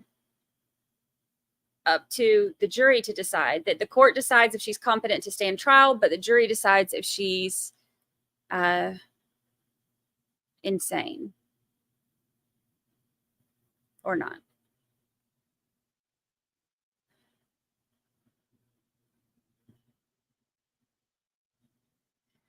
Family impact statements and all that. So the next phase is not a sentencing thing. So those would come at sentencing when courts do those. But this,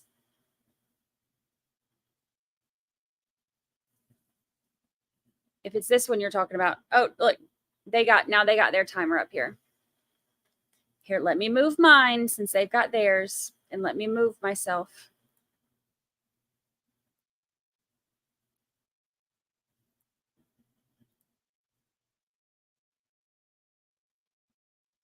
There, I moved myself and then they moved theirs.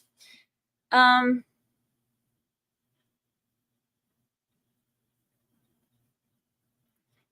what they've said, that they're going straight into it because they've got this week scheduled for this whole trial.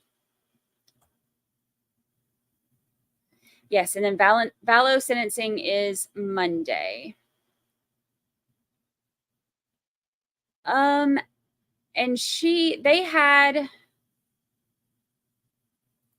Emily Baker said it would be the same jury. See, that's what I thought, but I'm curious as to why they would let the alternates go unless they're just letting them go for this and then they bring them back for the evidence part of the next part.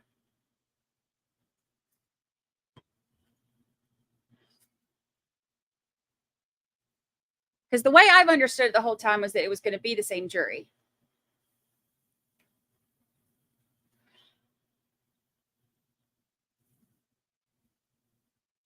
Did y'all hear him say anything to the jury about coming back for the second part? I didn't.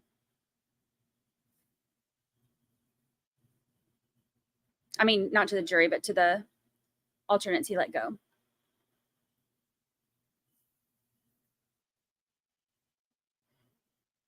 All right, let's see.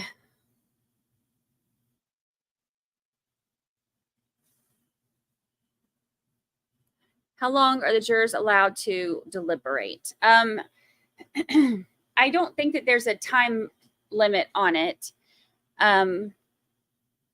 Basically, until they reach their decision or until they decide that they can't come to a decision.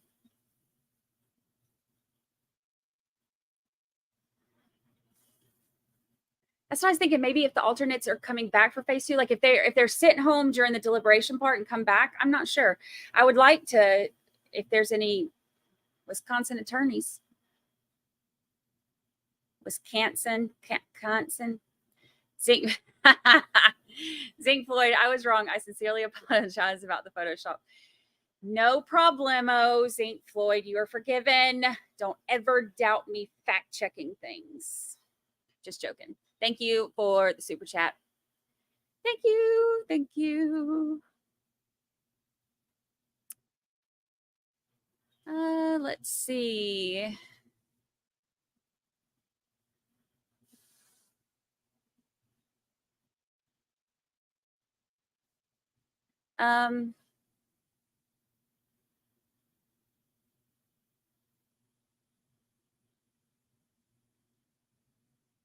Yeah, see, he told them that they could talk about the case.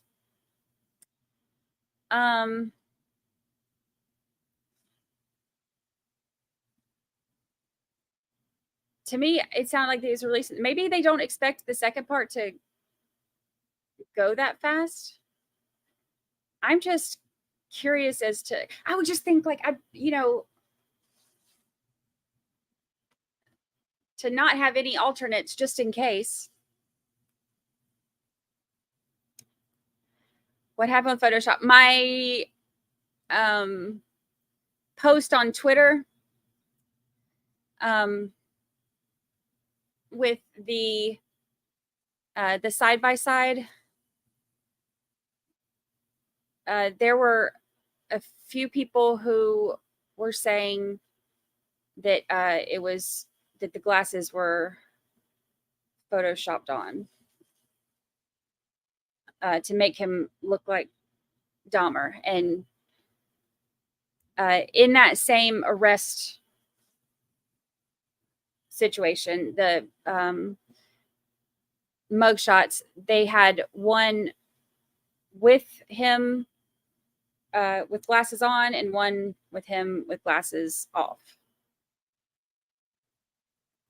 But Susan, one of our members, sent those pictures to me last night.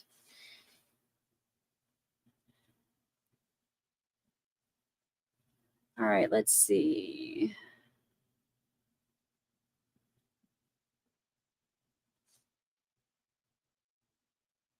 The alternates have been released and will not be back. I understand your concern over not having alternates, though. I'm like worried about it. Could you imagine a mistrial because there's not like an alternate after having to go through all this? Could you imagine the families having to go through this again? All right, let's see. Alternates can't participate if they didn't vote on the verdict. So they can't participate in the insanity phase. Marla says they're just filling out the guilty parts and then coming right back in. Laura Miller, Minnesota Grandma, hello. Good to have you. Oh, yeah. I told them they can get us an interview. I could go back and listen to the names and see if I could find them. Be like, hey, y'all come hang out.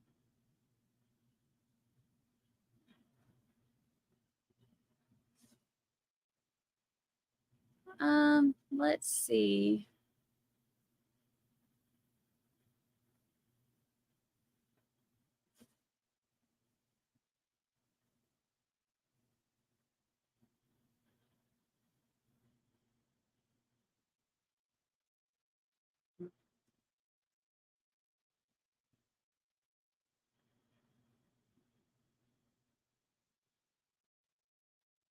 Do I know how many witnesses for the second portion? I don't. Brandi Churchwell, phase 2 is the penalty phase. Not yet. Phase 2 is determining if she was insane or not. Let's see.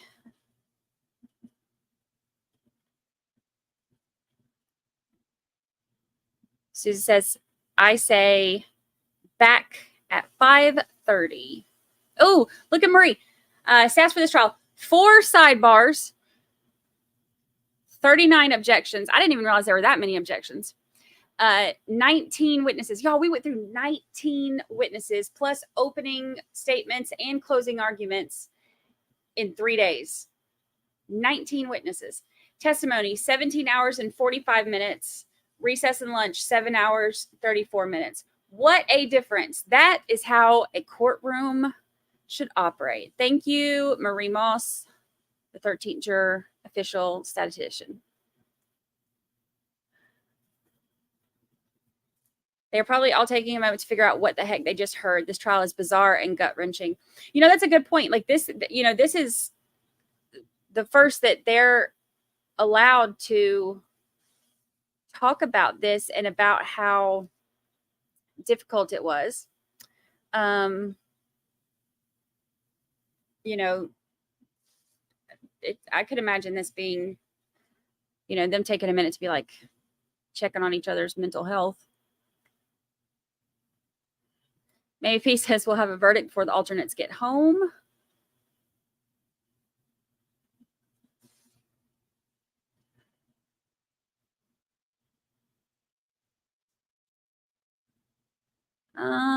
Let's see.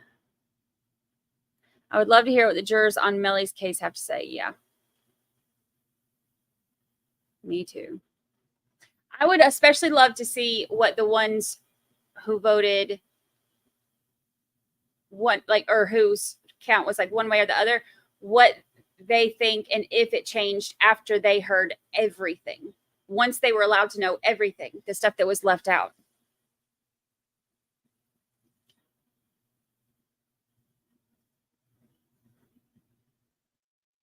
Let's see.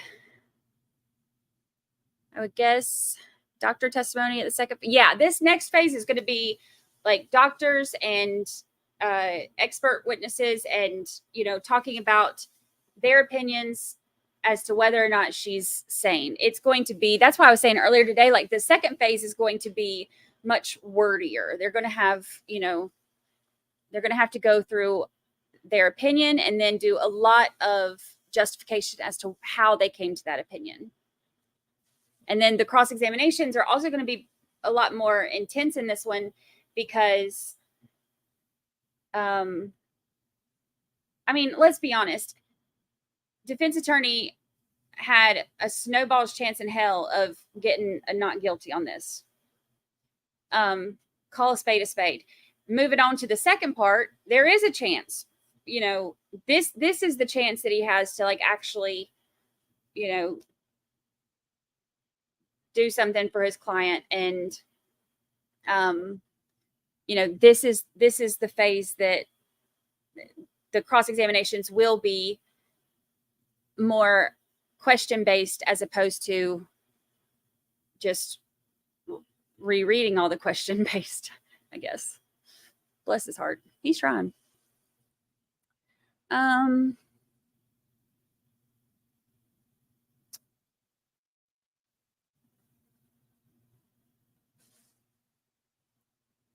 Nan R says, don't forget they have to pick out a foreman and decide and fill out paperwork. I wonder, what is the shortest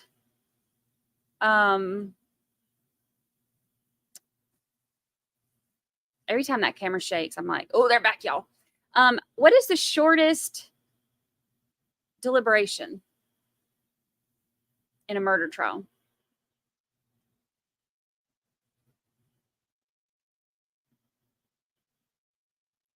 How many mistrial motions? I think there were 4, weren't there?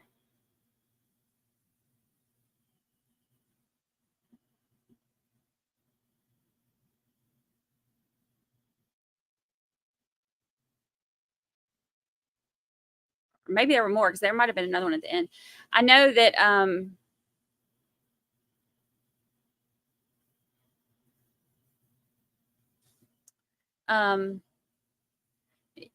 you know, I don't blame him. Like I said it earlier today when he was asking for mistrial. If I were him, I'd be doing it too. Because could you imagine, like, think about his facial expression if he granted it, he'd be like, really? Really? I don't have to do this anymore? Phase 2 will be a battle of the shrinks. But this is the part that I am much more interested with, is the psychological part. I want to hear, oh yeah, let's look at some of that. Let's have a look-see. Oh,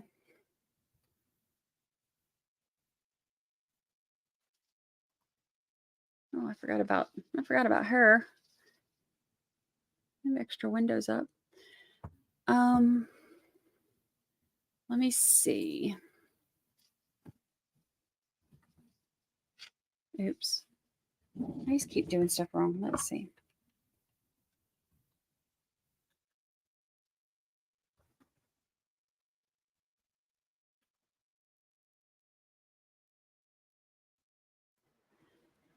All right.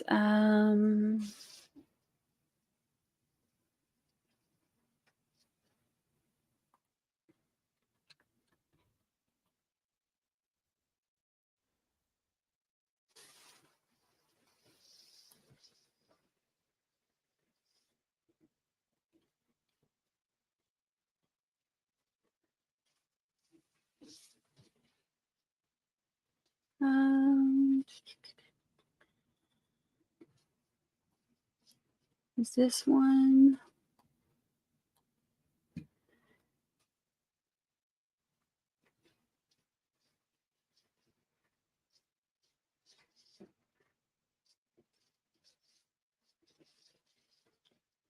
That's not the one I was looking for.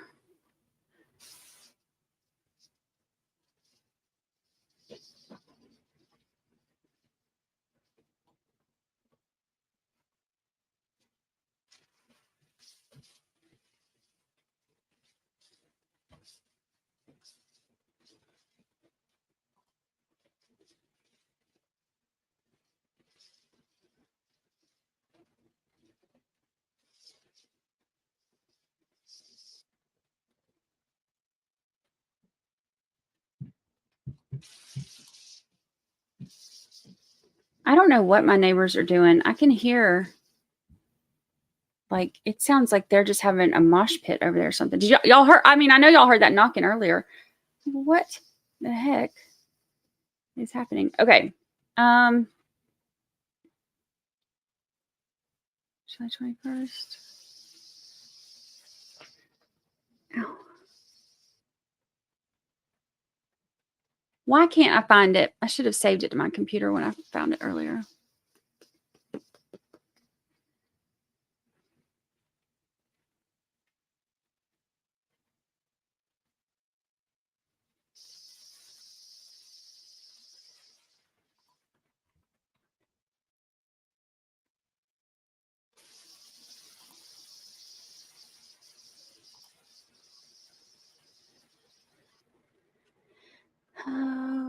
Okay.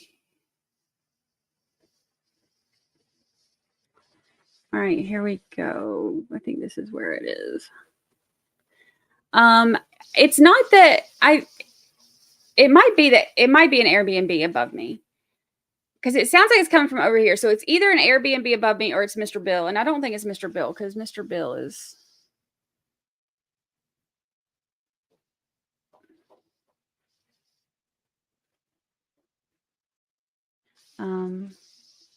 I believe he's over there watching TV. All right, let's see.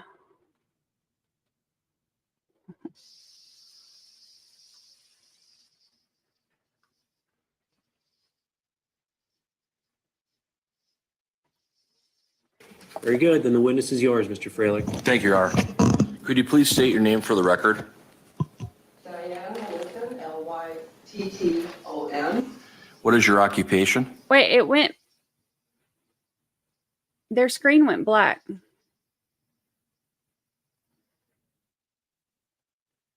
Why'd their screen go black?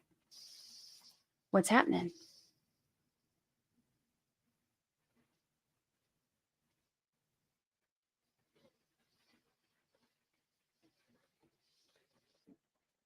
Why is it black?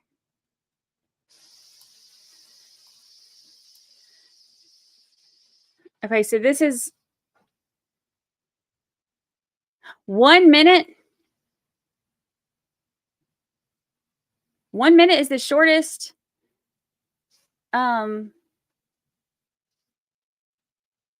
deliberation. What?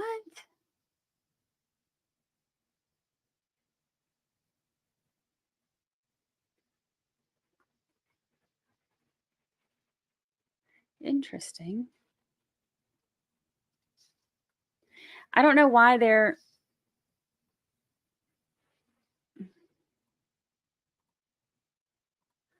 Let me see if I can find a different feed. Don't know why this happened.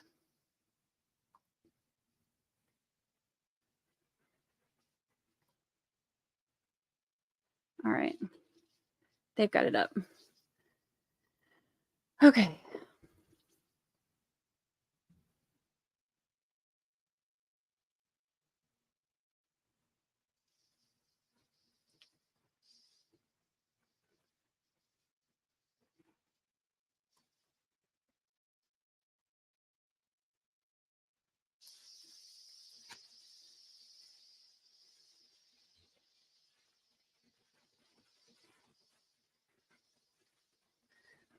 All right, let's listen. This one, the audio is not great on this. I'm surprised it hit the 30-minute mark too. I'm an independent forensic psychologist. Are you licensed in the state of Wisconsin? Yes. Are you licensed anywhere else? No. Can you briefly provide your educational background? Yes. I have a doctoral degree in psychology. And I was initially a research scientist at UW-Madison, and then later completed 3,000 hours of postdoctoral training at Mendota Mental Health Institute, and then became a clinical psychologist in the state. Can you Since 1997, I was hired then at Mendota Mental Health Institute, University of Georgia. Was that at Degree in psychology was at a small college in southern Georgia, and also in psychology. Was that at Albany State College in Georgia? Albany, not Yes, Albany. it's a historic HBCU college. Could you briefly provide the court with any memberships that you're involved in? For Bayesian analysis and members of two subgroups of for now 19 years concerning controversies in the legal system. The overall goal is to advance science in the legal and mental health fields, as you'll see on my CV. Regarding This is one of the doctors that boiling it down, how to make decision-making, evidence-based decisions in the legal and for her mental competency health hearing. fields. The science has not progressed in those fields nearly as much as in what's called the natural science. Natural. Conducted different interdisciplinary projects on different, you can see on my CV, different presentations. Some of those presentations were done to groups of attorneys to teach them how to make evidence-informed decisions. You had with her at that time? Do you know the specific date? I'd have to look on my report if that's okay. Sure. Refresh your memory. Sure. I met with her for 3 attempted interviews. The first 2 were in February 7, 2023, and then another attempted interview February 13, 2023. And she refused to talk with me on all 3 occasions. Different one from Latisha. After the first 2 attempted interviews, her attorney, Mr. Jolly, met with her. She had thrown a chair at me. 2 flip-flops. During the first attempted interview. Was that on February 7th of 2023? Yes. Okay, what happened there? This was done in a private conference room at the jail. And she was nonverbal. She was nonverbal during all 3 of these attempted interviews back in February 2023. But the first time she entered the room, didn't greet me, seemed to, she acknowledged I was there and sat down, we both sat down. And I went through, even though she was nonverbal, wasn't talking to me, she would nod her head. So I went through my consent form with her, explaining the reason for my evaluation, her rights to confidentiality, and so on.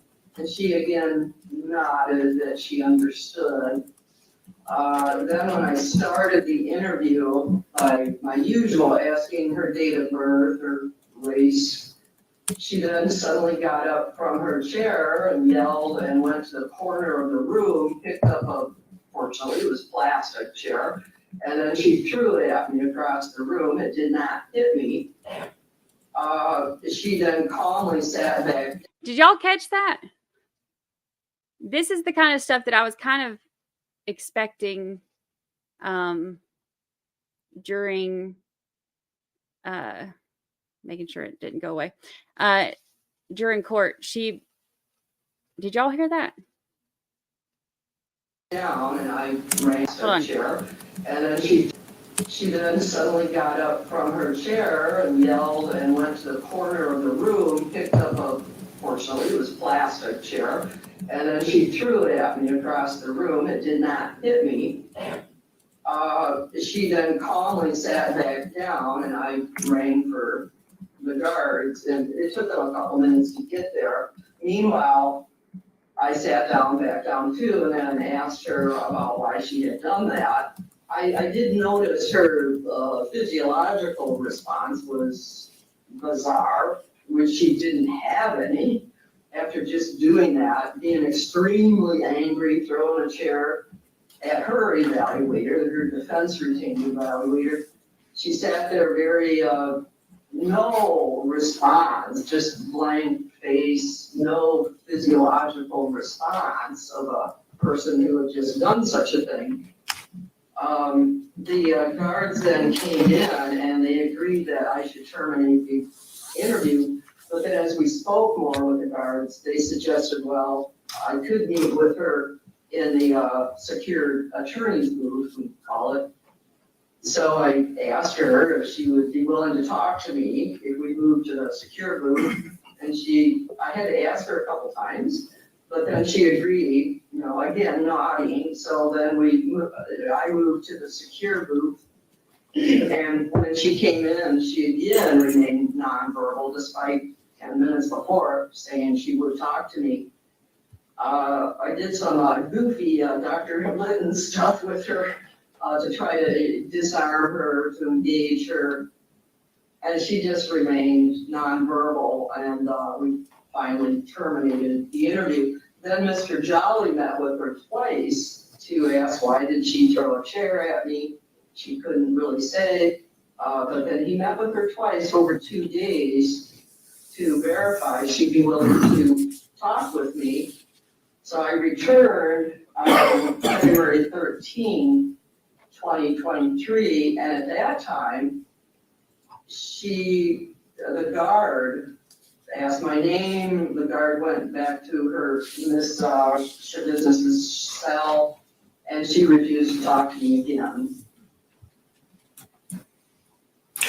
You said there were 3 times that you had contact with her, February 7th, February 13th. What was the other date? The other one was when you had taken over the case, and then she again agreed to talk with me, and that was, I interviewed her then for several hours with you in the room, I think it was June 19, 2023. And tell me about that interview on June 19th of 2023. I had asked that you be present to encourage her. At that point, she had a good relationship with you. Similarly, she had earlier had a good relationship with Mr. Jolly, who she knew from a prior family connection, which of course changed when several days after my attempted interviews with her in February 2023, that's when she attacked Mr. Jolly in the courtroom, and he left the case. So when I interviewed her with you present, my conclusion from observing her reactions to my questions, what she offered during the interview, led me to conclude that yes, she met the criteria for consideration of the special plea, not guilty, NGI, I call it. But then I also concluded at that time she was not competent to proceed to trial. Can you tell me what was the foundation for that conclusion or opinion that you had? The foundation included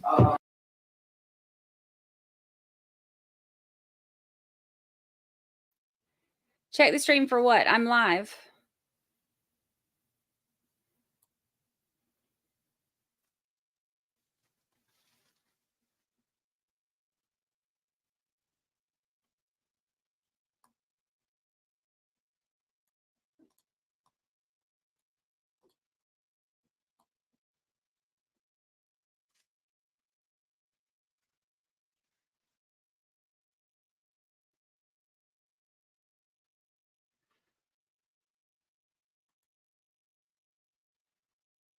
Here we go. Didn't take long. You think she'll act out?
All right, let's see who.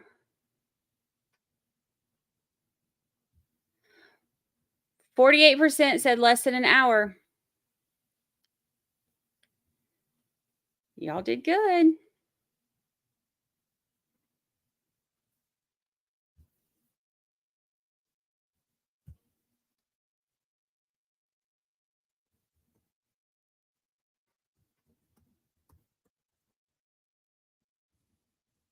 See, I told y'all I couldn't have even put on my eyebrows in the time it takes to.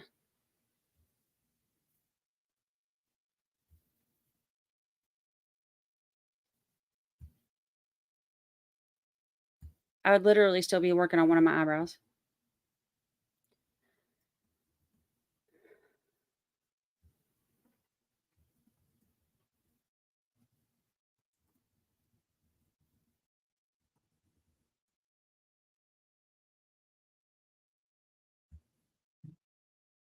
Okay.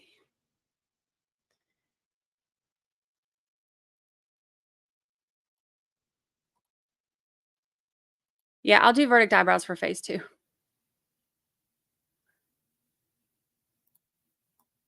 Let me move myself again.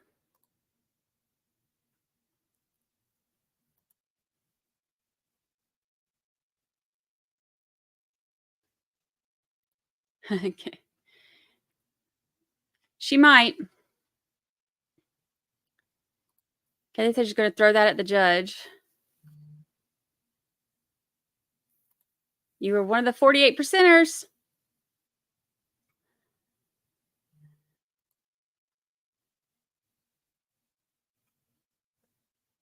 I think phase 2 will take longer too, just because I think that they'll have more to consider.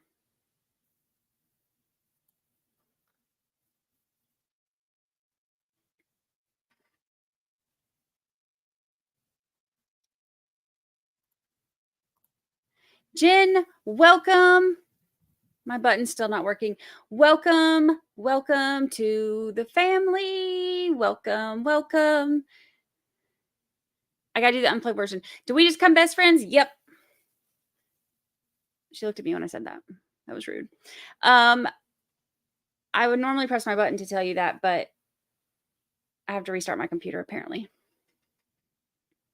because the button's not working. So you get Brandi unplugged-ish, except for all these plugs, except for all that.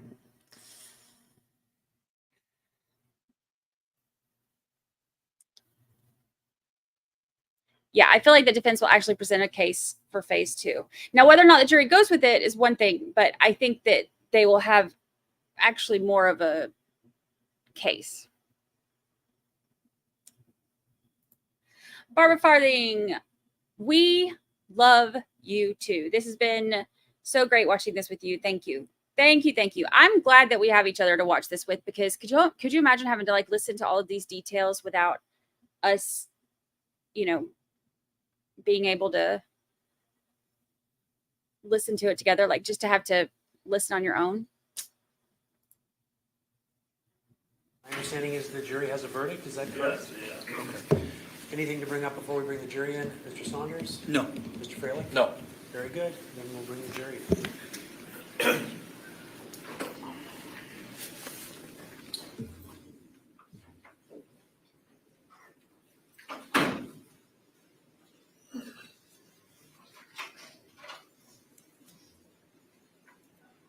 I'm like,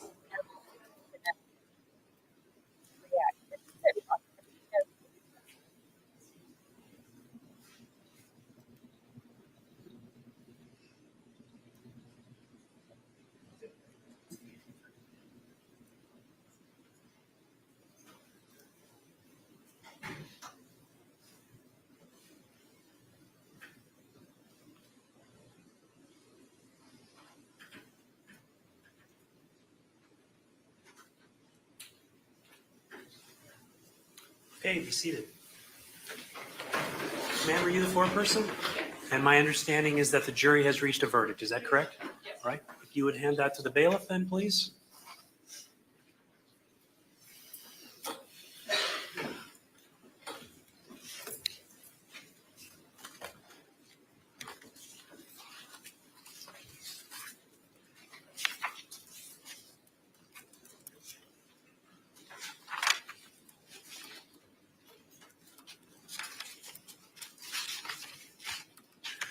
Okay. The first verdict reads as follows. We, the jury, find the defendant, Taylor Denise Schabusiness, guilty of first-degree intentional homicide as charged in count 1 of the information, dated this date, July 26th, 2023, signed by the foreperson.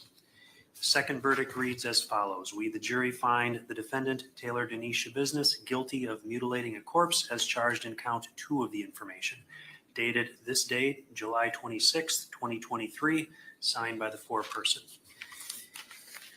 The next verdict reads, we, the jury, find the defendant, Taylor Denise Schabusiness, guilty of third-degree sexual assault as charged in count 3 of the information, dated this date, 26th day of July, 2023, signed by the foreperson. The verdicts appear to be in order. Do either of the parties request that I poll the jury? Mr. Saunders? No. Mr. Freilich? Yes. Okay. Ladies and gentlemen, I'm going to do what's called polling the jury. It's a very simple process. All I'm going to do is go down the line and ask each of you if this is your verdict. Your answer is either yes or no. I'm going to start in the back corner, ma'am. Are these your verdicts? Yes. Ma'am, are these your verdicts? Yes. Ma'am, are these your verdicts? Yes. Ma'am, are these your verdicts? Yes. Ma'am, are these your verdicts? Yes. Sir, are these your verdicts? Yes. Ma'am, are these your verdicts? Yes. In the front to the right, ma'am, are these your verdicts? Yes. Sir, are these your verdicts? Yes. Sir, are these your verdicts? Yes. Sir, are these your verdicts? Yes. Ma'am, are these your verdicts? Yes. Okay, the jury has now been polled. Ladies and gentlemen of the jury, for today, your tasks are concluded. We're going to start tomorrow morning on the second phase, at which point in the beginning I will give you some further instructions, and then we will get underway on that phase.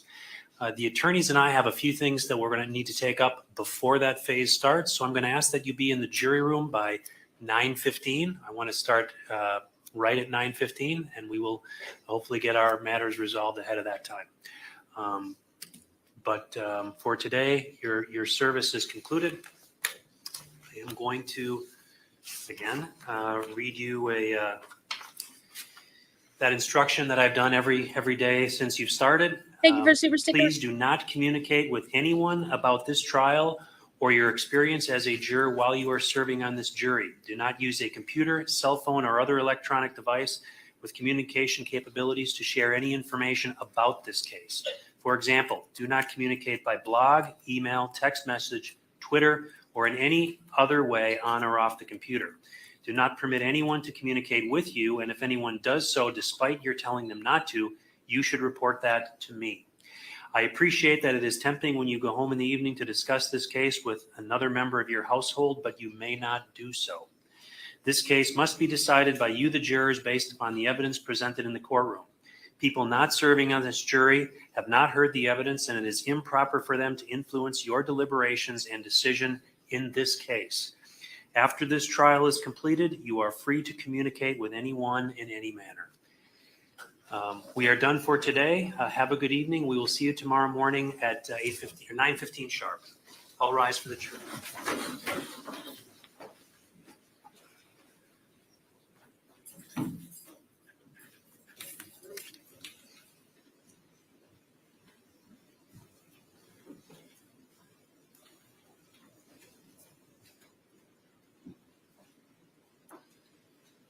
Be seated.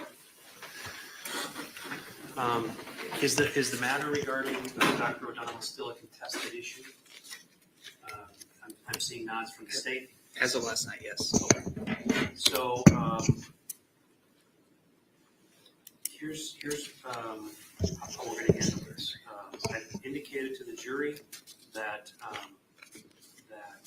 want them to report at 9:15. Mr. Freilich, it's entirely up to you if you want to bring Dr. O'Donnell here tomorrow morning at 8:15 for me to hear from. But I'm going to indicate to you the parameters of where that situation is.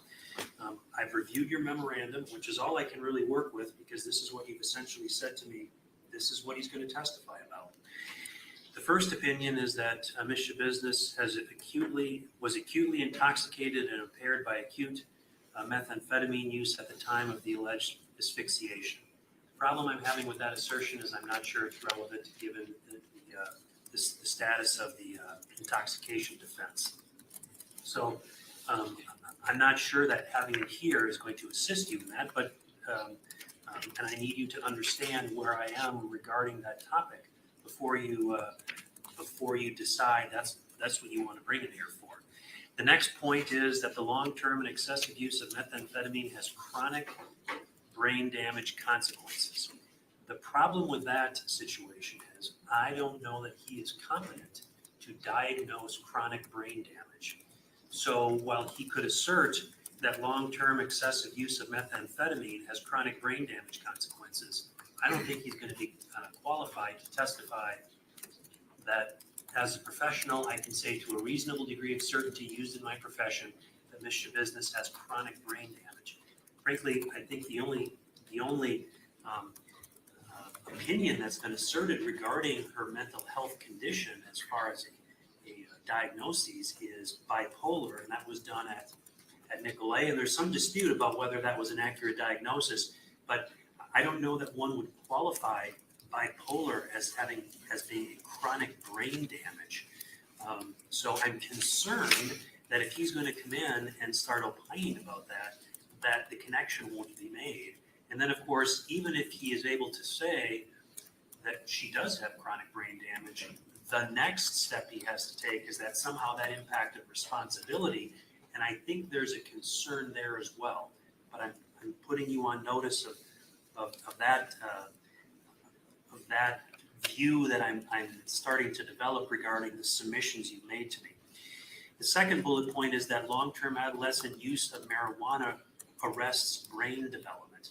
Again, I'm not familiar with the diagnosis that any qualified psychologist or other professional qualified to make such a diagnosis has actually made in this case.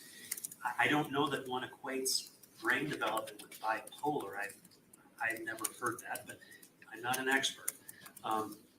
So the notion that you can opine that someone who uses marijuana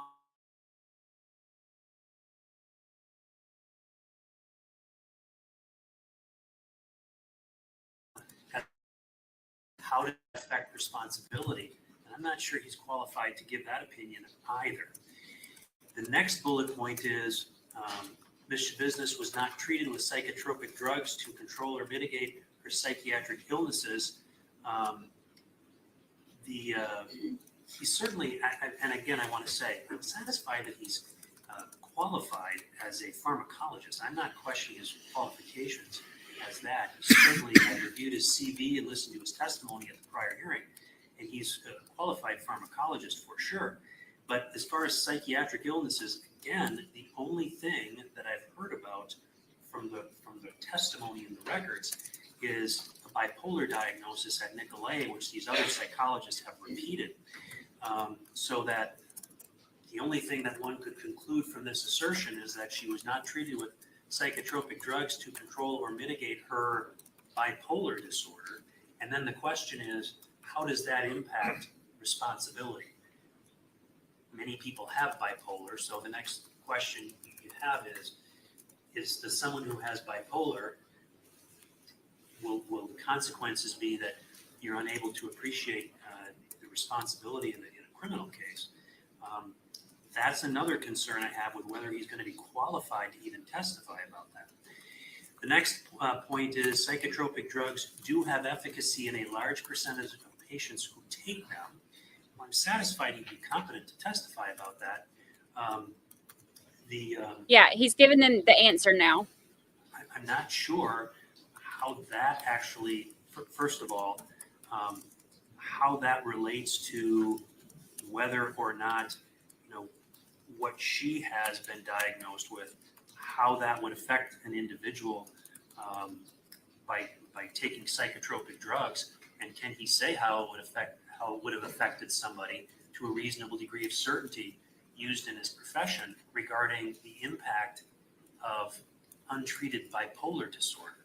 That certainly might be within the ken of your other expert.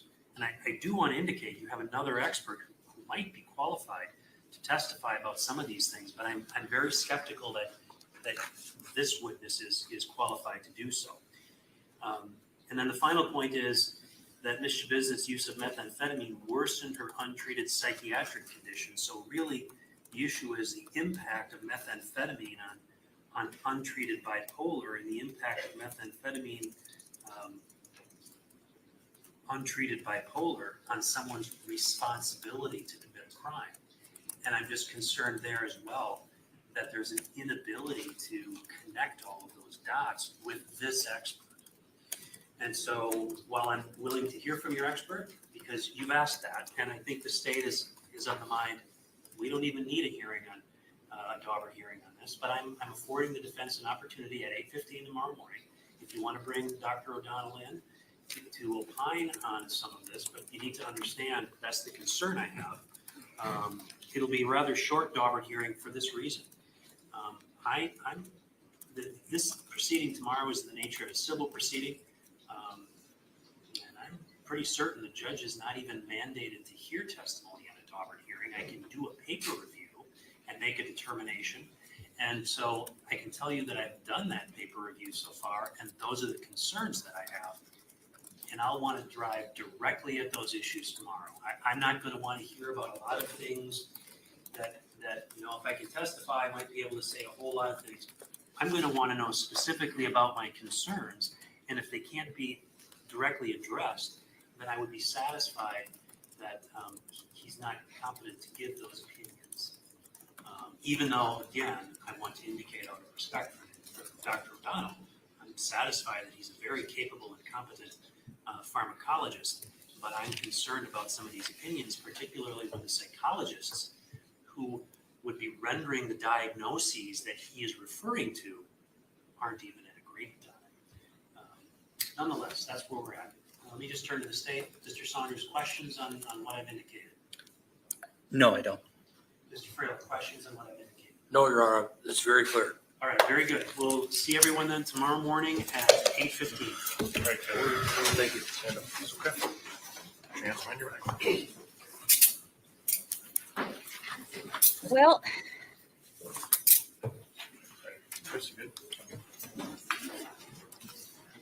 there you have it.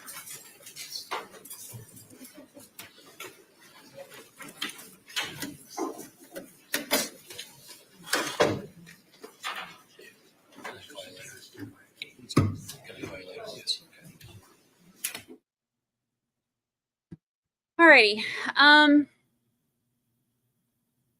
So, if you missed that last part, they were talking about that pharmacologist that they were discussing the other day about whether or not they were going to allow his testimony in for the defense.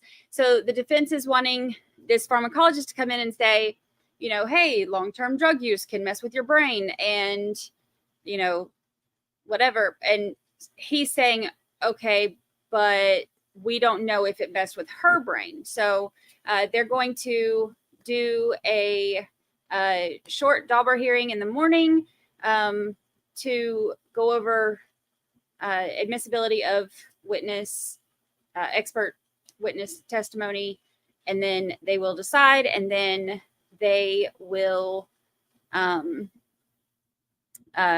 have the jury coming in at 9:15 Central. So a couple things. The first trial that we streamed ever was, I've been doing the recaps, but the first actual streaming trial was Lori Vallow. So I mentioned today that they did a okay, so Monday is the sentencing, this coming Monday. And we have on the hearing that she had today, we're going to play it on night court tonight, because when we first started that, if you'll remember, we played it in the evenings because they didn't release the audio and stuff until the evening. So we are going to watch that on night court tonight before we get started. So back here, what time is it? 6 o'clock now. 7:45 is what time Central. 8:45 Eastern is what time it starts tonight. So y'all join us, and then we have night court's a lot of fun anyway. We have it's kind of like a laid back chill vibe. It's the throwback trials. We're doing Jodi Arias right now, but we're gonna watch the Lori Vallow hearing first. So so come back in a couple hours. Tomorrow is phase 2. We go into phase 2. So we'll see how everything goes down tomorrow. It'll be, like somebody said earlier, it will be battle of the experts, battle of the doctors. So I appreciate y'all so much. Come hang out. 5:45 Pacific time, 3:30 Hawaii time. Ooh, it's all right. Who needs sleep? Nobody needs sleep. So phase 2 is tomorrow. Night court is tonight. So we have all kinds of exciting things happening. I appreciate y'all hanging out with me. You could have streamed this with anybody, and you chose to be here with 13th Juror, and it matters so much to me, and I appreciate it so much. So I will see y'all in a couple hours. Thank you for reporting to jury duty. Come back.